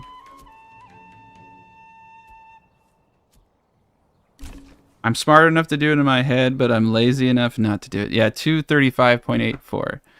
So we're gonna call that a clean 236 for 2/3. Cool. That will give us about 100 fish right there, and I don't have to watch it anymore. All right, we survived the reckoning. We survived the onslaught of inefficient freaking ox. Yeah, everybody's freezing to death. It's not that cold. It's June. For Christ's sake, it's June. How cold? Like, how cold can these people be? Because, like, probably 80 degrees out. It's a conspiracy, man. All right. Yeah, we're gonna need to put a house down here. I'm gonna wait, though. I'm gonna wait for them to build everything.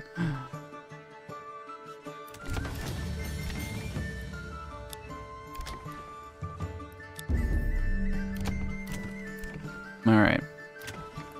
I think I'm gonna hold off on some of these upgrades.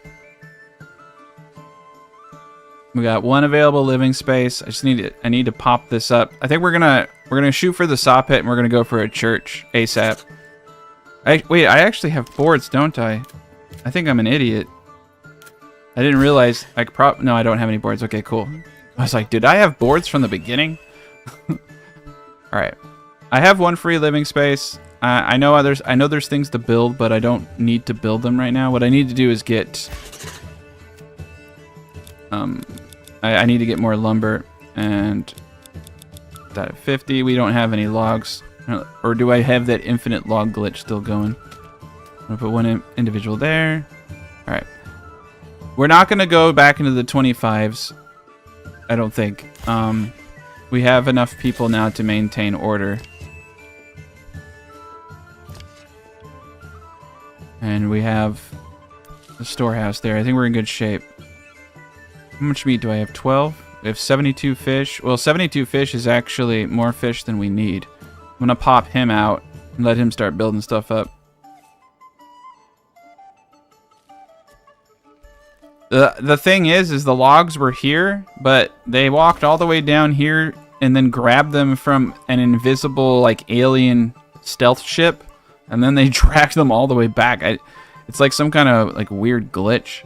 It was detecting this pile as being down there. It was really weird. There's aliens, basically, in the woods, is what I'm getting at. Okay. Alright, we got one. They're still all cold. Alright, they want fuel. I gotta chuck the dude in the storehouse for a bit. That's why they're cold. But it is July, so I think they're jerks.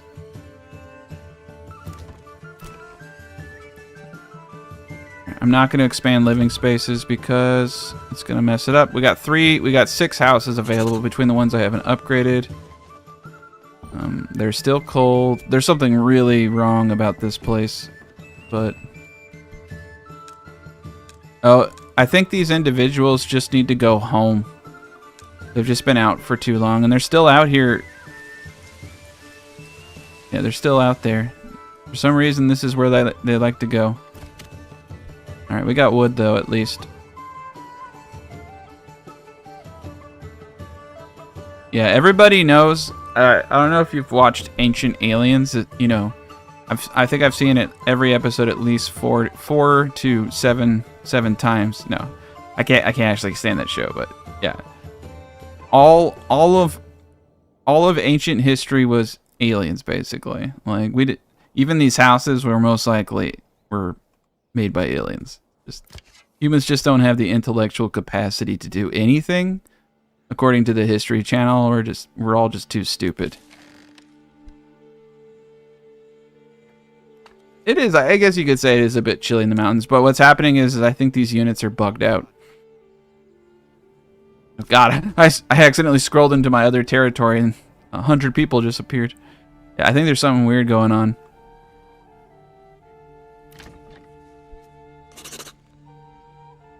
All right, so we got rid of the cold issue. New Jersey.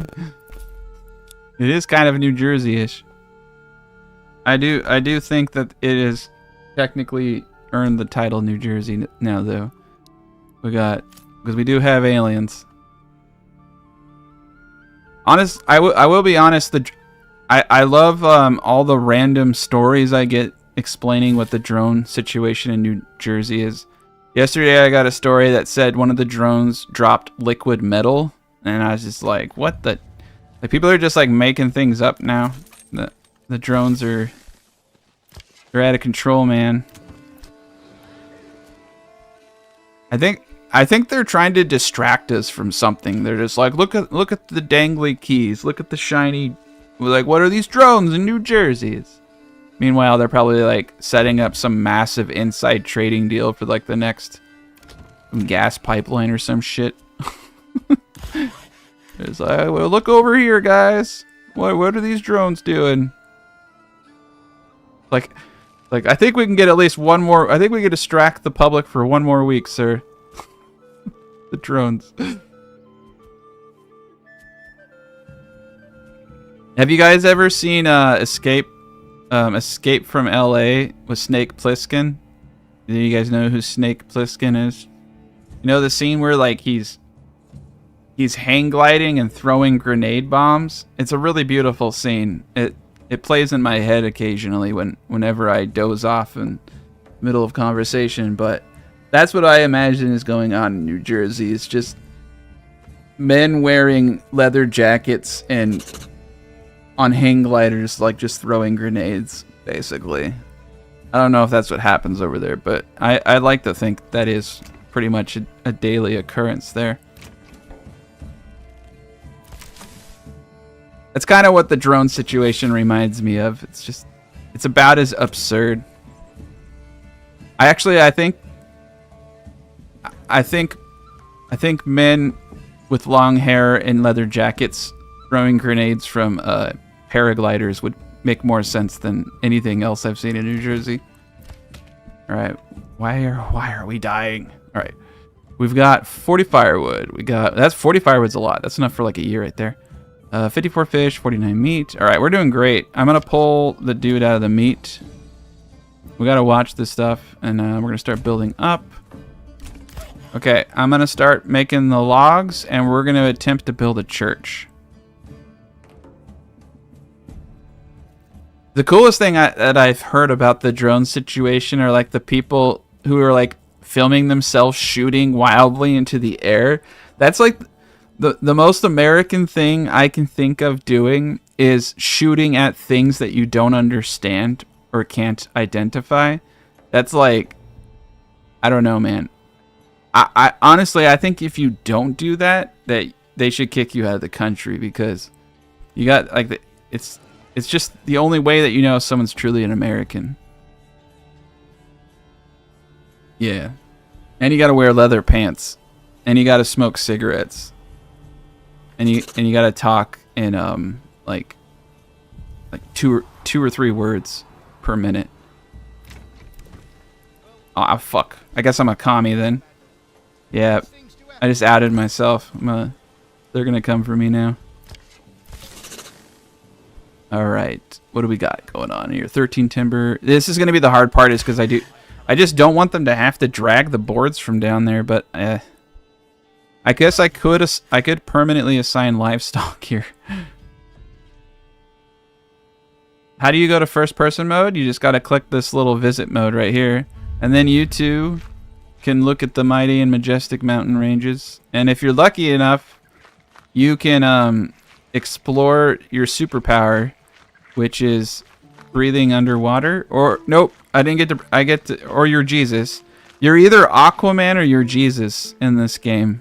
Some people go straight underwater, but apparently we are the second coming of Christ in this playthrough. But yep, you just gotta hit the little visit mode button. Let me see what we got going on here now. Alright, we brought a log to the saw camp. We're gonna make some boards. Yay! Woodcutter. I think we have enough. 50 stone, not bad. 20 tools. A lot of food. Good enough firewood. Alright, we're sitting pretty. Oh, they really like obeying the road signs. I gotta put a road right here so they don't have to go all the way around in a zigzag like that.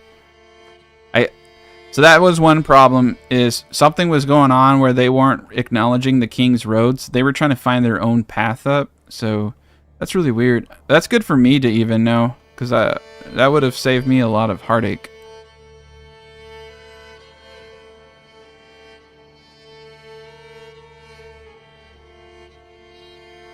Yeah, write in the comments section of the video, if you're watching it later, what you think the drones are. Go to the patch discussion in the Manor Lords channel and just start talking about drones. I'm sure they'll appreciate it.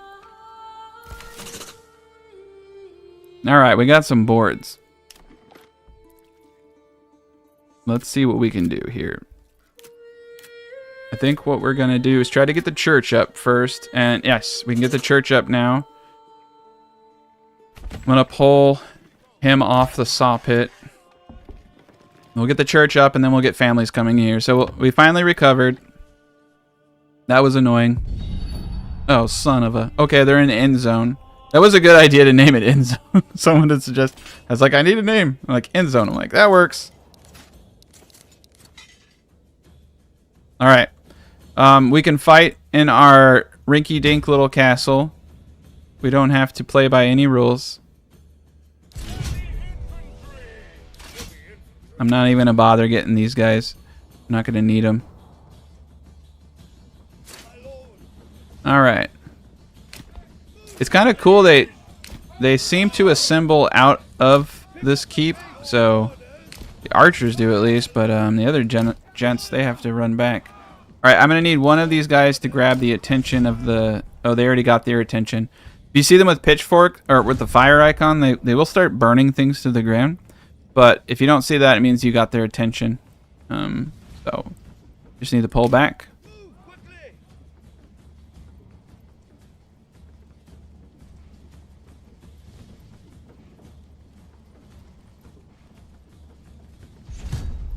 Yeah, man. My theory is that the drones are actually pterodactyls, and that pterodactyls are real.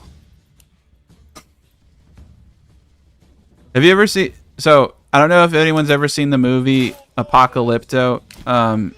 It's kind of funny. I forgot what book I read it in, but there were like some recounts about when like the first people from Europe visited America, and basically like they saw the ships as like they've never seen a ship before, so they thought they were like creatures. And there are like all these first-hand accounts of what the natives thought of ships. But anyway, so we've never, my point is we've never seen pterodactyls before, so maybe we just can't understand what a pterodactyl looks like, and so we think they look like drones, but yeah, they're pterodactyls. I think that the natives definitely knew they were ships, but it was just some kind of like racist thing that the European, like they couldn't fathom what a ship looked like. History is pretty interesting. You have to kind of like wonder how much of it is bullshit. But it could be pterodactyls, man. That's all I'm saying. All right, so they're trying to get in, but my guys are hitting them. So this is what you do now is you go sideways like this, and they'll shoot through the walls. Let me talk tactics instead of pterodactyls. Sorry. So yeah, we're gonna go that direction. But we're keeping them at bay. You can see my men are they're fighting men. Go cinematic mode. Aw, we killed them all. But yeah, we can shoot them from the side here. Oh man, I feel cheated. I wanted to kill more of them. All right, the music stopped playing, so that means everybody's dead. It's the good sound. Okay, so let's take a peep at food. Food is good. We just need to get this church up. All right, 50%. Oh, wow, we're doing it. We're doing it. Yes, the drones are Europeans. That's what I was getting. The Da Vinci style Europeans with like that little hand crank. What is it called? The Opta flyer thing. I forget what it's called. The fish pond actually keeps. You're wondering if like you can farm on a fish pond. You can farm over rivers, but the fish pond actually won't let you come near it. See the snap points? You can actually use. Yeah, you can't build anything over it. You can build things over rivers though, but yeah, the fish pond won't let you build anything close to it. It's kind of annoying.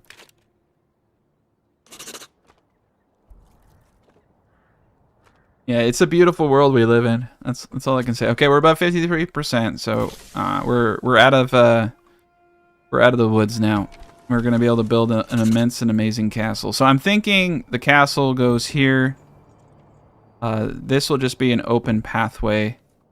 I don't foresee the enemy coming up this direction, because if they come, they're gonna come from here, and I think they're just gonna follow the road right up. They usually take the shortest path, so.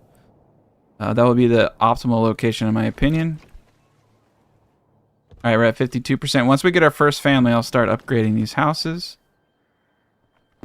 Man. We actually did it without the church, so that's cool. Now that we got multiple food types. Yeah, you can typically do it with just firewood, multiple food types. We don't even have a tannery.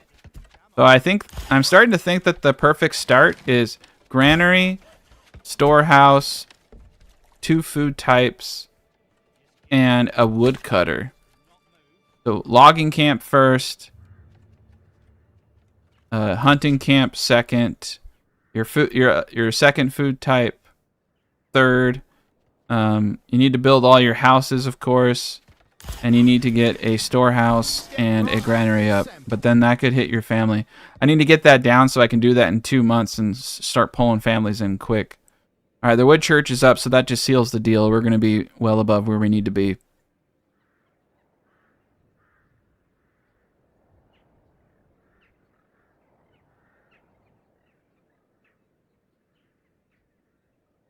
Yeah, in general, there's a code that doesn't let you build anything around the pond, though. So no matter what, if it's dry, if it dries up, or if it freezes over, you can't touch it, I'm pretty sure. All right, we're gonna slap a dude into the. Oh wait, we can't even get fish because it's still cold. All right, we're gonna go get some meat, and then I want to start getting leather. So I'm gonna put a dude. I'm gonna just put him right here. I don't have enough boards. Okay. All right, we got 6 people. Perfect. Let's start building these houses up. Oh wow, I still have 3 available living spaces. We're good. All right, we're gonna put one dude in the saw pit now. think I still have a dude down here in logging. Alright, we're good shape. I need to put a house down here too, though. I want my logger to have a home. Gonna do a double. Let's do 2. There we go. I don't even like single burgage plots anymore, though. It's just I really like not having to have too many markets. And I don't think I'll ever do eggs or any of that stuff again. I just don't really need to. I do like, though, if you're watching and you want some serious knowledge, you don't have to have. It will intermingle food types now, so you don't have to have, 50 meat, 50 bread, 50 eggs. You can have combinations. So you just need to fulfill the variety factor. So now you can use everything, and you can say that there's no reason not to do eggs, and I think that's true. There really isn't. I just don't want to have to even deal with eggs being thrown in there.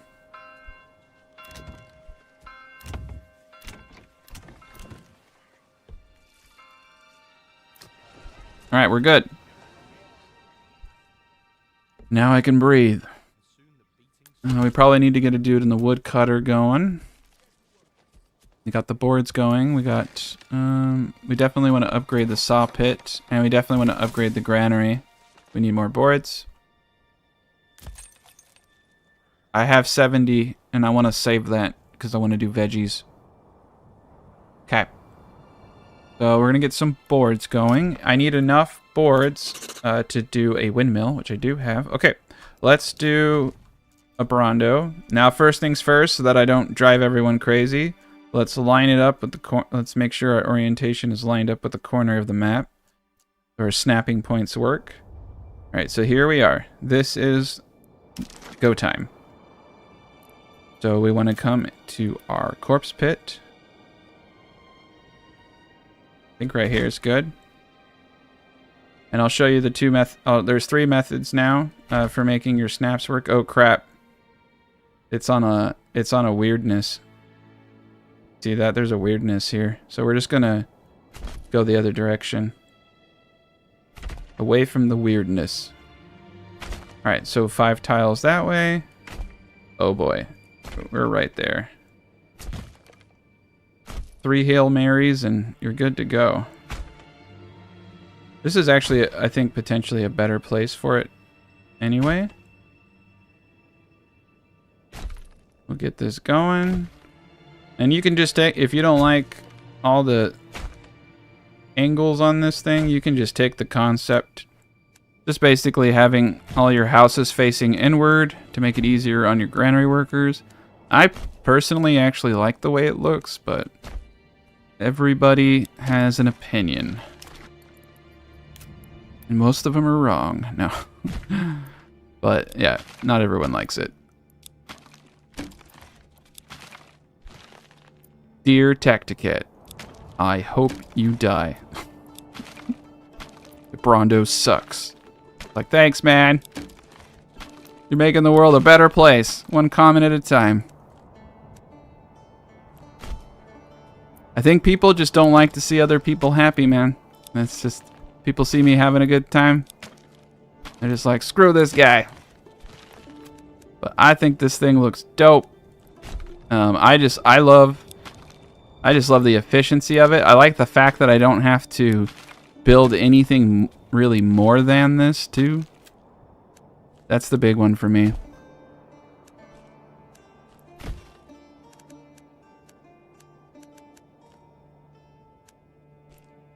Alright, let's actually build out the circle first. Alright, I probably shouldn't have gotten... Yeah. So let's start with the circle first. So I just baby it. There's like a white line going through it right now. Ugh. So someone said that they were just shifting... They were doing... Okay, like they were doing this. Let's see. And then curving it. And it was correcting some of that stuff. I'm not noticing that. Maybe I don't think I understood them fully. Yeah, see, I got that little thing right there, and I don't like. Okay, I'm gonna just go with that, and then we're gonna do one more circle. It doesn't have to be entirely perfect. It's just, oh god, it needs to, I mean, it needs to not look like crap though. or you're gonna look at it and people are gonna make fun of you. They're gonna call you Crooked Circle Man. And all the yeah, there you go. So you can, okay, there we go. Yeah. So you can reset it by using the curvature tool. That's what he was trying to tell me. So if I do it before I connect it, I can get that pretty good. That's actually really nice. I like that. All right, and then we're gonna use the center of this to center ourselves. Perfection. We will not be lambasted throughout the community as the Crooked Circle Man. All right, so this is where there are two methodologies for snapping these burgage points. The best one has to be the corner tool one, where you take this corner here, really sharp, and then go corner there, and then go corner there. Look how sharp that is. The second method is to go clockwise, and then into the corner, and then back it out. And you see how sharp that is? And then you can also try going counterclockwise if the clockwise motion doesn't work. And see, that one didn't work. So, try one more time. I don't know. Should have worked. Nope. And then you can try going clockwise. The corner one honestly does work most of the time, but things are never going to be perfect. There we go. So the clockwise one worked there. But the corner one seems to work all the time. Except for the time that I did it there. We'll try the other corner. This is why I think it's... Yeah, see, that didn't actually work. So this is why I think it's important to have multiple methods, because sometimes things just work, like, and you're out of a fluke. But by having multiple methods, you don't have to sit there and play around with it too much. Too much, right? I said you don't have to play around with it too much. You son of a bitch. Just work. Oh my god, it's getting worse. Okay. All right, we're going to try a different corner trick. There we go. Okay, yeah, I just needed to bring the fourth point down. So let me show you how I did that one more time, because it was fast, right? So click here, into the corner, slap it around to the third point, and then the fourth point will bend it. So if I have the fourth point up here, no bueno. If I take it here, pretty good. So just play around with the fourth point, move it around. It does a good job. And then in the center, we're going to put a granary and a market. And if I were trading, I'd put a pack station, but we will not be trading anything. And you can do how many market stalls you want. You're not going to need more than 2 to 4, depending upon what you're trying to do. For this build, we're only going to need 2. Oh, a well. Okay, I take it back. If you ever get the ability to put a well down, you should definitely take that advantage, because that's even more optimal. Because then they have a water supply right there. And everybody, it's a great peaceful place now. Beautiful. All right, we're up to speed. The Brawndo is a proud accomplishment of any society, and I want to move this hitching post because I want this to be a smooth connection. And now we have a straight path to this area here. Okay, cool. All right, we're in good shape. Yes, Brawndo definitely has what plants crave. Beautiful. All right, let's speed this up. We're gonna go into apples. I think we're also gonna get a trade post up so we can start selling these fish. The second point I'm gonna do is gonna be into advanced pond keeping. We're gonna start selling fish. I'm coming around to fish. I know some people have been telling me to revisit fish. They're not as bad as I thought if you use them correctly. And in my opinion, the correct way to use them is to, as a food source, of course, but sell them as fast as possible because of their spoilage. They're great because you can get quite a bit of them. So we're gonna use them, and so I need to put them into the fisher. But we're gonna need a couple more plots. And eggs, I might revisit using eggs in the beginning stages, but like I said, I like to dial in on foods that I can mass produce really easily. I would say if you have like a pit area, like where I have wild animals, which I'm not going to have a lot of, I might as well just do eggs here anyway. It's not really that bad of an idea. So the game is going to have a I think the best way to phrase this is like I don't see like what I do as the way to do it. I see what I do as the way that I like to do it because it's just easy. But there's always going to be lots of ways to do things that work well. Kind of like, you know, screwing in a light bulb. Some people like to do it with their mouth. I like to do it with my hands. It's just, but both work.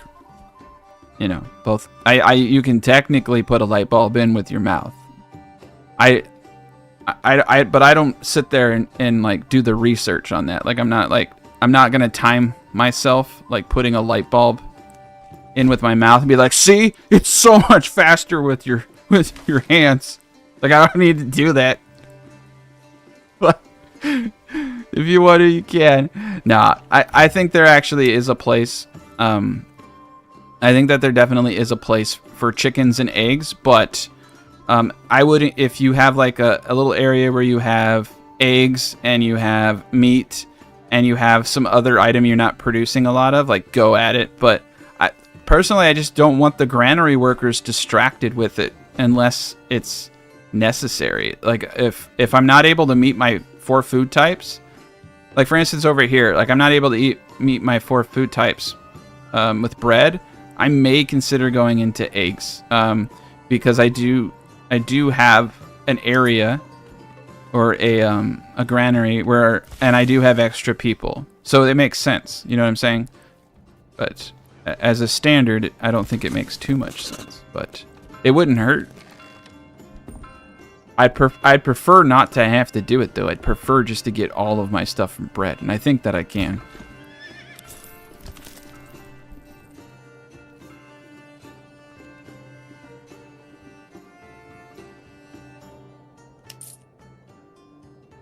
Farm burgers plots don't use wells to water crops, to my knowledge, but don't give the devs any ideas, please.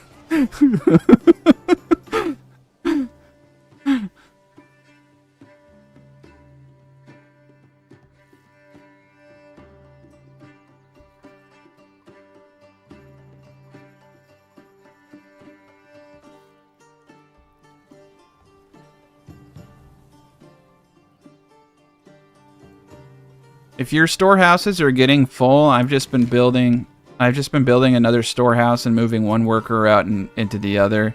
Honestly, I would say that this is an issue where firewood is just accumulating. So over here, I started selling my firewood. Over here, though, I did not, and I have accumulated 3.4 thousand firewood. So I hate trading multiple goods, but it does look like I'm not trading some of the other stuff. So I'm gonna start selling firewood over here.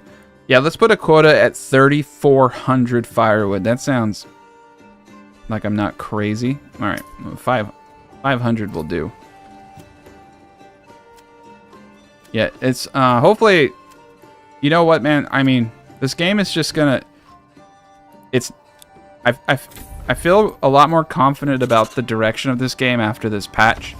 I was definitely not encouraged by some of the previous patches because I just felt the changes were not enough and silly. So I do think though that they finally are laser focused on the critical issues, and I think the game is just going to get better and better. Honestly, I definitely think they're on the right track. What sucks is I'm actually looking forward to the next patch because it's going to focus on trade, and trade's really going to revamp a lot of how things are done. All right, we're gonna do veggies on one side, apples on the other, just because I want to get it going. There we go. All right, we got a trading post. I'm gonna pop a dude in there, and we're gonna start selling. We might actually start selling firewood here first. I'm gonna say anything. We really don't need more than 100, but I'm gonna say anything over 200. There we go. Dang, man, look how fast this place grew, though. It's pretty crazy. Yeah, once you get that church up, it's easy sailing. So let's see what's going on over here. Are we meeting our goals? Let's go to the marketplace. We are hitting our goals. We're good. All right.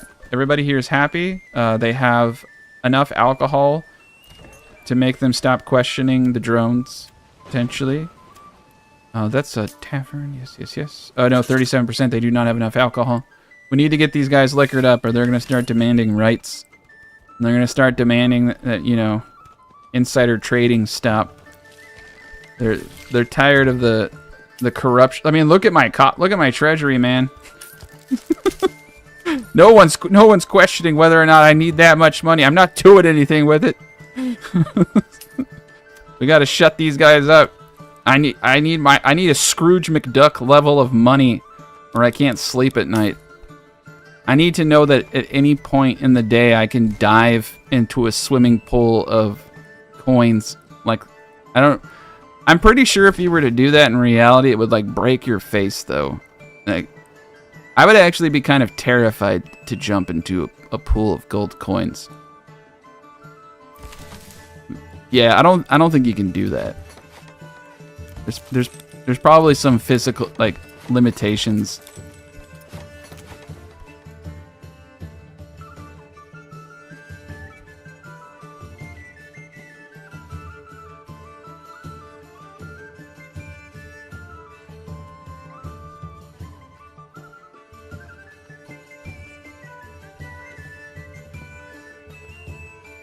All right.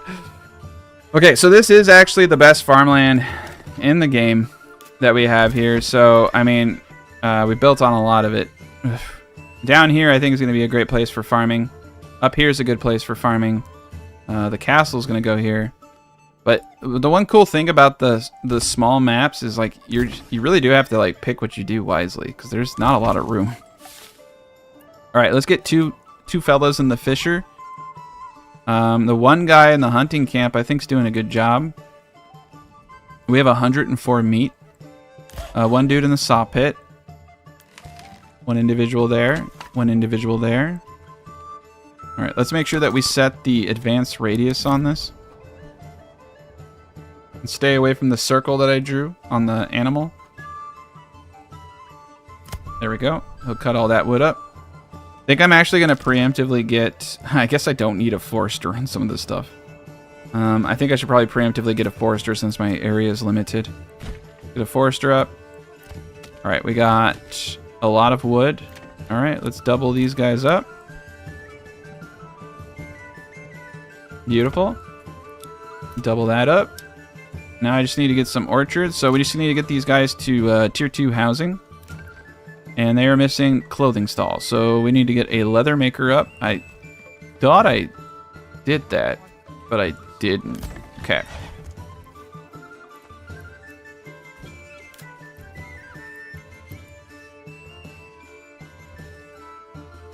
I feel like I did it and I just can't remember where I put it. But okay, we'll put them right there. Then we'll get the clothing up and then we can go to tier 2.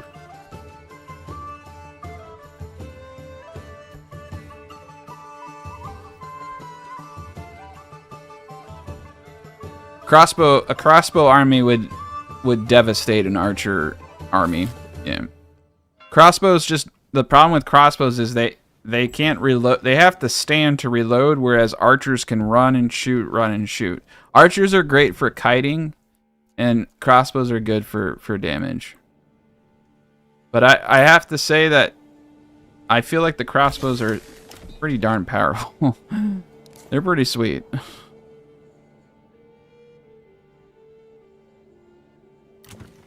All right, we got 37. All right, we're starting to bring in money.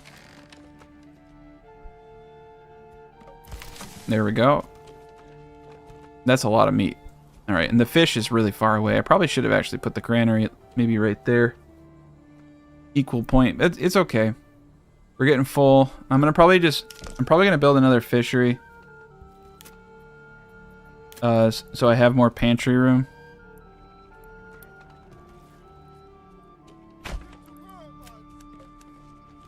There we go.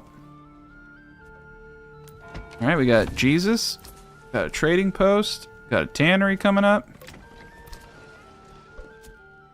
honestly, since I'm doing meat, I definitely think the animal pen and pigs would be. I think here we're actually going to go in on meat. What sucks is we have the best farmland, so I can't use this policy for hunting grounds. But I do think that going all in on meat would be kind of cool here. I don't typically like meat though because of the spoilage rate. But yeah, we might do pigs since we're already doing meat.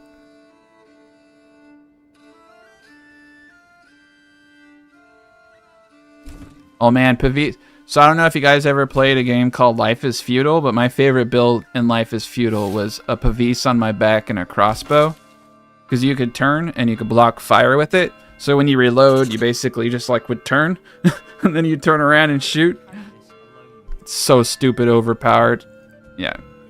That's the tactic that the Venetians used. So it's a pretty brutal tactic. Yeah, the funny thing is my expertise is actually mostly in combat. But on YouTube, it's building cities. Kind of weird. Yeah, it's kind of weird when you build cities when you're kind of just like into war. So I like games with combat.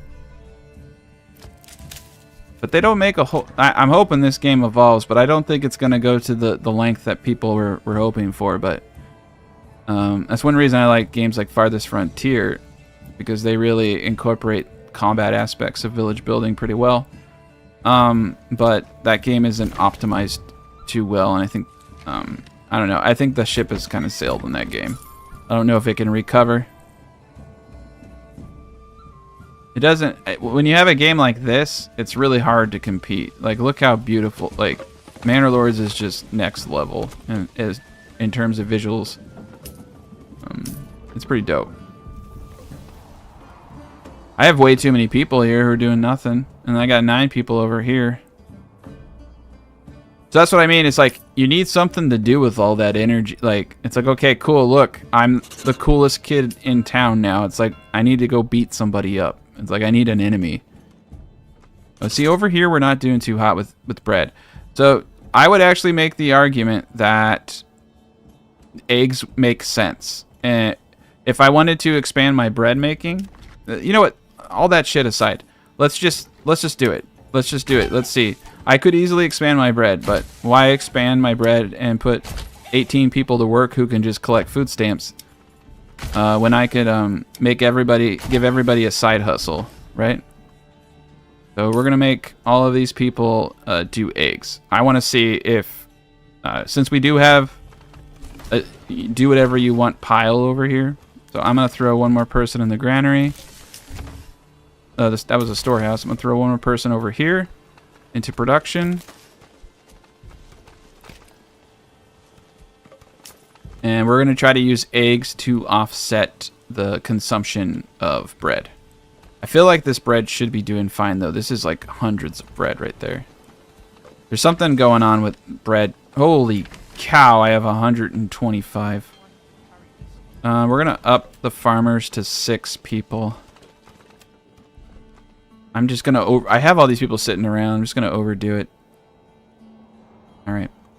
Alright, we have an insane amount of free families. Okay, let's go down the line. Saw pit's good, storehouse good, that's good. Tannery's gonna go up. We're gonna do one more person for both wood and that. Granary, we're gonna pop that up to 2 people now. The trade post, I'm gonna pop up to 2, buy a horse. The church, I should put someone in to bury the bodies when we go to war. We have 23 months worth of fuel. Yeah. And then we got no money because I spent it all on that horse. Cool. Alright. Let's go to tier 2. Nice. We're going to go to tier 2 now to get some passive money. That's going to help us get them apples going. I guess the apples are yielding on the 4th year per chilled sloth. The way that apples are working now is you get 1 apple per tree until the 3rd year, and then on the 4th year you get 3 apples per every other tree. So that's interesting. I didn't know that. I've been saying 5th year is when you get your max yield, and it seems right to me, but Chilled Slot's a little bit more keen on that. I think he's right. I need to test it, but he's probably right. Yeah, pack stations for salt and meat is definitely the OP way to go. Like, if this weren't my best farmland, I would make it so that I don't do any farming here. Use the policy, mass produce meat, mass produce pigs, and in the stalls. Trade meat from here for salt over here. But I don't need to do it. So I don't. It's just but veggies and apples are just honestly just too darn easy. Veggies, apples, bread, and then I got fish, and then I also have meat. I have 5 sources of food here. I don't even have to make sausage, but sausage has lower spoilage rate, and spoilage is actually pretty impactful in the long run. So that's the great, like I said, that's the great thing about this game is there really are a lot of ways to play it, and there, all jokes aside, there really is no right way to play the game. I see methods that I think are easier, and I focus on that. Okay, we're having a hell of a time keeping up booze.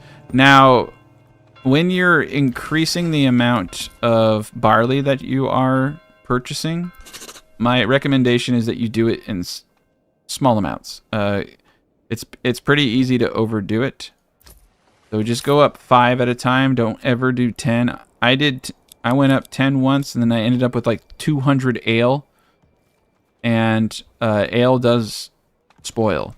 So just kind of a waste. It's kind of a waste of money. But yeah, we're doing really good. We're at 16 grand now. This game really does encourage you to have, because your regional wealth impacts how much taxes you're getting too. So if you're doing good here, you're going to be doing even better up here, and you're going to be able to easily pay off the royal tax. And I don't know why he doesn't. I have a -3 king's favor. I think is it per region or something? Yeah. Eventually, I hope that I can kill the king, because I don't like him. He's a jerk, and I think he smells. But yeah, he's always trying to get money off of me. Okay, we're gonna get these guys up to tier 2 and get our next perk point, and then we can unlock. We can get more fish that way.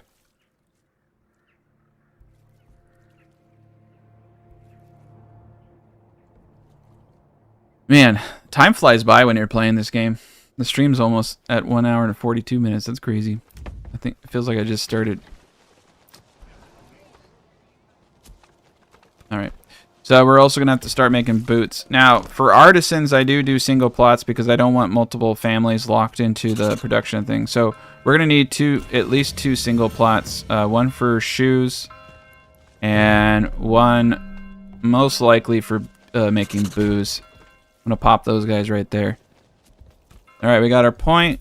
New Jersey's going to go into fishing. New Jersey definitely has to have fishing. All right, cool. So we doubled our pond. So now we want to set our fish limit to 0.67, which is 2/3 of 704.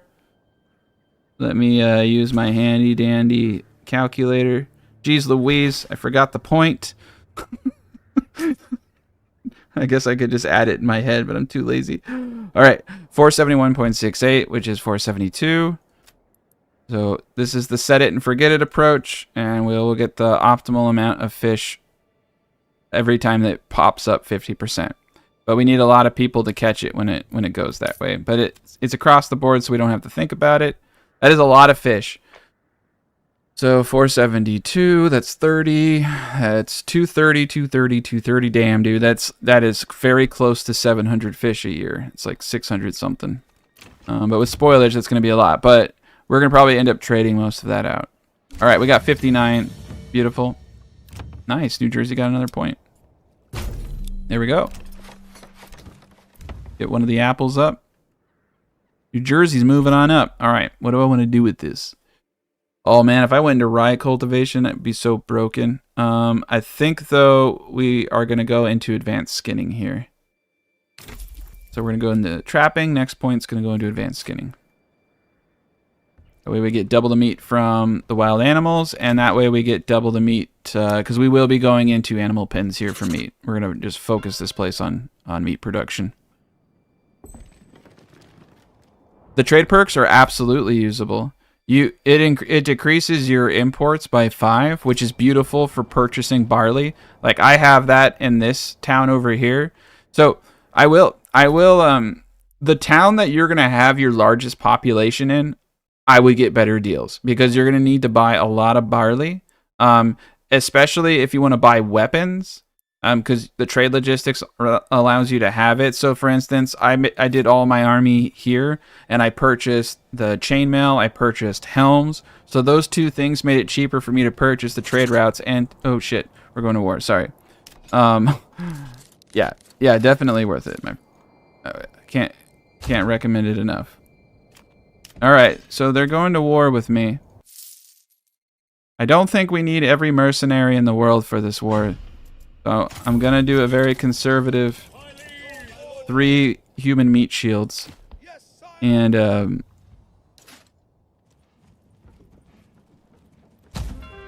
some reason it didn't like me. All right, let's pause real quick.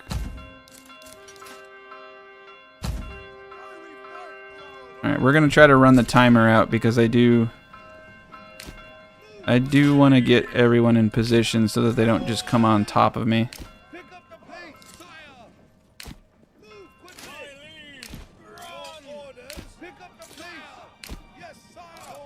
Alright, and then we'll set these guys outside to be human shields. It's a beautiful thing. Their sacrifice will not go unnoticed.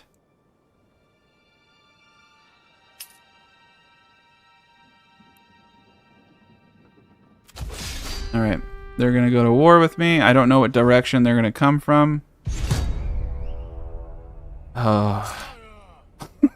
I should have checked that. Okay, well... we'll run the clock out. It's still going to be pretty stupid hard for them to get in here. Alright. The other individuals, though... Okay. Okay, cool. Awesome. I'm going to have them protect them, so if they try to phase through the wall... I got my crossbows in here, so that actually makes me very happy. Technically... Yep, we got our guys here. Stand your ground. Put these guys over here. These guys over there.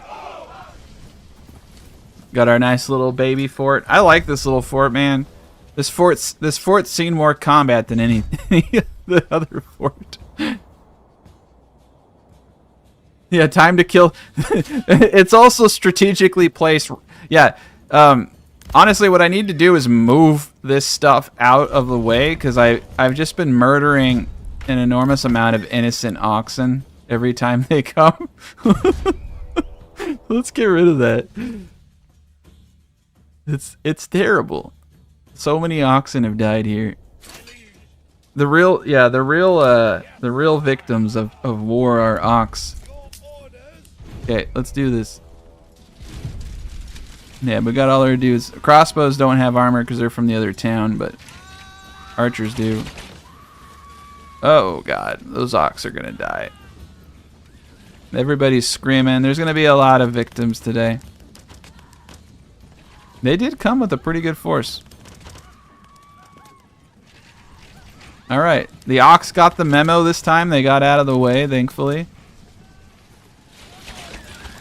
Yeah, they're getting hit from the side. That's what I love about the castles. In normal combat, they come straight at you, but in this combat, they kind of go sideways, and that really screws them up. And you can see the crossbows are shooting dead on. And they're... Oh, man, look at that. That's carnage right there. That's carnage. These crossbowmen are owning. They just destroyed them. The rest of the units are going to try to all smash through here. All right. So let's get... I actually want to get the crossbowmen over here. I'm going to pull them back. We're going to get the crossbowmen shooting from the side. All right. My guys are getting a little they're getting a little handsy. Yeah, they didn't get the memo, man. They're getting shot from the side. It's pretty gruesome. All right, these crossbowmen are now going to shoot from the side. And if we use point blank with the archers, they'll do more damage. Oh, jeez Louise, dude. We just gutted that whole unit. Nice. Nice. No survivors. That's the way I like it. I don't know where they're coming from now. I'm just gonna let these mercs go because I didn't even need them. Oh, there's one unit out there. Okay, we're gonna charge the archers with our halberds and get our crossbows in the position to help out. There we go. Yeah, those crossbows are really gonna eat up these dudes. Oh wow, took out like 5.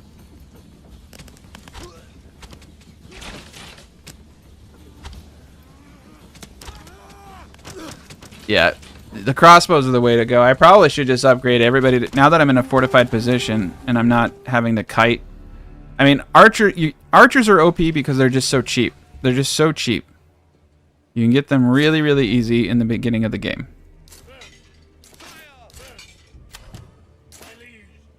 Alright, let's take these people back home.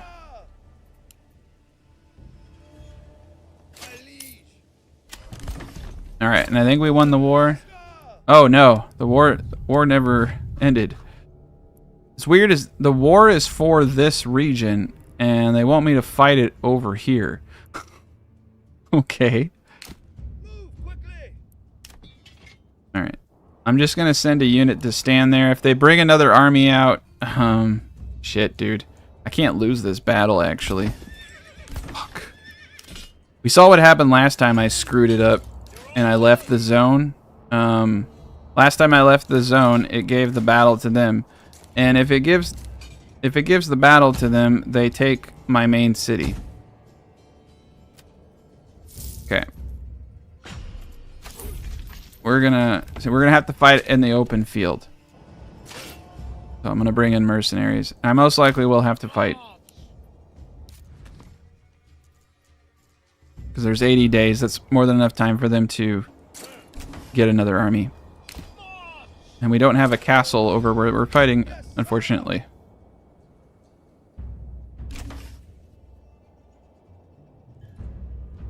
Yeah. It's like, shit. Battle zone's right here. Yeah, you gotta be really careful about that. You can lose everything if you're not paying attention. But you would think that the battle zone for a region would be in that region.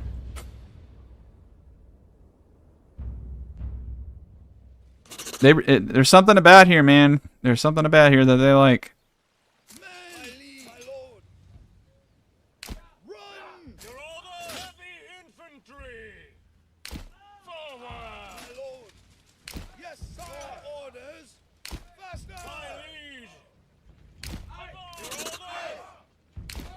I always like to put my mercenaries on the flanks since I don't care if they die.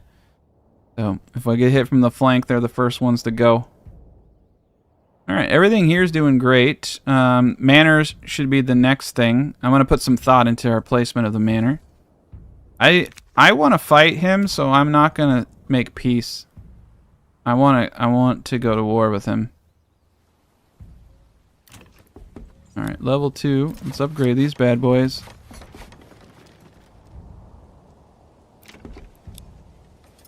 Alright. Yeah, we're doing great. Let's get another ox. I should have probably got the apples. There we go. Alright, we have money now. So over here, I'm gonna do animal pens. Like I said, everything is situational. It's just like identify 4 to 5 foods you want to make and then go all in on that. That's kind of my advice, personally. Make your life a whole lot easier.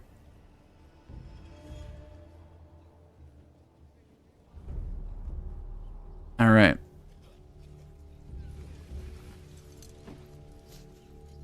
This is actually a pretty good. This is actually a pretty good one right here. This should be the thumbnail of this this movie clip because this soon we're gonna own it all.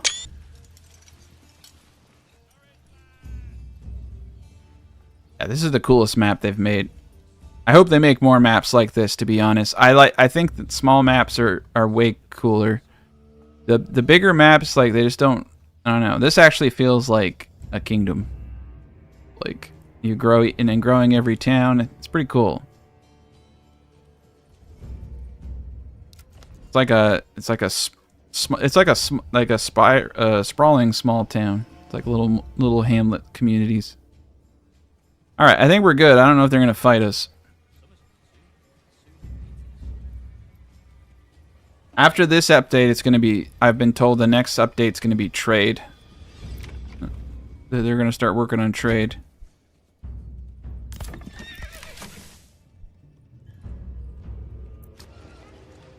All right, we need to get. We have tools, thankfully. We need to get these guys to tier 2 so I can upgrade one to make boots. We need boots to hit. And we're gonna need some other stuff here too. All right, these guys are jerks. So my question is, if I place my castle here.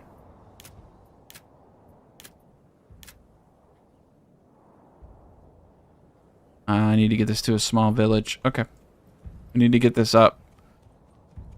We are a small village. Is it because I'm in combat? Weird. Alright. Get that up.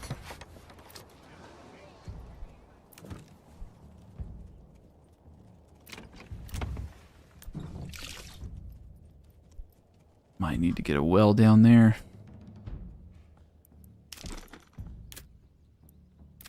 Yep. We got a well right there. Yeah, I think we're in good shape. We brought all the guys out for nothing. Alright, let's speed this up. Let's see what goes on.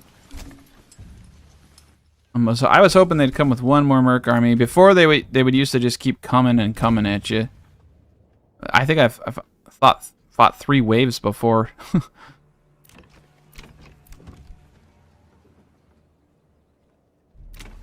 It does seem like they fixed like the infinite merc patch. Oh, mercs just became available. Uh-oh. You might hire a bunch of them.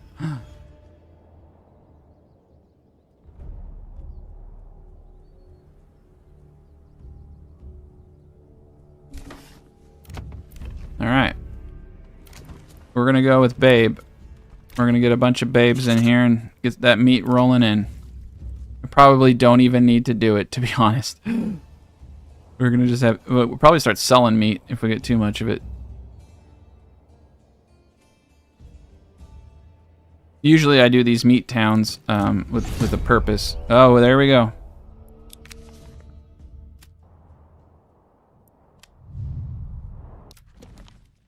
Oh, is he not gonna come?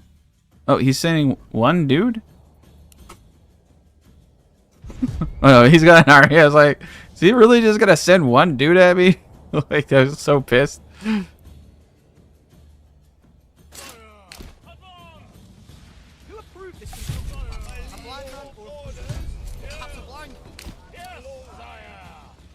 Alright, we're gonna do a different grouping here. Alright, mercs on the edges. These guys in the flanks. Ready to pounce.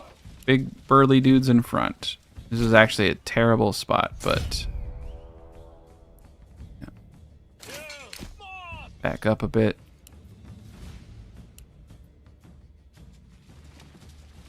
There we go. Still not grand. Got little foliage blocking our shots, but they're only coming at me with a little... no, I'm going to back up just a little bit more. I want to get as much of this hill as possible. There we go. You want to keep your archers out of the trees, though. Ah, there we go. That works. No, it doesn't. Ah! There we go. Okay. Kept the archers out of the trees. We're in good shape. The butterfly... What sucks is this butterfly castle didn't get any action. I built that... I spent like 4 hours building that thing.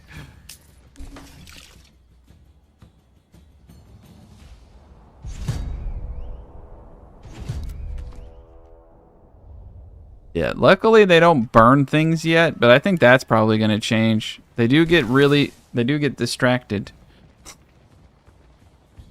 They're traipsing around my entire area.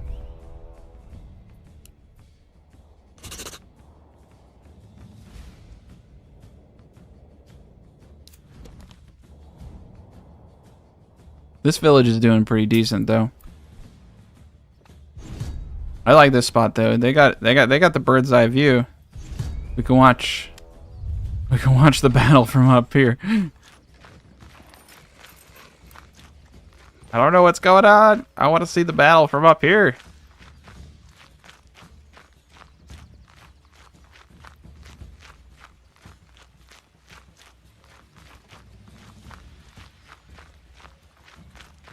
Oh, those trees are blocking the shot. You can see the men through the trees. Oh, man, that would have been a good shot. That would have been an awesome shot to see the battle from there. I have to bring him out a little bit, but the tree's going to block the shot forever.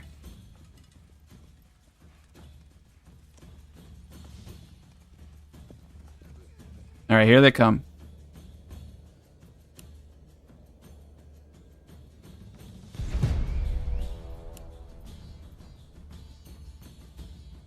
This is an easy one. They're gonna get torn up.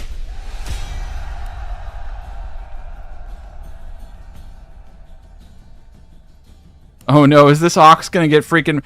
What? I think this ox is gonna get murked. Do we still have other ox? We still have ox. This ox lost. This ox lost. There's some weird stuff going on.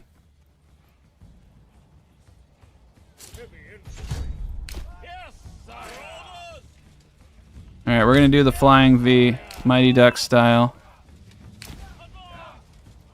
Alright, that's good enough for me.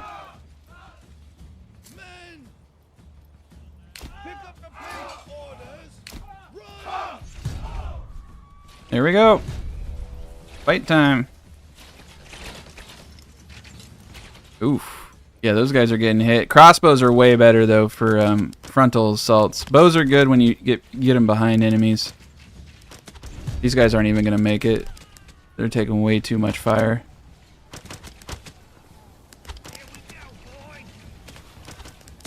Bows are kind of cool though because you notice every time they get hit, they stop moving. So, yep, they didn't even make it. Awesome. Okay. Oh, those jerks.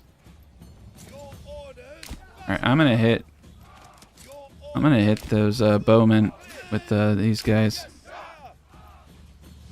Alright, those bowmen are getting ripped to shreds by the crossbowmen, to be honest.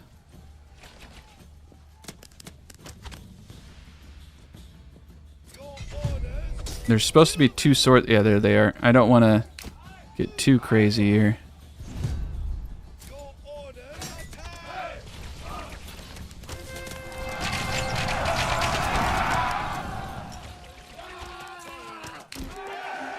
Oh, damn. We broke them instantly. That's awesome. Pull these guys back. I'm going to pull these guys back. My other guys have armor and they're good. Alright. Yeah, we don't really have to lose anybody. We can just sit here and let them do stupid stuff like this. Charge into arrow fire.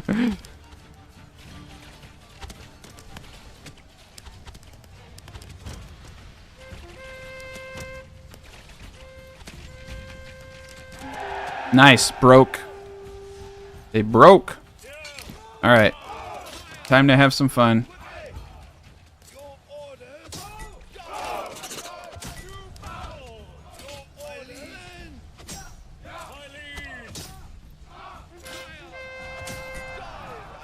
Yeah, this battle was over before it started. Oh man, they're running away. You don't turn your back to arrow fire. That's a death sentence. Alright, we got him. Now it's just 25 dudes running for their life from an enormous army chasing them. There we go. Yeah, we got it. Oh god. Yeah, some of them have to stay. Okay, we did it. Jeez Louise.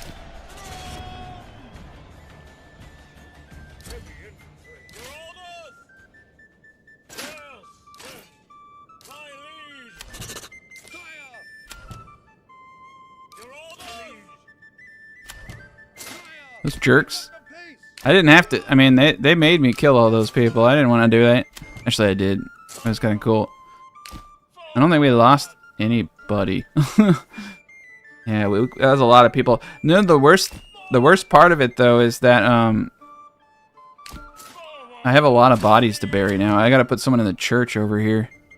We have 85 bodies that need to be buried, and one poor dude. I could build a corpse pit, but I'm just gonna make this one guy spend his entire life walking down this battlefield and bringing them back one at a time. Just, I feel like he deserves it.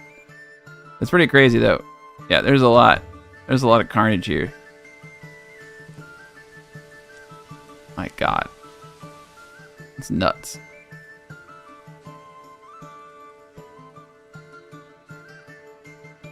Yeah. That's crazy. Alright, let's buy more babes. Oh, because we can. Alright, cool. We got piggies now. We got a lot of meat coming in. Got a lot of fish coming in. We're gonna have veggies and all that crap coming in. Pop a couple people here. Let's limit this to the veggie apples.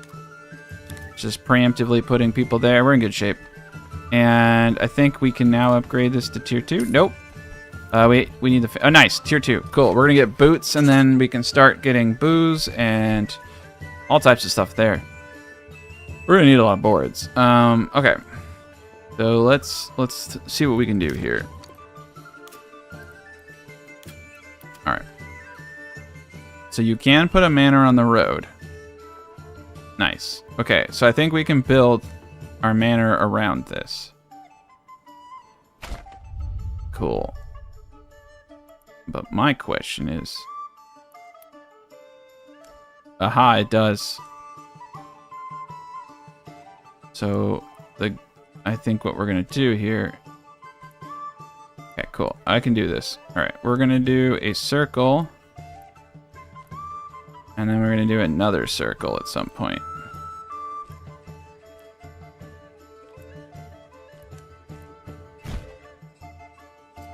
I need to set the limits on boards higher. We're going to set the limit on boards to 300. And we're going to boot up. We're going to have to start deforesting the world now, which is going to require more pits, more logging camps.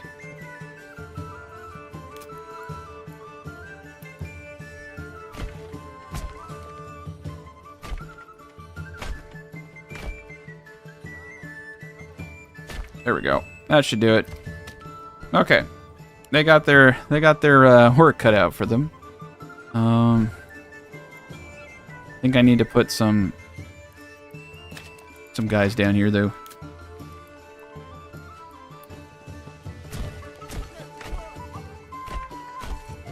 We're gonna have to do a major haul operation now, and let's definitely get a forester down here to repair the damage. Gonna be a lot. Okay, and then once that guy's up, we'll get the boots.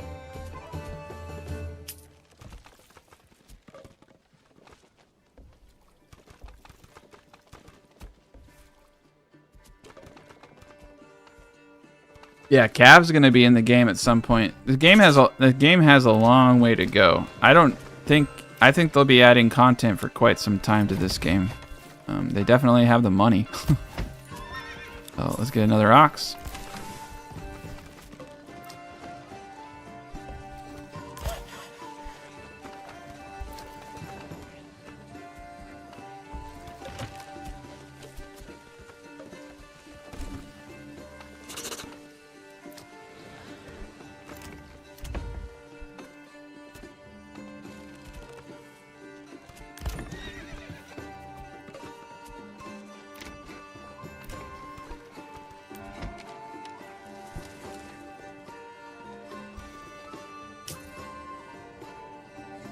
Alright, there we go. We got our food stalls. Eventually we're gonna have... Oh, they have meat here. They shouldn't do that. No, they'll kick out the meat in a bit.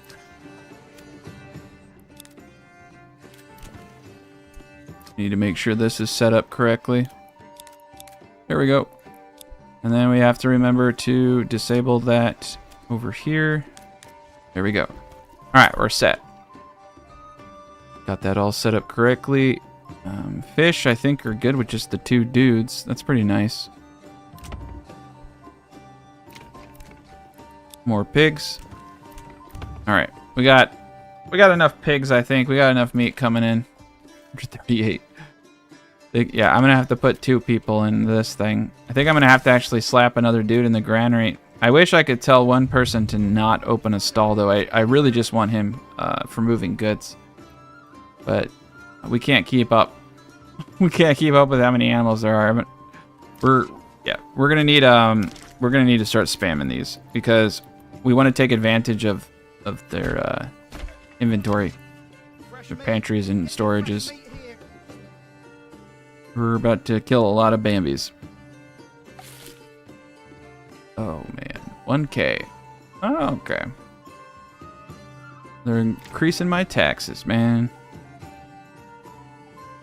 I got 14 free people over here. All right, so we did the egg thing. Let's see how that's going. All right, so we don't have any eggs, but I know that they're devouring those eggs and they're offsetting things, so I feel like was smart to do it.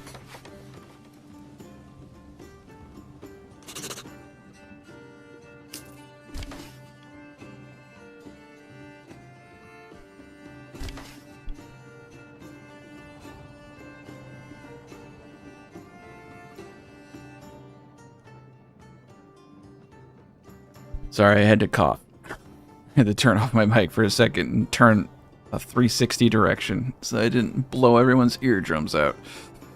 Boy, I've been talking for 2 hours. Hurts the throat. I've been kind of like mad creating content. It's kind of when you my job. I'm an accountant, so I kind of sit in silence. So my vocal muscles are starting to get pretty worn out. I just sit in silence all day long.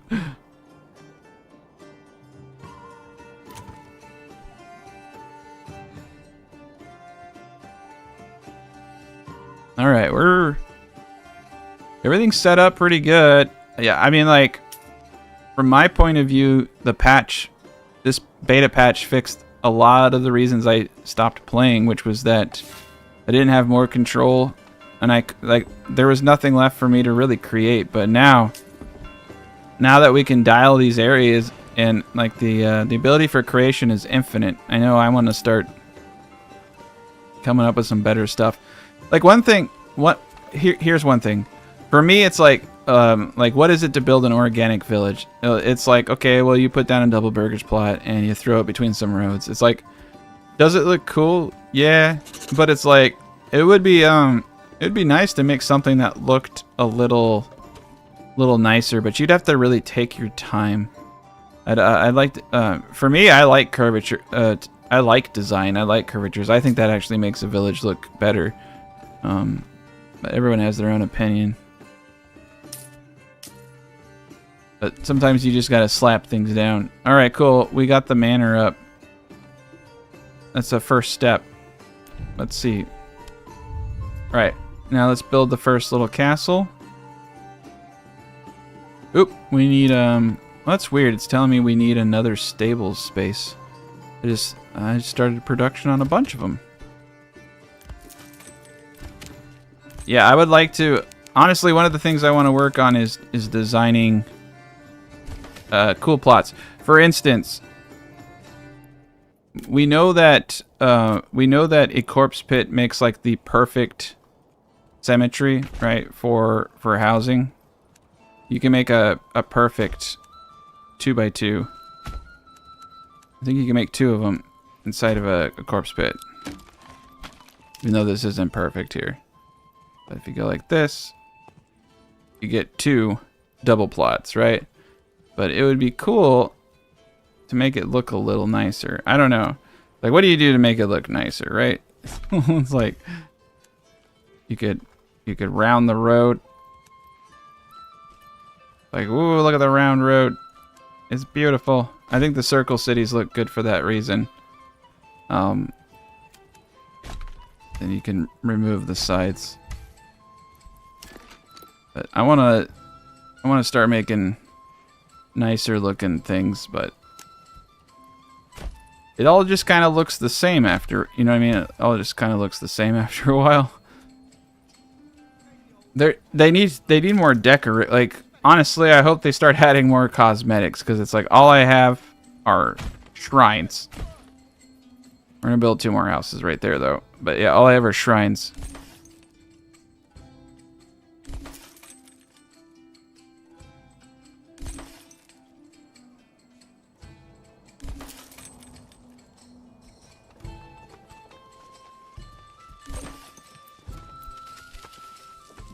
Alright, we're getting to work.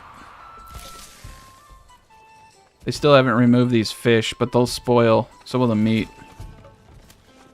They'll get rid of them eventually.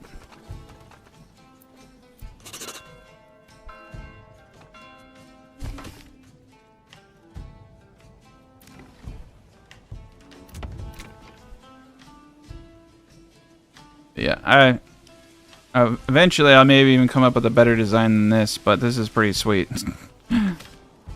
It's pretty sweet. The magical Pokeball. Looks like we're doing a good job. Alright, we're bringing in money, but we're not bringing in the amount of money that I want to bring in. I want to bring in way more money than this.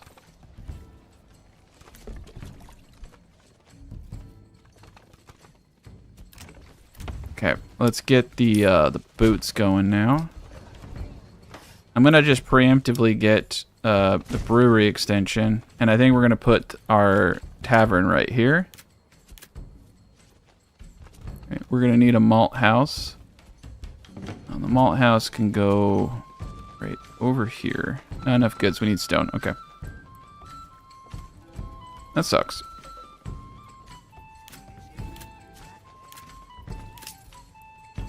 Tavern. Oh, that's weird. Oh, it's just not right. Alright, we'll put it right here. That's good for me. Tavern there. Let's put a back road. Put the malt house over here then, I guess.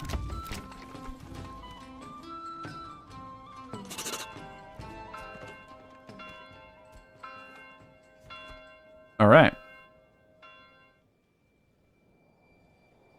There we go. Everything is in motion. Oh, we have no people. Okay. Where do I want to pull from? I think I'll probably pull from the loggers. I think we have 3 people down there now. That's good.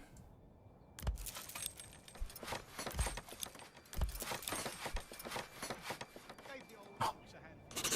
I went a little overboard. All right. I don't really want to pull from fish because I know I'll forget to put them back. I'll pull one dude from trade.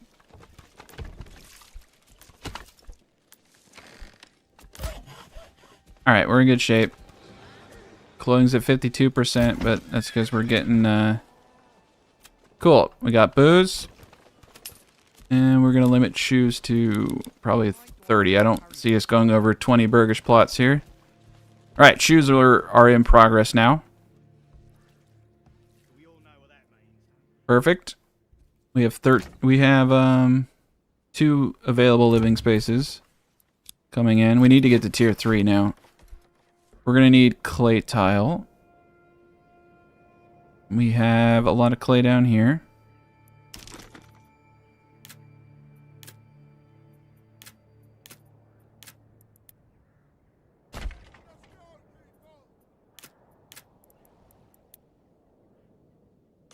We need stone.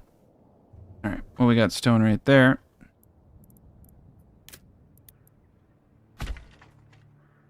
Yeah, I just need to get a bunch of stone now. This place is gonna be pretty... I love how I have this, like, giant deforested areas. This place is recovering. This place will never... This place is recovering too. Okay, yeah, the forest is coming back. That's great. It's nice. It's also nice to see that the village over there is coming along, because it was pretty dinky for a bit.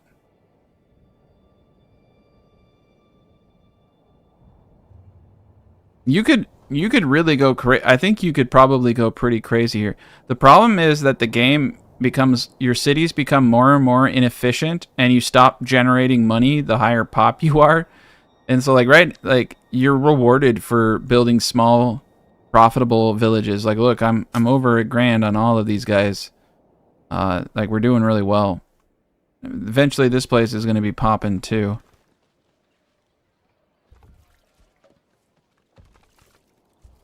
Dude, if they add wine, oh my god. Mead would make a whole lot of sense because you got the honey. But if they added wine, that would be huge for this game. Alright, we need one more dude in the storehouse. But we need to have them finish these houses.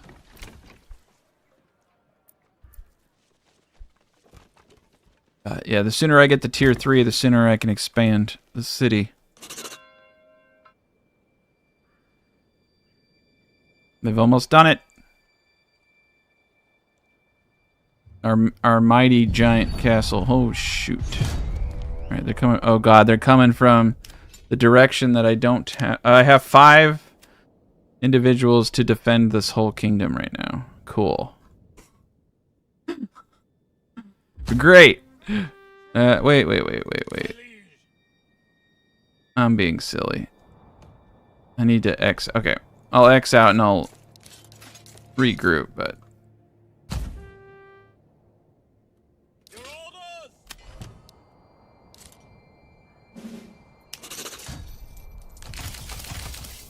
Alright, we're going to have 12 dudes. We're going to get them all jacked up. I really wish they would give us an upgrade all button. That's the one thing that's driving me nuts the most. But we'll have 12. It's like the movie The 13th Warrior minus Antonio Banderas, basically, what we got going on here. Alright, let's do this.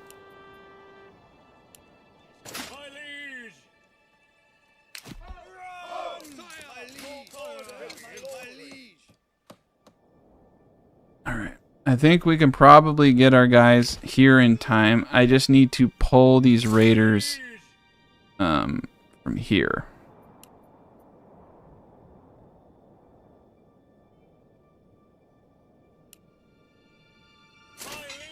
Yeah, you can grow barley to offset your imports, but not in infertile soil. But you need to put your barley on yellow.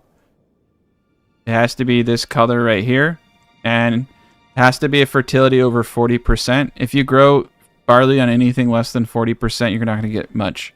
But 1 Morgan of barley on 40% fertility will yield about 40 barley. And if you can get 3 1 Morgan plots and you can alternate those, like, you can substantially reduce your... That's how I have it set up on all my places where I can do that. We're going to be able to grow all the booze we want here. Personally, I think if you want to have a max pop city, what you want is a rich berry deposit and perfect farmland. Because you need to basically be able to grow a lot of... You can grow bread and you can grow booze in your main territory. Okay. But I wouldn't attempt to grow enough booze in an infertile area. I would only do it to reduce the cost. Oh god, they're going the other way. Okay, cool. Yeah, there's a... how do they... Oh! This is probably... They probably need to revisit this. This is where I think a lot of problems are coming. Crossbows are here. Alright.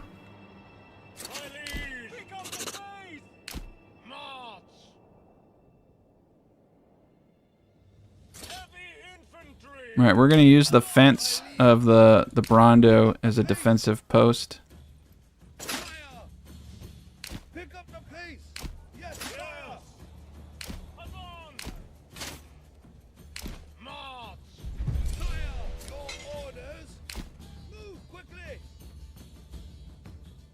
It does actually look like they did come up the other way. I don't know. Once we get the once we get the castle up, we're gonna be in good position.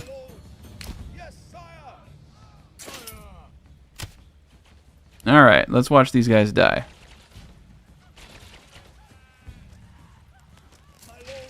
We're gonna do fire at will, or shoot at will. Get more damage at close range.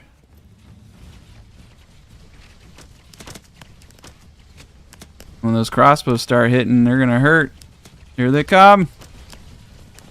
Yeah, the crossbows are like guns, man. You see all those people just drop. It's like old-timey muskets. They're stupid powerful. All right, yeah. Yeah, just cheer them on, guys. Don't help out. Nobody help. All right, let's send in the big dogs. They will shoot stragglers. That's the cool thing. But yeah, we're gonna send in the big dogs. All right, I'm gonna take these guys off of shoot at will.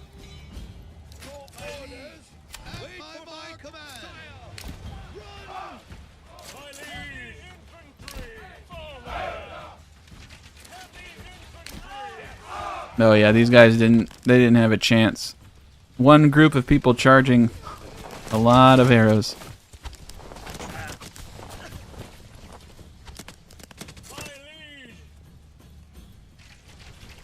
Oh, that's all crossbows right there. Yeah, that's gonna gut them. Yeah, crossbows are stupid deadly.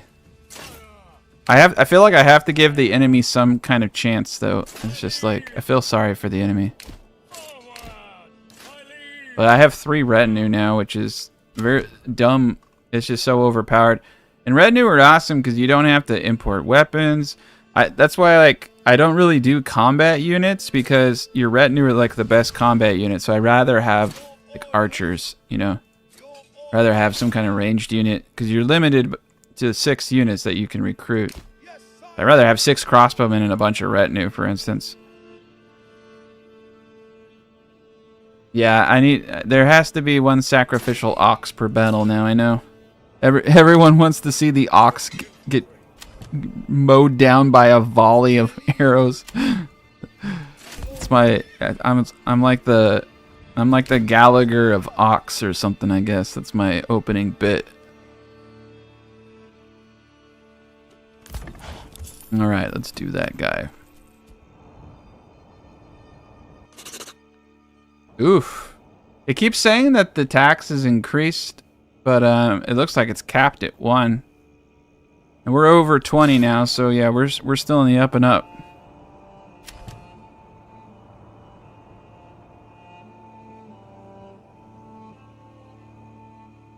All right, we're in good shape. All right, we really need to expand the population though, so I'm gonna put in some new houses. I need some fancy... Oh, they're not even building these houses up. Okay. I need a lot of people fast. I'm going to pull everyone out of the trade post for just a second. Help with the construction.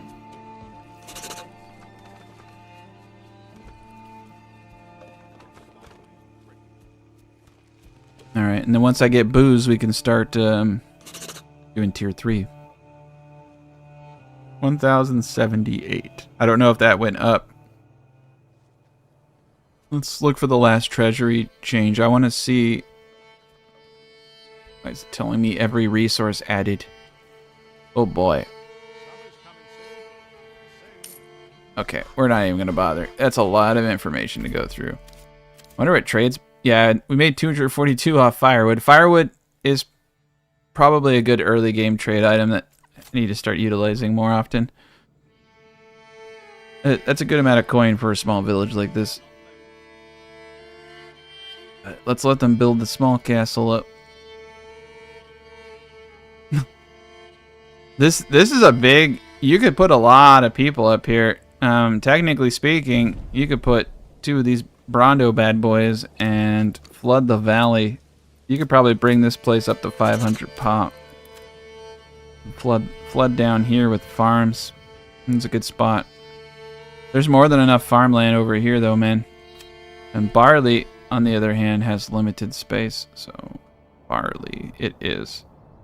Alright, so we need, I would say, 1 Morgan of decent farmland per barley. Okay, yeah, let's start here. This is good. I want to get as much of the good fertility as possible. I want to get 1 Morgan's. Did one Morgan? Alright. One.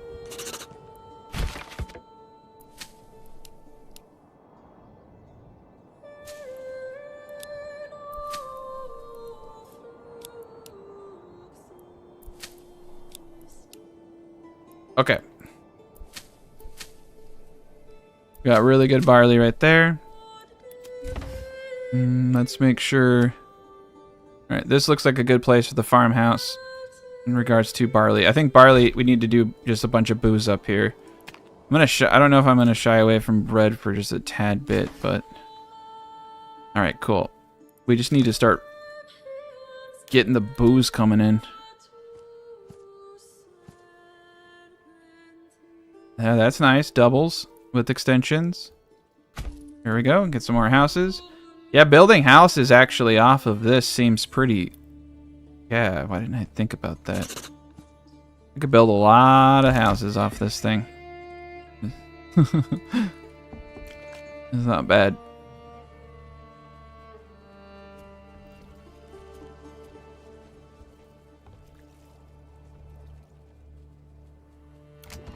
In order to get your houses to tier 2, you need to have 2 types of food, 1 type of fuel, 1 type of clothing, which can be linen, leather, yarn.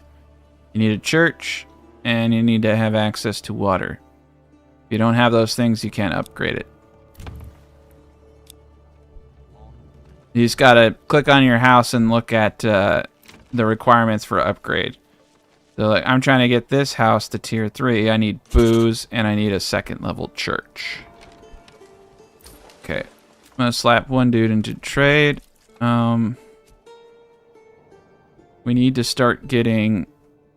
Oh man, they're really slow on building stuff up. I need stone, and I also need... I need that clay pit up.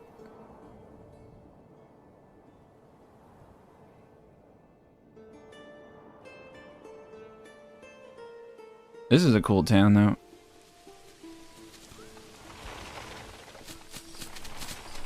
Yeah, I actually kind of like the Brawndo right next to the pond. Good contrast. This is actually probably my favorite, like, of the villages. Looks more villagey.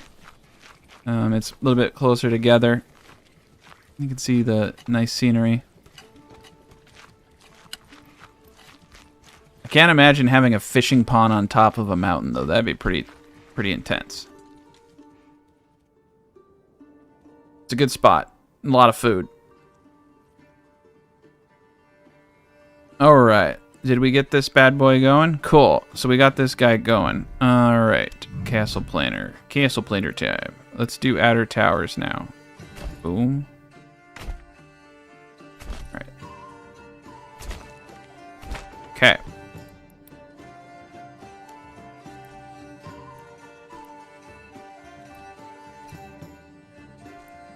So we're gonna have a ring around the rosy. So, alright, I need a bunch of wood and I need a bunch of stone. That should actually be pretty hard for them to get around. I'm not even gonna try to block everything off because otherwise you get an ugly butterfly. But this will create multiple gatehouses, and we can use 1 unit to block each side of this from them getting in. There we go. That will be good enough. That will actually be very decent. Alright, let's get 1. Man, we just need people. I need alcohol. I need a malt house. And I need stone. And the stone maker down here is not going up. Let's put the priority to highest.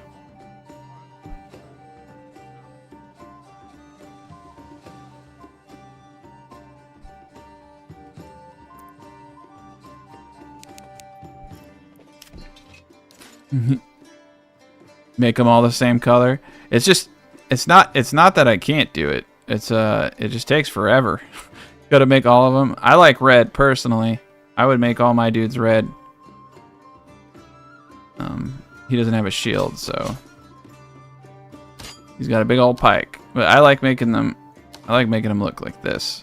If I could, I would just copy this right here, and that would be every single person. I can't wait till they have levels and ranks and everything too.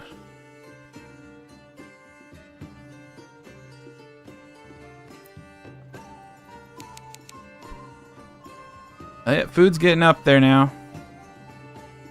We have 4 food types. We have 4 food types at this village already. I don't even have to go into bread, realistically. So let's stay away from bread for just a second here.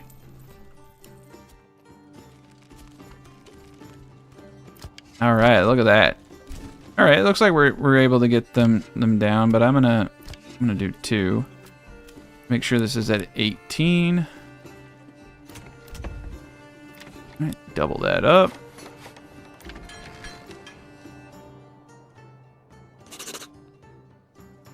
One day the stupid stone cutter will be done so I can get some stone.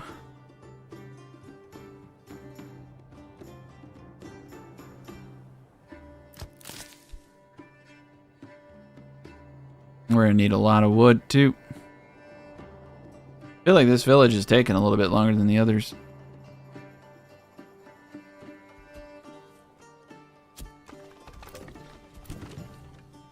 Considering that everyone almost froze to death in the beginning of this village, though, it's come a long way. New Jersey's really turning around. We're in a new era for New Jersey.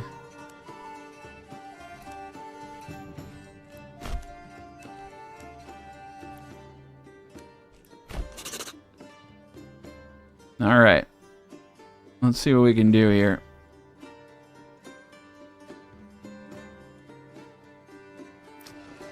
Oof. Need to put another person in the storehouse immediately. There we go.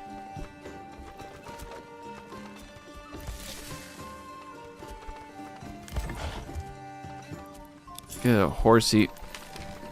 Yep, 3 horsies. We need to get more people into the trade post, but...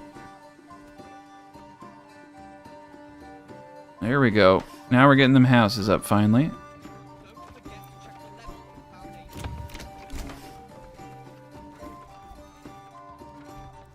I just need to let everybody catch up with all the build projects now.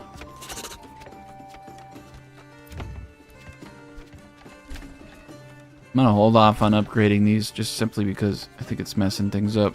There's just too many things. They're having a hard time building. I think there's some pathfinding issues. They're having a hard time building. There it goes.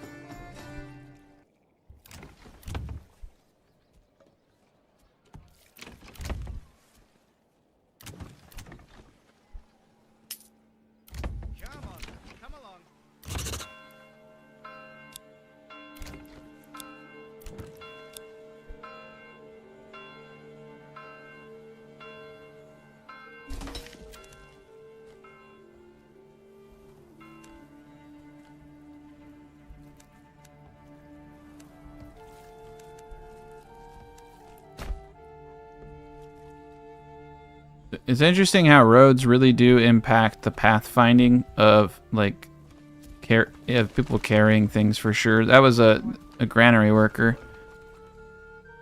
coming to get fish.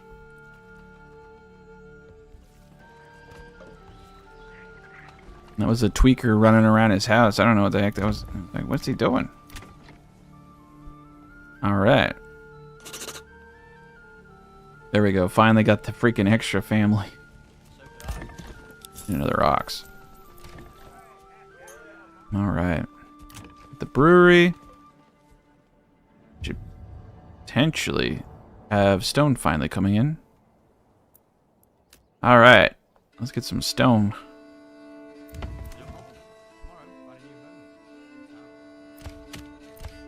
Yeah, we're going through the wood kind of fast, but we have like 300 boards I think we're making. How many boards we got? 248. Not bad. We're getting close. Alright. Let me just get the stupid malt house down, and then I can start throwing people into the farming. We got a lot more families that can come. We're at 80%, so we're going to start... Once you're over 75%, you start attracting 2 families per month instead of 1.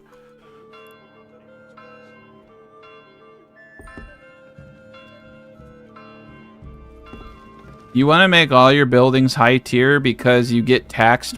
You get taxed by family. I forget the exact amount of money. Okay, I'm at 1.6. So if you eventually the taxes keep going up. So yeah, you get 2 regional wealth per person on a tier 3 house or per family. And so you have 4 families in a double burgage plot. That's 8 per month. And then you're getting taxed a whole bunch. You actually get to a point where you have to be trading. Like, you need that money plus what you're trading, and then the taxes on it to hit high.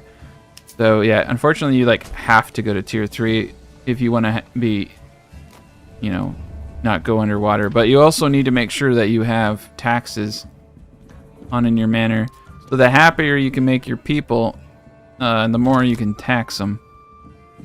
And once you hit your population cap, like I have, you don't need to be above 77. You just need to be above 50%, really.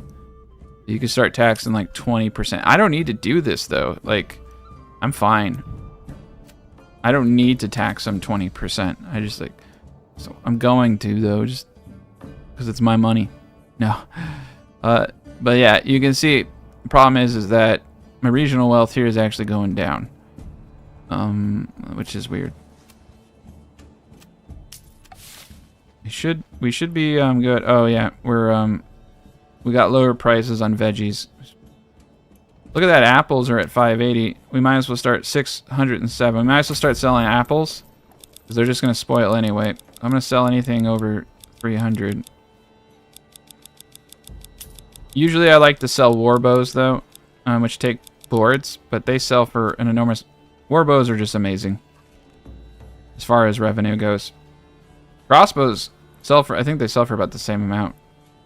But I have to check it out. Maybe if you had a deep core mine, they need to make crossbows more expensive, I think, so that they're worth selling. Alright, let's get to tier 2.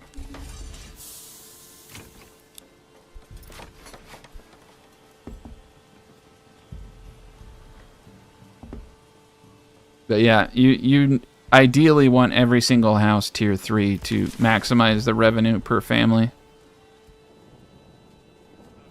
It all comes together. Why? I don't know. Hopefully the taxes stop going up eventually, but I really don't remember when they stopped, to be honest. Okay. Tavern. Going to be upgraded to a large tavern, and we're going to get going. I'm gonna put 3 families in there. Get the barley. That's a clay furnace that I built. What was I thinking? Okay, well, I still do need that clay furnace. Man, sorry, I got sidetracked. I want a malt. I thought that was the malt house. Okay, it don't matter. We can build it all. I'm gonna build a malt house right here, and it's gonna be great. And it's gonna have a casino. All right. We do actually need this. I'm gonna pop him on, and hopefully this is done. Okay, cool. We'll get the clay going. I'm gonna keep the stone cutter going because we need a lot of stone. This is doing great. Everybody's doing great. The booze should start flowing here once I get the malt house up. We got a good thing going.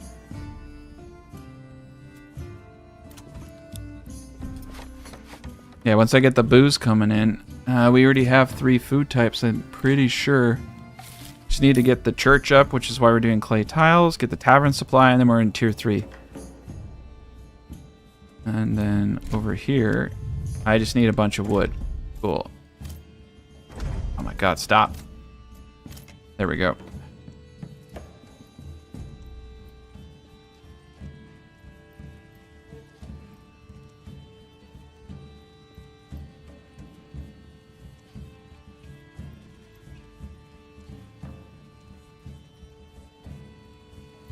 That's a granary. Give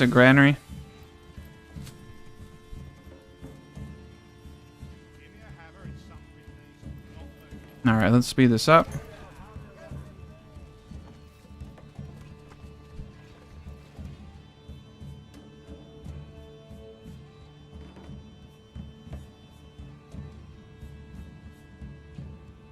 Yeah, this place is coming along. I think this city feels a little bit bigger to me. I think it's because of the farm fields. The farm fields really make it look, and the castle. This is like a smaller top, whereas this is a much bigger top. So we got 114 here. We got 198 here. I have room for more people, but yeah, when you make a solid economy like that, you don't really need to do too much. But all these houses are tier 3. We're generating a rather large economy. We're selling berries. We're selling apples, veggies, firewood. We're purchasing a little bit of barley. They're doing fine. Even with a 20% tax, my approval rating is still really high. Everything over here is good too. These are all tier 3. I don't think I missed anybody. Okay. Yeah, everybody's great. The butterfly is making me nervous. I think we can, let's make the butterfly a little bit prettier. Like I think I can come in here like this. There. It's not so ugly of a butterfly now. I guess yeah, we could do it like this. There. It's no longer a butterfly. It's something else. That's actually kind of cool. Oh yeah, we could do the Pac-Man and then... Yeah, why didn't I do that before?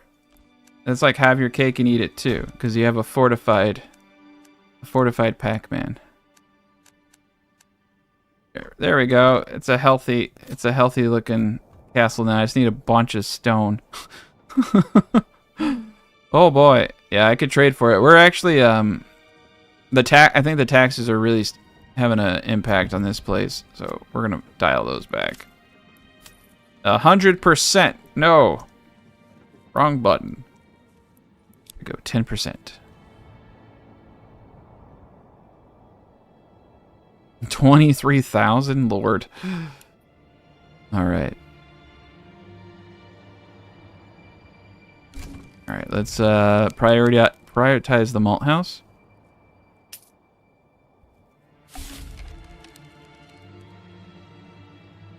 No, the game isn't meant for huge metropolises. I don't know. I have lots of series where I take 1,000 pop to all tier 3, though. I mean, I'm notorious for making the biggest cities possible. But the game, if you play the game the way it's intended, it's really smooth. You can do it. I probably will eventually attempt to do it again. I found like the goal, like about 400 population is like when the game starts really like it's the reason you can't do it is because of trade. Realistically, if I could have a giant city and I could produce more and I could sell more, then I could maintain it. But small cities they make more money because you can only sell so much stuff. It's just, you can only sell so much. So the real limitation to population is trade, in my opinion. If they revamp trade, then I could feasibly make a 3,000 pop city. But I cannot pull in enough of the resources that I'm missing to keep that city going. And I can't sell enough of the resources that I'm producing to make it profitable. So it becomes quite the conundrum. But yeah, honestly, that's what's holding the game back right now. Alright, we got booze coming in. And overstock this to the brim with booze, and we're good to go. We're off to the races. Alright, stone, I'm gonna pull all the stone we can. And let's upgrade the church. Now, once we get booze in that church, we'll be good to go to tier 3. Yeah, if they patch trade, oh man, I'm gonna try to. If they patch trade, I'll try to build a 2,000 pop city that's completely tier 3. It's gonna have a lot of Brawndos. It's gonna be. What I probably would end up doing is building Brawndos and then having houses inside of and on the outskirts of the Brawndos. I mean, I have a design that's like for 500 pop. That's pretty tight. And that's the shield design. It looks like it's a city that looks like a shield. But that was on the old. That would require there's a lot of single plots in that design. It would require an absurd amount of marketplaces. But I do actually have an absurd amount of marketplaces in the design. I'd have to revisit the shield. I mean, I could easily revisit the shield. I still have a save of it, but it would be actually interesting to see how that thing holds up. All right, we're too shy of the super castle. Just need a little bit more wood. I'm gonna put one more dude into this logging camp.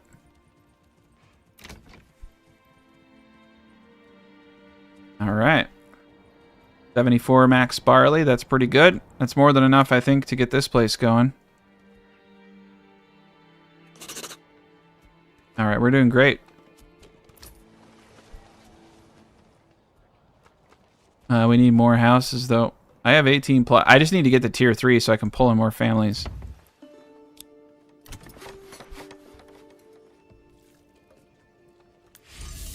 We're there. We're so close. Just gotta get some bows. Alright. Clay furnace. Alright, once that malt house keeps going, we're in business. But I need barley. I'm gonna cheat. We're gonna break our rule. I don't know, it's my rule. I'm gonna break it. We're gonna buy barley. I just want to get this going. Well, like, no matter how you play it, you typically have to get something. You either have to be patient and wait, or you just start buying it and producing it. It's pretty cheap. As long as you're selling one good, you can usually afford barley, to be honest. Our apple trees haven't even fully grown yet. Okay. We got a lot of circles.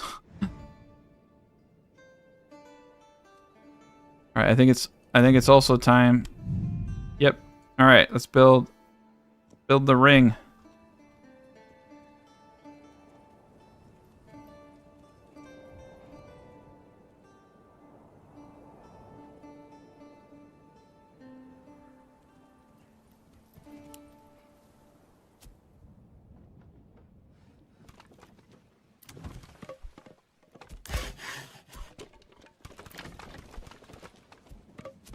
All right, 1,500. Still have 1 billion firewood. 491 leather. Leather does not expire. Wow.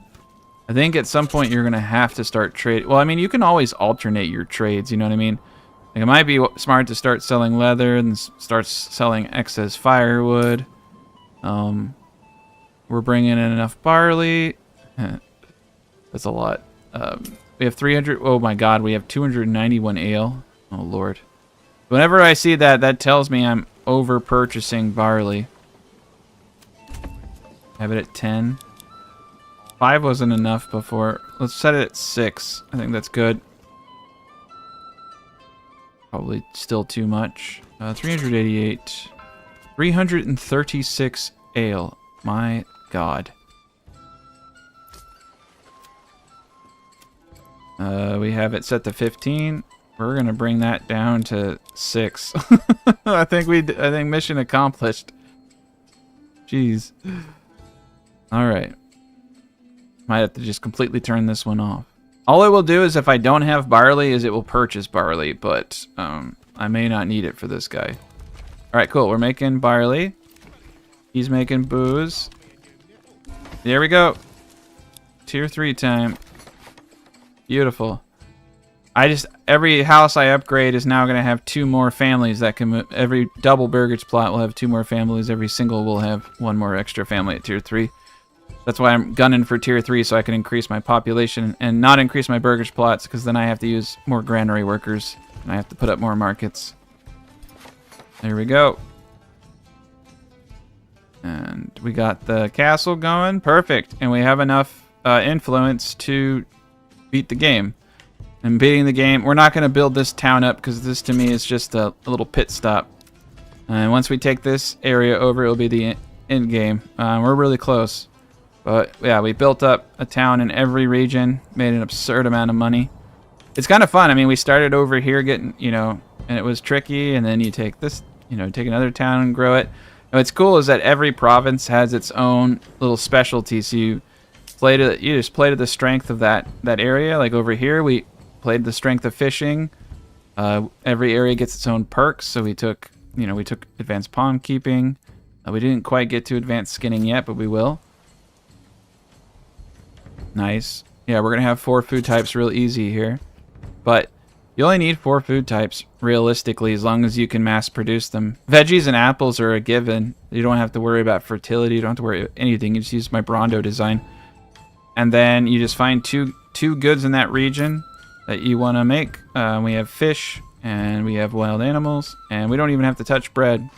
But then bread is usually, even in terrible regions, bread is a pretty easy one. Yeah. Over here we're kind of hurting, but we were able to get to tier 3 no problem. I think the eggs are helping, but they're just not good enough.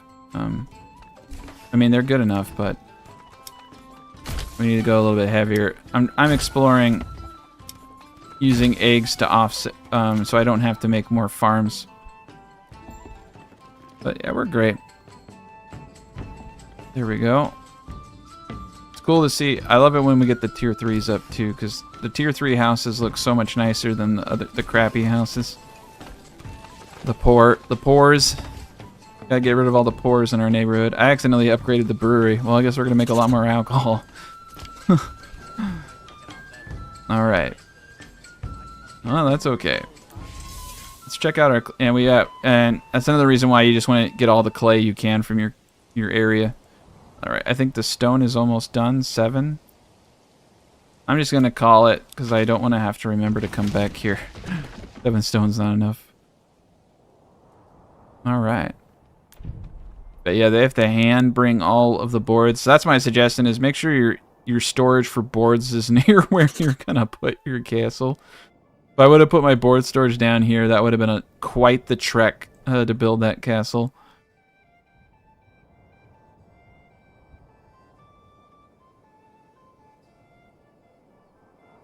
There are no if you have a rich deposit like this, I have stone, you get a perk called deep mining, and then you put deep mining on that, and it is a quarry. You go now, they just added that in this patch. You actually go underground. You could do it before without the cool aesthetic, but yeah, no, you can mine stone and you can mine any resource that's rich. Salt deposit, clay, all can be enhanced with the deep mining perk. Realistically, what you're trying to optimize is, can you make enough of that good and sell it and make good, like what's going to make you the most money. I like foods because foods are easy. But I think in the future, like if you had a deep mine for iron and you had a bunch of people pumping out tools, you could probably make a fortune. So that's for another day. Honestly, I could go down that rabbit hole of what the best trade items are, but until they implement the trade patch, there's not really too much of a drive.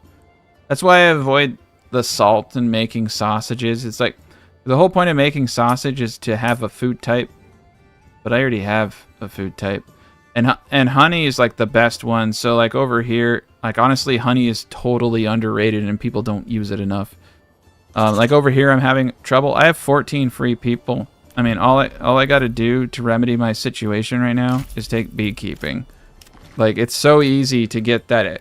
Like if it's so easy to hit 4 food types in this game, and I think people don't they try to do like, oh, you can make sausages. It's like, yeah, but you can just throw down a bunch of I can just throw down a bunch of these, and the best place to put them are here for your farmers so that they can do it on their off season. So I mean, I could even modify this granary to do honey, and I can just place a bunch of these guys right over here, and I'm gonna be set. 8 of them is all I really need, and I'm set. There's my 4th food type. GG. It's like it's super easy, man. That's literally what I'm gonna do is I'm gonna pop this up one more, and we're gonna do honey out of it. So if you want to get 3 food types with the Brawndo, just do this. I mean, so I think some people have circle designs where the honey's inside. So that would be the next step. The next step would be putting the honey inside. But yeah, all of your all of your farm workers can come and take these jobs. I'm not gonna sit there and dial these in because I just don't want to do it. But that would be what you'd want to do. But there you go. Food situation solved. It's a beautiful thing. Yeah, honey's amazing. 8 to 12 is optimal. You can only make 2 honey per day. But yeah, 8 to 12 of these, and you'll make about 3 or 4 8 of these. 8 of these will make about 250-ish is what I've been noticing. But there we go. We're great. Here's our 4th food. And now that we have bread too, we have 5 foods technically. That's going to offset the consumption of all other goods. All right, are we bringing in the booze? We are slightly bringing in the booze. We're not bringing in the booze. Why are we not bringing in the booze? I'm gonna get another horse. And we have money.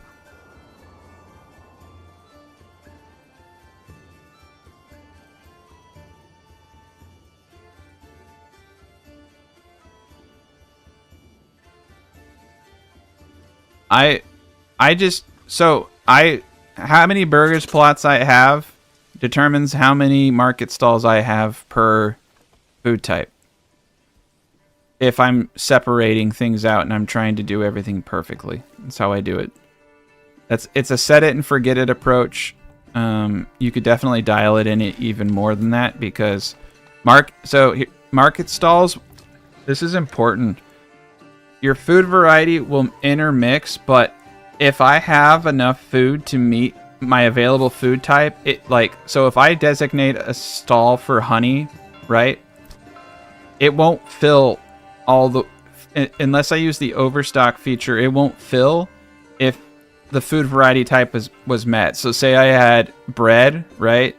Well, it's not going to stock honey if I have 18 meat, 18 bread, 18 veggies, 18 fish. So you can see right now it's not stocking all of the vegetables. It's stocking 12 vegetables and 12 apples, right? That's because it doesn't need to stock it. It will start stocking it now. But when you have, yeah. So the best way to really so you have a loss, right? You have a dead weight loss. So I try not to. If I started explaining all this stuff, I think a lot of people would be more confused, to be honest, so I try not to. But ideally, if I want to utilize my market workers better and really dial in the crazy here, I would create a marketplace next to this granary. Settings are fine here. I want honey stored here, apples and veggies, and I would make a marketplace for each one of them, like honey. And what I would do in this market is set my overstock to the maximum quantity of this market stall, which is 20. That way, this stall is always stocked well in excess of what the mechanic is doing. So the stalls stop stocking if your requirements are met, which is fine. But yeah, if you want to go even crazier down the rabbit hole, that's what you would do. And I don't know. People, I think a lot of people misunderstand some of the things I say, but I try not to give people too much information. But yeah, if you wanna go to Crazy Town with me, you wanna go on a magical journey. Yeah, that's how I would do it. For apples, and then you set the overstock to 20. And then that way it will always have these guys being full, even if all of your requirements are being met. And this, you only have to think about this if you have more than 4 food types. If you have if you have 4 food types exactly, you don't ever have to think about it. But that's the way, it just stops stocking. All right.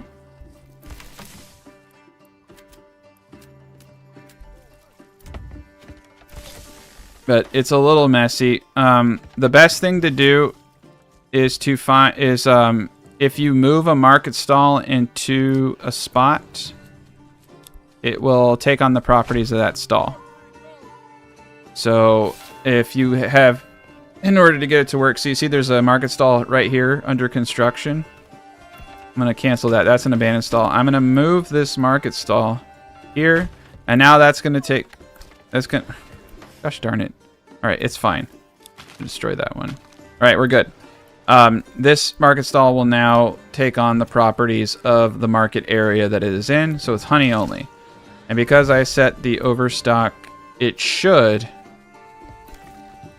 now go in excess. There's 20 there. Yeah, there's 20 there. It better do it. It will do it. It will do it eventually. I don't know. We don't have any honey here. That's why it's not doing it. But once we get honey, because I've set that, so now you can come down to food variety. You see apples, how apple says 2, highlighted white plus 18. Yeah. If I had not done what I had done, it would, if I had another food type, it wouldn't even stock. So that's how you can become even more optimal. But I shy away from making a guide telling people to do that because I think it would confuse the majority of people.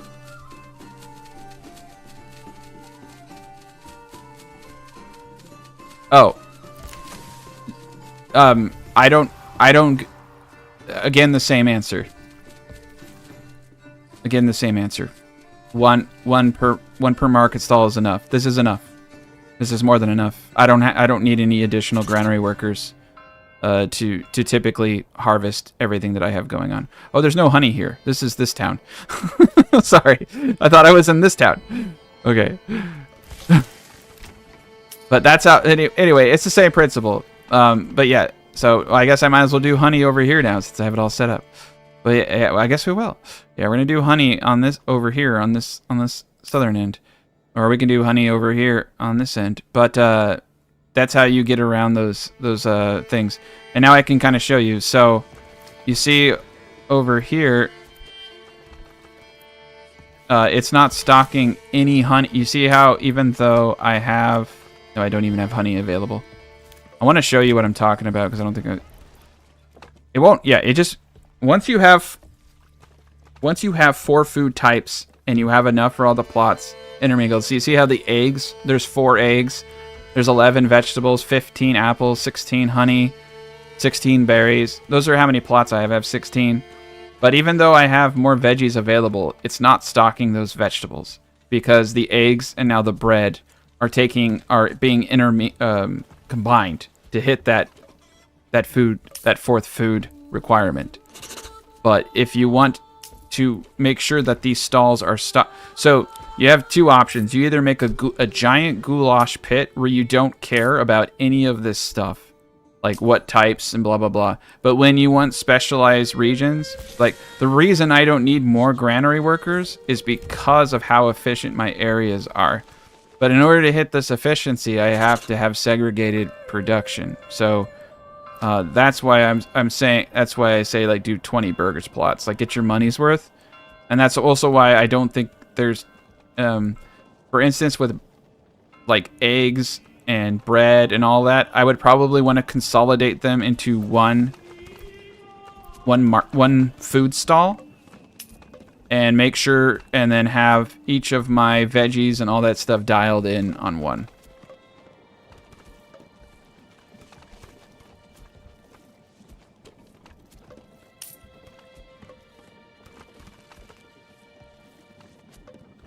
But honestly, I wouldn't worry about it. Like you're only gonna, in the worst case scenario, you're gonna overdo it by 5 granary workers. Like you'll save 1 granary worker. Like if you do 1 marketplace per 20 burgers plot per food type, like you're gonna be fine. But if you wanna save food stalls, then you'll want to basically look at the foods you're producing the least of and do a marketplace that does all of those, and just do 1 market stall per 20 burgers plots for those items. But for apples and veggies, right, and honey, I want specifically 1 market stall per all that stuff for what I'm doing. So, but I do actually think that honey, veggies, and apple, I'm gonna have to revisit the board, because that would be 3 food types. That would be pretty freaking powerful, man. And then you can give all of these workers those jobs. That would yeah. There's 16 people here. But you only need like 12 honey. The thing is if you're making that much honey, you're gonna have 2 of these. So I'd have to think about how to do that.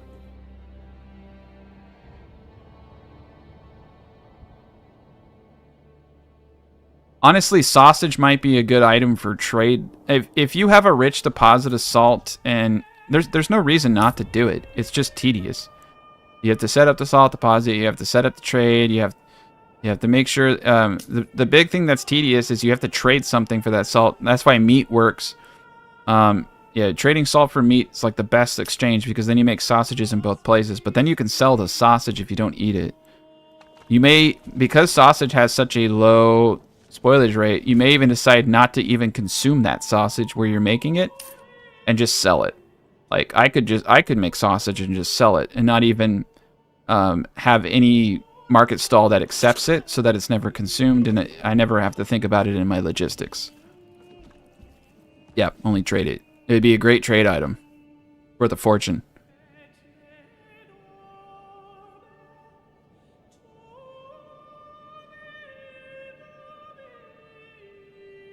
All right. Well, there we go. We got the majestic double circle. So these things are supposed to be able to hold 10 people. Like there's supposed to be like a town bell where I can call the citizens to man these towers. That's going to be amazing. But the ooh, that's a pretty cool. Yeah, that's a pretty cool downward slope.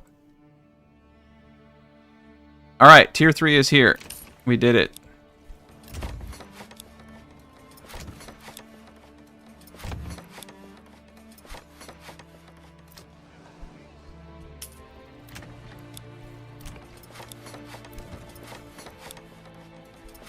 And we're getting there on the 4th food type. We just need apples. We got tons of meat, though.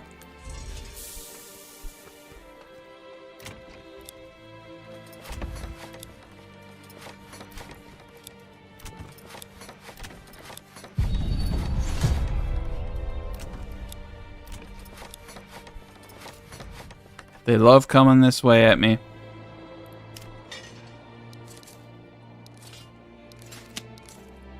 This is good, though, because we're about to go to war. We're about to beat the game anyway.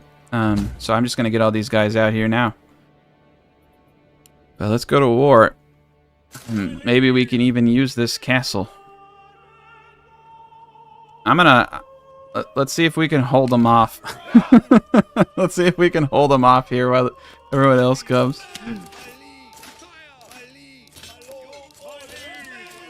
Let's put this castle to good use. Yeah, we're gonna hold them off here.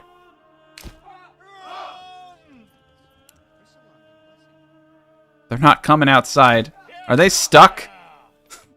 Oh no. Okay, that was scary. I think they were stuck for a second.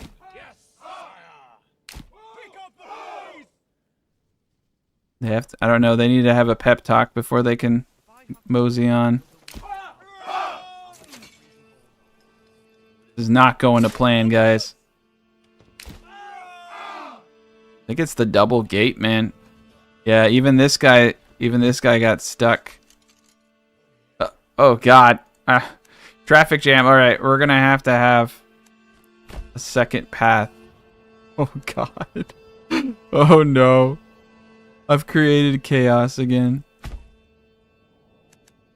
All right, well, I've completely cut off my town from trade. Okay. All right. Oh, I had the game paused. All right, cool. They're getting stuck under it, but all right, they made it through. Oh, he got stuck again, man.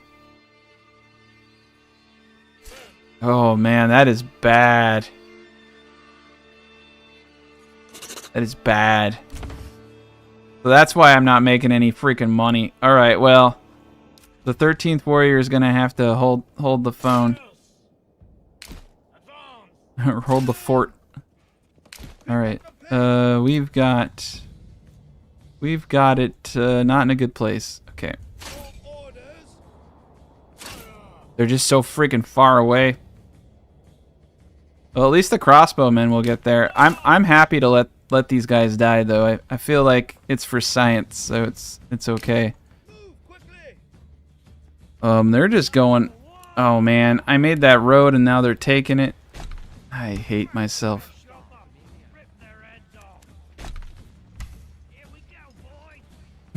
They're just like, we'll just go around. See, this is why you have to make the butterfly. I can't have anything nice. It is a perfect spot for this freaking fort, though, man.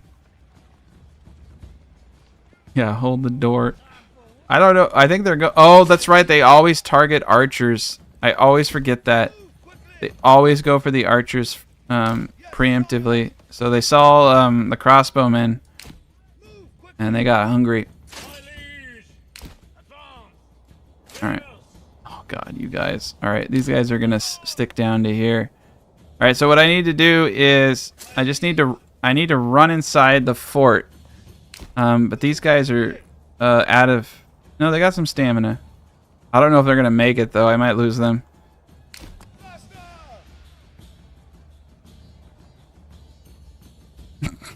All right, we're gonna run around. We're gonna do a loop. Yeah, see, they're all honing in on them. And we're gonna try to run around. As long as I can get them to engage these dudes down here, I can get some shots off. I want to see if I can kill everybody.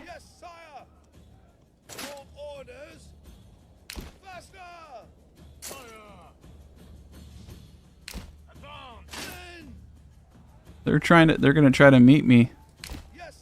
Oh god. All right. Oh no. Oh no.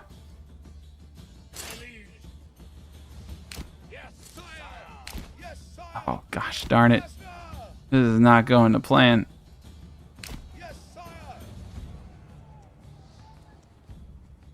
All right. We need to get this guy over here. Okay, we're just gonna olay the. You can olay the enemy, by the way. Okay, forget it. we're just forget it. We're just gonna run back to the army. See, now they're chasing the other units. Cool. They're off of me now. Perfect. Okay, we can at least get them into the fort, but now they're gonna come for the tasty treats they see over here. Well, we got it. We got them. We got them where we want them. Okay. Oh god, dude, you guys need to move much faster.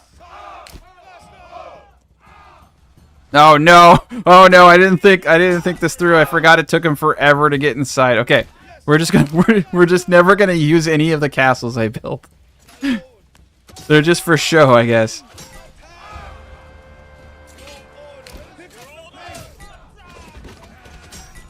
Oh, guys, run, run, run, run! All right, we're in good shape. Okay. Now let's shoot these guys in the back of the face. Oh, we got to use the castle. Technically, we technically used the castle. I've achieved my objective. Pause real quick. I just want to make sure nobody's dying.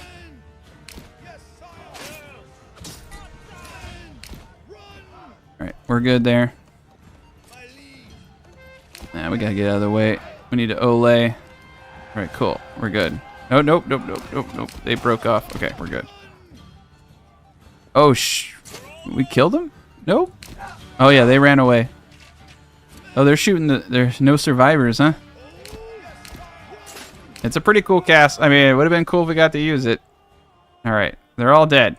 Jesus. Okay. Looks like we had one casualty. There we go. All right, let's do this. Let's spend some of this hard-earned money. Actually, I didn't really work that hard for any of this. 28,000? My God. I didn't know I had that much. Yeah, of course, they're all the way over here.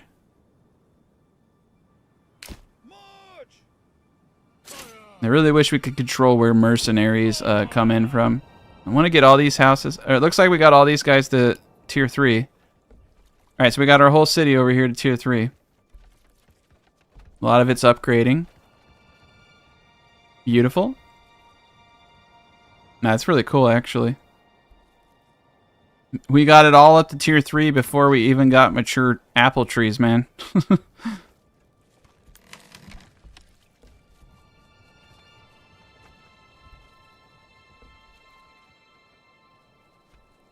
Yeah, the Olay tactic. If the bullfighting tactic works every time.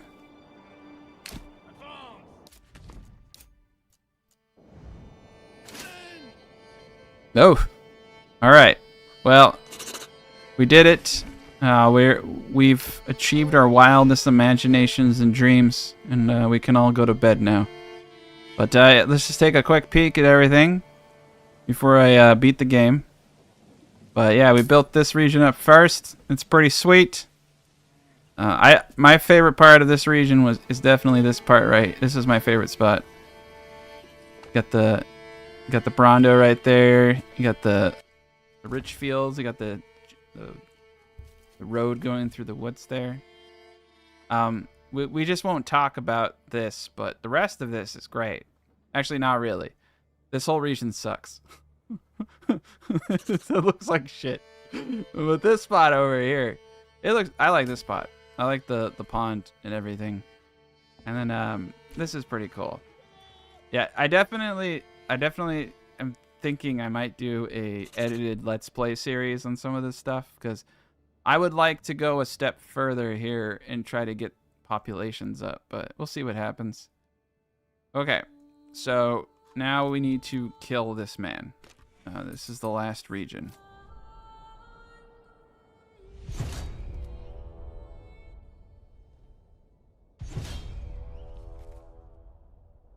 Holy shit. Oh, look at that. We get to use a castle. We get to use it. We get to use the castle. Yes. It only took 12 hours.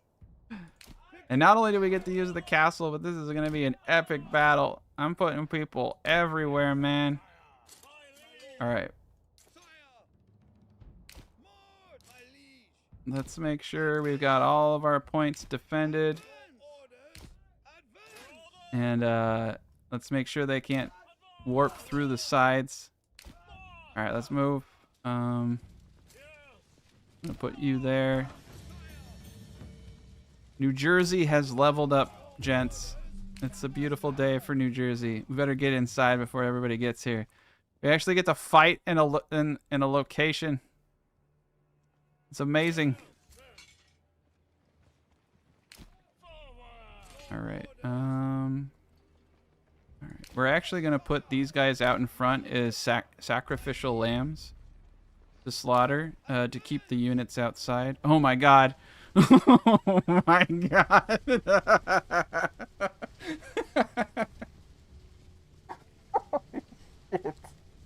All right. Well, if I could stuff all these guys inside before the enemy forces get here. Oh man. This is great. We gotta take a picture of that. Because that's awful.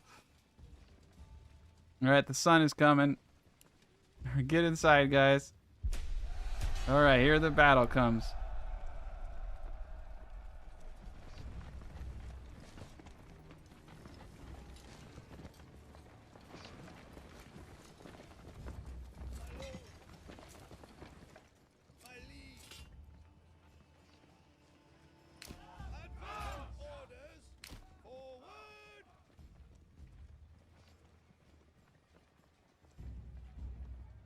All right, here we go. Sacrificial lambs in front, archers out the wazoo. Oh God. Get these guys out of the way. Oh gosh. Here we go. Yeah, the traders are definitely protecting me. All right, we're going to cinematic mode. Oh, whoa, we routed that whole army. So sorry. The traders are just chilling right here, causing a massive traffic jam. I wonder if the arrows will actually get them. I don't know.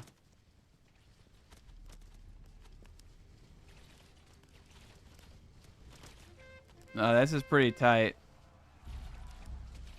That's the screenshot.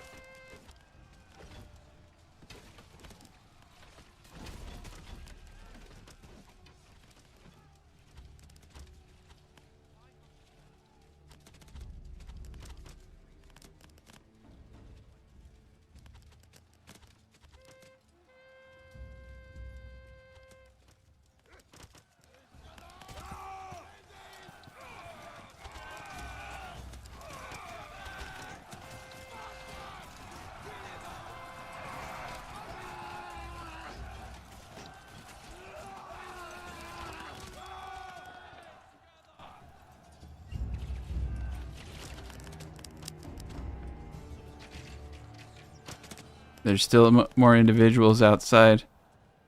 All right, we're going in hot.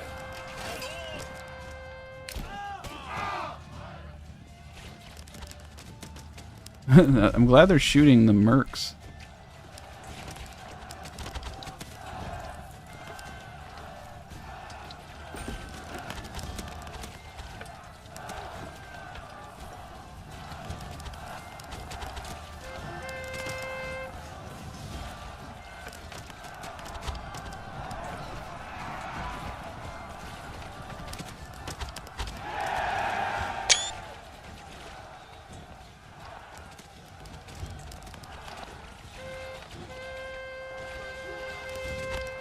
I really wish I would have done a save before this battle.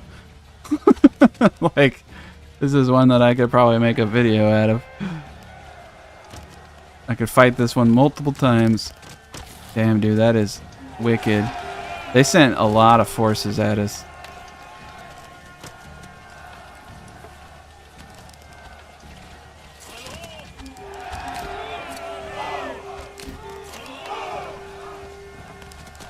All right, we did it. Archers are just tearing them apart now.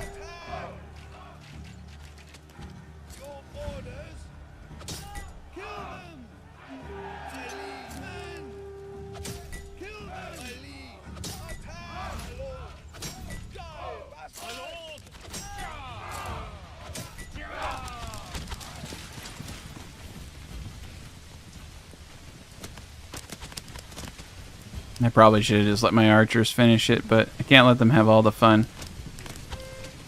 Even though they are doing a good job.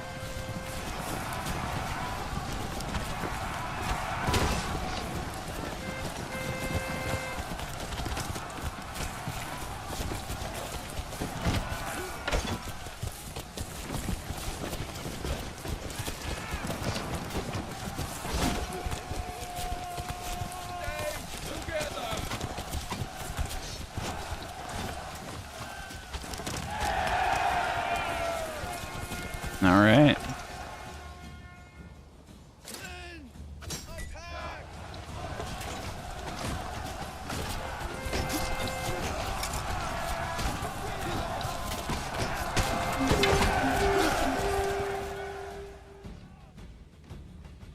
Oh, there's one more.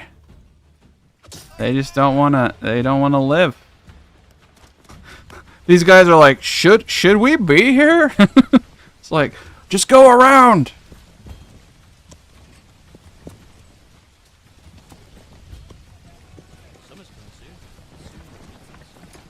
I'm most likely going to take out my voice and take this part out of the video and re-upload it individually, to be honest, because this is a pretty sick battle.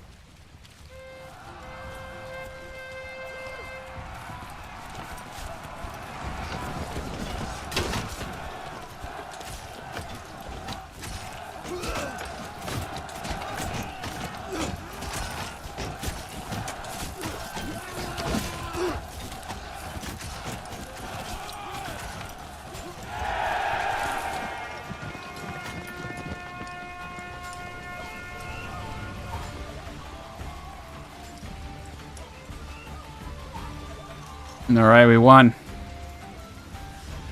We beat the game.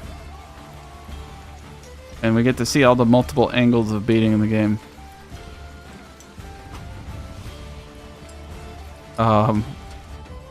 We did it. Oh god. Now it's gonna tell me how much of my life I wasted.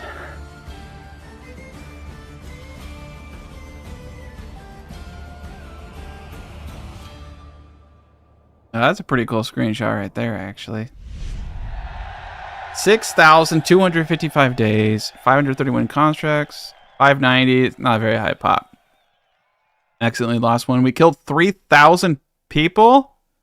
My god.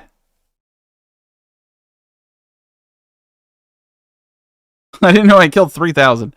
Lost 300 soldiers, 72 dead villagers. It's not bad. I mean, I'd trade 371 for 3,000 any day. It's almost 10 to 1.